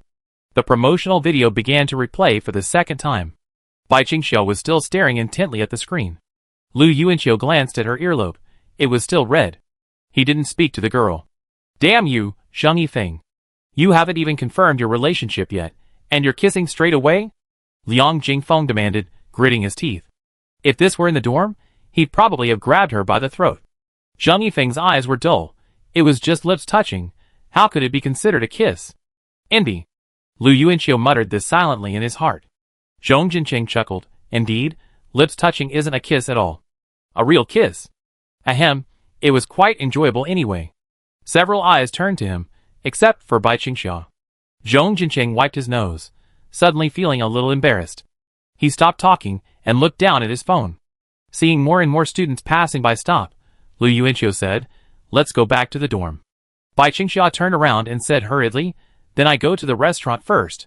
Without waiting for Lu Yuanqiu's response, Bai Qingxiao walked quickly in one direction. Lu Yuanqiu glanced at her back and frowned at Zhong Jincheng, saying, "Don't talk about this stuff when girls are around." Zhong Jincheng muttered, "I didn't go into detail." "Then you can tell me now." "Hee, brother Zhong, share your experience." Liang Jingfeng smiled ingratiatingly at him. Zhong Jincheng glared at him. "Are you crazy? You're asking me to talk about this in front of so many people?" After saying that, Zhong Jincheng was the second person to hurriedly leave the scene after Bai Qingxiao. Liang Jingfeng, his face stiff, grumbled, "What's the big deal? I'm definitely dating this semester." Fingal, who? Wei Jiyu? Get lost. I date Ajin, not her. Liang Jingfeng left with his hands in his pockets, and Finger followed him with a smile. Lu Yuanqiu and Zhang Yifeng were the only two left at the scene. They noticed that many boys were standing around, casting envious glances at them. Lu Yuanqiu and Zhang Yifeng walked side by side in silence. Finally, Zhang Yifeng broke the silence. Teacher Su said, "We have a Su 2 activity this semester. Participants will receive a certificate and 1 innovation credit." "What's it about?" "It seems like it's just a few days of team games outdoors somewhere. I heard there's a bonfire party, but it's tiring." Lu Yuanqiu scoffed. "College life is really rich and colorful." After he finished speaking, he suddenly felt something was wrong. He looked up and found that he still had a paper bag in his hand. "Bai Qingxiao's dance costume is still here with me." Lu Yuanqiu stared blankly at the red dress inside the paper bag. Back to the dorm. "Lu Yuanqiu, I forgot your dance costume. I was planning to do some laundry. Do you want me to do it for you, Bai Qingxiao?" No, just put it in a paper bag and bring it to me tonight." Lu Yuanqiu looked up at the message on his phone. His vision was blurry. He sniffed the fragrance before him and realized it was the dance costume that had slipped out of the bag and covered his face. Lu Yuanqiu had never seen such a playful costume. Okay, Lu Yuanqiu typed back. Rinjian Fireworks Restaurant. Bai Qingxiao looked at her phone and typed 2 heart emojis. After a moment's hesitation, she deleted them. She held the phone against her chest. Her large, clear eyes stared blankly at the air before her. She puffed her lips, typed him again in the chat box, and hit send. She placed her phone on the counter and glanced at the screen. Seeing that Lu Yuanqiu hadn't replied, she grabbed her apron and put it on, then tied her hair into a ponytail with a rubber band. "Sister, you're back." Chi Chao pushed open the cafeteria door and called out when she saw Bai Qingxiao. A middle-aged man, with a very elegant demeanor, followed behind her. Chi Chao opened the door again and let him in. The man smiled and thanked Chi Chao. Bai Qingxiao replied, "Yes." "Did you win a prize?" "First prize," Bai Qingxiao reported endearingly. Chi Chao leaned over the counter and smiled at Bai Qingxiao. "I've finished distributing flyers. A lot of people are ordering food now, so I think we need to hire someone new for the girls' dorm. The same goes for the boys' dorm. I'm the only one delivering meals to the boys' dorm on campus, so the workload is a bit heavy." The Taoist priest walked over and wiped the sweat from his forehead with 5 or 6 tissues from the tissue box on the counter. He reached out and teased Chi Chao, who clapped her fist in return. The two of them were already familiar with each other. Bai Qingxiao thought for a moment, then nodded. "Well, I think about it. I discuss it with Lu Yuanqiu tonight." "You?" Chi Cao's eyes widened, sparkling with curiosity. Bai Qingxiao shyly nodded slightly. "What code word are you talking about?" The Taoist priest looked at them suspiciously. Bai Qingxiao smiled but said nothing. Seeing a customer approach, she raised her hand to ask Chi Chao to move aside. Chi Chao turned around and saw the elegant middle-aged man she had just met at the restaurant. "Is he a teacher?" Bai Qingxiao studied him. The man in front of her wore a plain white plaid short-sleeved shirt and suit pants. He wore ordinary glasses. His hair was a little gray at the temples, and his hair was meticulously combed across his forehead. His eyes were slightly narrow, giving him an overall elegant look. He must have been a handsome man in his youth. Bai Qingxia smiled and asked, "What would you like to order?" The elegant uncle gave Bai Qingxia a faint smile in response, then looked up at the sign above. His voice was also charming. "Let's have the classic flavor." Bai Qingxia was a little surprised. Classic flavor was what she and Lu Yuanqiu were used to saying. The sign didn't say classic either. Customers generally preferred original flavor. But she didn't think much of it. Everyone had different habits. "Okay, anything to add?" Bai Qingxia asked again. The elegant uncle stared at Bai Qingxia for a moment, then let out a smile, and looked at the menu above again. His narrow eyes seemed to be recalling something. "Add an egg, I like eggs." "Okay, please wait." Chapter 600. The elegant uncle didn't look for a seat. Instead, he looked at Bai Qingxia and asked curiously, "Why haven't I seen this restaurant before?" "Before?" Bai Qingxia thought for a moment and replied, "This restaurant has only been open for a little over a semester. Perhaps you haven't been to Ringjian Fireworks Restaurant in a while." As she spoke, she poured noodles into the pot, stirred them a few times with chopsticks, and then took out a bag of cold sauce from a foam box. The elegant uncle adjusted his glasses, observing her work while observing the expression on the girl's face. He smiled and explained, "Indeed, I haven't eaten at this restaurant in a while." Bai Qingxia smiled politely at him, but didn't say anything else, continuing to cook the noodles. After confirming that the girl didn't recognize him, the elegant uncle turned around with a normal expression, glanced at her, and sat down at a random table. He pulled a tissue from his pocket and carefully wiped the edge of the table. Then he took out his phone and looked at it while waiting for his noodles. Ding ding ding. Bai Qingxia's phone rang. She fanned the rising steam with her hand and peered over.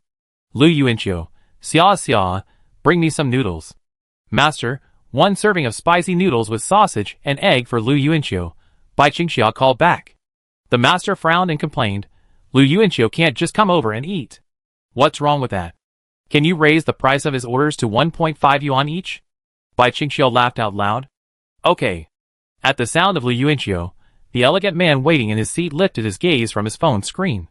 He muttered the words Lu Yuanqiu under his breath, emphasizing the Lu a little, then returned to his phone. After waiting for about 5 more minutes, Bai Qingxia arrived with the noodles. She placed them next to the elegant man and glanced at his phone screen, noticing he was playing a Candy Crush game with the sound effects turned up a bit loud. "Enjoy your meal," Bai Qingxia said. "Wait a minute." Bai Qingxia turned around and saw the man pull out his wallet. She quickly said, "Hello, 7 yuan. Here, kid, 7 yuan. The elegant man handed her the money, stuffed the wallet back into his pocket, and smiled.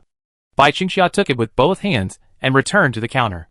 "Boss, change the bowls. I've collected them all." A student stepped forward and placed 30 panda cards on the counter. Bai Qingxia nodded, "Okay." She turned to get the wooden bowl from the store. It was now at number 015. The elegant uncle chewed his noodles while looking ahead, gazing at the girl in the shop. He closed his mobile game, took another sip of his soup, and his expression gradually calmed down.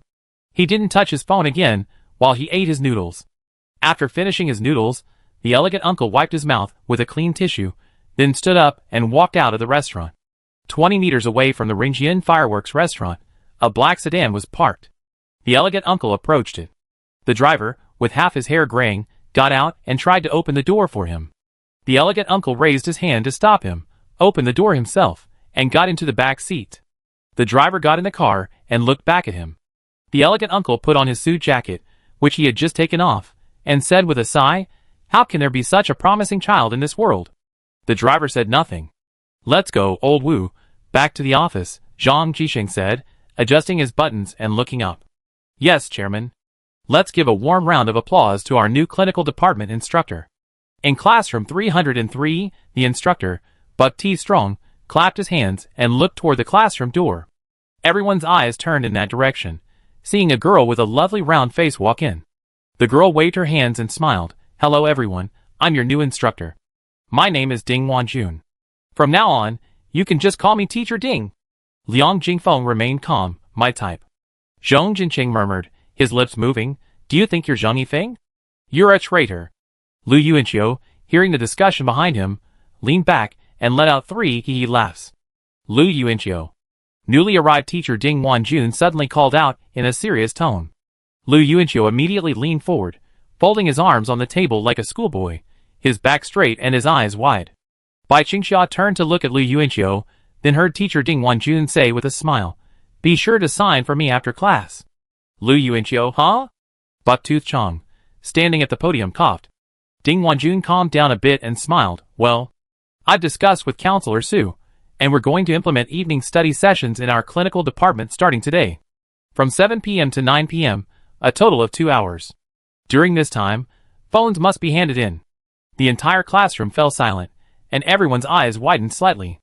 Bucktooth Chong then picked up a blue phone pouch from the podium and explained, "Each class will insert their phones into the corresponding pouches at the beginning of evening study according to their student numbers. The class monitor will check at 7:10 p.m. Failure to hand in your phone will affect your final grade." A wave of complaints echoed from the classroom. "There's no homework in college, so what's the point of evening study? And you even have to hand in your phone? How are we supposed to spend those 2 hours?" "She's not my type anymore," Liang Jingfeng said, his heart beginning to change. Perhaps having heard the students' chatter, Bucktooth Chong clapped his hands and said seriously, "A good person always finds opportunities to improve themselves. Making good use of these 2 hours is far better than you lying on your dorm bed for 2 hours playing games." Finger picked his nose and flinched, dismissive, because he had indeed spent those 2 hours playing games. Lu Yuanqiu pouted, boredly admiring Bai Qingxia's outfit. Today, Bai Qingxia wore a tranquil light blue dress, paired with a white knitted waistcoat. Her long, straight black hair was braided into a thick braid, draped over her left shoulder, tied with a white bow. She wore white sneakers. When she sat down, revealing her calves, Lu Yuanqiu finally saw her socks, lacy white ones. Noticing Lu Yuanqiu's gaze, Bai Qingxia turned to look at him. Lu Yuanqiu, propping his head up with his hand, said, "Your hairstyle today is quite dangerous." Bai Qingxia blinked in confusion and quickly turned to look at the braid draped over her left shoulder. She lifted it up, then lowered it, even sniffing it gently. Unsure of what the danger was, she looked back at Lu Yuanqiu in confusion. Seeing the girl's naive reaction, not understanding the gag, Lu Yuanqiu laughed, his shoulders shaking. Chapter 601. After class, Zhong Jinqing sat down and said to his roommates, "I don't have classes tomorrow morning, so I'm not going back to the dorm tonight." Liang Jingfeng rolled his eyes, too lazy to ask where are we going. Asking would only make things difficult for him. Zhang Yifeng rubbed his neck, looking at Zhong Jinqing with a hint of envy. He then glanced at Lu Yuanqiu and saw him smiling and talking to Bai Qingxia in the front row. Bai Qingxia smiled back. From Zhang Yifeng's perspective, he could just see the look Bai Qingxia gave Lu Yuanqiu, a look so thick it practically etched the words "I love you" into his retina. Zhang Yifeng had originally thought that once he and Su Miaomiao confirmed their relationship, they would naturally do all the things couples in movies, TV shows, and real life would do. But he discovered that things weren't going as smoothly as he had imagined. However, based on his observations of Luo Wei and Bai Qingxia over the past 2 days, he discovered the most fundamental reason. As a girlfriend, Su Miaomiao wasn't as clingy as Luo Wei and Bai Qingxia. Clinging meant wanting to see her boyfriend anytime, anywhere, and being sneaky with him. For example, Bai Qingxia would follow Lu Yuanqiu wherever he went. Although Bai Qingxia herself was quite reserved, her clinging created many opportunities for intimacy. The key lay in Lu Yuanqiu's willingness and Bai Qingxia's tolerance for intimacy. But Su Miaomiao wasn't clingy at all. She exuded the aura of a mature, independent woman. Not only did she not initiate any intimate actions with him, she even maintained the habit of eating with her roommate. Of course, Zhang Yifeng believed he had his own issues. He wasn't as thick-skinned as Lu Yuanqiu, nor was he as willing to spend countless hours flirting with his girlfriend as Zhong Jinqing, nor was he good at it. He simply had a dull personality.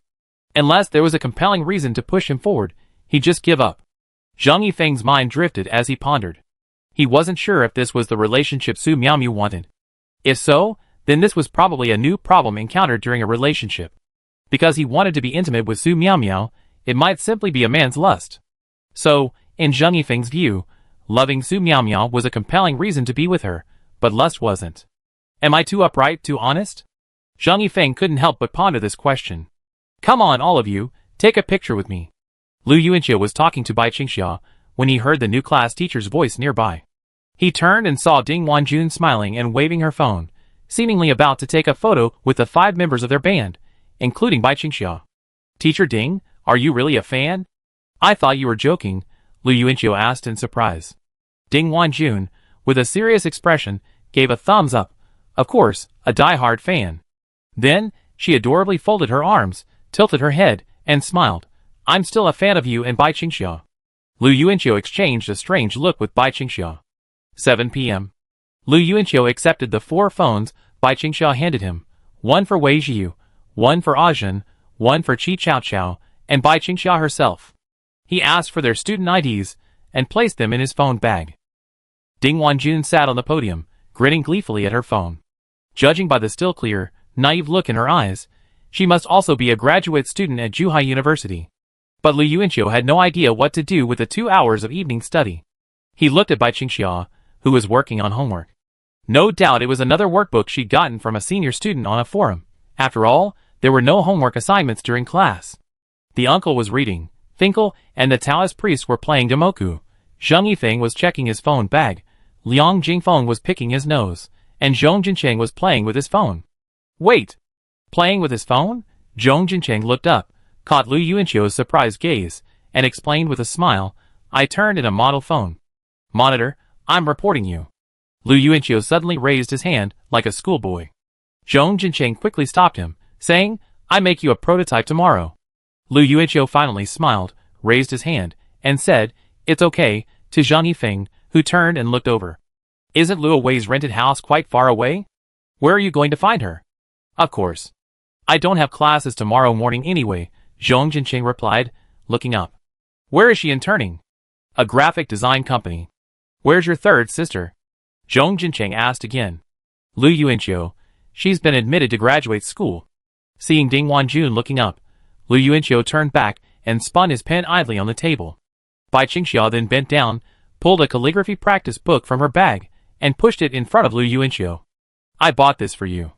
Practice your calligraphy, Bai Qingxia whispered. What kind of calligraphy do I need to practice? Lu Yuanqiu asked, and seeing Bai Qingxia's intense gaze on him, he nodded in agreement, flipped to the first page, and began practicing calligraphy seriously. Bai Qingxia, I have a whole stack in my dorm. Come with me to the girls' dormitory after class, and I give it to you. Okay, Master Xia. Lu Yuanqiu said, leaning over the table. Bai Qingxia turned around and placed one hand on Lu Yuanqiu's chest, and the other on his lower back. She smiled, applying force with both hands simultaneously. It wasn't much, but Lu Yuanqiu still let out a hum, and straightened his back, then looked at her in feigned surprise. Sit up straight when practicing calligraphy, Bai Qingxia muttered beside him. Yes, sir. Shoo. Bai Qingxia glanced at Ding Wanjun on the podium, and put her index finger to her lips. On the way to the girls' dormitory, the two held hands like a normal couple. Holding hands had long been a habit, though they'd never had a formal reason. Lu Yuanqiu and Bai Qingxia swung their middle arms together, looking at their shadows cast on the ground. They turned their heads, smiled at each other. Is this what it's like to be in love on campus? Lu Yuanqiu said with emotion. Bai Qingxia shyly looked away, looking down at the ripples of her light blue skirt as her right leg stepped forward. When they reached the bottom of the girls' dormitory, Lu Yuanqiu stopped where he was. He saw couples standing on the steps, hugging each other, like tied-together meat dumplings. Let's do as the locals do. Hug for a while before we talk. Lu Yuanqiu asked, turning his head. In the dim light, Bai Qingxia's eyes flickered shyly. She said nothing, simply holding Lu Yuanqiu's fingers, feigning silence as she surveyed the couples around her. Come on, you stand on the upper steps, and I stand on the lower steps, just like them. Lu Yuanqiu smiled and pulled her up. Bai Qingxia followed his instructions, naively. Lu Yuanqiu placed his hands on either side of her waist, and slowly reached back, slowly embracing her slender waist. Bai Qingxia, standing at the top of the steps, moved closer and closer to him, their gazes growing ever closer. Chapter 602. The staircase wasn't too high, just enough for Bai Qingxia's nose to reach Lu Yuanqiu's. The girl's breath carried a familiar, delicate fragrance. She stared directly into Lu Yuanqiu's eyes, but then shyly turned her head to the side, her profile facing Lu Yuanqiu's cheek. Lu Yuanqiu pulled the braid from her shoulder back, revealing her snow-white neck. Why are you turning your head away? Are you afraid I kiss you? He smiled, tilting his head to follow Bai Qingxia's face, whispering something to her. Bai Qingxia shyly lowered her head again, her forehead almost bumping against Lu Yuanqiu's nose. Seeing her lower her head, Lu Yuanqiu did the same. Xia Xia wouldn't let me see her face, so she insisted. Their bodies were so close together, their bellies pressed together. Bai Qingxia's slender waist was restrained, leaving her with nowhere to hide. She could only whisper, "Don't look at me." Then she quickly hugged Lu Yuanqiu's back, deliberately avoiding his gaze, her chin resting on his shoulder, refusing to meet his gaze. Ha ha ha. Seeing her speechless with embarrassment, Lu Yuanqiu let out a laugh and rested his chin on her shoulder as well. Bai Qingxia's waist was very thin, her body very flexible, and the S-line at the back was very distinct. However, Lu Yuanqiu didn't overly touch the curvy area below her. He simply wrapped his arms around her waist, engaging in the most ordinary couple's embrace. Lu Yuanqiu closed his eyes blissfully, inhaling the fragrance emanating from Bai Qingxia's neck. They embraced each other, stepping on their left and right toes in sync. The two of them swayed gently on the steps, and at that moment, it felt as if they could hug each other forever and never get tired of each other. "My sweet Xia Xia, my sweet Xia Xia," Lu Yuanqiu muttered, as if in a dream. "Why aren't you talking?" The girl's steaky voice echoed in his ears. "What are you talking about? Just say anything, like, I love Qiu the most. I hate Lu Yuanqiu the most." "Huh?" Lu Yuanqiu tilted his head slightly, his mouth close to her ear, and said angrily, "It's okay to stop calling me Qiu, but you still hate me? Then I hate Bai Qingxia too." "No." Bai Qingxia whispered softly into Lu Yuanqiu's ear, her tone tinged with a hint of dissatisfaction. Lu Yuanqiu smiled again. He kept his chin resting on Bai Qingxia's shoulder, turning to look at the meat dumplings tied together by invisible threads downstairs. He hadn't understood at first what was so good about hugging them every day. Now he understood. I completely understood.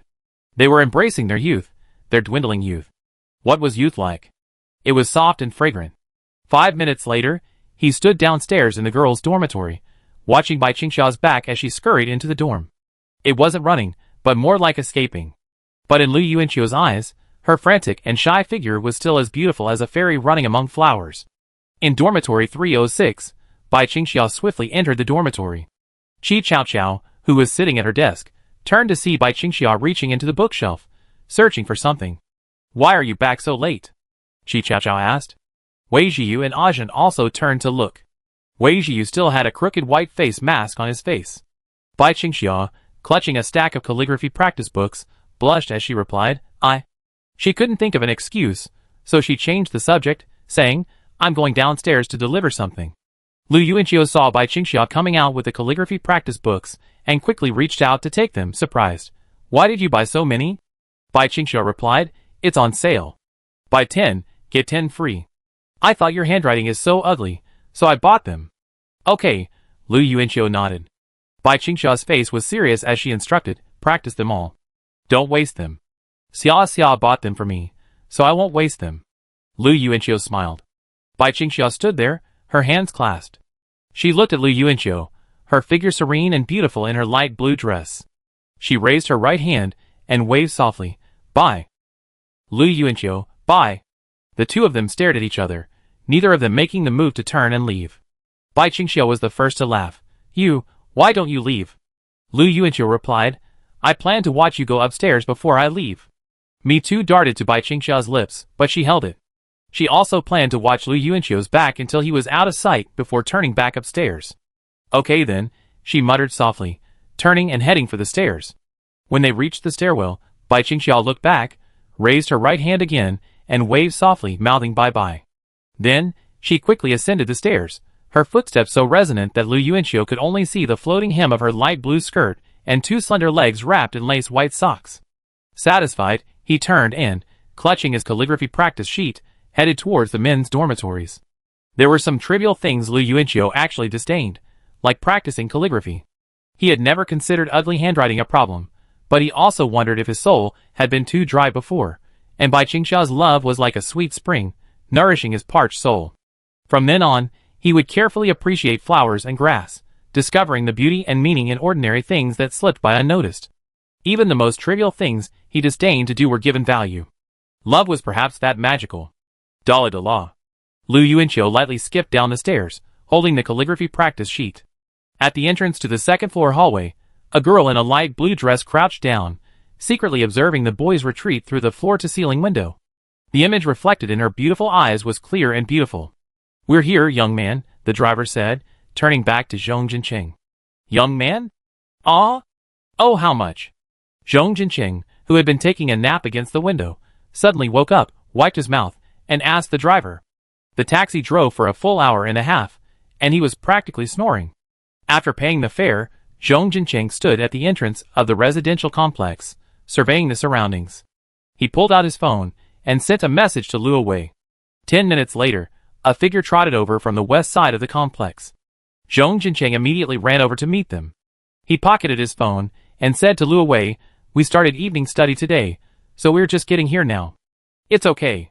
You don't have classes tomorrow morning anyway." Luo Wei smiled.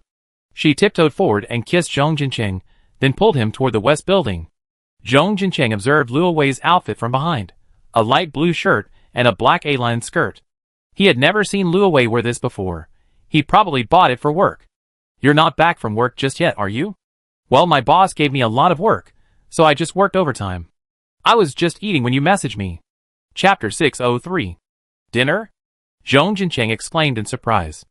Luo Wei turned around, silent, and gave him a grieved expression. Zhong Jinqing swung their joined hands and grumbled, "Why don't we change jobs? This boss is inhumane, and this company is so far from school." The resentment in his tone grew, and the last sentence seemed to be the most important point. "It's not easy to change. I just started my internship, and this job was arranged by someone my family asked for." "I see." Arriving at the door, Zhong Jinqing instinctively shut up. Luo Wei also remained silent, as she shared the apartment. The two of them entered the living room, and saw a man wearing only shorts, shirtless, emerge from one of the bedrooms. Zhong Jinqing's eyes widened slightly. The man glanced at him and Luo Wei, then walked towards the bathroom in his slippers, his expression as usual. Luo Wei ignored the scene, pulled Zhong Jinqing into her bedroom, and closed the door. "Is your roommate a man?" Zhong Jinqing lowered his voice. Luo Wei pouted and shook her head. "No, that guy is my roommate's boyfriend. Probably a boyfriend, anyway. I don't really talk to my roommate." Luo Wei's bedroom was about 10 square meters, and she didn't even need to change shoes. Zhong Jinqing saw a bowl of still scalding instant noodles on Luo Wei's desk, clearly what she called dinner. "You told me you hadn't eaten yet, so I brought you something else," Zhong Jinqing said with some concern. Luo Wei smiled and shook her head. "It's okay, I don't eat much at night." She walked over to the table and poured Zhong Jinqing a glass of water, then sat in a chair and began to eat her instant noodles. Zhong Jinqing continued to survey the furnishings in the room: a bed, a wardrobe, a desk, a floor fan, a glass coffee table, a chair, a dressing table, and a colorful folding stool. The room didn't have air conditioning, but thankfully it hadn't been too hot lately. Various blueprints were scattered across the desk. Luo Wei ate instant noodles, her eyes still glancing at them. Ding ding. A message rang out on her phone. Luo Wei immediately put down her fork, picked up her phone with both hands, and typed a reply carefully. "Boss?" Zhong Jinqing asked. Luo Wei frowned and nodded. "Yes, it's so annoying. It's already 11 o'clock at night." Zhong Jinqing suddenly heard a girl's shrill laughter coming from the next room. Luo Wei turned around and looked. Zhong Jinqing also went to the door to listen. The girl continued to laugh, yelling, "It's so itchy, don't move." Zhong Jinqing gave Luo Wei a confused look, and Luo Wei responded with a disgusted look. She put down her phone, walked over with instant noodles in hand, and leaned over to listen. She then quietly complained to Zhong Jinqing. These two are always arguing late at night, sometimes until 2 in the morning. "I can't sleep well, and I'm too embarrassed to tell anyone the next day." "What are they doing?" Zhong Jinqing asked.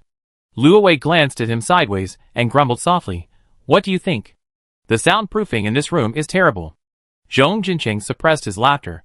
He quickly hugged Luo Wei's waist, muttering, "I'm so stifled." Zhong Jinqing sighed again, tilting his head in self-denial. "Forget it, you have to go to work tomorrow morning. Just wash up and go to bed." Luo Wei smiled softly. Zhong Jinqing was still holding her waist, so she quickly said, "Oh, don't shake. The instant noodles are going to spill." After finishing their instant noodles, they went out to wash up together. Luo Wei applied cleanser to her own face first, then rubbed her cheeks against Zhong Jinqing's, sharing the cleanser. They both looked into the mirror, their faces foaming with laughter. Luo Wei quickly shushed him again. Zhong Jinqing, stifling his laughter, glanced back at the door next door and shut his mouth. While she showered, Zhong Jinqing stood guard in the living room, listening to the noises coming from the next room and watching the alarm clock tick by at midnight, Zhong Jincheng looked up at the ceiling and suddenly felt the urge to ask Luo Wei to move. But he also knew that Luo Wei had chosen to share an apartment because the rent in Zhucheng was too expensive. Although her family lived in Zhucheng, they were also rented, and even further from the company. Why wasn't he a second-generation rich kid? Zhong Jincheng couldn't help but ponder this question. Before, Zhong Jincheng wanted to be a second-generation rich kid so he could get more women with big breasts and curvy bottoms. Now, he wanted to be a second-generation rich kid simply so he could pay for Luo Wei to live in a rental apartment without sharing. But he only had 500 yuan left in his pocket, a figure he was too embarrassed to tell Luo Wei. This was his remaining living expenses for the month. He still remembered the time during summer vacation when his unreliable father suddenly walked into his room and told him something. His exact words were, "Xiao Cheng, as your father, I have to warn you. Your father is useless. Apart from leaving you this house, I can't give you anything else. You have to rely on yourself for the car dowry and other things when you get married. Have you asked that girl how much she wants for the dowry?" Perhaps his father had noticed his son's deep affection for this girl, so he suddenly, on a whim, brought up the matter. This was the first serious conversation he had had with his son in recent years. Zhong Jincheng remembered that his father had expressed a hint of guilt as he leaned against the door that day. It was only a hint, but the guilt from this unreliable father still surprised Zhong Jincheng. He said nothing, merely shook his head to indicate he didn't know and hadn't asked. The conversation between father and son came to an abrupt end. The unreliable father returned to the living room to continue watching TV, while Zhong Jincheng spent the rest of the day in his bedroom, lost in thought. That day, he once again confronted the topic of growing up. "Will you shower?" Luo Wei, emerging from the bathroom in her pajamas, asked quietly. Zhong Jincheng came to his senses, looked at her, and waved his hand. "Forget it, I didn't bring any clothes." Luo Wei paused, blinked, and suggested, "How about showering?" Zhong Jincheng met her gaze, suddenly understanding something. He smiled and nodded, "Okay." After showering, the two entered the room. Zhong Jincheng immediately sat on the edge of the bed, smiling at his older girlfriend, anticipating what would happen next. But then he froze, somewhat surprised to see Luo Wei pull a small cardboard box from a drawer. Zhong Jincheng stared at her blankly. "Have you decided?" "Actually, I bought it the day of the city art competition, but I didn't tell you." Luo Wei looked at him shyly. She opened the box, took out 2 pieces of bubble gum, threw them on the bed, and then placed the box back on the table. Zhong Jincheng smiled excitedly. He scratched his head and said, "Okay, okay." One stood, the other sat, and the ambiguity in the silent atmosphere gradually simmered to a climax. Zhong Jincheng stood up and embraced Luo Wei. They embraced each other and slowly lay down on the bed. "But Zhong Jincheng suddenly hesitated as he lay down. Luo Wei comforted him. "It's okay. Take it slow. Take your time." Chapter 604. At 2 o'clock in the morning, Zhong Jincheng and Luo Wei lay side by side on the messy double bed. Luo Wei panted, turned over, and curled one leg over Zhong Jincheng's belly. She moved her pale thigh, and Zhong Jincheng quickly raised his hand to hold her knee. "No, no, no, senior. What time is it?" Zhong Jincheng sighed tiredly. "I don't know." Zhong Jincheng turned over, picked up his phone, checked the time, and said, "It's 2:10. You should go to bed. Get some wet wipes, and don't shower today." Luo Wei pulled her legs back together. With a slight ache in her back, she sat up, pulled wet wipes from the bedside table, handed them to Zhong Jincheng, and took a few herself. Then she threw the wipes into the trash can, glanced at the empty small box on the bedside table, and tossed that into the trash can as well. "Wipe your forehead. It's all sweaty. Do you want the fan?" Luo Wei pulled out a few more tissues, and handed them to Zhong Jincheng. Zhong Jincheng looked at her damp hair, and shook his head. "No, you're sweating so much you might catch a cold. You have to go to work tomorrow." The two of them exhaled, smiled at each other, and then simultaneously sank into bed, as if slamming down heavily. Both looked exhausted and bored. "I have to wash the sheets tomorrow." "It's all your fault," Luo Wei muttered, staring at the ceiling. Zhong Jincheng turned around and said, "I wash them for you tomorrow morning. Let's hang them up before we leave." Luo Wei suddenly turned around and asked curiously, "Oh, by the way, I've never seen my roommate wash the sheets. Do they always do it standing up? Is it possible that this is your fault?" Zhong Jincheng stifled a laugh. "Get lost." Luo Wei angrily punched Zhong Jincheng in the chest. After that, she hugged Zhong Jincheng's arm and rested her cheek on his shoulder, rubbing her rosy cheek against it like a little bird. Then she closed her eyes, a faint smile playing on her lips. The room fell silent. Zhong Jincheng recalled the experience, which still felt like a dream. Study. He turned his head, and saw Luo Wei snoring softly with her eyes closed. Zhong Jincheng was a little surprised. It was the first time he had seen Luo Wei fall asleep so quickly.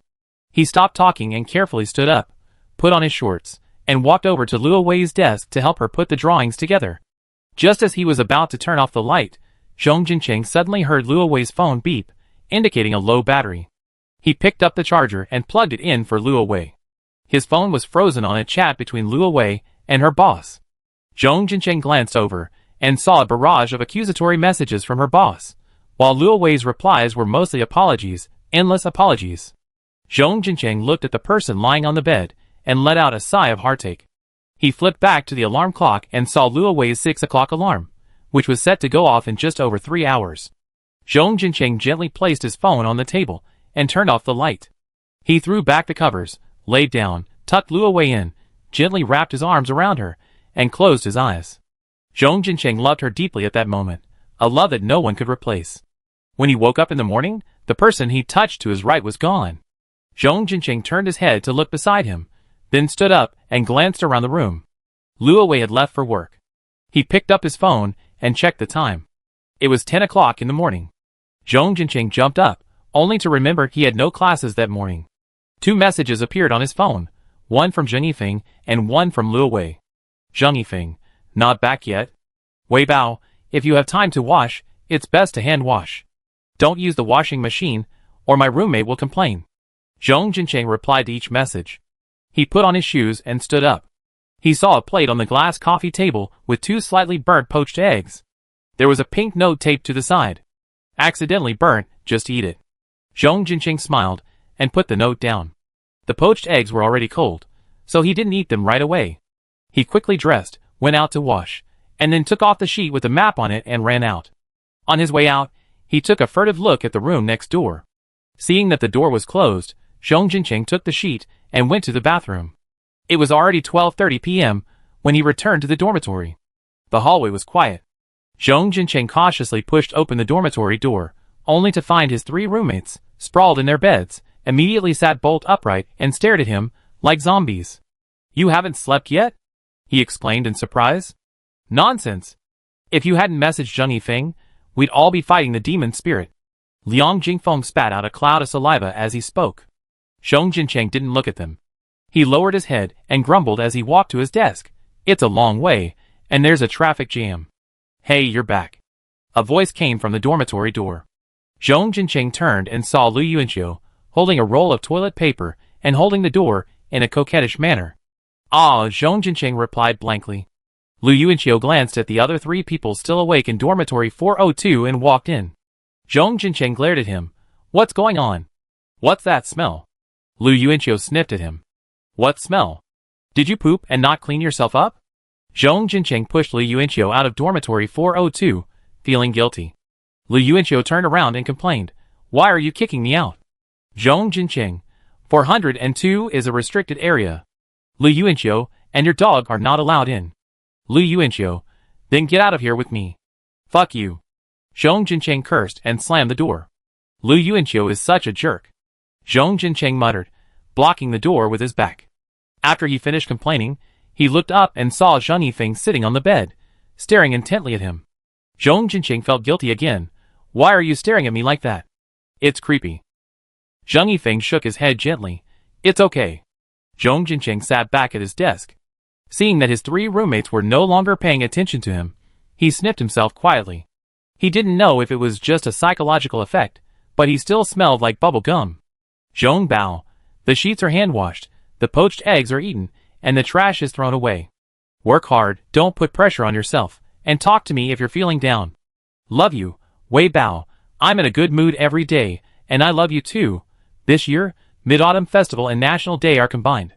Although there's a makeup class on Saturday, there's an 8-day holiday after Saturday, running from September 30th to October 7th. For college students who spend their days in boring classes, this is a grand occasion. Oh no, lying down during class and lying down on vacation are no different. Lu Yuanqiu heard the school supermarket had restocked a batch of mooncakes, so he and Bai Qingxia made an appointment to go after school this afternoon to collect holiday supplies. Bai Qingxia was wearing her cute brown overalls with a white short-sleeved shirt. Her long, straight black hair was flowing naturally, not in a braid. Chapter 605. What are we doing on National Day? Lu Yuanqiu and Bai Qingxia walked into the supermarket, hand in hand, their joined hands swinging back and forth like a swing. Bai Qingxia's eyes searched for the mooncakes, and she replied endearingly, "I want to go home to see Daddy." Lu Yuanqiu nodded, "Then let's go home to see Daddy." Bai Qingxia didn't react at first, thinking Lu Yuanqiu was just being bashful and mimicking her. But on second thought, she curled her lips slightly again and walked ahead, holding Lu Yuanqiu's hand, her swinging movements a little more forceful. She couldn't find the mooncakes, but she saw a group of people standing in one direction, guessing that was where the mooncakes were stored. There.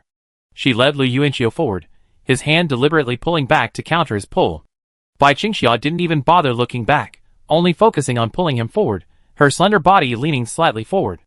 Lu Yuanqiu was truly heavy. "Want to go see the pandas? You've been missing those adorable giant pandas for so long," Lu Yuanqiu said from behind.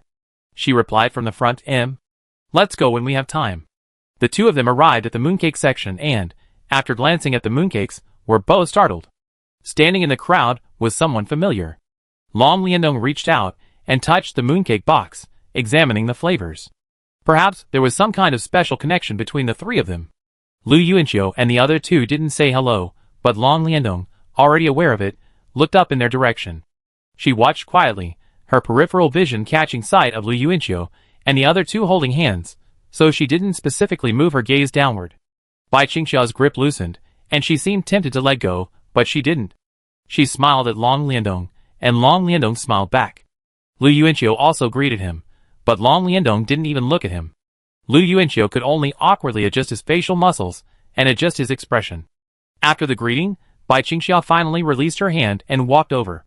Intentionally or unintentionally, she stood beside Long Liandong, selecting mooncakes. Lu Yuanqiu followed behind with a subtle expression. He stood behind the two girls, curious about what they could talk about when they stood together. Their only common topic must be Lu Yuanqiu. In front of him were two round heads. Lu Yuanqiu looked around. Bai Qingxia was slightly taller. Comparing their similar long, straight black hair, he noticed that Long Liandong's hair looked darker and shinier than Bai Qingxia's. "What flavor of mooncake do you like?" Bai Qingxia spoke first, her voice a little soft. She spoke. Xia actually spoke. Lu Yuanqiu was shocked. This was the first time he'd seen Bai Qingxia and Long Liandong talking, and his surprise was no less than seeing Lin Daiyu and Black Widow chatting about tomorrow's weather. Long Liandong shook his head. "I don't like mooncakes." Lu Yuanqiu stared back, his eyes widening as he once again made a shocked expression, like a dramatic figure. Poor Xia, her proactive socializing had met with a Waterloo. Long Liandong was truly a chat-stopper. Bai Qingxia turned to look at Long Liandong. "Then why were you picking on mooncakes?" Long Liandong replied calmly. "Because we eat mooncakes during Mid-Autumn Festival." Bai Qingxia, Xia was successfully speechless. Lu Yuanqiu, his expression expressionless, but with a stifled laugh, thought to himself, "That's right, Long Liandong's way of speaking is just like that." Bai Qingxia bit her lip slightly, looking at the mooncakes with an embarrassed look. It was obvious that she was trying to find a new topic, but Long Liandong's words had shattered her confidence. "What about you? What flavor of mooncake do you like?" Long Liandong asked, turning his head. Black Widow finally spoke up. Lu Yuanqiu excitedly shook his fist. Long Liandong suddenly turned around and gave him a puzzled look. Lu Yuanqiu was startled, realizing that it was his fist that had landed on Long Liandong's shoulder. Bai Qingxia looked at Lu Yuanqiu in surprise, a series of question marks hanging over his head. Lu Yuanqiu completely calmed down. He clasped his hands together, silently apologized to Long Liandong, and then quietly walked away to select mooncakes, his expression visibly awkward. "Are you okay? He's just so weird sometimes, so childish." Bai Qingxia raised her hand and carefully touched Long Liandong's shoulder, glaring at Lu Yuanqiu as she mentioned the word weird. Lu Yuanqiu, Long Liandong shook his head. "It's okay, he didn't hit you hard." Lu Yuanqiu quickly raised his hand and explained, "Just to be clear, it wasn't a beating. I just accidentally bumped into you while having a seizure." Bai Qingxia silenced Lu Yuanqiu with her eyes. "Oh, I like egg yolk mooncakes." Bai Qingxia smiled in response to Long Liandong's question. Long Liandong then took out 2 boxes of egg yolk mooncakes and said, "Okay, I pay for you." Bai Qingxia was about to politely decline when Lu Yuanqiu suddenly raised his hand. "I like egg yolk mooncakes too." Long Liandong turned to look at him, his eyes radiating a profound calmness, but he also reached for a 3rd box of egg yolk mooncakes. Lu Yuanqiu tilted his head and cupped his fists. "Thank you, lady, for your generosity." Long Liandong smiled as he turned. Bai Qingxia caught that smile, and it made her feel much more relaxed. She followed Long Liandong and said, "How about I treat you?" Long Liandong said calmly, "No need. You treated me to noodles last time." Lu Yuanqiu, following behind the 2 girls, interjected, "Yes, we're treating each other. Just accept Long's kindness, xia xia." Bai Qingxia turned around and punched Lu Yuanqiu's arm lightly. Lu Yuanqiu looked at her with a pompous expression, spreading his hands and explaining, "Can't you just treat me back next time?" As if suddenly realizing Lu Yuanqiu's words made sense, Bai Qingxia smiled and reached out to rub Lu Yuanqiu's arm. Lu Yuanqiu turned his head away proudly, as if he didn't accept the apology. Bai Qingxia opened her arms and gently hugged him. Long Liandong turned back, and Lu Yuanqiu and Bai Qingxia immediately stopped and looked at her honestly.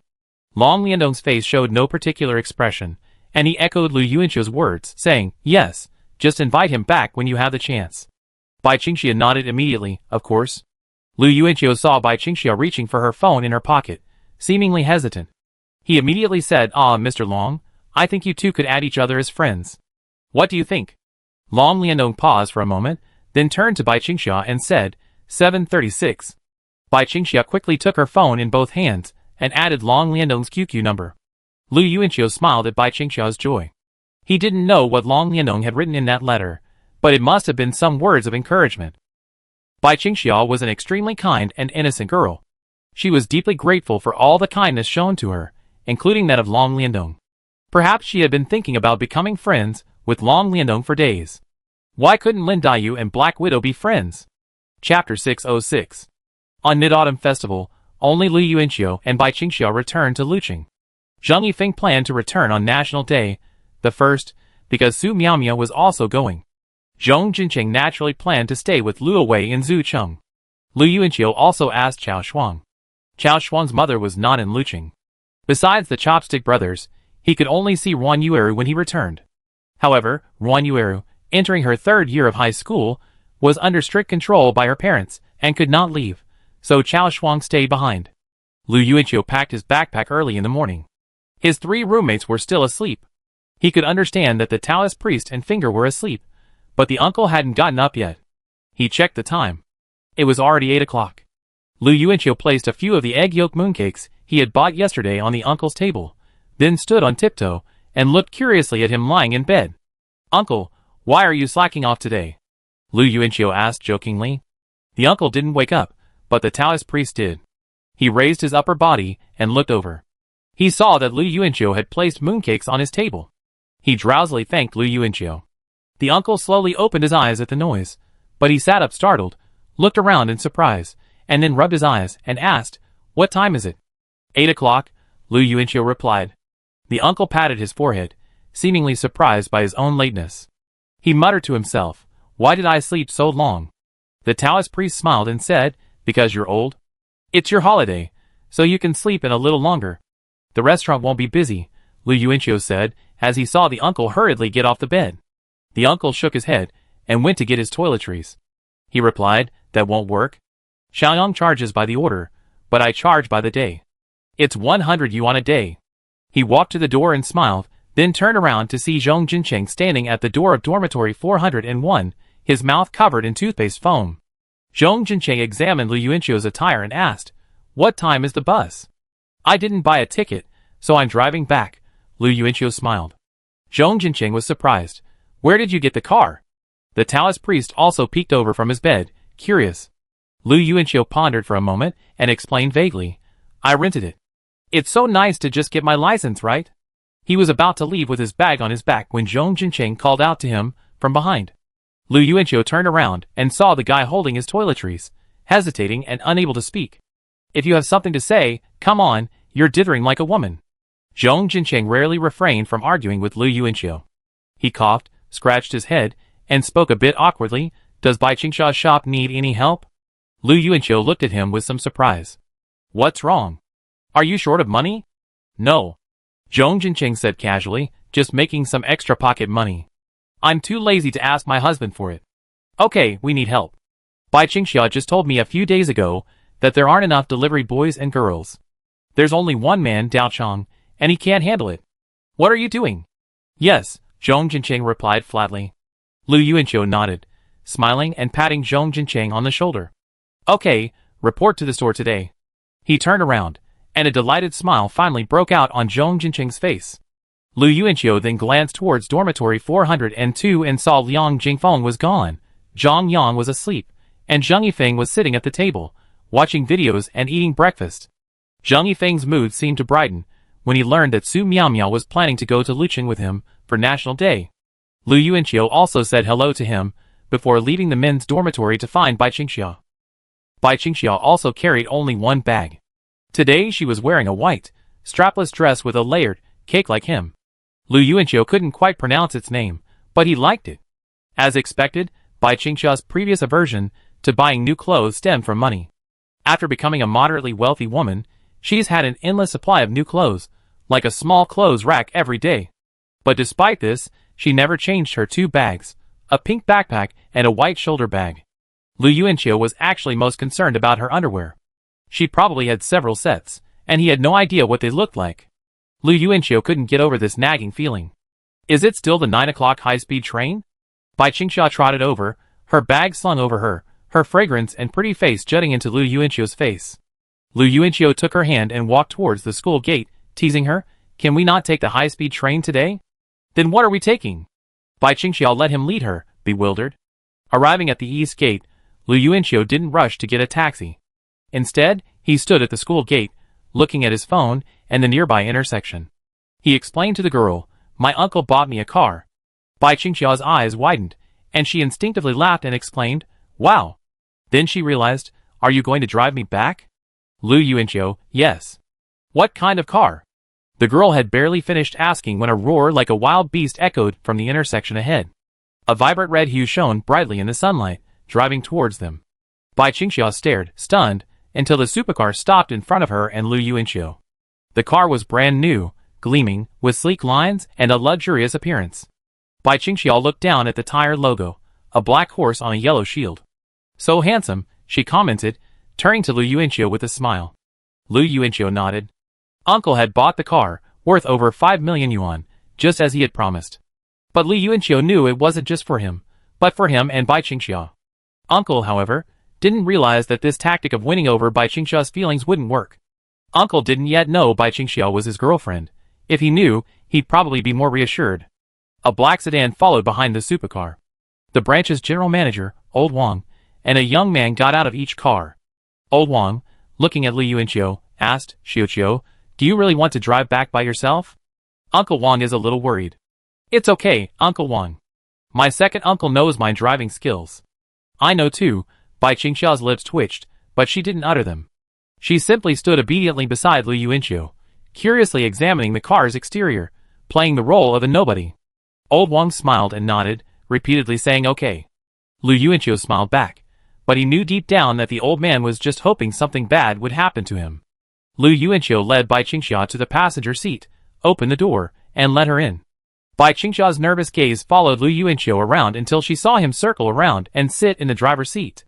She fastened her seatbelt, and then fixed her gaze on Lu Yuanqiu's profile again. "Let's go," Lu Yuanqiu said out the window. Old Wang nodded, and got into the black car with the young man. The red supercar roared, its roar echoing through the school's east gate. Liang Jingfeng passed by, carrying a breakfast bag, and stood there in a daze. Wei Zhiyu's voice came from the side. "What's going on?" "Holy crap! A Ferrari F12 Berlinetta. This is the latest model of the year." Chapter 607. Liang Jingfeng cried out in surprise. He quickly stuffed his breakfast at Wei Zhiyu, and took out his phone to snap a few photos of the red supercar at the school's east gate. Wei Zhiyu twitched her lips and looked at him. "What does this have to do with you?" Ever since Liang Jingfeng asked her to help deliver water at the sports meet, Wei Zhiyu had realized that Liang Jingfeng was just someone who loved to brag. But Liang Jingfeng played the drums quite well, and that was the only thing that made Wei Zhiyu feel a bit fond of him. Liang Jingfeng turned around speechlessly. I told you, this is the latest Ferrari model released this year, the first one I've seen in real life. What's wrong with me taking a picture of it? Wei Jiu crossed her arms, a playful expression on her face. Then can young Master Liang afford it? Liang Jingfeng snorted, his eyes evasive. It's over 5 million. No matter how rich you are, you can't afford something like this. My dad hasn't been that generous to me. Of course, he was sure his father couldn't afford it. But he certainly couldn't say that in front of Wei Jiu. The red sports car sped away with a roar of air. Wei Jiu pouted in that direction. People are willing to buy it. Zhuhai University is full of hidden talents and hidden super rich people. What's so strange about that? Liang Jingfeng said to himself. Wei Jiu rolled her eyes. She still didn't know him well enough. If she did, she'd want to rip Liang Jingfeng's diamond-hard mouth in half. Liang Jingfeng looked at the photos on his phone and sighed. There are so many super-rich second generations at Zhuhai University. After that, he shouted to Wei Jiu, breakfast is on me today. Bye. Wei Jiu also shouted back, bye. The two went their separate ways, each carrying their own meal. Wow! Lu Yuanqiu yelled from inside the car, slamming on the brakes and stopping at the intersection. A red light was counting down ahead. Bai Qingxia smiled at him, suddenly curious. Have you ever driven a sports car like this before? Lu Yuanqiu touched the steering wheel and let out a long drawn-out His eyes fluttered. He could tell Bai Qingxia was wondering because he saw how familiar he was with this kind of sports car. I have, Lu Yuanqiu replied with a smile. Bai Qingxia nodded, a look of I see, but without dwelling on it.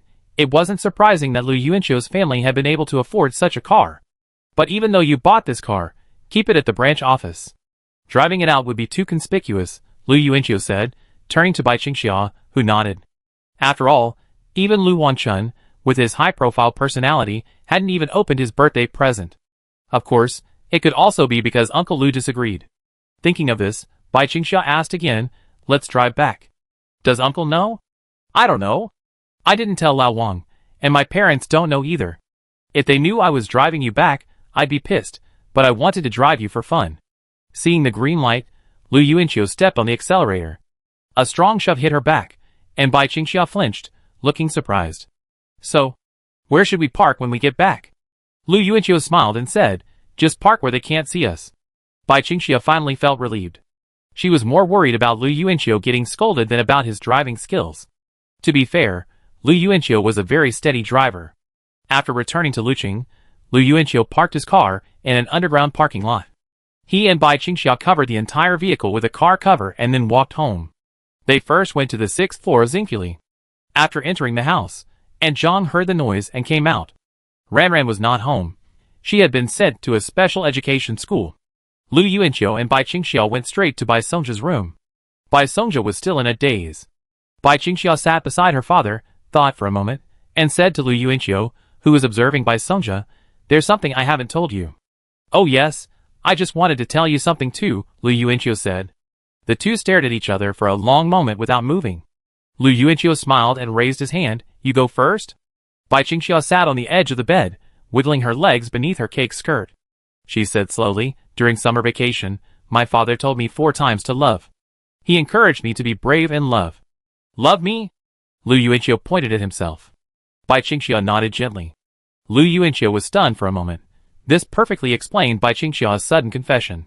He quickly squatted down and carefully examined Bai Songjia. Bai Qingxia continued, I took my father to see a doctor, and he said he's starting to develop independent consciousness, which is a good thing. Lu Yuanqiu suddenly understood. No wonder Uncle Bai observed me so long during the holidays. Actually, I mean, he started observing me constantly during the Chinese New Year. Really? Yeah. Bai Qingxia looked at her father quietly, sighing silently. Then she asked, what do you want to tell me? Lu Yuanqiu also sat down beside her on the bed and took her hand. We confirmed our relationship on September 19th, and today is September 30th. I haven't told anyone yet. I plan to tell my parents later. Bai Qingxia met Lu Yuanqiu's eyes, smiled, and nodded. Yes, okay. Does Aunt Zhang know? Lu Yuanqiu asked again. Not yet. As lunch approached, Lu Yuanqiu took Aunt Zhang and Bai Songjia directly to the 17th floor. After some thought, he also called Zhongli. Since they were going to make the announcement official, it would be best if both families were together. The reason for the call wasn't explained. Lu Yuanqiu only mentioned the important matters. Zhongli seemed to have some suspicions, and agreed without a word. When Zhongli arrived, the meal was ready. Bai Qingxia and Su Xiaoya, both wearing aprons, emerged from the kitchen. Lu Yuanqiu glanced at Bai Qingxia, who took off her apron and nervously approached him. Lu Yidong observed the two, still unsure of what was about to happen. She had assumed it was just a mid-autumn festival get-together. At the table, Lu Tian looked at the people seated around him and smiled, picking up his glass. How about one of us go first? Come on, happy mid-autumn festival. He was about to stand when Lu Yuanqiu suddenly called out, wait. Lu Tian, startled, sat back down, staring at him blankly. Everyone around him looked at him curiously. Sister Li had guessed what was going on, and excitedly clenched her hands under the table. Lu Yuanqiu coughed softly, and took Bai Qingxia's hand and stood up. Bai Qingxia pursed her lips slightly, her cheeks flushed. She looked at him intently, her eyes unfocused, staring intently at the red bean cake on the table. The next person to guess was Su Xiaoya, whose eyes widened. Could it be? Lu Yidong was still confused. What are you doing? I have something to announce to everyone. Lu Yuanqiu raised his head. Bai Qingxia and I are officially together. Chapter 608. Su Xiaoya stared at the two of them, holding her breath. Aunt Zhang smiled faintly, observing everyone's reactions. At the table, only Sister Li clapped her hands softly, a look of genuine joy on her face. When did you start?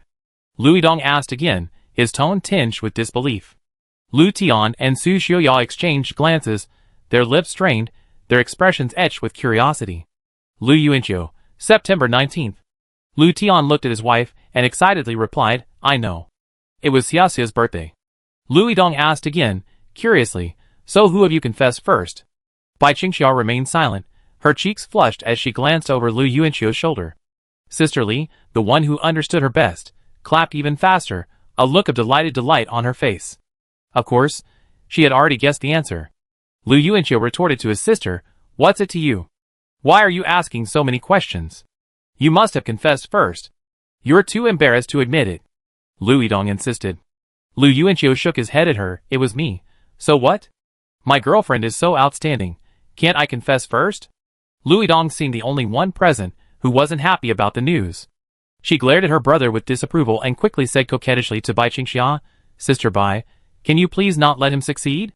The elderly mother nearby covered her daughter's mouth in time. Lu Yuanqiu pulled Bai Qingxia to sit down. They separated hands, but Lu Yuanqiu immediately touched her hand again, motioning for her to look across. Bai Songjia was watching them. Seeing this, Bai Qingxia's eyes softened, and she smiled inquiringly, as if waiting for her father to ask her something with concern. But Bai Songjia remained silent, merely watching her and Lu Yuanqiu intently. Bai Qingxia could only slowly withdraw her awaiting gaze. Beneath the table, Lu Yuanqiu gently patted the back of her hand twice, then caressed and squeezed it. Bai Qingxia also held onto his hand tightly. Actually, we've both been hoping you could be together, but we were too embarrassed to bring it up, thinking you might have your own plans. Now you're together, it's great, so great, Su Xiaoya said with emotion. Lu Tian nodded, warning Lu Yuanqiu, after you're together, you have to be responsible. If you ever upset Xiaxia, old Bai might not be able to beat you up in this state, but I certainly can. Lu Yuanqiu twitched his lips and muttered, hasn't it been enough that you've beaten me? He then said seriously, don't worry, I will definitely treat her well. Sister Li looked at Bai Qingxia and said softly, Xiaxia, you two must strive to be Xiaoqiu's girlfriend. Bai Qingxia nodded unsurely. She wasn't sure she could handle the role of girlfriend properly. There were so many things she didn't know and had no experience. But if the most important thing to maintain this role was pure love, then she definitely had a say. Sister Li sighed, I really can't wait for the wedding. The word wedding made Bai Qingxia bite her lip in embarrassment, but Lu Tian immediately chuckled, how about? Discuss when to get engaged? As soon as he finished speaking, Su Xiaoya patted him on the shoulder, you're a legal illiterate. How can you get engaged just after turning 19? Why are you in such a hurry? Lu Yuanqiu also started yelling at his father, and the table suddenly became lively. Aunt Zhang couldn't help but laugh and interject, let the children talk first. Take it slow, step by step. Lu Tian had just been emotionally aroused, and couldn't help but make a suggestion. As a father, how should I put it? He was a little more afraid of his wonderful daughter-in-law running away than his own son. Of course, this was definitely not a possibility for Bai Qingxia. Everyone at the table only made demands on Lu Yuanqiu, not lectured him, because everyone understood that he was a good girl who only had eyes for Lu Yuanqiu. After lunch, Bai Qingxia and Aunt Zhang returned to the 6th floor. Lu Yuanqiu saw his sister sitting alone on her bed in her room, looking at a comic book with a depressed expression. Dong Dong just feels like her brother's been taken away from her. She actually cares about you a lot, she's just stubborn. Su Xiaoya had come over at some point, and whispered in Lu Yuanqiu's ear.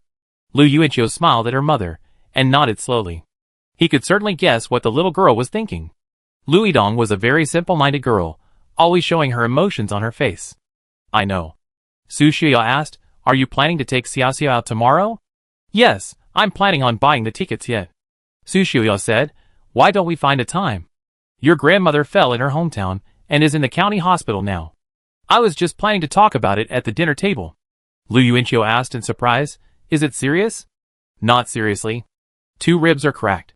Older people have brittle bones. Lu Yuanqiu nodded, and Su Xiaoya patted his shoulder again. Go to the county hospital with your dad tomorrow. Okay. After Su Xiaoya left, Lu Yuanqiu thought for a moment, then looked at his sister in the room. Standing at the doorway he said, Dong Dong, I have something to tell you. Lu Yidong looked up, pouting, and asked, what is it? Lu Yuanqiu pondered for a moment, then turned and let out a loud fart into the room. He quickly closed the door, leaning against it with a sly grin on his face. Lu Yuanqiu, I'm going to kill you. How could Sister Bai fall for a bitch like you? The sound of knocking on the door echoed from the room, along with Lu Yidong's heartbreaking roar. The next morning, Lu Tian's Audi door opened, and Lu Yidong and Bai Qingxia took their seats in the back seat. Lu Yuanqiu sat in the passenger seat. Bai Qingxia didn't dare to talk to Lu Yidong because she noticed he was still folding his arms and glaring at him with hatred. Are you still worried about your brother's relationship? Bai Qingxia actually understood Lu Yidong's feelings very well. If her brother were still around, she definitely wouldn't have liked the woman he was dating from the beginning, even if she treated her well. So, Bai Qingxia, sitting in the back seat, kept her mouth shut. Lu Tian fastened his seatbelt and asked, did you see the car your uncle bought you? Lu Yuanqiu turned to look at his father, and Bai Qingxia also looked over. Lu Yuanqiu replied guiltily, yes, what's wrong? Lu Tian smiled and said, since you two are in love, it's not too much for me, the future father-in-law, to give my future daughter-in-law a car, right? He turned to look at Bai Qingxia, who still looked embarrassed. Lu Tian said firmly, don't refuse. This is a kind gesture from your uncle. Lu Yuanqiu looked at the two of them, and tried to smooth things over. Why don't we wait a while? It's hard for Bai Qingxia to drive it if you give it to her now. Lu Tian thought for a moment and nodded, yes, let's wait until you get engaged. Uncle Lu seemed to be having trouble getting over the engagement.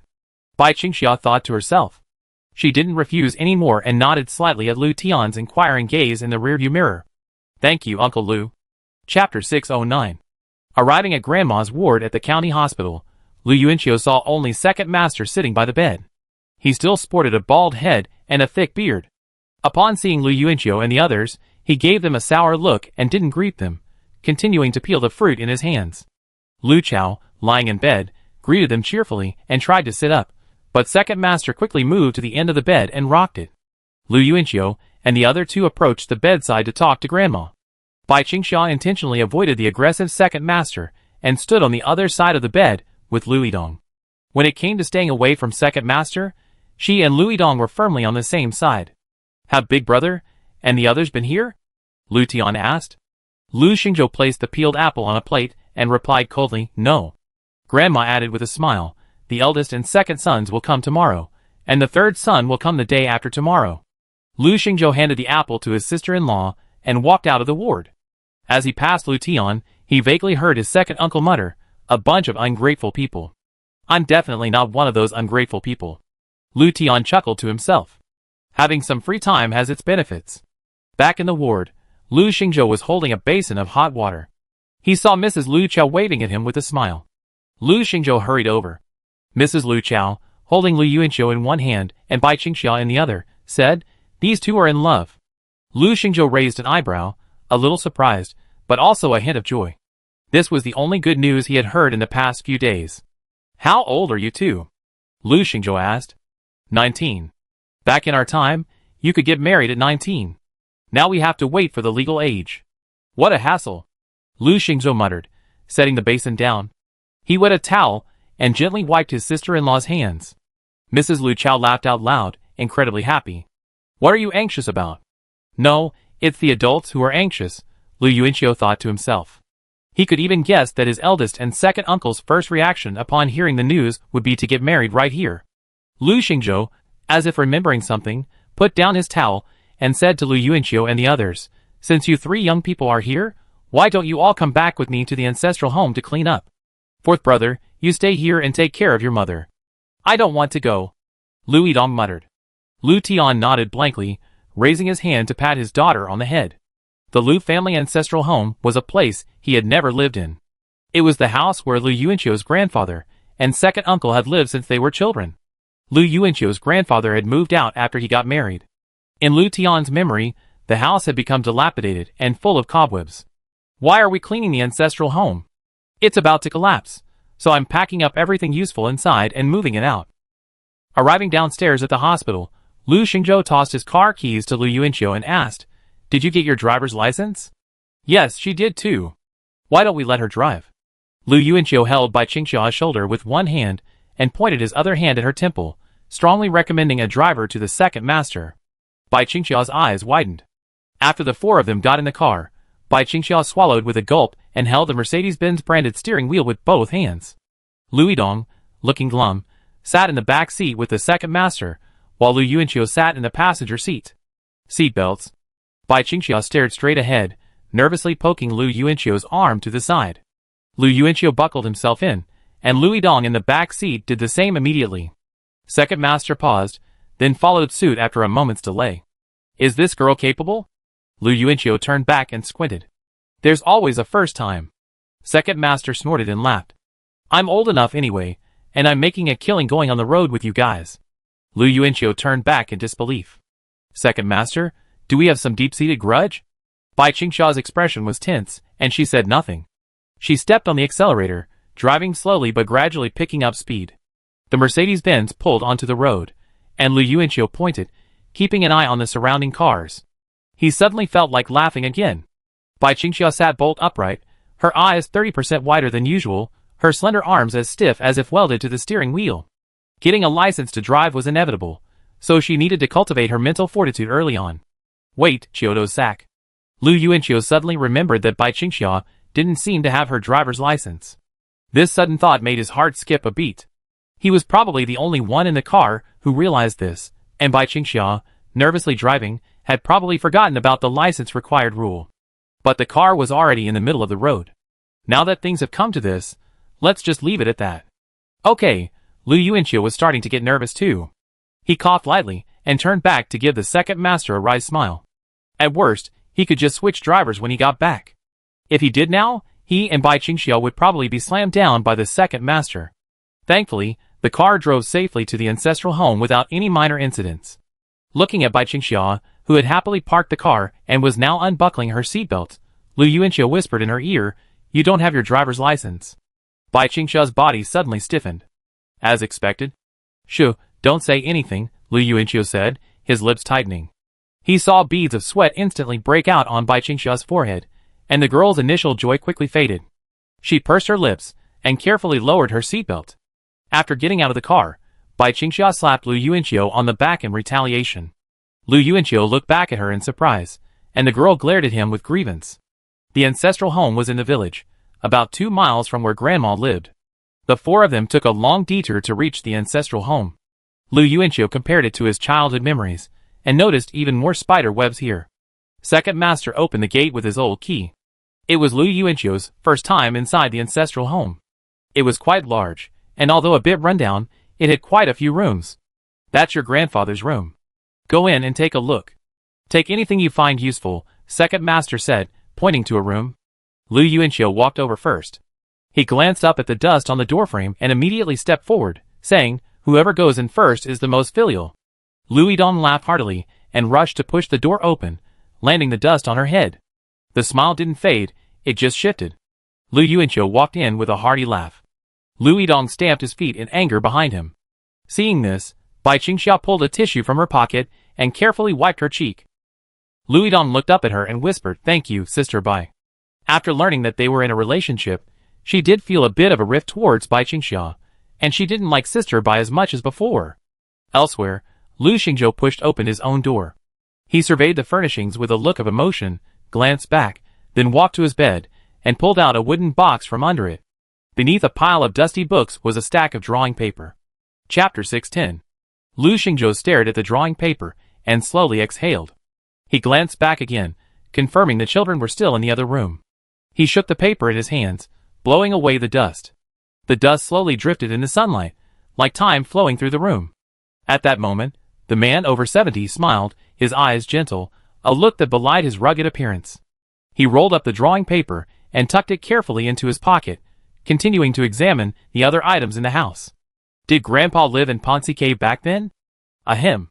Lu Yuanqiu complained, raising his hand to brush off the spiderwebs dangling in front of him. What are you coughing for? You're falling all over me. You bitch.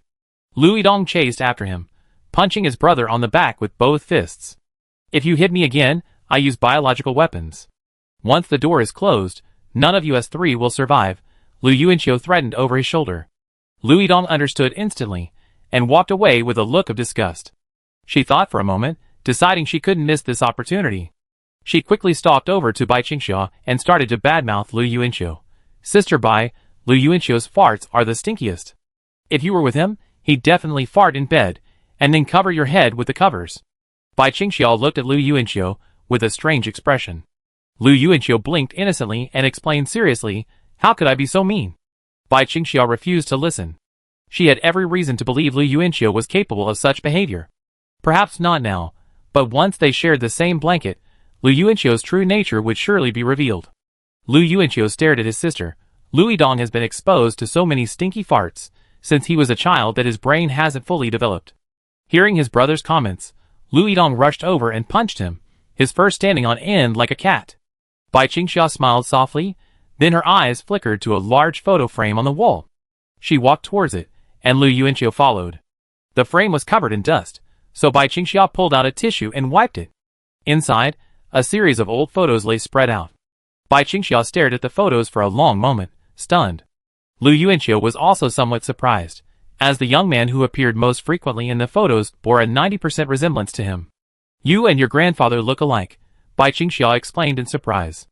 Lu Yidong, drawn in, squeezed in between the two of them, her head held high, her eyes widening in surprise. Lu Yuanqiu, I only remember my grandfather in his 50s or 60s. The three of them examined all the photos in the large frame. Most were in black and white, with Grandpa appearing younger in the black and white photos, while the few color ones showed him older. Holy crap!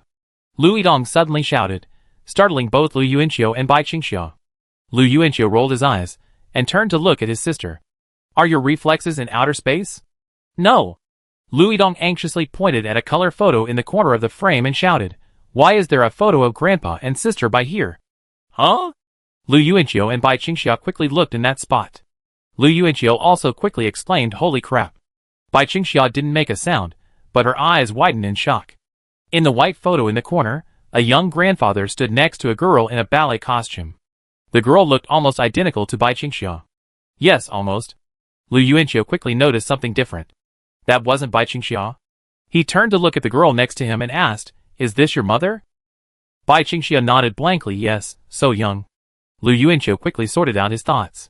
The photo Long Lianong took at the centenary banquet at home showed Bai Songjia and Zheng Yifeng's father. So it's not surprising that Grandpa knew Bai Songjia, since they were both in the food industry. But Lu Ran in this photo was clearly underage, no more than 16 or 17, which meant Bai Songjia hadn't started his own business yet. So how did they meet? Did Grandpa simply go to see Aunt Lu Ran's performance? But the fact that they were in a photo together meant they had a good relationship. Lu Yuanqiu was a little confused about the relationship between their previous generation. We're destined to meet. He turned to look at Bai Qingxia and sighed heartily. Bai Qingxia also looked back at him. Lu Yidong suddenly blurted out, this photo could pass for the two of you. That's right. The two people in the photo bore a 90% resemblance to Lu Yuanqiu and Bai Qingxia.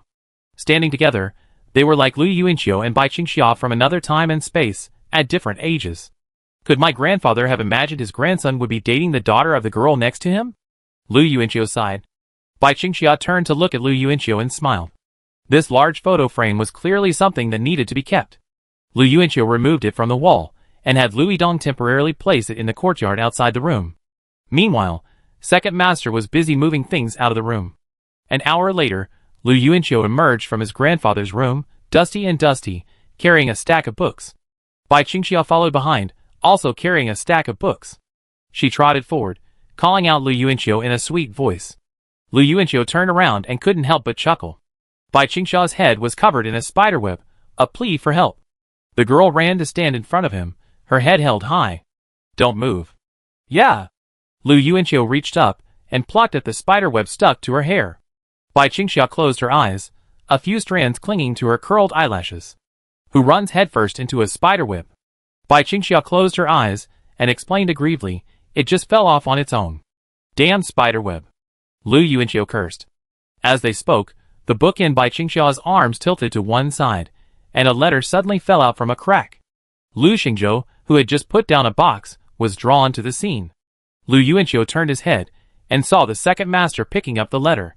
The words "my brother's personal letter" were written on the envelope. Is it for you? Lu Yuanqiu asked. There was a stamp on the envelope, clearly a letter that had been intended for mail, but hadn't been sent for some reason. The second master stared at the envelope for a long moment, glanced at the time, then put it away, and said sternly to Lu Yuanqiu, "Do your work well, and don't ask any more questions." "Do your work well, and don't ask any more questions." Lu Yidong, who was passing by, repeated the second master's words to his brother. Lu Yuanqiu curled his lips, and said to Bai Qingxia, "Close your eyes." Bai Qingxia averted her gaze and obeyed. Looking at her delicate face, eyes closed and head held high, Lu Yuanqiu's mind wandered as he picked at the mess. After he finished, he gently poked the tip of Bai Qingxia's upturned nose, like flipping a switch to open her eyes. The girl opened her clear eyes, and was met with Lu Yuanqiu's smiling face. "Thank you." She blushed slightly as she quickly thanked him, then turned and ran back into the room. Lu Yidong passed by again and, sourly mimicked Bai Qingxia's words, addressed his brother, "Thank you." Chapter 611. After getting off the high-speed train, Zheng Yifeng had just brought Su Miaomia home when he received a message from Yi Hui. Pick up my brother from school. The elementary school wasn't too far away, so Zheng Yifeng and Su Miaomia planned to walk there. Su Miaomia wore a blue ribbon shirt with a white lace hip-hugging skirt. She carried a brown bag and wore gray chunky high heels. Her long, slightly curly hair flowed down her back, and she wore a pair of pearl earrings. She exuded a quintessential mature, queenly look. This was Su Miaomia's typical look. Sometimes, to accommodate their age difference, she'd dress in a cute style. Zheng Yifeng followed behind with his hands in his pockets, feeling a bit like he was shopping with his stepmother. Su Miaomia realized Zheng Yifeng was lagging behind and looked back. "Why are you walking so slowly? Don't make my brother wait anxiously." Zheng Yifeng replied honestly, "I was walking behind you to observe you." "What did you observe?" Su Miaomia turned, paused, clutching her bag, and tilted her head to look at him. Zheng Yifeng smiled subtly, and shook his head, this time not answering honestly. Su Miaomia sighed at his expression, and walked over to him, linking her arm. Even though they were already a couple, this move still surprised Zheng Yifeng. "Walk faster," Su Miaomia urged. After walking a few steps arm in arm, Su Miaomia considered for a moment, then suddenly spoke with a hint of resentment. "Zheng Yifeng, I've been wanting to ask you for days. Do you really like me? Why do you seem to be keeping your distance from me even after we're in a relationship?" "You're such a cold man," she said, turning to look at Zheng Yifeng, who also turned to look at her. Zheng Yifeng suddenly stopped, dragging Su Miaomia with him. She stared at him blankly, only to find his face slowly approaching. Su Miaomia's eyes widened in surprise, and she quickly raised her hands to press against his cheeks, stopping him from invading further. She demanded sternly, "What are you doing?" Zheng Yifeng shrugged helplessly. "I was trying to get closer, but you refused." "It's none of my business." Su Miaomia closed her eyes and took a silent, deep breath. She opened them immediately and, with a forced smile, asked, "Did I ask you to kiss me directly?" Zheng Yifeng asked seriously, "Then what should I do?" Su Miaomia frowned, resentful. "Since you left my house that day, you haven't hugged me, not even once." Zheng Yifeng replied flatly, "On your birthday, when I returned to your office to help you pack, I clearly expressed my desire to hug you, but you refused." Su Miaomia stared at him, speechless. She rested her shoulder bag on her forearm, and lifted her curled fingers upwards, looking a little overwhelmed, like a high school student facing a persistent grammatical error. She countered, "I told you not to take advantage of me that time, and you didn't? Don't you understand me?" Zheng Yifeng paused, pondered for a moment, and hesitantly explained, I'm not sure if that was meant to be tsundere. After all, it can be a bit offensive, and I'm also aware that I've always had trouble navigating the rhythm of relationships with the opposite sex. Oh my god. Su Miaomio stared at him, those 4 words drifting numbly through her mind. Silly idiot. I'm your girlfriend. What's the offense? Zhang Yifeng, hands in his pockets, looked away, while Su Miaomio stared at him angrily. After a moment, Zhang Yifeng looked back at her and hesitantly suggested, how about you stop being so arrogant? Or, have a reminder to help me make informed judgments when you're being sarcastic? Su Miaomio snorted and then laughed angrily. Okay, how about I always add parentheses after my sentences, I'm being arrogant. Zhang Yifeng pondered for a moment and asked, should I pronounce the word parentheses? Psycho. Su Miaomio stomped her foot and walked forward. Teacher Su. Zhang Yifeng raised his hand from behind. Su Miaomio ignored him and walked straight across the crosswalk. Zhang Yifeng shouted again, no need to cross the street. The school is this way. Su Miaomio paused, then turned stiffly across the street. For the next minute, she stood across the street, glaring at Zhang Yifeng, waiting for the red light to count down again. Zhang Yifeng dodged his murderous gaze. The light turned green, and Su Miaomio rushed over, bag in hand. Zhang Yifeng, seeing this, immediately fled in the direction of the school. The chase between the two attracted the attention of many passers-by. After catching up with Zhang Yifeng, Su Miaomio swung her fists and bag at him, even kicking him, completely losing her ladylike demeanor. I beat you to death. I beat you to death. You idiot. You stinking straight man. How did I become your girlfriend? Zhang Yifeng stood there, being abused by Su Miaomio for a full 5 minutes. Seeing her stop, her anger easing, and standing by to smooth over her messy hair, Zhang Yifeng silently straightened his clothes. Su Miaomio turned back angrily. Are you mute? Speak. Zhang Yifeng stared at her and said weakly, are you supposed to read the brackets or not? Su Miaomio, The journey delayed them considerably, and they hurried to the elementary school. There were few parents at the school gates. Zhang Yifeng and Su Miaomio stood outside the iron gates, looking in, but there was no sign of Zhang Yifeng's brother. Where's Hao Hao? Did he go home without anyone to pick him up? Su Miaomio asked. Zhang Yifeng didn't have time to respond. His eyes suddenly darted in one direction, widening in surprise. He saw his brother, and a little girl with a pink backpack standing behind the security booth. His brother was kissing the girl's cheek. Su Miaomio's gaze quickly gravitated over there, staring blankly at the scene. After a moment, she muttered to herself, see? Your brother's even better than you. Zhang Yifeng, how can you maintain your dignity? Zhang Yifeng's expression was numb, and he didn't bother to argue. They were about to kiss, but who had intervened? Women are truly incomprehensible creatures. Back home, since this was her first official meeting with her mother-in-law since confirming their relationship, Su Miaomio reapplied her makeup before Yi Hui returned. She was diligently applying lipstick in the bathroom mirror, when suddenly a pair of arms wrapped around her waist. Su Miaomio stared blankly at Zhang Yifeng's reflection in the mirror. Zhang Yifeng looked slightly uneasy, as if he were a little shy. He said, anyway, when you said I hadn't hugged you in a while, that wasn't meant to be tsundere. Looking at Zhang Yifeng in the mirror, Su Miaomio put down her lipstick and softly cursed, silly man. Chapter 612. Su Miaomio finished her makeup and walked into the living room. She gathered her skirt and sat on the sofa. She pulled Hao Hao, who was standing nearby, over to her and asked softly, why did you kiss that girl? Hao Hao, speaking in a sardonic accent, replied confidently, she didn't say no, so I did. Zhang Yifeng, who had just come over to get some water, stared blankly at his brother. Su Miaomio shook her head at him, a look of disgust on her face. Zhang Yifeng, unyielding, continued, what if she didn't let you kiss her? I kissed her too, Hao Hao replied flatly. Women just say one thing and mean another. You don't even know that. Su Miaomio burst into laughter. Seeing her smug look, Zhang Yifeng raised an eyebrow, unsure who he was talking to. Okay, I learned something. I have experience next time.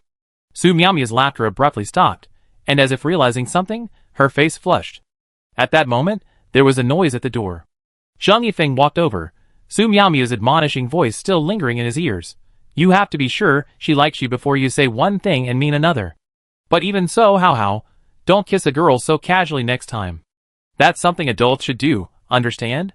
Teacher Su is lecturing again. These words drifted through Zhang Yifeng's mind. He walked to the door and found his stepmother, Yi Hui, already inside. Yi Hui was changing her shoes, looking a little excited, her eyes curiously glancing inside. She mouthed the question to Zhang Yifeng, "Is teacher Miao Miao here?" Zhang Yifeng nodded. The two of them walked into the living room. Seeing Yi Hui return, Su Miao Miao immediately stood up from the sofa. Ever since her last chat with Yi Hui in her room, Su Miao Miao had never imagined that their next meeting would involve a shift in roles between daughter-in-law and mother-in-law. She still vividly remembered Aunt Ya's solo trip to Jucheng to persuade her parents. At this moment, the two events swirled back and forth in Su Miao Miao's mind. Seeing Aunt Yi again, she no longer felt the awkwardness she had felt before, only a flood of emotion. "Aunt Yi," Su Miao Miao pursed her lips, muttering the three words with a touch of emotion. Yi Hui smiled and nodded in response.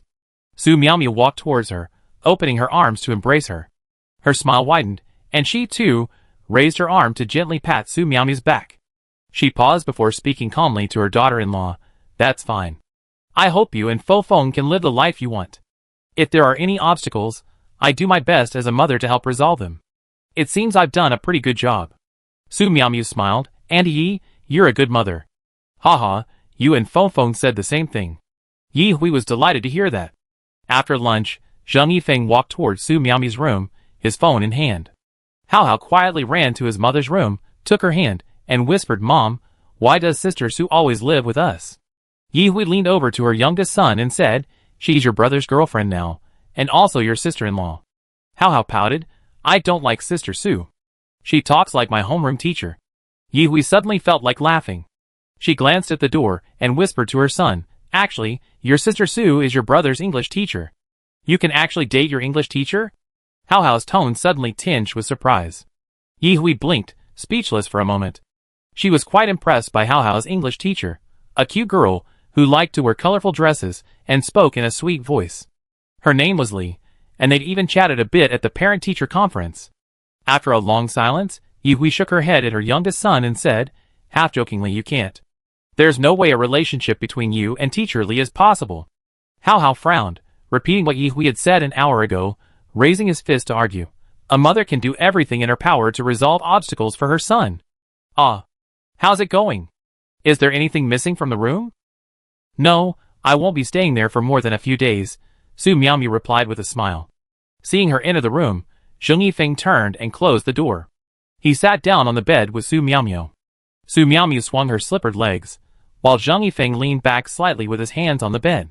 He seemed to have come in with a purpose, and Su Miao Miao noticed it, but she remained silent, ready to give this clueless person a chance to express himself. Lu Yuanqiu asked if Su Tuo needed anything. Zhang Yifeng suddenly opened the conversation. Su Miao Miao stopped swaying her legs, a little disappointed with Zhang Yifeng's opening remarks. She leaned back heavily on the bed and replied softly, "Nothing is needed. The base provides food, accommodation, and entertainment. Those 2 days are purely for your enjoyment. This innovation credit is like giving it away for free." After that, Su Miao Miao asked curiously, "By the way, how did he and Xia Xia get to see the giant pandas?" "Didn't get to go." "Didn't get to go again?" Zhang Yifeng felt like laughing. Bai Qingxiao was so pitiful. She just wanted to see the giant pandas, but always got delayed by other things. Lu Yuanqiu's grandmother was in the hospital, so they went back to the countryside together. "Oh, that's true," Su Miao Miao replied. Zhang Yifeng turned his head to look at her lying in bed. The round outline of her legs emerged from her white lace skirt. Su Miao Miao had a flat stomach, but her breasts were prominent under her blue shirt. Zhang Yifeng looked to the right, where he had once been. Sensing Zhang Yifeng's scrutiny, Su Miao Miao glanced over. Zhang Yifeng blinked and spoke again, somewhat quickly. "Lu Yuanqiu wants to know if there are any other ways to earn innovation credits that would be more suitable for him. This guy just closed the door and prepared to talk to me about these things? Why don't you just talk to me about the global issue of climate change?" Su Miao Miao took a deep breath at this thought and began swinging her legs again. She responded, "According to Lu Yuanqiu's personality, Dachuang is a good fit for him. The university student entrepreneurship base provides a startup environment for university students while they're still enrolled. This is worth 2 points. Add this and Su Tuo's 1 point, and you have 6 points." Su Miao Miao finished speaking and noticed Zhang Yifeng was typing a message. So he really had come here with his phone to ask me these questions. Su Miao Miao rolled her eyes as she lay in bed. After sending the message, Zhang Yifeng put down his phone. Seeing this, Su Miao Miao stood up, snatched the phone from his hand, and threw it on the bedside. Then she pretended nothing happened, crossed her legs under her lace skirt, and supported herself on the bed with her hands. Chapter 613. Why did you throw my phone? The words were on the tip of Zheng Yifeng's tongue, but he stopped himself before asking. Looking at Su Miaomiao, who remained speechless and arrogant, Zheng Yifeng felt he should do something. The hint this arrogant woman had given him was enough. He reached out his right arm and wrapped it around Su Miaomiao's waist. She was forced to lean towards him. Turning her head, Su Miaomiao turned and asked, "Why? Can I kiss you?" "No." The two of them stared at each other beside the bed, their question and answer passing in a fleeting moment. "So do you like me?" Silence is tacit agreement. Third question, are we adults? Zheng Yifeng was eerily calm. "Yes." Su Miaomiao pressed her lips together. She could tell Zheng Yifeng was confirming that all the elements of kissing a girl that she had taught Hao were true. If they didn't allow the kiss even though it matched, then Su Miaomiao's words were inconsistent, and this rational man would definitely point this out and refute it. The elements matched, so it's okay to kiss. Zheng Yifeng slowly approached. Su Miaomiao, despite saying no, didn't shy away, because her situation met all the prerequisites for the kiss. Watching the boy's face approaching, Su Miaomiao had no time to consider whether this was too fast. Their lips met as if fate had determined, and the proud woman finally closed her eyes. Amidst Hao's pitiful sobs, they grew closer. Zhuhai University. The onboarding process at Xia Yiwen Noodles was quite simple. Lu Yuanqiu told Bai Qingxia about Zhong Jincheng's meal delivery plans, and Bai Qingxia sent a message to Aunt Su to inform her. Aunt Su also knew Zhong Jincheng. After all, he was one of the few people who could afford to eat for free at Xia Yiwen Noodles. The first day of National Day was Zhong Jincheng's official first day at work. But he never expected that even during the National Day holiday, Xia Yiwen Noodles would still be so popular. Perhaps it was because of the holiday that students preferred to stay in their dorms and order takeout rather than eat in restaurants. The electric scooter that squealed when it braked was driven by the Taoist priest. After all, the Taoist priest not only delivered noodles within the school, but also delivered noodles from other campuses to the school gate and handed them over to the third-party delivery staff. Zhong Jincheng had no choice but to walk to different dormitories. His biggest complaint wasn't the popularity of Xia Yiwen Noodles. After all, the more people ordered, the more money he made. He hated why the men's dormitories were split into two buildings. Couldn't they just stay in one? There were 5 male dormitories on the Wanfeng campus. Buildings A, B, C, D, and E. Buildings A and B were across from the basketball court, quite a distance from the women's dormitories, while buildings C, D, and E were grouped together. This was what Zhong Jincheng hated most when he first enrolled. Unexpectedly, his second hatred for this unfair assignment was due to him delivering food on campus one day. After delivering lunch, Zhong Jincheng earned 35 yuan. Exhausted, he slept until 5 p.m., when Aunt Su called him back to the cafeteria to start delivering dinner. In the men's dormitory building C, Zhong Jincheng was climbing the stairs sweating profusely when his cell phone suddenly rang. He answered and it was Aunt Su. "Haven't you been to Block A yet?" Zhong Jincheng paused, holding on to the guardrail. His voice hoarse, "No, I'm delivering Block C. Block A's 205 was booked first.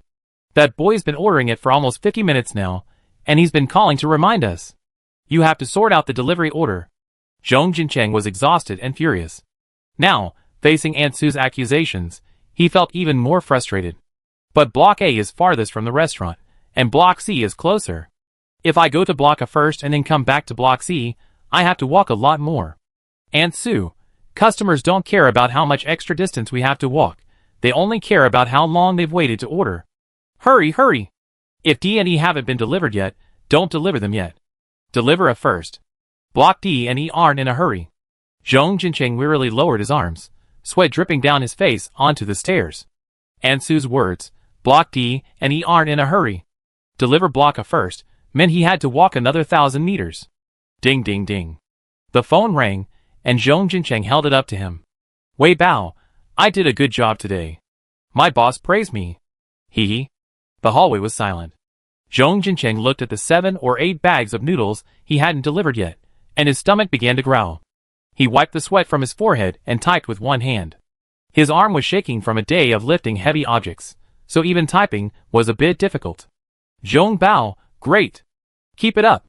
Putting the phone down, Zhong Jincheng exhaled, muttering a few useless curses. He persevered up to the 6th floor to finish delivering the order for Building C, then quickly descended and left the area, abandoning Building D and heading straight for Building A. By 8 o'clock in the evening, the delivery work had finally slowed down. Zhong Jincheng emerged from Building A exhausted. He collapsed on the steps, replying to all the messages he hadn't gotten around to replying to Lu Wei. A bottle of mineral water was handed to him. Zhong Jincheng turned and saw it was the Taoist priest. He was also sweating profusely, but his energy was much better than Zhong Jincheng's. The two sat together, feeling a sense of sympathy. I only made 79 yuan a day, Zhong Jincheng muttered, seemingly grieving over a lot of grievances. I used to ignore even $1 if I saw one on the street. Now I'd risk my life for one. Damn you rich second generations. Why can't I be one of them? The Taoist priest smiled and said, Are you really short of money? Yes, Zhong Jincheng said bluntly. The Taoist priest said, Why don't you try Dachuang? I see some students are starting something, opening milk tea shops on campus. Not only are they earning money as their own bosses, but they're also earning innovation credits. Zhong Jincheng finished his bottle of water, turned to the Taoist priest, and asked, What is Dachuang? October 7th. Enough. The high-speed train is here, and it's time to check tickets, Lu Yuanqiu replied to Lu Tian over the phone, while Bai Qingxia stood nearby, her mouth shut. Lu Yuanqiu hung up the phone and, holding Bai Qingxia's hand, walked into an underground parking lot near Xinkuli. He lifted the tarpaulin from the red supercar, put his and Bai Qingxia's luggage in the trunk, and then got in with Bai Qingxia. Pulling out of the parking lot, Lu Yuanqiu, steering, asked Bai Qingxia, Has Lu Wanchun arrived yet? Before Bai Qingxia could respond, Lu Yuanqiu heard a piercing roar. Lu Wanchun's white supercar was approaching from the distance. It stopped in front of him in an instant, growling provocatively like a beast. Seeing Lu Yuanqiu's grip on the steering wheel, Bai Qingxia frowned and said, No speed races. Chapter 614. Hey, you're right, don't you think? Seeing Lu Wanchun's provocative behavior, Lu Yuanqiu actually considered challenging her to a driving test. Bai Qingxia was like the little roundworm in his duodenum, the one with the most cute tricks. But Bai Qingxia's voice rang in Lu Yuanqiu's ears like a crisp wind chime, making his eyes clear. Yes, this time was different from before. The passenger seat wasn't someone else but Bai Qingxia, so he had to be extra careful and pay attention to safety. Lu Yuanqiu tapped the steering wheel with his 10 fingers and explained guiltily, No, who said I wanted to compete with her? We just agreed to drive to school together. Bai Qingxia didn't believe it. She was one of the few people in the world who could tell Lu Yuanqiu's inner thoughts from his subtle expressions. She simply curled her lips perfunctorily at his explanation, then smiled and waved gently to Lu Wanchun, who was wearing sunglasses in the car across from her. Seeing this, Lu Wanchun unbuckled his seatbelt, leaned out the window, and waved enthusiastically at Bai Qingxia, his hand to his mouth as he shouted, Xia Xia, get in my car. Robbing someone right in front of me. How's that any different from shitting on my head? Lu Yuanqiu glared, honked the horn, and raised his middle finger at Lu Wanchun. Not to be outdone, Lu Wanchun followed suit, honking the horn and raising his middle finger. Not one finger was enough, so he added another, his snow-white chin held high in the air, a look of arrogance. Passers-by glanced curiously, glancing at both the car and the people. The car amazed them, and the people even more. But for most of the rich second generation, being rich is just one of their advantages. You have to admit, most second-generation rich people are not only wealthier than you, but also more educated, more attractive, and even more intelligent. Money is merely their least noteworthy advantage. Though spring, summer, autumn, and winter, the four second-generation rich have different backgrounds and experiences, they all essentially share these characteristics. But in this situation, Bai Qingxia still lowered her head slightly, wanting to distance herself from these two immature people. But she also had an important responsibility, to oversee their road safety. She had every reason to suspect that if she weren't around, they would absolutely let loose on the road. Sometimes, Bai Qingxia felt like she was the magic key that held these two unruly idiots in check, a source of slight pride for her. As expected, because of her, the two supercars drove steadily, one in front of the other, on the road to Xucheng. Lu Wanchun would occasionally slow down to keep pace with Lu Yuanqiu, just so he could say hello to Bai Qingxia and make a playful expression. In comparison, Lu Yuanqiu was much more obedient. He drove very steadily, neither too fast nor too slow, and didn't even respond to Lu Wanchun's glances. Seeing the young couple simultaneously ignoring her, Lu Wanchun could only pout in boredom, step on the accelerator, and race ahead, resuming their previous tandem driving pattern. Have Zhang Yifeng and Teacher Su arrived in Jucheng? Lu Yuanqiu asked. Bai Qingxia nodded. They took the high-speed train. What do you think Grandpa's letter contained? Lu Yuanqiu smiled and turned away, changing the subject quickly. He simply found the silence in the car a bit boring. Look forward, Bai Qingxiao suddenly leaned forward, sternly admonishing. Lu Yuanqiu quickly and obediently looked ahead, his peripheral vision still scanning the girl beside him. Bai Qingxiao finally responded, I don't know. But why didn't Second Master open the letter? Yesterday, she and Lu Yuanqiu happened to see Second Master sitting in Grandma's hospital room, staring blankly at the intact envelope, which had clearly never been opened. Lu Yuanqiu analyzed, perhaps Second Master can guess what's in the letter, but I'm actually more curious about why my grandfather knew your parents before your father started his business. Aren't you curious?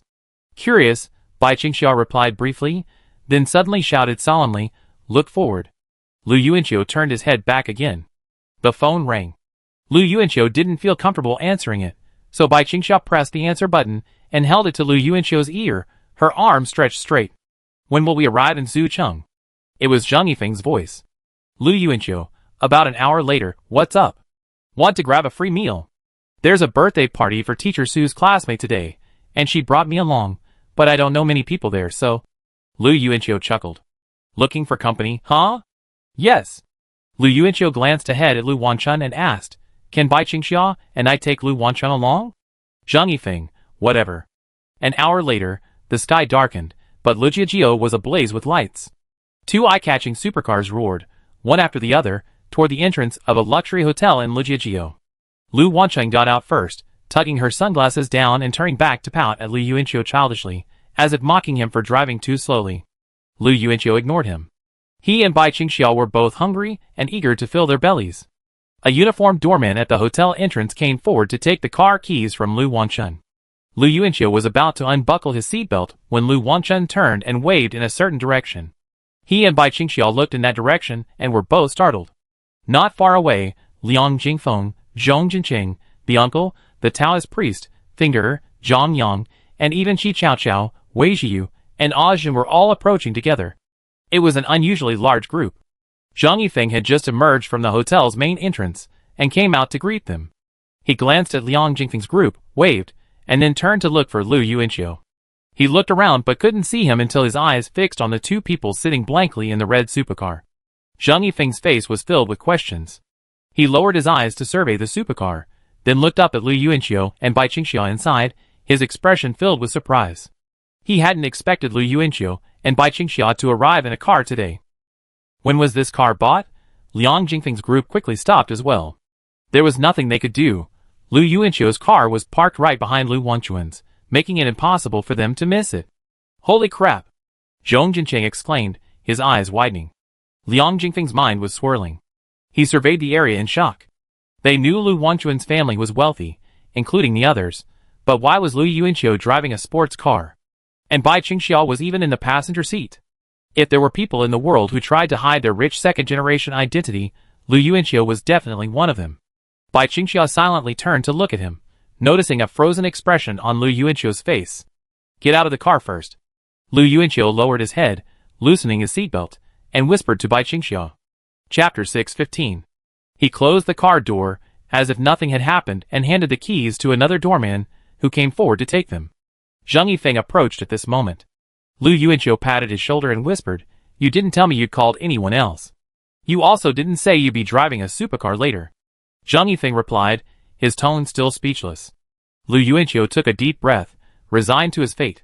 Bai Qingxiao put her phone down after typing and stood silently by. She pursed her lips, watching Lu Yuanqiu's expression, as if he'd eaten a fly, which inexplicably made her want to laugh. In this age where everyone wants to show off their wealth, Lu Yuanqiu prefers to pretend to be poor. Explain yourself? Huh? What's going on, Mr. Lu? Zhong Jinqing approached, glaring, clapping his hands, and giving Lu Yuanqiu an inquisitive look. Liang Jingfeng silently pulled out his phone, and glanced at the red Ferrari F12 he'd photographed at the school gate a week prior. Comparing it to the one before him, they were practically identical, save for the license plate numbers. Could it be that Lu Yuanqiu was also in the car that day? What's going on? Both cars are mine. We happen to be here together today, so I let Lu Yuanqiu drive this one with Bai Qingxiao. Lu Wanchun walked over, twirling his sunglasses in his hand, explaining with a normal expression. Why is this guy's brain working so quickly today? Lu Yuanqiu glanced at Lu Wanchun blankly. He then saw Bai Qingxia put her phone into her bag, then glanced at the phone Lu Wanchun was holding in his other hand. He instantly understood what was going on. So it was Xia Xia who told him to do that. Lu Yuanqiu cleared his throat and gave Zhong Jincheng a dry laugh. What's wrong? Do you think the sports car is mine? Zhong Jincheng shifted his gaze from Lu Wangchun's face to Lu Yuanqiu's, nodding frantically. Nonsense! I almost thought we were going to have class divisions. Just because you're rich means you're divided into classes? Lu Yuanqiu said jokingly, but a sense of disappointment lingered inside. I don't care. Others can be rich, but you can't be rich, Zhong Jincheng chuckled. Lu Yuanqiu kicked him in the ass. Zhang Yifeng's lips curled slightly, while Liang Jingfeng breathed a sigh of relief, a smile returning to his face. He resisted the urge to take a photo with the two sports cars, but when he looked at Lu Wangchun, a hint of admiration grew on his face. Brother Chun, can you lend me your F12 for a drive after dinner? Liang Jingfeng asked cautiously.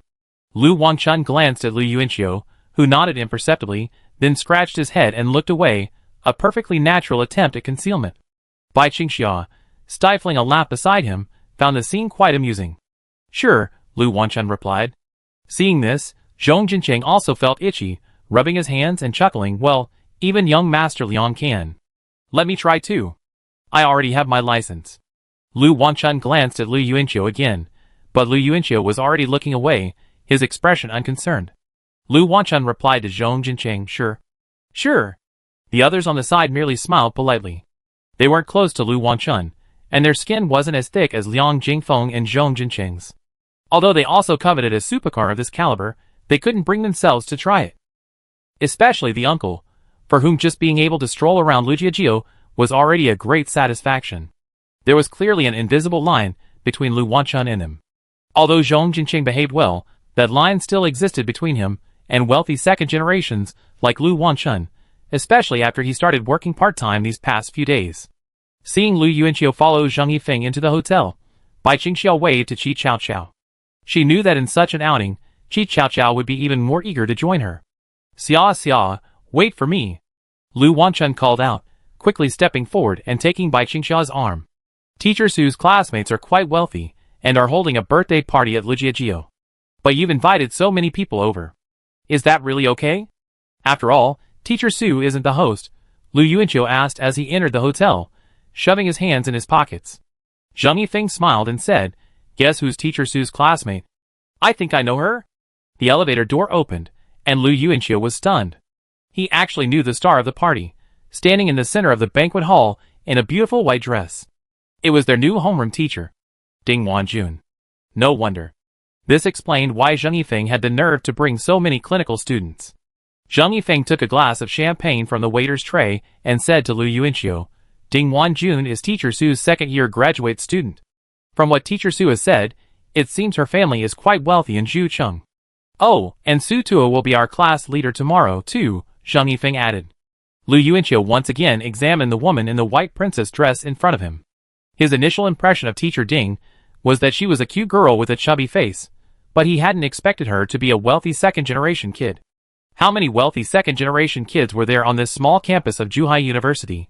Seeing the clinical students approach, Ding Wanjun greeted them with a smile, her voice soft and sweet. My lovely students are here. Su Miaomiu, wearing a beautiful light-colored dress, followed beside her, mimicking Ding Wanjun's tone and repeating the phrase. Then she grumbled, you've only been teaching them for a few days, and you're already calling them my students? They're clearly my students. Get lost, you ungrateful woman, Ding Wanjun retorted. It was clear that the two of them had a close relationship. Lu Yuanqiu and the others greeted hello, Teacher Su, then hello, Teacher Ding. As soon as Bai Qingxiao finished her greetings, Lu Wanchun pulled her aside to find food. Qi Chaoqiao, without Bai Qingxiao in this environment, felt like a fish out of water, so she quickly followed. Lu Yuanqiu watched with tenderness as Bai Qingxiao and Lu Wanchun ate side by side in the pool. He then asked Zhang Yifeng, are we the only department in the base we're visiting tomorrow? Zhang Yifeng shook his head and pouted at Ding Wanjun, asked the teachers. Ding Wanjun, overhearing their discussion, replied with a subtle glance, no, the base we're visiting has both a business administration department and a literature department. Lu Yuanqiu was taken aback. She specifically mentioned these two departments, clearly aware of their close relationships with Lu Wanchun and Long Liandong. Could Teacher Ding really be a fan of him and Bai Qingxiao? She knew so much about them. Not only that, but people from other schools have also gathered here, Ding Wanjun added with a smile, as if reflecting on something. For example? For example, the Zhucheng Drama Academy. Yes, the same school where the Hua Mulan band that defeated your Yanggu string band in the city arts competition is located. Ding Wanjun's expression was playful. Lu Yuanqiu then tentatively asked, Teacher Ding, what are Bai Qingxia and I's blood types? Both AB. She answered quickly, jumping excitedly. I told you I'm a huge fan of you too. This level of fandom is a little scary. Lu Yuanqiu crouched down, trembling as he stepped away from her. Chapter 616. Qi Chaoqiao, Bai Qingxia, and Lu Wanchun stood in a row, still like a signal grid. Lu Yuanqiu walked over and poked his head in curiously. What are you eating? Your arms are all raised, like 3 hamsters. The 3 girls turned their heads in unison, their cheeks puffed up as they stared at him. Only Bai Qingxia, in the middle, felt a loss of self-image. She chewed a few times quickly, and swallowed the food in her mouth with a gulp sound. Qi Chaoqiao and Lu Wanchun ignored Lu Yuanqiu's presence and continued to pick at the snacks on the table. Qi Chaoqiao only picked at the cute ones, not caring whether they tasted good or not, as she had never tried them before. Seeing Lu Yuanqiu remain silent, Bai Qingxia held a small cake in both hands and brought it to her mouth. But out of the corner of her eye, she noticed Lu Yuanqiu still staring at her. She didn't eat it, but instead offered it to Lu Yuanqiu with both hands, asking, Do you want some? Lu Yuanqiu opened his mouth wide. Ah! Bai Qingxia reached forward, but a head suddenly appeared. Lu Wanchun, like a dog, grabbed the cake in one gulp and excitedly ran to the other side of the pond grass to stand. Can't you just reach out and take it yourself? I want this. Lu Wanchun removed the cake from his mouth and proudly waved it towards Lu Yuanqiu. Lu Yuanqiu mouthed a curse. National treasures. Bai Qingxia scoffed, picked up another piece of cake, and stuffed it into Lu Yuanqiu's mouth. Lu Yuanqiu finally felt satisfied. He crossed his arms over his chest and made deliberate smacking sounds. He was, in fact, very hungry. Seeing that the students she had just taught for a few days were not restrained in the entire banquet hall, Ding Wanjun smiled at Su Miaomiao. In fact, she only invited her friends and fellow students today. Su Miaomiao brought Zheng Yifeng here, and it was Zheng Yifeng who suggested inviting Lu Yuanqiu and the others. Ding Wanjun had actually wanted to invite Lu Yuanqiu and the others for a while, but she felt that since she had only been a clinical department instructor for a few days, they might not come, so it would be better for Zheng Yifeng to ask. It wasn't until 9 o'clock that evening that Lu Yuanqiu and the others emerged from the hotel. Seeing Lu Yuanqiu's Ferrari F12, Liang Jingfeng and Zhong Jincheng immediately rubbed their hands together and approached, grinning and eager to try it out. Liang Jingfeng had been deliberately holding back his alcohol, waiting for this moment after the banquet to test drive the car. Tell them to be careful, and say they have to pay for any damages, Bai Qingxia whispered in Lu Wanchun's ear. She was mainly worried that if Lu Yuanqiu's car got scratched, the parents would blame him. After all, the parents still didn't know he had driven it out. Lu Wanchun nodded. She looked at Lu Yuanqiu, a carefree fellow, blithely observing his friends, seemingly unconcerned. It was Bai Qingxia, on the other hand, who was being cautious. Be careful. If you get bumped or scratched, you have to pay for it, Lu Wanchun said to the 2 men, her words unburdened. Liang Jingfeng and Zhong Jincheng immediately turned back cautiously, and gave an okay sign. Lu Yuanqiu smiled, as he observed the 2 men enjoying the experience. Seeing Finger, the Taoist priest, and the others watching, Lu Yuanqiu quickly waved, Seniors, Taoist priest, come on. You guys, get in the car and try it too. Sit in and try it. Finger shrank back, and glanced at Lu Wanchun. Lu Wanchun said generously yes. If you want to try it, sit down. Since Finger, the uncle, and the others hadn't yet obtained their driver's licenses, Lu Yuanqiu took the driver's seat, and took them for a few laps of the road. Bai Qingxia was initially apprehensive, but seeing Lu Yuanqiu's genuine smile in the driver's seat, the kind of pure joy he shared with a friend, she relaxed a little. Seeing Qi Chaoqiao staring eagerly at her, she leaned over and asked, Would you like to sit? Qi Chaoqiao hesitated, looking at Lu Wanchun. Sister Wanchun, is it okay? Of course. Lu Wanchun replied straightforwardly to Qi Chaoqiao. After Fenger got out of the car, he excitedly walked towards Zheng Yifeng. Zheng Yifeng, you should go too. It's so cool. You've finally experienced the world of the rich. I don't need it. Zheng Yifeng smiled and raised his hand to decline. His supercar will arrive in June of next year. Su Miaomiao, standing beside him, glanced at him, and Zhang Yifeng glanced back, their eyes exchanging their thoughts. After the uncle got out of the car, he was replaced by the Taoist priest, and after him, Chi Chao Chao. Tonight, Lu Yuanqiu generously took his friends one by one to experience the thrill of speeding through the Lujiajiao area in a supercar. Observing their curious and delighted expressions in the passenger seat, he too wore a satisfied smile. True, their family backgrounds varied greatly, but in his rebirth, Lu Yuanqiu cared more than ever about the pure feeling of youthful friendship. He hoped to be able to play with them forever, regardless of class distinctions. No young Master Lu, only Lu Yuanqiu. The next day, Tiga. Lu Yuanqiu got out of bed and headed to the bathroom with his toiletries. Finger, lying in bed, opened his eyes dazedly, feeling as if he were hallucinating. It seemed he wasn't hearing Gaia today. Sutul, or College Student Quality Development, aims to improve college student psychological well-being and provide comprehensive quality education that combines both physical and practical skills. Su Miaomiu's explanation was more concise. It's just about playing games outdoors. After completing Sutul, students receive a graduation certificate, which can be used to earn 1 innovation credit. Lu Yuanqiu boarded the bus parked at the east gate of the school, his backpack packed with only a change of clothes. After all, the entire activity was only 2 days long. He walked to the back of the bus. Bai Qingxiao was sitting alone by the window, the aisle seat clearly reserved for him. Lu Yuanqiu sat down, and was stunned by the sight of Bai Qingxiao's pleated skirt. "Why are you wearing a skirt?" Bai Qingxiao's large eyes gave him a puzzled look. Lu Yuanqiu explained, "It's inconvenient for playing games." "It's okay. I brought 2 more sets of clothes." Bai Qingxiao smiled, and brought her pink backpack to the front. The bus started, and Lu Yuanqiu suddenly felt a playful tap on the back of his head. He didn't need to turn to know it was Zhong Jinqing, who was sitting in the back row. This guy had a blast driving yesterday, and insisted on helping Lu Wanchun drive the car to school. Lu Yuanqiu had coaxed and tricked him into taking the keys away, then quietly drove the car to the branch office and took a taxi back. "Zhong Jinqing, it seems you don't realize who you've offended." "Who?" Zhong Jinqing's disdainful voice came from the back. "Your boss." "My boss is obviously Bai Qingxiao. She's the boss lady. I'm the boss of Xia Yuan Noodles." Chapter 617. Lu Yuanqiu suppressed a smile and looked at Bai Qingxiao beside him. Bai Qingxiao turned her head away proudly, looking out the window, but a smile played on her lips. Lu Yuanqiu turned back and continued his threat. "You don't want to lose this job, do you? Call me dad, and I won't fire you." Zhong Jinqing snorted again with disdain.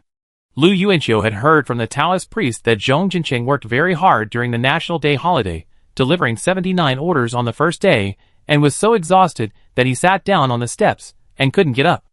Lu Yuanqiu was quite surprised to hear this, and he double-checked with the Taoist priest to confirm his hearing. He hadn't imagined that beneath Zhong Jinqing's nonchalant exterior lay a hard-working and dedicated heart. Undoubtedly, Lu Wei was the only reason Zhong Jinqing had sacrificed so much. Of all the people she knew, Zhong Jinqing had changed the most because of love. Bai Qingxiao glanced down, with a sense of awareness, and saw Lu Yuanqiu's hand resting on her exposed left thigh. Although a little shy, Bai Qingxiao didn't push his hand away. She simply squeezed her thigh slightly to prevent Lu Yuanqiu from touching her too aggressively, though Lu Yuanqiu only touched the safe zone of her knee. Itchy.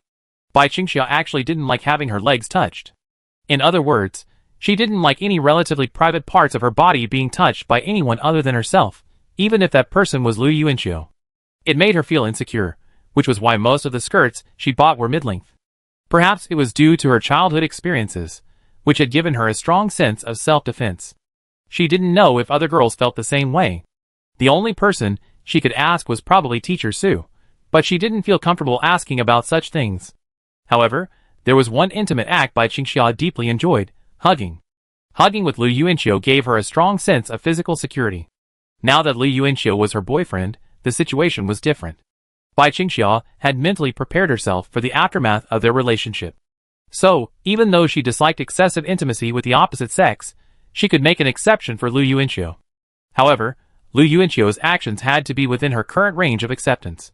Otherwise, Bai Qingxiao would be deeply confused and conflicted, even questioning her own mental health as a woman. Just as she was about to let her guard down, Lu Yuanqiu's hand, as expected, moved unceremoniously beneath her skirt. "Pa!" Bai Qingxiao quickly smacked the back of his hand.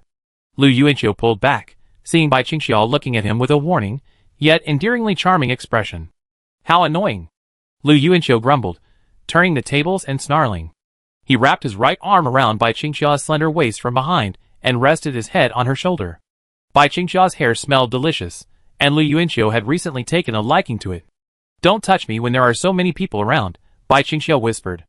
Lu Yuanqiu's greatest strength in the intimacy between lovers was his flirting. Sometimes, when faced with his flirting, Bai Qingxia would subjectively relax a lot, and her physical guard would also be lowered. Lu Yuanqiu shifted his cheek on her shoulder, looking at her earlobe, and said, "Nonsense. If there were fewer people, you definitely wouldn't give it to me. Don't I understand you? You stingy bastard." Bai Qingxia ignored him, only feeling the hot breath from Lu Yuanqiu's mouth tickle her ear. She lowered her head to adjust the hem of her skirt, while Lu Yuanqiu closed his eyes and moved his head on her shoulder, finding the most comfortable position. "Sleep a little. Call me when we get there." "Okay, go ahead." A moment later, Lu Yuanqiu's gentle voice echoed from her shoulder. Bai Qingxia turned her head to observe the scene, a smile on her face. She carefully leaned back to allow Lu Yuanqiu to sleep more comfortably. About an hour later, Bai Qingxia's face unconsciously rested against Lu Yuanqiu's head. She received a message from Lu Wanchun on her phone, saying that his bus had arrived at the base. Bai Qingxia flipped through her phone, looking at the clean chat screen between herself and Long Liandong. She hadn't chatted with Long Liandong since they added each other as friends. Thinking she should be more proactive, she typed, "Bai Qingxia, my class teacher told me that Su Tu from the Department of Literature and the Department of Clinical Medicine are at the same base. Have you guys arrived yet?" Long Liandong replied fairly promptly. "Long Liandong, I don't know, but our bus is almost there." Bai Qingxia, yeah. Bai Qingxia, smiles Long Liandong. "I don't like that expression. It feels like a fake smile." Bai Qingxia blinked blankly and scratched her head, somewhat surprised at why Long Liandong would have such an idea.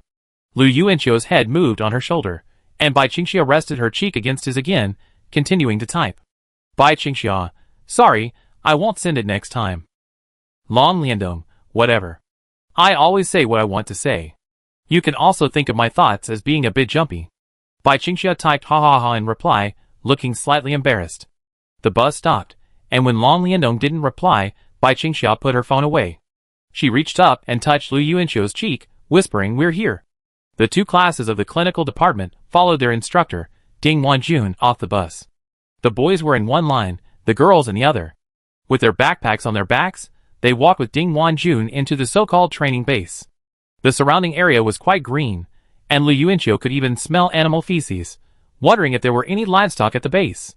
After walking for a while, the two classes of the clinical department were separated by two instructors. Perhaps because she was a fan of Lu Yuanqiu, Ding Wanjun chose to walk with Class 30. The instructors led Class 30 to a large concrete square. In front of them was a flag-raising platform. A row of university students carrying backpacks were already standing in the square.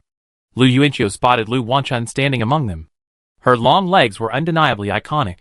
Under the instructor's guidance, everyone in clinical Class 30 formed a single line. Lu Yuanqiu leaned over to look over to the other side. Bai Qingxia was also looking at him, the two of them quite a distance apart. Lu Wanchun turned back to greet Bai Qingxia, who smiled and waved back. Although the venue resembled a military training ground, the atmosphere was clearly less serious than it once was. Most people were standing around casually.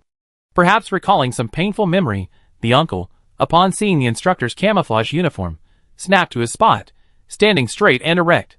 The Taoist priest beside him couldn't help but stifle a laugh. "Let's wait until everyone arrives. We have a team game this morning. Winners get rewards, losers get penalties." The instructor at the front spoke casually, then wandered off with his hands on his hips, chatting with Ding Wanjun. Not long after, Lu Yuanqiu saw one of the literature classes being led over by an instructor. He recognized it as the literature department, because Long Liandong was there. Chapter 618. What a coincidence! There are so many classes in the business administration department, and there are also many in the literature department, but Lu Wanchun and Long Liandong's class were singled out and assigned here. Could it be? Lu Yuanqiu glanced at Ding Wanjun, who was chatting and laughing with the instructor in front of him. Could this be the work of this illegitimate fan? Ding Wanjun and this instructor were chatting so happily, they obviously knew each other. Recalling Ding Wanjun's description of Su Tu at the banquet yesterday, Lu Yuanqiu guessed that another class would appear next. This class would not only be from Zhucheng Drama Academy, but also from Qianlong, the lead singer of the band Hua Mulan. After arriving in the square, Long Liandong's Literature Department Class 2 stood in a long line behind Clinical Class 30. Bai Qingxia turned and gently raised her hand toward Long Liandong, a faint smile on her face. Long Liandong smiled and nodded in return. Seeing the two exchange greetings, everyone around them was curious, because their initial impression was that Long Liandong and Bai Qingxia were rivals in love. Lu Yuanqiu, the culprit, stood at the edge of his class's line, unmoved. Long Liandong glanced at him out of the corner of her eye, expecting him to turn back and greet her, but he didn't. Lu Yuanqiu had actually forgotten about this, and was wondering if the next class to show up would be from the Zhucheng Drama Academy. "The last class is here," the stern-faced instructor in front said, raising his chin. Everyone looked back stunned. Because this class was so pleasing to the eyes, everyone who approached was dressed and looked like a model. Whether male or female, Lu Yuanqiu didn't see a single out-of-shape figure among them. Speaking of looks, strictly speaking, they're just a bit prettier than average, but their physique and fashion sense are truly exceptional. He Qianlong was indeed among them. Her looks were truly among the best in the class. Seeing the three classes from Zhucheng University, the instructor leading the Zhu opera team was visibly confused. She asked the instructor nearby, "Aren't we staying with students from our own school? The other areas are full. You're an extra class, so we have to stay here." "It's okay, it's the same team game, and it won't affect your certificate of completion," the instructor explained with a smile. Ding Wanjun bit her lip in delight, her hands behind her back, and she and the stern-faced instructor next to her winked slyly. The students certainly wouldn't guess that she and the instructor knew each other.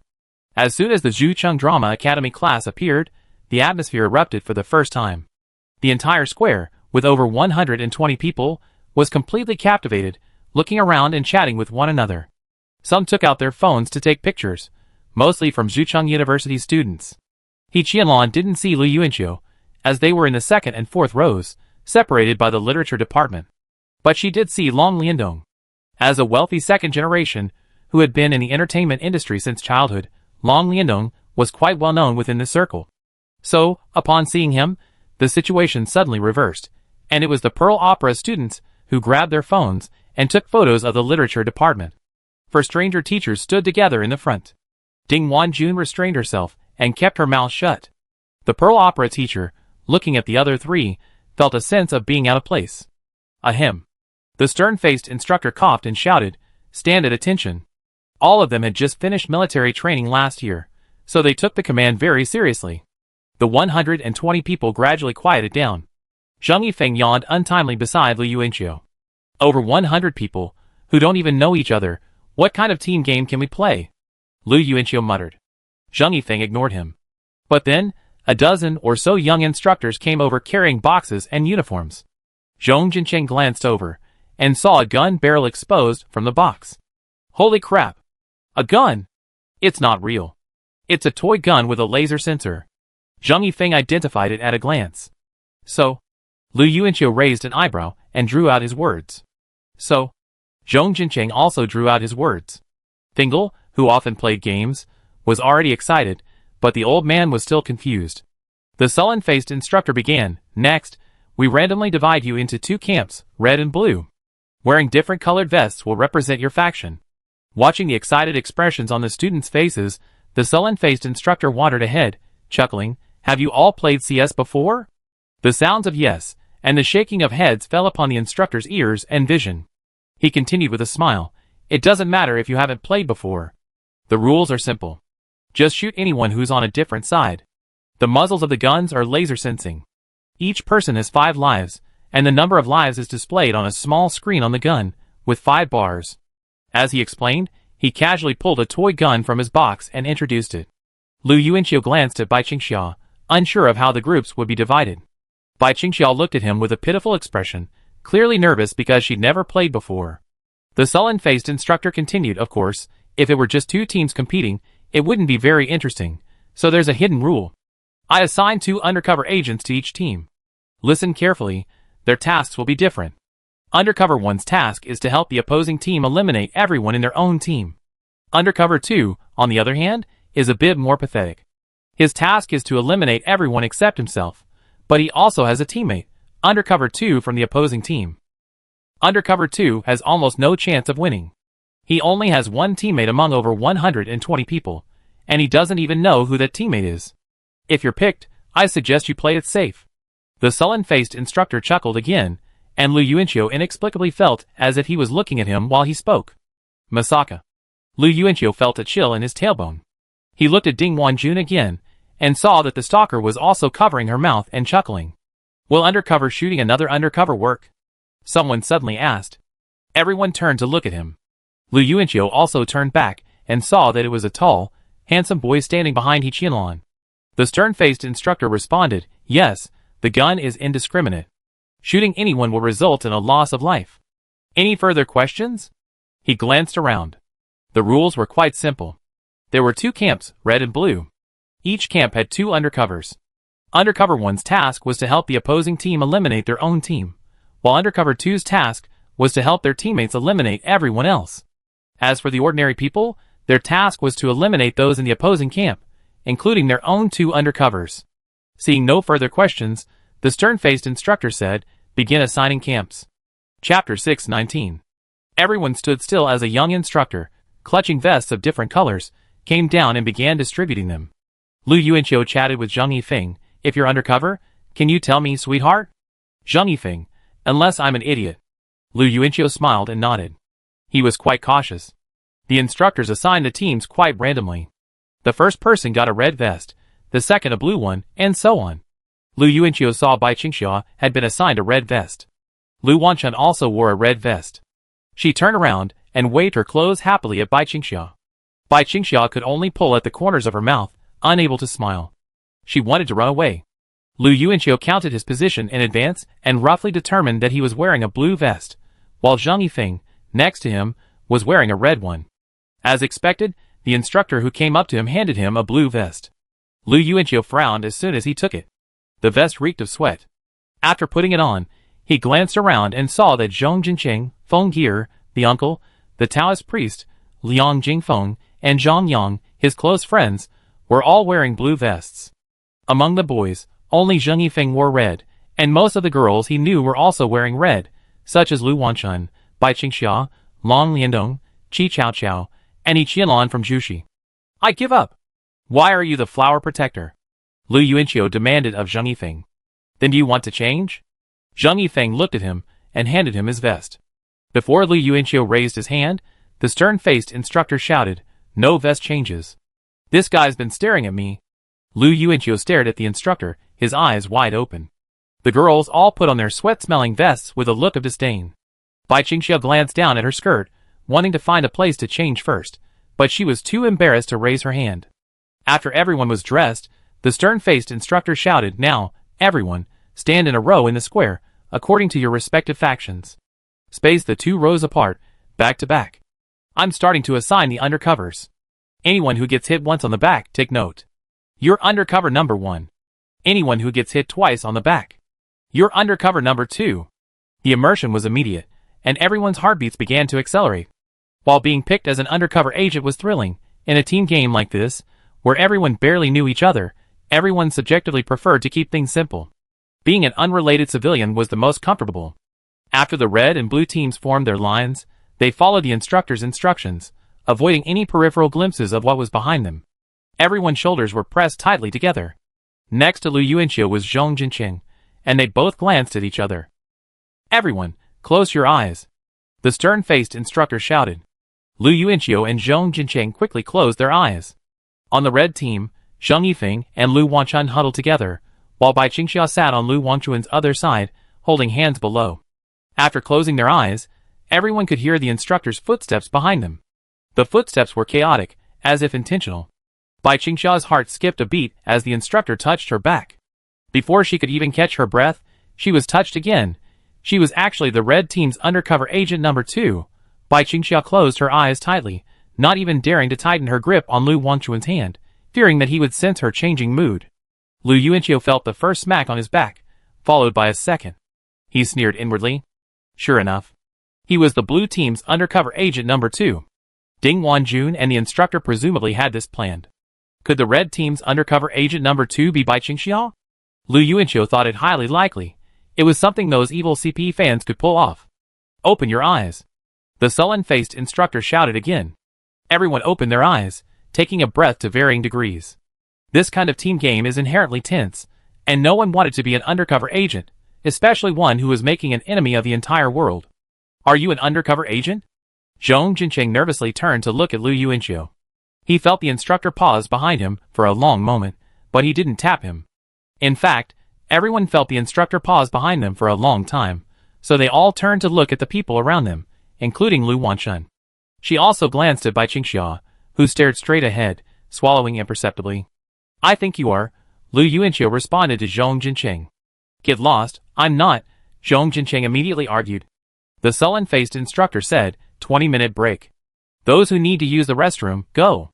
Those who need to change, change. Break? Isn't that just time to make everyone suspicious of each other? Lu Yuanqiu turned to look at the instructor, who gave him a lewd grin. Lu Yuanqiu put his hands in his pockets and glanced at Zhang Yifeng, who calmly followed the crowd toward the lounge. Xia, are you going to the restroom? Lu Wanshun asked. Bai Qingxia laughed dryly. No, I need to change. Qi Chaoqiao, I'm changing too. After saying this, Qi Chaoqiao noticed Bai Qingxia ignored her, seemingly having not heard her. She headed straight for the break room, leaving her trotting after her. Lu Wanshun, helpless, looked at Long Lianong and called out, Hey, undercover, come with me to the restroom. Long Lianong turned around and gave her a look that looked like an idiot, then ignored her. It was clearly break time, but everyone was eerily quiet, barely communicating. Lu Yuanqiu? He Qianlong called over, finally spotting him. He Qianlong. Lu Yuanqiu pointed at her, smiling. My girlfriend is on the same side as you. Please help me take care of her. It's compensation for stealing my first place. Isn't that too much to ask? Lu Yuanqiu joked. He Qianlong covered her mouth, laughing uncontrollably. Sure. Seeing the boy standing behind He Qianlong, who'd asked, Can an undercover agent kill an undercover agent? Constantly glancing in her direction, Lu Yuanqiu asked curiously, Is that your boyfriend? He Qianlong looked over and shook her head, No. Lu Yuanqiu felt that boy absolutely loved He Qianlong. The look he'd just given her was surprisingly sour. Going to the bathroom. Bye. In the men's room, Lu Yuanqiu and Zhang Yifeng urinated side by side. Lu Yuanqiu asked, Are you an undercover agent? Zhang Yifeng smiled, Yes. Lu Yuanqiu snorted. Zhang Yifeng and he were on different sides, openly enemies, so Zhang Yifeng's undercover claim was incredibly misleading, and even if it were the truth, he couldn't believe it. You just said it's only said by idiots, so you're an idiot, Lu Yuanqiu declared. Zhang Yifeng tilted his head with a smile, pulling up his pants beside him. They sat down in the men's locker room. The game was about to start in 5 minutes. Lu Yuanqiu was just thinking about how to play when his phone rang. Bai Qingxia, Lu Yuanqiu, I'm undercover agent number 2. For some reason, Lu Yuanqiu seemed to be able to imagine the expression on Bai Qingxia's face. It must have been one of deep frustration and indignation. Lu Yuanqiu, tell me, aren't you afraid I report you? Bai Qingxia, then go ahead. Looking at the two people with their pouty lips, Lu Yuanqiu laughed in the locker room, causing the Taoist priest and the old man at the locker to silently turn their heads and look at him. Lu Yuanqiu, I'm also undercover agent number 2. Bai Qingxia, ? Bai Qingxia, I don't believe it, Bai Qingxia, you're trying to comfort me. Over 100 people, how could it be such a coincidence? Lu Yuanqiu, I'm almost certain now. Teacher Ding and that instructor agreed to see our performance. Bai Qingxia, really? Bai Qingxia, they're so mean. Lu Yuanqiu, it's okay, I protect you. Bai Qingxia, okay.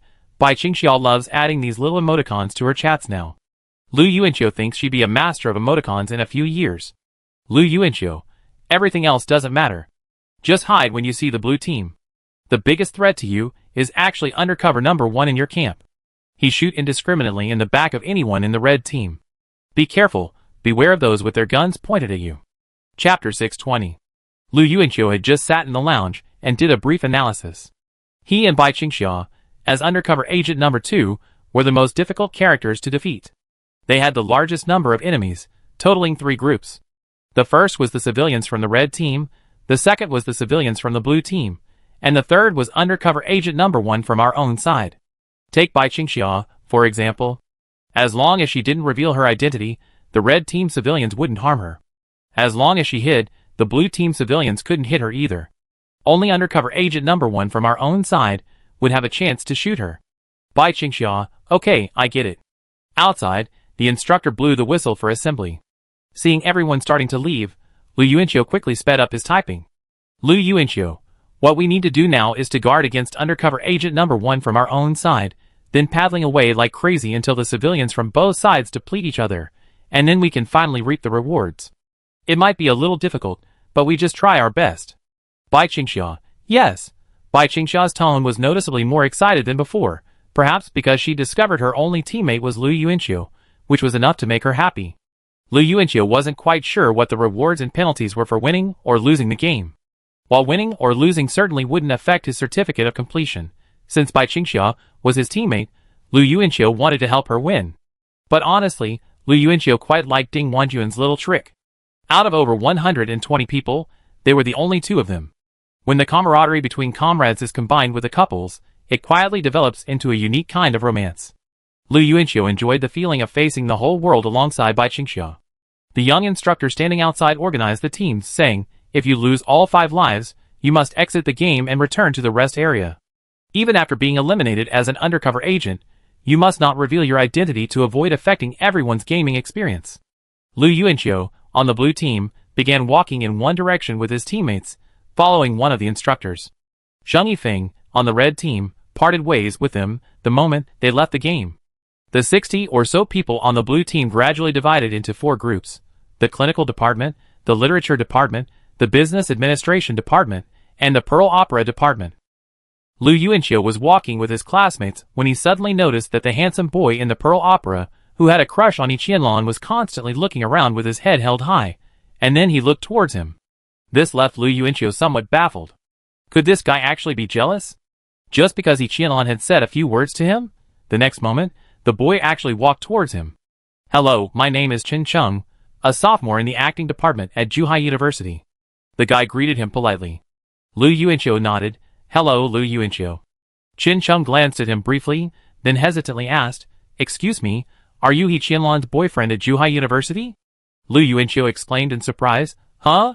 And quickly shook his head. No, I've only met her once. I have a girlfriend. Chen Cheng's expression relaxed slightly, and he nodded calmly. Okay, excuse me. Inexplicably, even jealous of the wrong person, Lu Yuanqiu watched him walk away, mentally complaining. Soon, everyone on the blue team followed the instructor to the entrance of a field resembling a garden. A large box stacked near the entrance held a series of toy guns. Everyone walked over to receive their weapon, and then stood aside to familiarize themselves with it. The uncle's face wore a natural air of incompetence at the novelty of this device, and the Taoist priest could only stand aside and patiently explain. Lu Yuanqiu glanced at them, then hung the gun around his neck. Suddenly, someone shouted, "Holy crap! Did you just shoot me?" Everyone turned their heads to look. They saw 2 boys from the business administration department, one fat and one thin. The fat one was the one shouting. He indicated to everyone that he only had 4 bars left on his gun screen, then quietly moved away from the thin one beside him. The fat man shouted, "He just shot me." The thin man explained bewilderedly, "No, I just tried to see if shooting at a teammate wouldn't accidentally hit someone." "I don't believe you." The instructor explained everything. "And you still tried? You're definitely an undercover." Everyone cautiously moved away from the thin man. To prove his safety, the thin man immediately raised his arms in a surrender gesture. "I'm a good guy." He walked forward, and a group of people retreated. Some of those close to him even started cursing. In short, no one believed him. The instructor watching this couldn't help but laugh. He glanced at his watch and gave the order, "All right, everyone get in. We can't have lunch until the game is over." Everyone on the blue team, including Zhong Jincheng and the others, was wary of the thin man from the business administration department. They entered the garden's east gate. Lu Yuanqiu suspected that Bai Qingxia and the others would enter through the west gate. After entering the east gate, everyone stood on a lawn, guns clutched, a bit leaderless. The 60 people instinctively split into 4 camps. Lu Yuanqiu planned to quickly identify undercover agent number 1. Just then, Chen Cheng from the Pearl Opera suddenly stepped into the crowd and offered a suggestion. "Everyone listen up. To prevent undercover agents from firing unauthorized shots, before we meet the red team, all of us should hang our guns around our necks and keep our hands away from them." Seeing the group was leaderless, this guy seemed to want to take the lead. "What are you trying to show off?" Zhong Jincheng muttered. Lu Yuanqiu raised an eyebrow. He's really handsome. Look, all the girls in our school are raving about him. Zhong Jincheng glanced at him and retorted, not as handsome as you. Hey, so filial today? Lu Yuanqiu smiled and patted him on the shoulder. Some listened, while others ignored. Most of the listeners were girls, while the boys were more rebellious, as they generally resent those who acted pretentiously and took the lead, especially handsome, pretty boys like Chen Cheng. Just start fighting. Stop dithering, Liang Jingfeng retorted. With that, he took the lead, treading the grass forward. Lu Yuanqiu walked slower, not wanting to show his back. He slowly settled in the middle and back of the group, scanning the surroundings. Just then, a distinct beep sound echoed from the front. Liang Jingfeng, who was walking in front, suddenly stopped and shouted, "Wait!" Everyone stopped and looked forward in confusion. Liang Jingfeng silently turned around, his brow furrowed in alarm. He raised his gun, showing everyone that he had only 4 life bars left. Who just shot me? Liang Jingfeng glared, looking around and demanding loudly. It was clear that undercover agent number 1 had aimed at him just a second ago. Lu Yuanqiu frowned, his gaze scanning the surroundings. Due to Chen Cheng's suggestion, most of the girls didn't have guns. Those who did were almost exclusively boys. At that moment, Lu Yuanqiu saw Zhong Jincheng silently lower the muzzle of his gun and swallow. This scene made Lu Yuanqiu narrow his eyes, but he then noticed that Finger had also adjusted the muzzle of his gun, which had originally been pointed forward. Then, the crowd's gaze quickly and tacitly shifted to one person, the thin man who had fired the first shot. The thin man from the business administration department, noticing everyone's gaze, nervously lowered his gun. Chen Cheng approached, his expression serious. You again? Chapter 621. Bai Qingxia, wearing shorts, shuttled through the woods with the others. A heavy rifle hung around her neck. Her hands, untouched by the weapons, were busy though. Her right hand held Chi Cao Cao's, while Lu Wangchun's left. Of the 3 sisters walking in a line, only Lu Wangchun, at the front, held her gun in one hand, like a majestic female warrior leading a team. When we meet someone later, you two should stay close to me, Lu Wangchun said. Bai Qingxia and Chi Cao Cao nodded in unison. Lu Yuanqiu had told her to observe her teammates whenever she had the chance, hoping to identify the potential undercover agent, so Bai Qingxia had been observing everyone around her from the start. The boys on the red team seemed somewhat shy, reserved, and Bai Qingxia knew almost none of them well, with the exception of Zheng Yifeng, who walked beside Lu Wangchun. The 4 of them formed a small, simple group. He Qianlong, from the Pearl Opera, was actively trying to talk to Long Liandong, but Long Liandong was cold to everyone, barely responding until He Qianlong spoke 3 times. When we meet them later, help me keep an eye on Xia Xia and Cao Cao. I might not be able to handle them all, Lu Wangchun said to Zheng Yifeng beside him. Zheng Yifeng nodded gently, then quickly warned, don't get too carried away. He seemed to sense Lu Wangchun's urge to strike a blow. I see they're almost at the lake. Just then, a beautiful girl in a red vest ran back, gun in hand. This was the scout sent by the red team, and a good friend of He Qianlong's. The girls on the red team were clearly much braver and more proactive than the boys. He Qianlong tiptoed forward, peered forward, then smiled and suggested to the crowd, I have an idea. Let's hide in the pavilion, wait for them to come, and then ambush them. Zheng Yifeng admired this girl. She was very adaptable, and even in an unfamiliar environment, playing a team game with strangers, she could still think of taking the initiative. Okay. I agree. Lu Wangchun agreed with a chuckle, gazing at the others' reactions. No one objected. The red team was united. Everyone followed He Qianlong's suggestion and took up residence at the pavilion by the lake. Bai Qingxia sat on the steps, gun in hand, completely clueless about the red team's undercover agent number 1, not even a single suspect. While undercover number 1 hadn't yet taken action, Lu Yuanqiu sent her a message saying that undercover number 1 on the blue team had already fired 20 times. The blue team had even identified a suspect, but even after the suspect was apprehended, the remaining number continued to fall, leaving everyone paralyzed.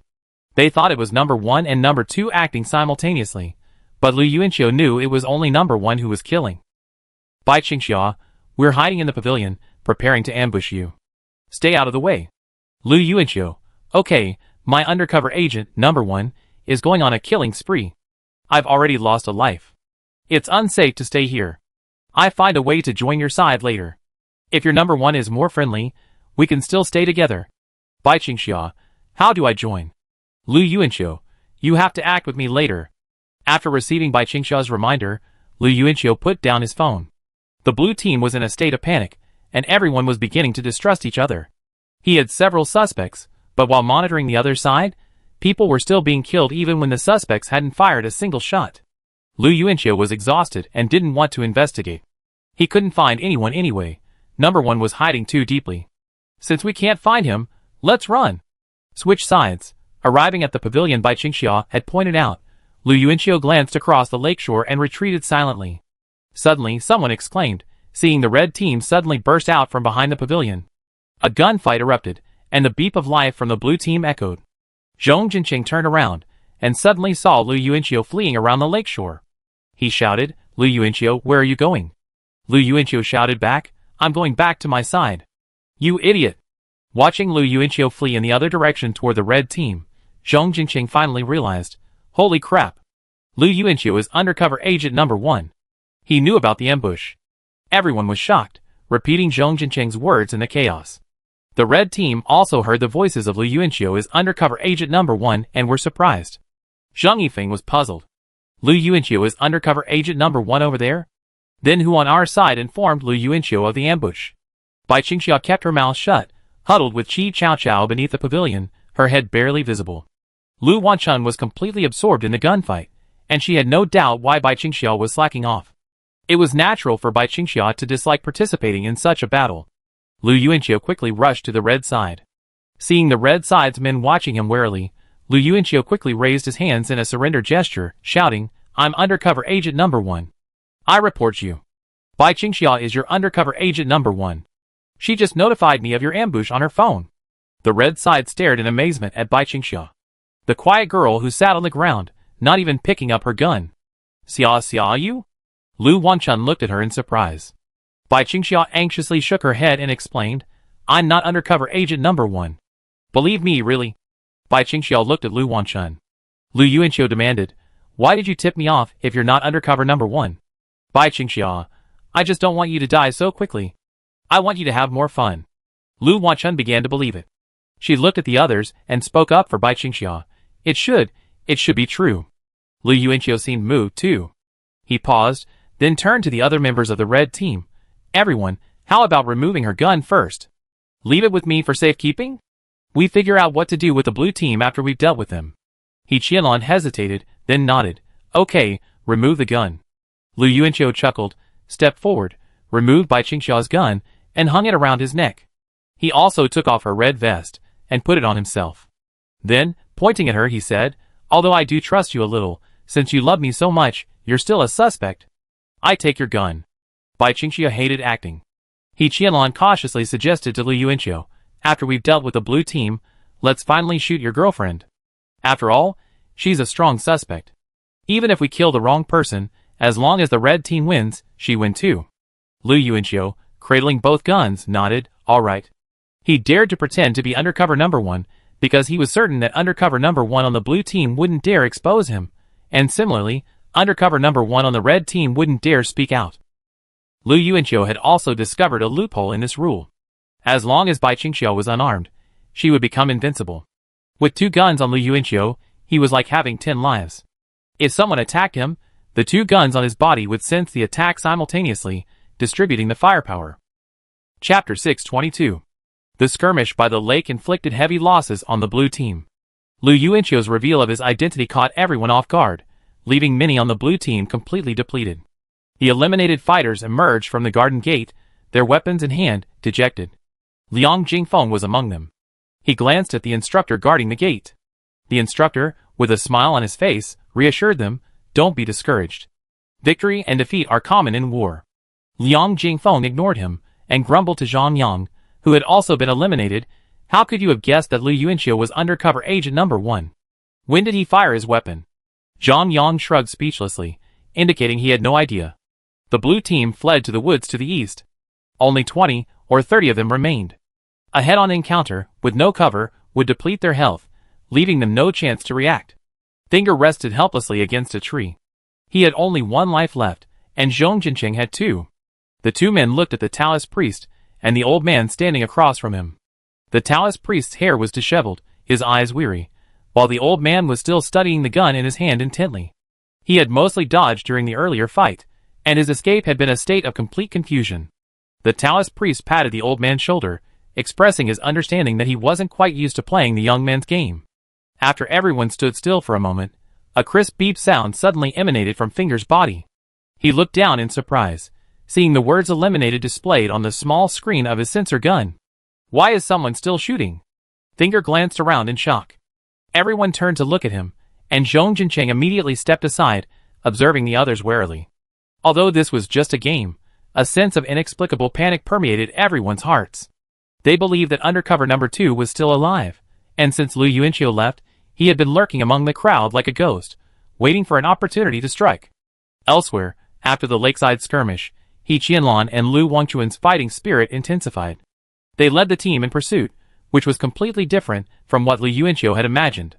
He had assumed the girls playing this kind of game would just scream and run away, but it turned out that the girls on the red team were almost all berserkers. See it! Up ahead! Lu Wangchun shouted excitedly. Zhong Jincheng and the others on the blue team turned around, yelled "Oh my God!" and fled in a hurry. Lu Wangchun, overly excited, had completely abandoned Qi Chaoqiao to Zhang Yifeng. Lu Yuanqiu, escorting Bai Qingxia, ran behind the team. Seeing that the red team was focused on pursuit, he quietly placed his hand on the trigger. Bai Qingxia saw that the first person Lu Yuanqiu targeted was Zhang Yifeng.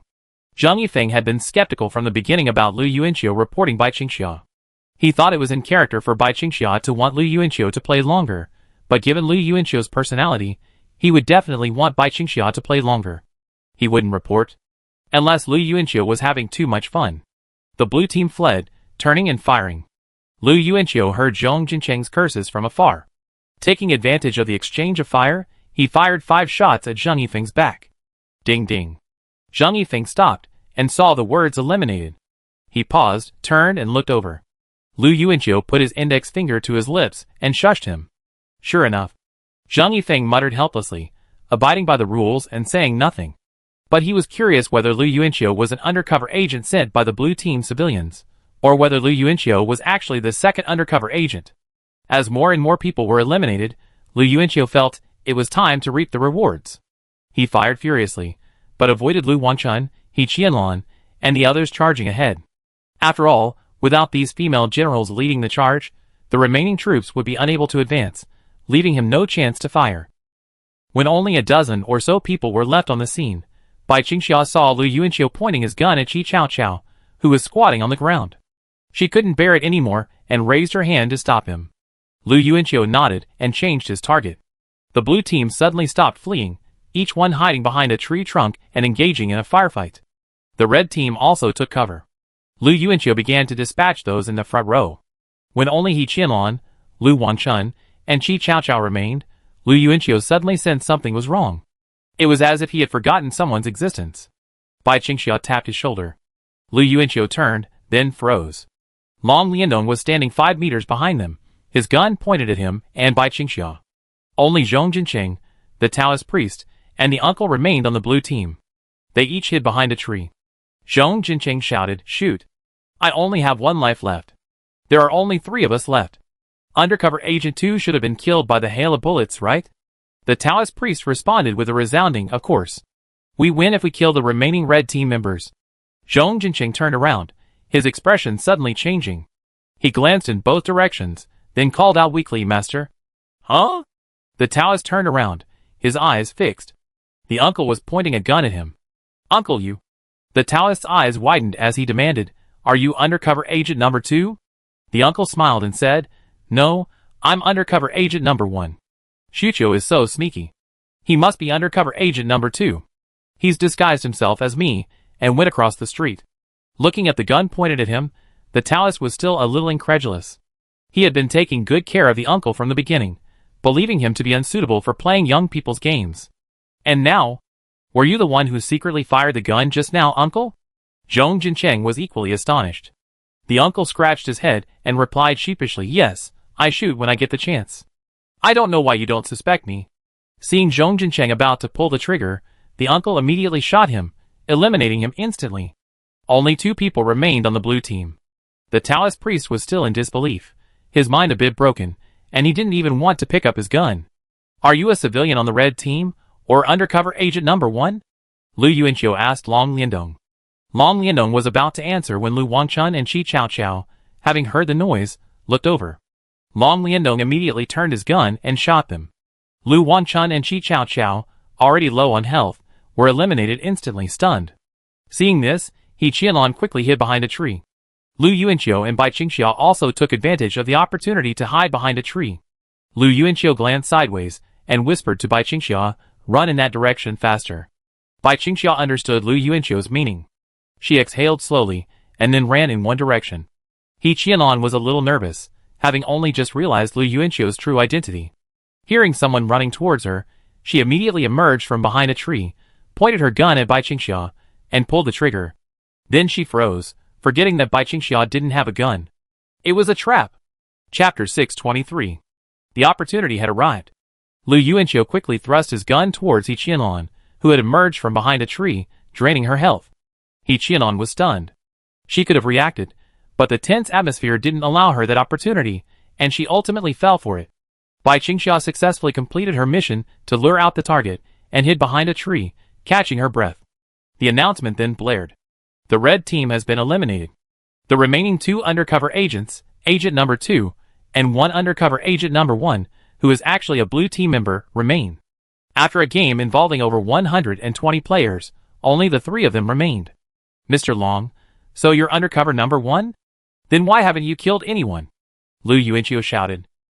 Long Liandong's cold voice echoed from behind the tree. Because I don't like playing this game.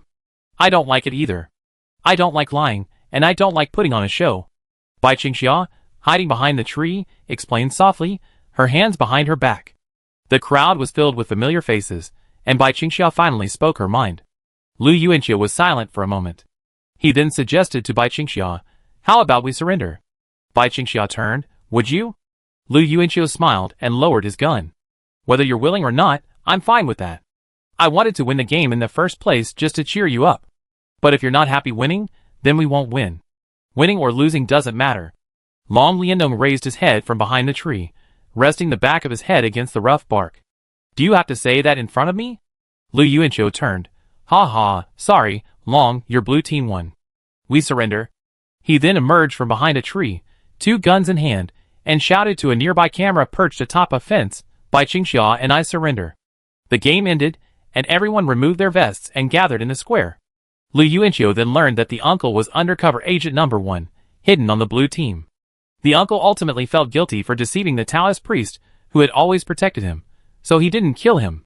Instead, he and the Taoist priest arranged for them to simultaneously shoot each other and die together. The Taoist priest's expression suggested he was still brooding over the game, and the uncle remained silent, a look of guilt on his face. The stern-faced instructor and 4 homeroom teachers reached the front of the square. He gazed at the dejected college student sitting on the ground, resting, and raised his megaphone to his lips. "What's going on? They're all so listless. Were they deceived by their friends? Or were they shot by their friends?" No one answered him. The red and blue vests were handed out one after another.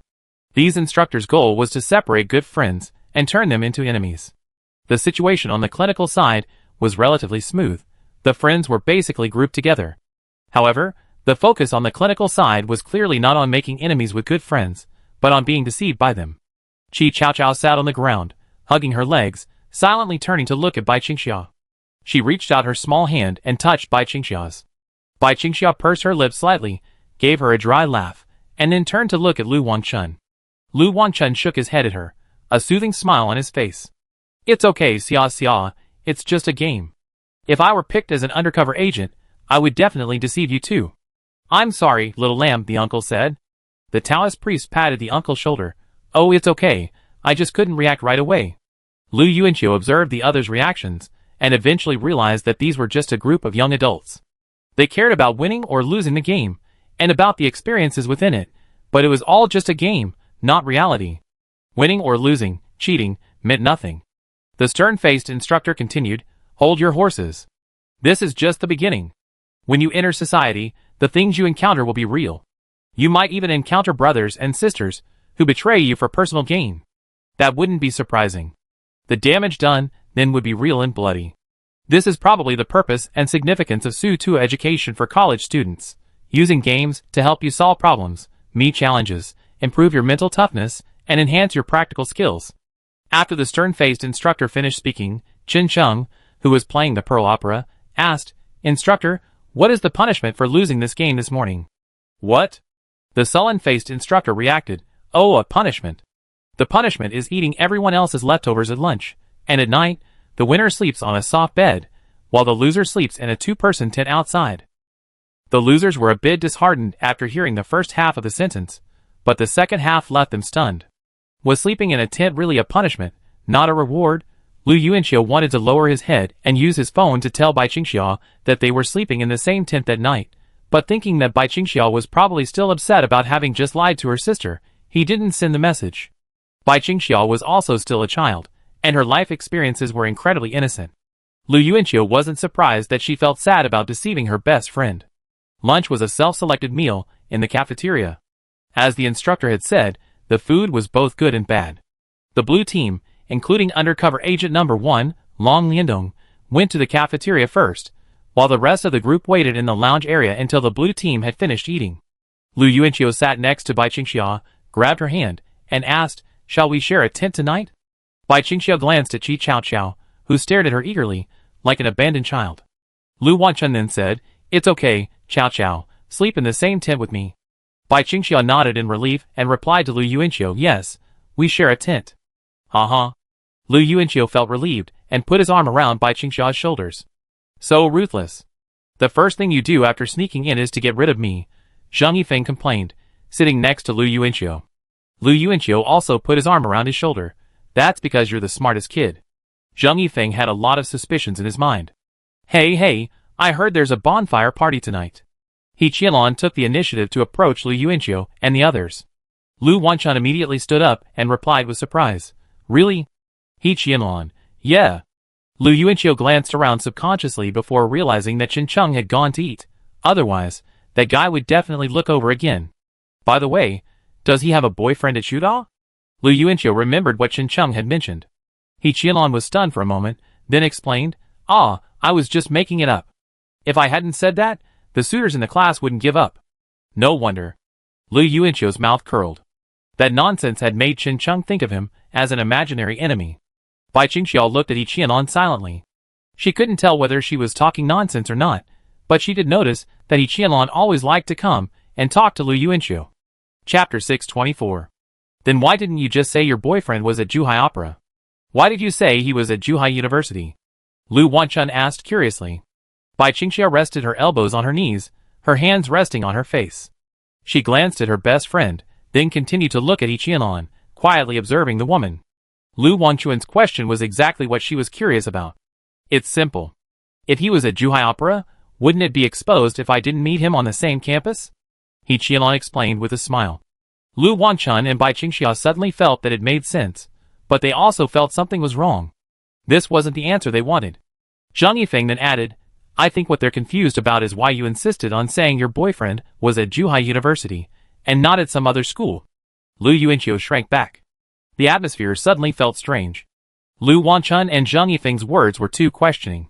Although Bai Qingxiao didn't say anything, her intense gaze betrayed her thoughts.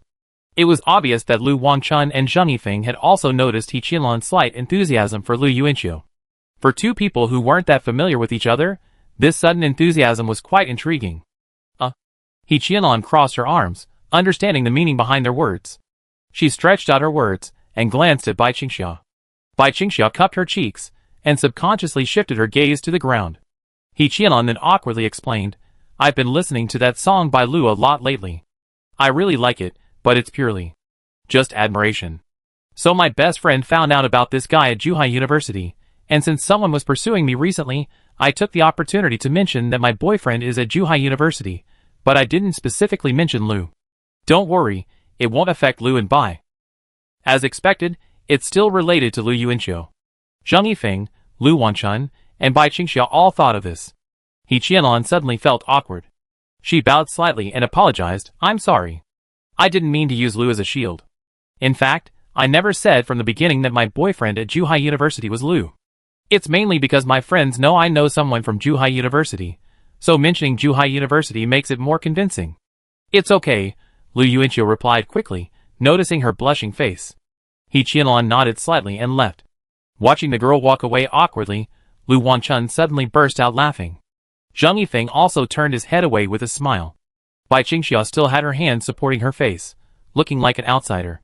She felt like laughing too, but she didn't show it. Are you guys funny? You're making me feel awkward, Lu Yuanqiu asked, addressing both sides.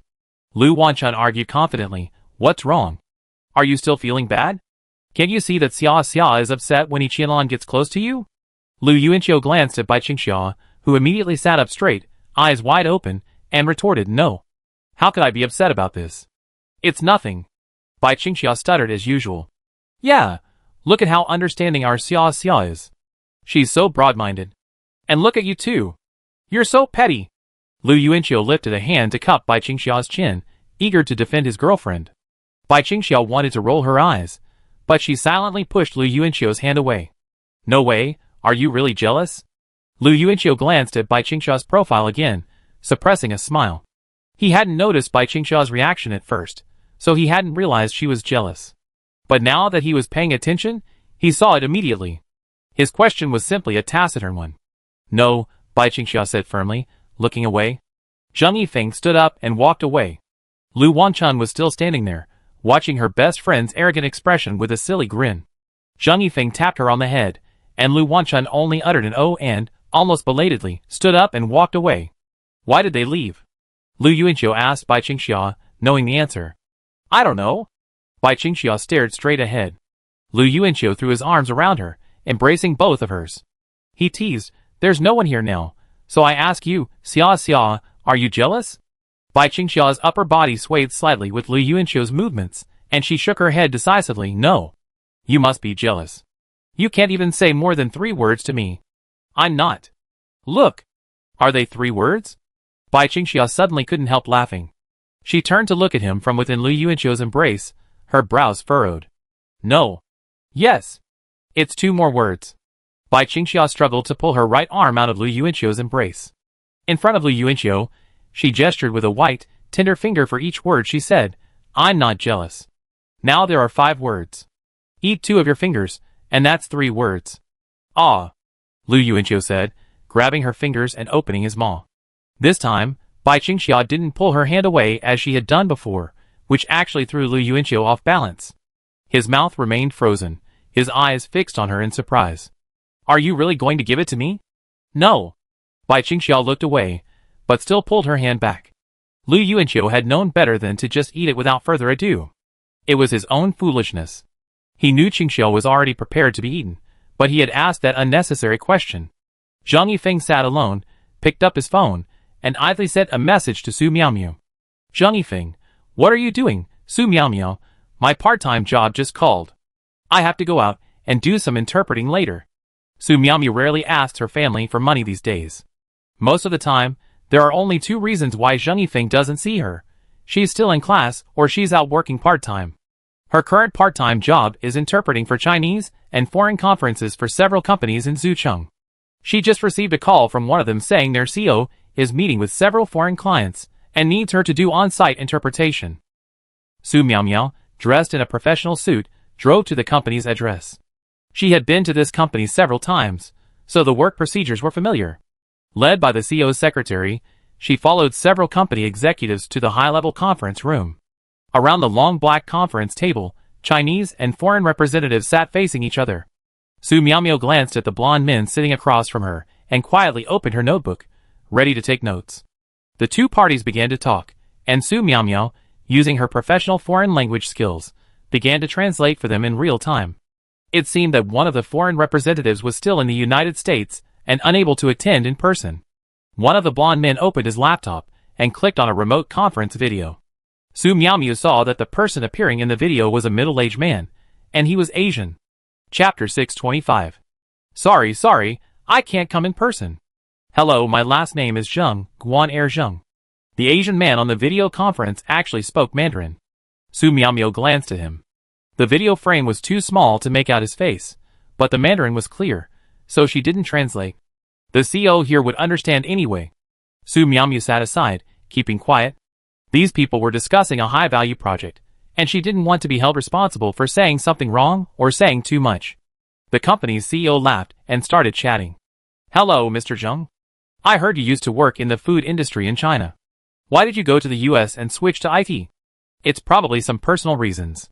So what were you and my colleague talking about? Su Miaomiu barely needed to translate for the rest of the conversation. She just sat aside, writing her pen, keeping quiet. Ding ding ding. Suddenly, a sound rang out, and the executives nearby and the foreigners across from them all looked at Su Miaomiu, including the middle-aged man in the video conference. Su Miaomiu immediately broke out in a cold sweat. She quickly pulled out her phone and checked it. It was a message from Zheng Yifeng.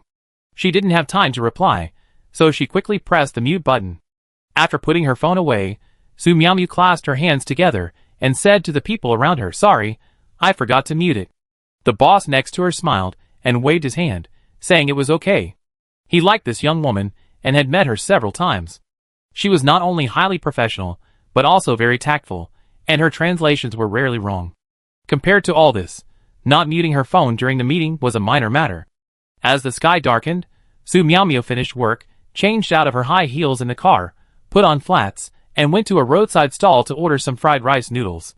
She pulled out her phone and replied to Zheng Yifeng's afternoon message. Su Miaomiu, I was working then. How was it? You're Sutua. Zheng Yifeng, I played a real-life CS game this morning.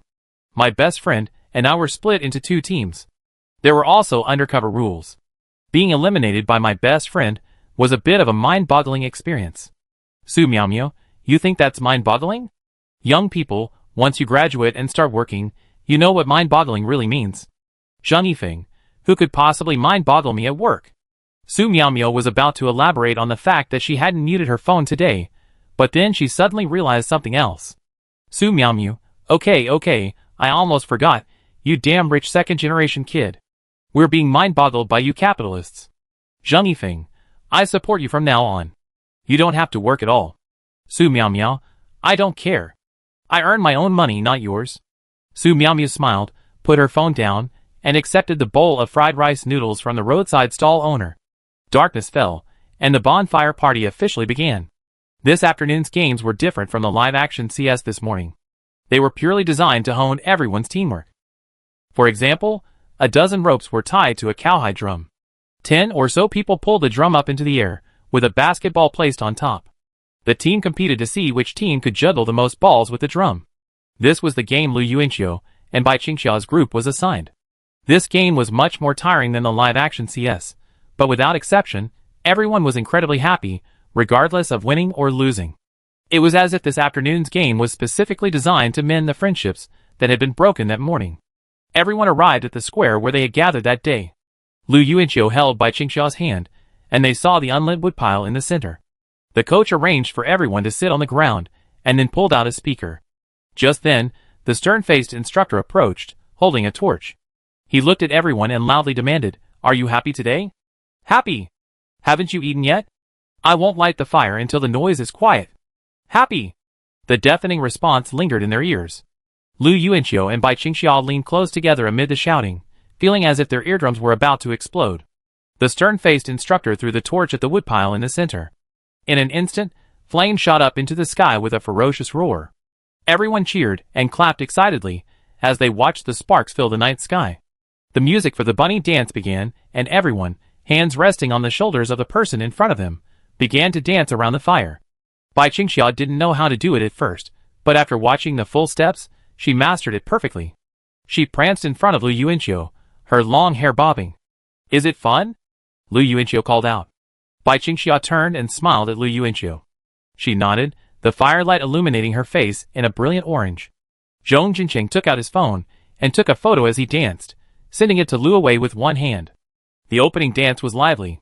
Midway through the bonfire party, the day's interactive games began. First up were the 30-odd people from the clinical department. The stern-faced instructor surveyed the group with a microphone, then walked over to Bai Qingxia and placed the mic to her lips. "Pick a song, something upbeat."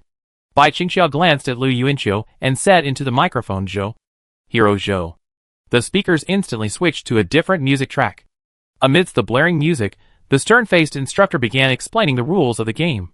"When I say a certain number of peach blossoms, a certain number of people must step on those mats." Those left alone must perform. Lu Yuanqiu made a nervous expression at Bai Qingxia.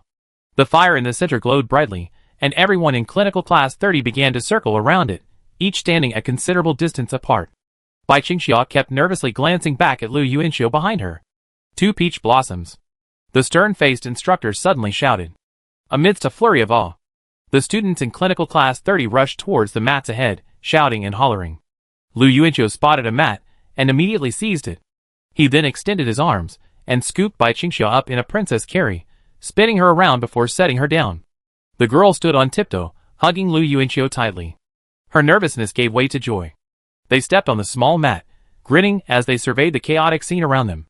The Taoist priest embraced the uncle, Finger embraced Zhang Yang, Zhong Jincheng embraced Zheng Yifeng, and Liang Jingfeng stood alone, disheveled in the wind.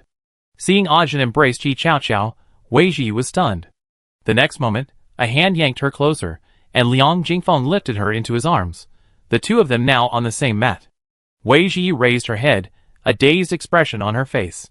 Why are you looking at me? Are you trying to put on a show? Liang Jingfeng shouted. Wei Ji blushed and turned her head away. Chapter 626. Bai Qingxia had never experienced such a lively atmosphere before. Furthermore, she had never experienced such a lively atmosphere with Lu Yuanqiu. Everyone was delighted, their faces plastered with smiles, even the usually icy Long Lindong and the awkward He Qianlan. The bonfire in the middle seemed to possess a magical power, burning away all their worries for the night. The bonfire party ended at 10 o'clock in the evening.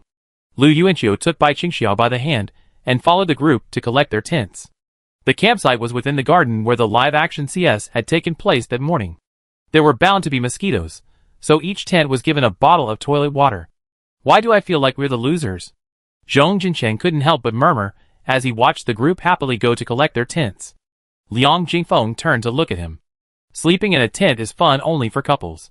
What's so fun about 2 grown men lying in the same tent? You're right, Zhong Jincheng replied, but then he realized, doesn't that mean Lu Yuanqiu will be happy too? Sleep, sleep, sleep, sleep. Lu Yuanqiu walked behind, his hands on Bai Qingxia's shoulders. He took small steps and kept muttering the word sleep, but his face showed no sign of sleepiness. Instead, he looked incredibly energetic. Bai Qingxia turned around and complained, stop muttering. Lu Yuanqiu hunched his neck and kept silent. After they collected their tents, they took their spare time and went to the public bathhouse. Lu Yuanqiu had just taken off his clothes and put them in his locker, closing the door with a click, when he saw a shirtless boy passing bubble gum to another boy. Lu Yuanqiu recognized them both. They were from the business administration department. After playing games all day, they were practically familiar faces. Of course, even if they weren't playing games, they'd still know Lu Yuanqiu. Brother Lu, do you want one? One of the boys, noticing Lu Yuanqiu looking at them, smiled and handed him a slice.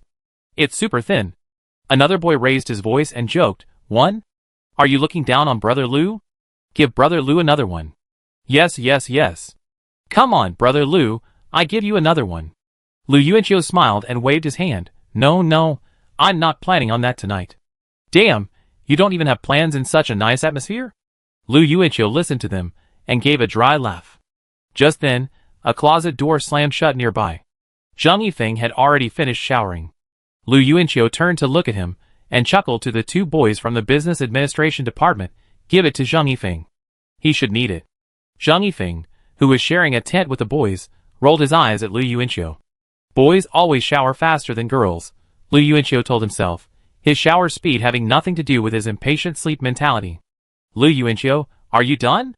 If you're late, there won't be a good spot. Bai Qingxia clearly hadn't finished showering yet, so Lu Yuanqiu leaned back on the lounge sofa and waited. 15 minutes passed before Bai Qingxia replied. Bai Qingxia, I can't find my spare underwear. I remember I brought it. Lu Yuanqiu sat up suddenly on the sofa, stunned for a few seconds, and replied hesitantly, I just wear it again today. Bai Qingxia, they're all sweaty. Bai Qingxia, can you wait a little longer? I just give it a quick wash and blow dry it with a hairdryer. Lu Yuanqiu typed expressionlessly. Lu Yuanqiu, don't wear it tonight. Get up early tomorrow and wash it. Same thing. Bai Qingxia, Lu Yuanqiu, it's late. They've all left. Bai Qingxia, fine, I put the clothes away and come out. Wait for me at the door. Lu Yuanqiu did a somersault on the sofa, slightly raising his arms, and dancing like a dark Peter Parker. Then, carrying his tent and belongings, he left the men's lounge and stood outside the women's lounge, waiting for Bai Qingxia. About 2 or 3 minutes later, Bai Qingxia trotted out. Lu Yuanqiu's smile froze. Bai Qingxia had changed into a skirt after her shower, but she had also wrapped a loose coat over it. Whose coat is this? I'd never seen it before. Xuanquan's. Are you cold? A little. Aren't you cold? Seeing Lu Yuanqiu shake his head, Bai Qingxia lowered her head and chuckled, her arms folded tighter across her chest, looking quite insecure. The two of them walked together towards the garden. As they entered the entrance, they saw tents emitting dim yellow lights. From a distance, they looked like fallen sky lanterns, though there were no words on them, only human figures swaying within. Some of the tents had their lights off. Lu Yuanqiu didn't dare to imagine what was happening in those darkened tents. Even if there were 2 men among them, it would still be intriguing. Where should we set it up? Bai Qingxia pointed in a direction, by the lake? There are a lot of mosquitoes by the lake. But it's okay, as long as the tent is closed, mosquitoes can't get in. Lu Yuanqiu, and she walked in that direction. There were also several tents by the lake, most of which had their lights off. The two of them divided the work, Lu Yuanqiu setting up the tent, while Bai Qingxia sorted out the items needed inside. After the tent was set up, Bai Qingxia took off her shoes, entered, and began to lay out the mat. She looked up and noticed a zipper. Pulling it down, she revealed a transparent plastic film on the top. Lu Yuanqiu, you can see the stars. Lu Yuanqiu looked up after entering the tent, a smile on his face. Lying in the tent, gazing at the twinkling stars in the sky, a treat you told me was for the defeated. After closing the zipper, Lu Yuanqiu turned on the small overhead chandelier. The light was adjustable, and Lu Yuanqiu set it to a dim level, eliminating shadows from outside and allowing for a clear view inside. Snap! Bai Qingxia suddenly slapped her calf. Are there mosquitoes? Yeah, maybe one just got in. Lu Yuanqiu opened the toilet water and poured some on his hand, then reached for Bai Qingxia's leg. They suddenly looked up at each other. Bai Qingxia lowered her eyes slightly and extended her legs from under her skirt toward Lu Yuanqiu. I wipe it for you, and you can do it for me, okay? Lu Yuanqiu said with a smile. Bai Qingxia nodded gently. Lu Yuanqiu placed his hands on her legs, rubbing them from her calves to her toes, teasing her like a baby. Rub your legs, rub your feet. As if suddenly thinking of something, Lu Yuanqiu asked curiously, do you prefer boys or girls? What do you mean? Your future children. Ah. Bai Qingxia raised her finger and scratched her cheek. After a moment's thought, she replied, I prefer boys. Are you biased towards boys? I'm not. I told you when you asked. What about you? I prefer girls. Chapter 627. Why? Boys are too naughty. Girls will be obedient, like you. What man doesn't like a daughter who's as sweet as a little cotton-padded jacket? Bai Qingxia laughed at Lu Yuanqiu's words, and Lu Yuanqiu chuckled back. He smoothed Bai Qingxia's legs and feet, and said, take off your coat. Oh! Bai Qingxia did as she was told, folding her coat and setting it aside. She was wearing a slit dress with floral patterns underneath. After smoothing the floral water over her exposed arms, shoulders, and a small portion of her back, Lu Yuanqiu handed her the bottle. He didn't dare touch Bai Qingxia's thighs or chest, and she certainly wouldn't give it to him. Then why do you like boys? Because girls are easily bullied, boys are safer and have thicker skin. Boys can protect their mothers when they grow up. Bai Qingxia was stunned after saying this, realizing that the girls Lu Yuanqiu liked matched her template, while the boys she liked matched Lu Yuanqiu's template. I'm already imagining you doting madly on your future son, Lu Yuanqiu teased. Bai Qingxia came to her senses and quietly denied, no. Pa. She opened the toilet water again, poured it into her hands, and lifted Lu Yuanqiu's arm to rub it. The toilet water was cool and refreshing, and Bai Qingxia's small hands were soft and smooth. As Bai Qingxia rubbed his legs, Lu Yuanqiu felt so comfortable that he almost forgot to speak. After rubbing Lu Yuanqiu's legs, she applied some to her own chest and thighs. After that, they lay down together. What for? Bai Qingxia suddenly asked from her back. My arm is your pillow. Bai Qingxia raised her head again, tucking her long hair into place, and letting Lu Yuanqiu's arm rest beneath her head. Lu Yuanqiu glanced at her snow-white chest, his hand, which was resting on his head, reaching out. Noticing this, Bai Qingxia suddenly rolled over, lying on her side, facing Lu Yuanqiu. Lu Yuanqiu's arm had no choice but to wrap around her back. He thought for a moment, then simply rolled over, lying on his side, facing Bai Qingxia. Ha ha ha. Lu Yuanqiu pressed his cheek against hers and laughed. Bai Qingxia smiled back, her cheeks flushing slightly. She tucked her arms between her chest and Lu Yuanqiu's, intentionally hiding something. Have you decided to name your son? Lu Yuanqiu stroked her smooth back, chatting casually. Bai Qingxia looked at him and said softly, Didn't you choose it? Lu Yuanqiu couldn't suppress a smile, and patted her back, pulling Bai Qingxia closer. No, it's hot if you're close. Bai Qingxia moved back, her cheeks flushed with shyness. Lu Yuanqiu patted her back gently. Anyone can choose it. What kind of name do you prefer? I don't know. By the way, aren't you opposed to having children at all? Lu Yuanqiu thought of the fear many of his female friends had shown before his rebirth, and suddenly became curious about Bai Qingxia's attitude. What are you talking about? Bai Qingxia rolled over and pushed Lu Yuanqiu's hand away, seeming to resist the topic. Lu Yuanqiu didn't react at first. He stared at Bai Qingxia's exposed back, and after a few seconds realized she had misunderstood. He quickly explained, No, I'm talking about, do you want to have a child of your own? I'm not talking about having a child. Do you understand what I mean? Bai Qingxia turned around, as if understanding Lu Yuanqiu's meaning. Seeing this, Lu Yuanqiu embraced her again, his arms still curled in front of him. She replied softly, Why would you resist? Isn't having a child of your own a blessing? How adorable. Yes, but some girls resist. They think it affects their figure, childbirth will be painful, and caring for the child is a hassle. Who? Bai Qingxia met Lu Yuanqiu's eyes. Who? The one who resists? Which one? Lu Yuanqiu was a little confused, then explained, I'm talking about some girls. How did they suddenly start chatting across channels? Bai Qingxia's eyes fluttered, no longer staring at Lu Yuanqiu. She responded to Lu Yuanqiu's question, affecting your figure, pain, whatever? What's the big deal? Isn't it normal to have a child with someone you love? I think it's a happy thing.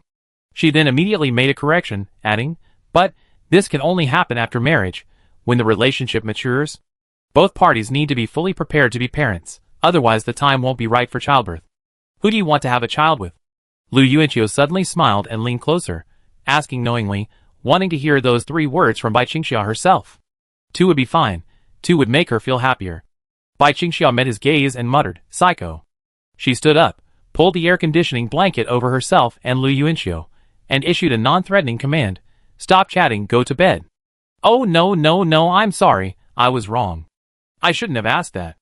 Lu Yuanqiu pulled her back down and hugged her again. Bai Qingxia's eyes were filled with resentment in his arms, her mouth pursed. Don't be angry, it's over. I've caught Lu Yuanqiu's bug. My brain can't keep up with my mouth. I definitely didn't mean that. Lu Yuanqiu finished, letting out a cry of anxiety and hugging Bai Qingxia tightly. He resorted to coquettish tactics, rubbing his cheek against hers. I just thought hearing you answer my name would make me so happy. You definitely understand what I mean. Sorry, slap. Lu Yuanqiu slapped himself across the mouth, quite loudly. Bai Qingxia raised her hand slightly to grasp his arm, the resentment on her face vanishing without a trace. She moved her head, burying her cheek in hers, and said in a whisper as soft as a mosquito, I definitely want to start a family with you. Asking nonsense. Hee, I know. Lu Yuanqiu hugged her tightly again like a fool, giving her a silly laugh. They say that people's IQ drops to negative numbers when they're in love. Lu Yuanqiu scoffed at first, but now he sees it as perfectly plausible. Bai Qingxia's words can make him grin like a fool. If Bai Qingxia were more proactive, Lu Yuanqiu couldn't imagine what she'd do to him. Let me kiss you, sweet Xia Xia, Lu Yuanqiu continued to act coquettishly. No, let's go to bed. It's late, everyone else must be asleep, and we're probably the only ones still chatting. No, either call me sweet Qiu or let me kiss you. Your choice. Bai Qingxia's face swelled in his embrace. She looked Lu Yuanqiu in the eye and whispered sweet Qiu. Lu Yuanqiu grinned like a fool again. He leaned forward and kissed Bai Qingxia on the side of her face. Bai Qingxia tensed, then realized what was happening and glared at him, raising her hand to hit him.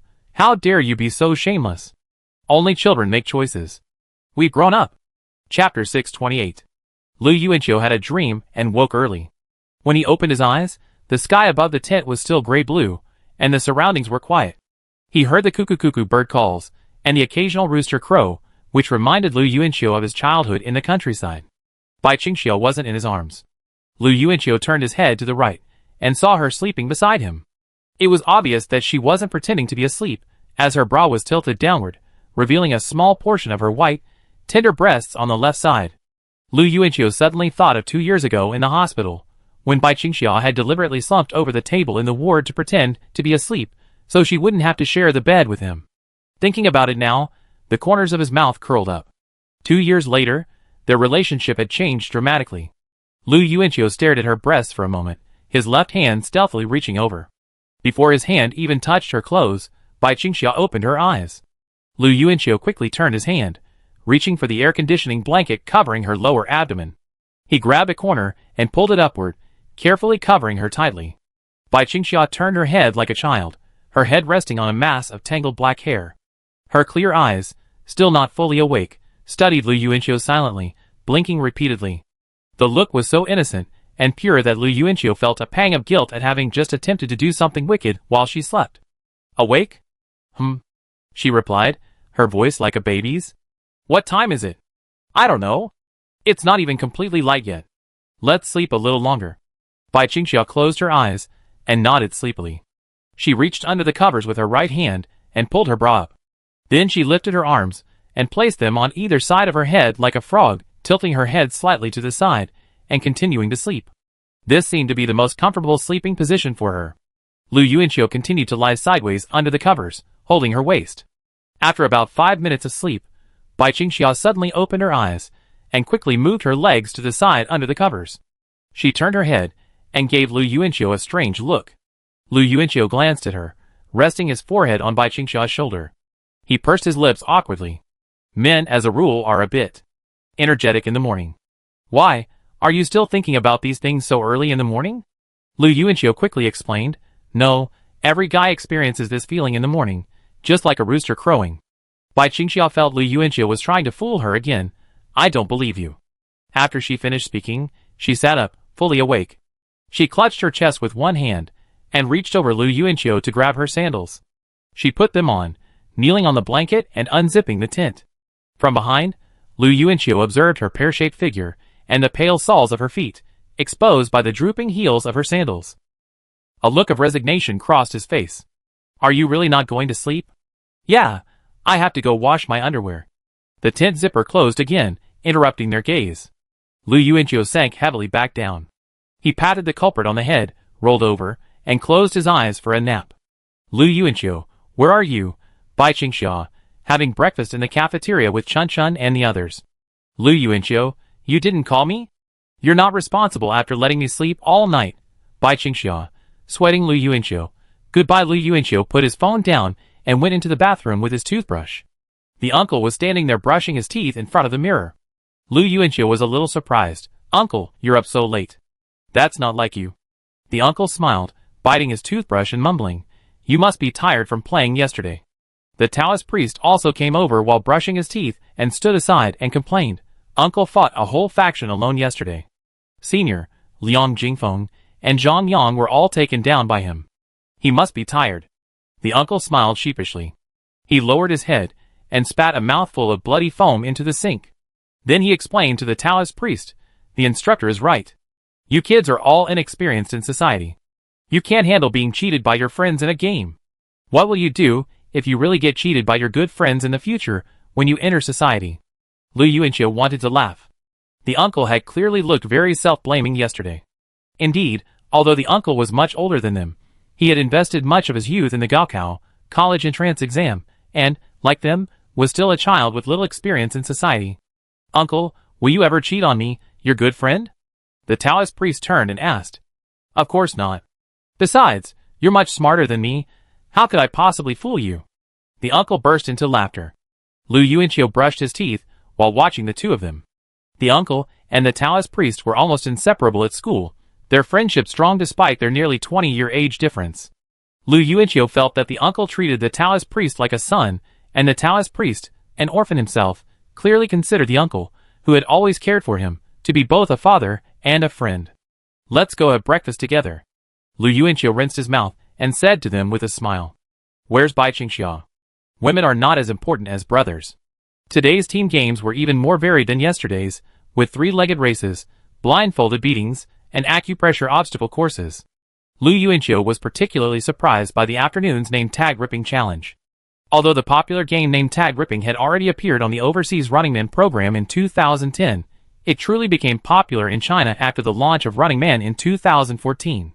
So few people present had heard of the game, but Lu Yuanqiu, a longtime fan of both shows, was familiar with the rhythm of the game, and he fought his way through, ultimately surviving to the end. On the evening of October 9th, the two-day, one-night Sutua camp finally drew to a close. In the rest area of the clinical department, Lu Yuanqiu held Bai Qingxia's slender waist and whispered in her ear, "Why would I lie to you? A girlfriend isn't as important as a brother. Do you think I'm on the same team as those guys? I was using them. I tore off your name tag because I was worried someone might notice it. I can't protect you all the time. They were rough when they started, and I even scratched my hands. You see, I took the initiative to tear yours because I was worried you'd get hurt." Lu Yuanqiu whispered, a little pouting in her ear, before showing her the red marks on his arm. During the afternoon name tag tearing game, Lu Yuanqiu and Zhang Yifeng had temporarily teamed up. He and his men chased Bai Qingxia, Lu Wanchun, and the others all the way. In the end, Lu Yuanqiu tore off Bai Qingxia's name tag himself, which made Bai Qingxia a little unhappy. Perhaps it was because Lu Yuanqiu had been so smug when he tore off her name tag. Gently stroking the red scratch marks on Lu Yuanqiu's arm with her fingers, Bai Qingxia nodded, pouting, looking easily coaxed. "Okay then. Everyone." Ding Wanjun walked into the lounge area. She was stunned for a moment as she saw Lu and Bai hugging each other in public, then smiled again. She raised her hand and continued to greet everyone. "Come out, get your certificates, and take photos." Chapter 629. The Sutua certificate of completion was just a piece of brown A4 size cardstock, but it was stamped with a seal and each student's handwritten name, making it look quite refined overall. Ding Wanjun was in the square, organizing the students of Clinical Department Class 30 into 2 rows, the first row squatting, the second row standing. She had everyone hold their certificates in front of their chests while she stood in front, camera in hand. After the Sutua session, the students of Clinical Department Class 30 seemed to have developed a stronger sense of cohesion, something Ding Wanjun, who had only been the class instructor for a week, could see. Smile. Lu Yuanqiu and Bai Qingxia, standing in the back row, turned their heads and glanced at each other, both beaming. To Lu Yuanqiu's right were Zhang Yifeng, Zhong Jinqing, and Liang Jingfeng. To Bai Qingxia's left were Wei Zhiyu and Azhen. Qi Chaoqiao, being smaller, squatted in the front row. To Qi Cao right were the Taoist priest, the uncle, and finger. Ding Wanjun shouted, "Follow me." Eggplant. The moment the camera shutter clicked, a thump sounded from the front, and a figure suddenly and unexpectedly fell to the ground. Everyone turned to look, forgetting to call out to Eggplant. "Uncle." The Taoist priest called out from the side, his voice trembling. The moment the ambulance left, Lu Yuanqiu and the others hadn't recovered. Everyone in dormitories 401 and 402 sat speechlessly on the steps of the square. The Taoist priest lowered his head, looking back and forth at the 2 certificates in his hands. One was in the name of Su Xiang, the other was in the name of Zhang Wenjun. Zhang Wenjun was the uncle's full name. Bai Qingxia folded her legs beside Lu Yuanqiu, her chin resting on her knees. The uncle was not just a classmate to her, but also an employee she had worked with for a long time. She shared Lu Yuanqiu's and the others' concern. "Don't worry so much. It's not necessarily a big deal." Lu Wanchun walked over and said to the group sitting on the steps. She sat down next to Bai Qingxia. Long Liandong, watching the scene from a distance, hesitated for a moment before turning away without approaching. The bus carrying the students back home had arrived. Finger, as if remembering something, suddenly said, "I remember he's been bleeding a lot while brushing his teeth lately, and he's also had a nosebleed. I didn't think much of it at the time. Could this be related?" Lu Yuanqiu also thought of what he'd seen at the sink that morning. He'd seen the old man spitting blood foam, but bleeding from brushing teeth was normal. But now that he thought about it, when the old man turned on the faucet to rinse away the foam, it seemed to have blood clots in it. The Taoist priest muttered, "And uncle has been looking tired lately, waking up later and later. Do you remember when he had a high fever a while ago?" Zhong Jinqing glanced around, remembering something few others remembered. Lu Yuanqiu shook his head. "When?" Zhong Jinqing, "About 2 weeks ago. I met him in the school infirmary. Uncle told me his fever was close to 39.5 degrees Celsius, so he went to get some antipyretics." Lu Yuanqiu frowned. "Didn't he go to the hospital?" Liang Jingfeng leaned back against the railing, seething with anger. "He's so frugal, he must be trying to save money. I just can't understand why he's saving so little." Anyway, Liang Jingfeng paused, then continued. Anyway, no matter what's ailing him, money isn't a problem. We can all chip in and help. It shouldn't be a big deal. I asked my dad for some too. Wei Jiu, sitting in the front row, glanced back at Liang Jingfeng, somewhat surprised that he would say such words. After spending some time together, Liang Jingfeng's most obvious trait in her mind was his stinginess. Lu Wanchun shrugged. Money isn't a problem. I cover it all. Lu Yuanqiu raised his hand, about to repeat Lu Wanchun's words, but after thinking better of it, he changed his tone and said, I can also contribute. Maybe the problem isn't the money. Bai Qingxia, who had been silent the entire time, suddenly said this. Everyone turned to look at her. Bai Qingxia, regaining her composure, also looked at them, then lowered her head and whispered, My mother had these symptoms before, so I'm very sensitive to what you're talking about. Of course, I hope it's not that case, uncle. My mother has leukemia. Stop guessing. Let's talk about it when we get back. Are you all going to the hospital later? Zheng Yifeng, the squad leader, stood up and asked. Everyone nodded.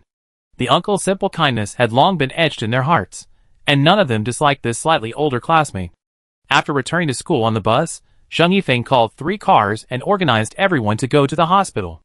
Arriving at the hospital, Lu Yuanqiu saw Ding Wanjun, Bucktooth Chong, and the stern-faced instructor all present. It was obvious that everyone was waiting for the test results. Why are there so many people? The stern-faced instructor asked, observing the dozen or so people marching down the hospital corridor. No one answered, but the expressions of concern on everyone's faces gave the answer. The stern-faced instructor didn't ask any more questions, but paced back and forth with his hands on his hips. The incident happened at their base, so they logically shared some responsibility. Why don't you all go back? The results might not be out tonight, Ding Wanjun said to the students. The Taoist priest, isn't the uncle awake yet? Bucktooth Chong shook his head. He broke out in a sweat after hearing the news. As a counselor, he was the most nervous when something happened to a student. Lu Yuanqiu, we're fine too. Stay a while. Not long after, a doctor approached and waved. In his hand was a routine blood test report. In the doctor's office, Ding Wanjun, the stern-faced instructor, and Bucktooth Chong stood there, while Lu Yuanqiu and the others crowded in the corridor outside. They clearly heard the doctor say, It's almost certain leukemia. We have to wait for the test results tomorrow to make a definitive diagnosis. Lu Yuanqiu turned around and saw Bai Qingxia's head drooping. The Taoist priest was squatting against the wall, his eyes dull, his 2 certificates dangling in the air. The next day, the test results came back, acute leukemia. In front of everyone, Bucktooth Chong walked to the window and informed the uncle's family. Lu Yuanqiu could hear the woman's voice on the phone. The uncle's wife was silent for a long time before she replied, her voice hazy, We go right away. The Taoist priest entered the ward, but didn't dare approach the bed. The uncle sat with his head bowed, seemingly lost in thought. Seeing the Taoist priest enter, he raised his head and smiled palely. Did you know? The Taoist priest asked. The uncle scratched his head, his lips curled in a naive tone. I insisted they tell me, but I can sense it myself. It's not good. Seeing the Taoist priest standing silently at the door, the uncle immediately pulled a nearby chair over and said, Sit down, Xiaoyong, don't stand. Chapter 630.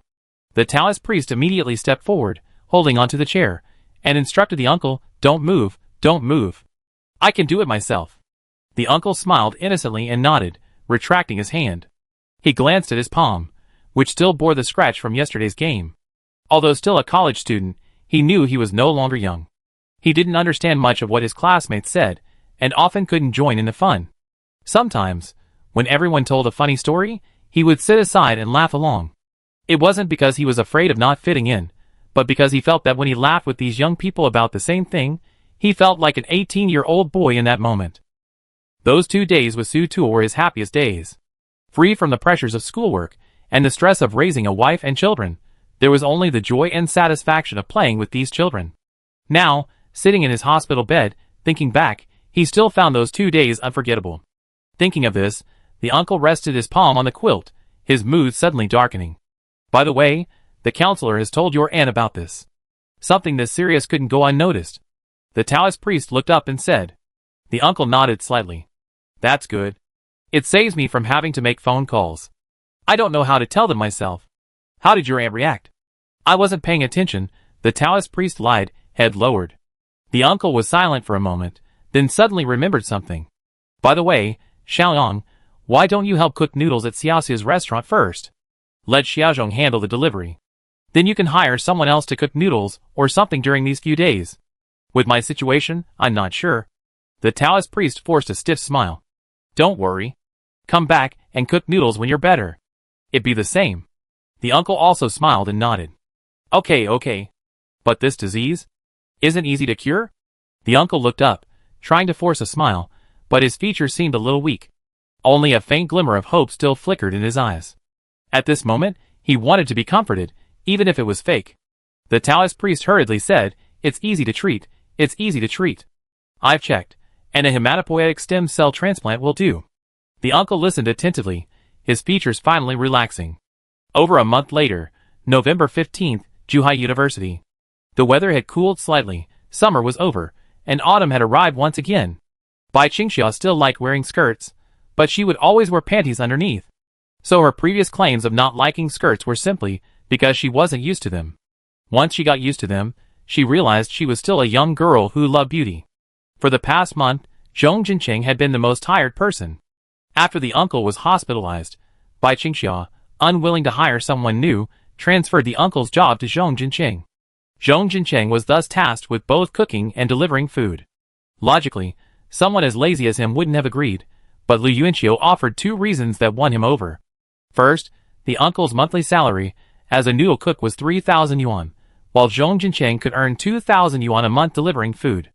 While it was more tiring, his combined salary was 5,000 yuan, more than double what Luo Wei earned. Second, if he took over, he could help the uncle keep his job temporarily. That day at noon, when the shop was idle, Bai Qingxia called the employees in to begin distributing their wages. Zhong Jinqing had lost a considerable amount of weight and looked much darker than he had a month ago, but his eyes were brighter and more energetic, and his physique had clearly been toned. Compared to his previous frail, scholarly appearance, his features were now more defined and his figure more robust. But to follow Lu Yuanqiu's explanation, this was all because Zhong Jinqing had been so exhausted that he had lost all desire, which had led to his renewed energy and vigor. Zhong Jinqing couldn't hide his smile as he took the envelope from Bai Qingxia. The envelope was thick, and the touch felt reassuring. He opened it, glanced at it, and immediately said to Bai Qingxia, Thank you, boss. Bai Qingxia smiled at him, Wouldn't you count it? No. I'm going back to the dorm to eat. Although he received his salary, Zhong Jinqing still didn't want to eat well. He simply took a bag of noodles that had been cooked, but had been left on the counter, but had already lumped together. He quickly ran back to the dorm, eating noodles while texting Luo Wei, offering to treat her to a feast tomorrow. He and Luo Wei had only met once in the past month, and their parting was abrupt. They were both so busy, they hadn't had time for intimacy. Add to that the exhaustion during the day and the nighttime sleeplessness. It's safe to say Zhong Jinqing was practically suffocating for the past month. Lu Yuanqiu was right. Perhaps the reason he looked so energetic now was because he hadn't had to deal with the second brother. Zhong Jinqing wasn't sure if this was a good thing or a bad thing. Putting that aside, he was on the verge of taking off and needed to land. Tomorrow was Sunday, so he planned to do something big with Luo Wei. After dinner, Zhong Jinqing opened the envelope and climbed onto the bed, counting the bills one by one. When he reached the 51st bill, he froze for a moment, then sat up and continued counting. 52, 53, 59, 60. Zhong Jinqing dazedly put the money aside and quickly sent a message to Bai Qingxia. Zhong Jinqing, boss, did you give me too much? How come it's 6,000? Bai Qingxia, not much. Thank you for your hard work. Oh, so that's what Bai Qingxia meant when she said, aren't you going to count it? When she handed him the paycheck. Zhong Jinqing smiled as he realized what she meant. Luo Wei had lost some weight recently, and her dark circles were deep under her eyes. Although she hadn't even been officially hired yet, the workload she faced each day was even heavier than that of a regular employee. However, Luo Wei rarely complained to Zhong Jinqing about work, and she especially disliked displaying such negativity in front of him. As they strolled arm in arm through the night market, Zhong Jinqing noticed Luo Wei's other hand, clutching a shoulder bag. Curious, what's wrong with it? Oh, the strap broke. It's fine, I can carry it anyway, Luo Wei explained with a smile. Zhong Jinqing thought for a moment, then prepared to offer, I've found you a place to rent on your own. Move in sometime, and we split the rent. It's definitely not much more expensive than your current shared apartment. Why would you split the rent? You're not living there. Save your earnings. Don't spend them on unnecessary things like this. There's nothing wrong with sharing. As Zhong Jincheng expected, Luo Wei flatly rejected his proposal. He stopped and began to lie. I've already paid the rent. You? Luo Wei choked. Zhong Jincheng smiled slyly at her. Luo Wei lowered her eyes and sighed helplessly. All right, I pay the rent myself from now on. We talk about the rest later. The two returned to their shared apartment that night. Zhong Jincheng once again ran into Luo Wei's roommate's boyfriend coming out of his room. This time, he was even more outrageous. He came out to the bathroom in his underwear, scratching his crotch as he walked. Luo Wei looked away in disgust. Apparently, this had been a frequent occurrence over the past month. Chapter 631. Zhong Jincheng wanted to step forward and criticize him, but then he figured he was moving out soon anyway, so there was no need to stir up trouble. Realizing this, Zhong Jincheng suddenly felt a significant change. Although he wasn't tall, he definitely had a bad temper. In the past, if he encountered something like this, he would have scolded the man to his face, regardless of the consequences. Now, things were different. Before, he was alone, but now, perhaps, he had some unspoken responsibilities. Entering the room and closing the door, Luo Wei tossed the bag, with its broken strap, onto the bed, and immediately embraced and kissed Zhong Jincheng. They undressed each other, and halfway through, Zhong Jincheng lifted Luo Wei and walked over to the bed. You have so much strength now? Luo Wei asked with a smile, watching her boyfriend effortlessly lift her. Zhong Jincheng lowered his head and explained, every day, I have to run over 10 kilometers, climb stairs, and lift heavy objects. What do you think? Ha ha ha. Luo Wei smiled broadly, but she didn't say anything. Her slender fingers gently traced clockwise circles on Zhong Jincheng's chest. She noticed the slight outline of his abdominal muscles. After carrying Luo Wei to the bed, they continued to kiss. Suddenly, Zhong Jincheng lifted his face from Luo Wei's neck, his eyes widening. I forgot to buy that. Do you still have it? Luo Wei shook her head blankly. No. I didn't even expect to meet you today. Zhong Jincheng turned his head to look at the closed door, debating whether to leave. Luo Wei suddenly raised her arms to put them around his neck, looked him in the eyes, and said decisively, I'm taking medicine. Are you sure? If you keep asking, I won't be sure anymore. Zhong Jincheng chuckled and immediately dropped his head back down. The sky gradually darkened. Luo Wei returned from the bathroom, wrapped in her nightgown and drying her hair. She raised her leg and kicked Zhong Jincheng, who lay sprawled on the bed, looking exhausted, his phone in hand. Go wash up. Wait a minute. Zhang Yifeng said they're organizing a fundraiser for Uncle tomorrow. How's Uncle doing now? Luo Wei asked, sitting by the bed. He just started chemotherapy. I heard it's very painful. Alas, Uncle is a good man, but good people don't always get rewarded. Zhong Jincheng put his phone down and leaned against the headboard, a look of melancholy on his face. He thought for a moment, then turned to Luo Wei and said, I'd like to donate 3,000 yuan to Uncle. What do you think? Luo Wei looked back at him in surprise. After a moment's gaze, she looked away, saying nothing, and continued drying her hair. She knew Zhong Jincheng had been working himself to death for over a month. Earning 5,000 yuan, plus a bonus of 6,000 yuan, was no easy feat. Frankly, Luo Wei disagreed with this move. But she couldn't say it. Zhong Jincheng turned to look at Luo Wei's bag with a broken strap. He hadn't made up his mind yet. Not everyone came from wealthy families, like Liang Jingfeng and Lu Wanchun, and Zhong Jincheng needed money himself. Forget it. I shouldn't need that, Zhong Jincheng said with a dry laugh. Luo Wei remained silent, pursing her lips slightly and stroking Zhong Jincheng's thigh.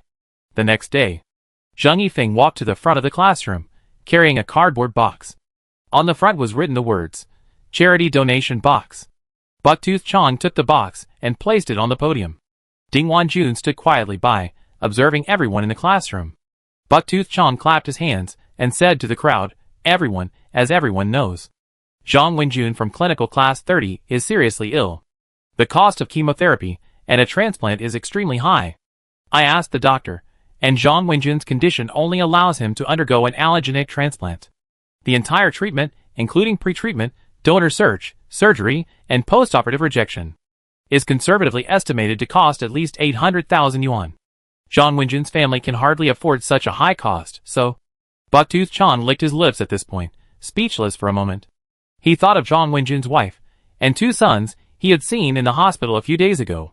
The aunt and the two children were crying by the bed, but Zhang Wenjun, with a calm expression, comforted them. This scene made Bucktooth Chong feel depressed. Bucktooth Chong gestured with both hands to the donation box on the table. He took a deep breath and continued, "Everyone, please donate as much as you'd like. The box will remain in front of the classroom. I talked to the school leaders about placing another donation box at the cafeteria entrance. I hope Zhang Wenjun can get through this difficult time." Lu Yuanqiu looked up silently and noticed that Bucktooth Chong's Mandarin had become standard. Seeing everyone remaining silent, Bucktooth Chong waved his hand. "Get ready for class." After class, the Taoist priest stepped forward first and pulled out 7,000 yuan from his pocket, the money he'd earned from delivering food around campus, and placed it in the donation box. Zhong Jincheng watched the Taoist priest walk back silently, his head bowed, and he too took out 3,000 yuan from his pocket. He ultimately decided to donate the 3,000 yuan. Zhong Jincheng stood up and walked over to the donation box, neatly placing the 3,000 yuan inside. This was the amount the uncle should have earned from that job.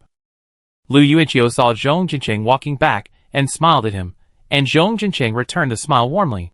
Following the two of them, the rest of the group stepped forward, pulling out sums ranging from tens to hundreds of yuan from their pockets. Lu Yuanqiu and the others, however, remained seated, remaining motionless.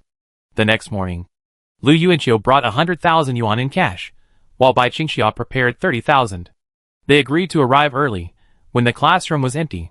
But upon entering the classroom, they saw Zhang Yifeng standing alone by the donation box, stuffing several stacks of cash into it.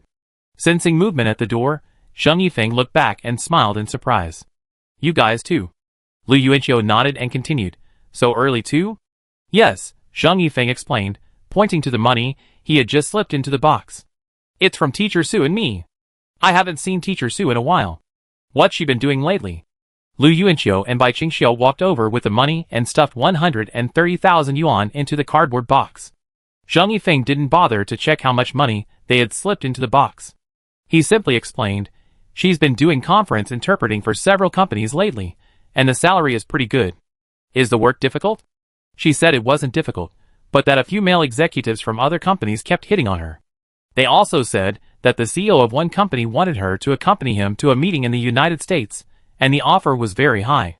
Bai Qingxia glanced over at him, and Zhang Yifeng looked at her and added, "I definitely wouldn't agree." Bai Qingxia nodded in agreement. Lu Yuanqiu examined the donation box, confirming it wasn't clear how much money was inside. Then, he, Bai Qingxia, and Zhang Yifeng walked toward their seats.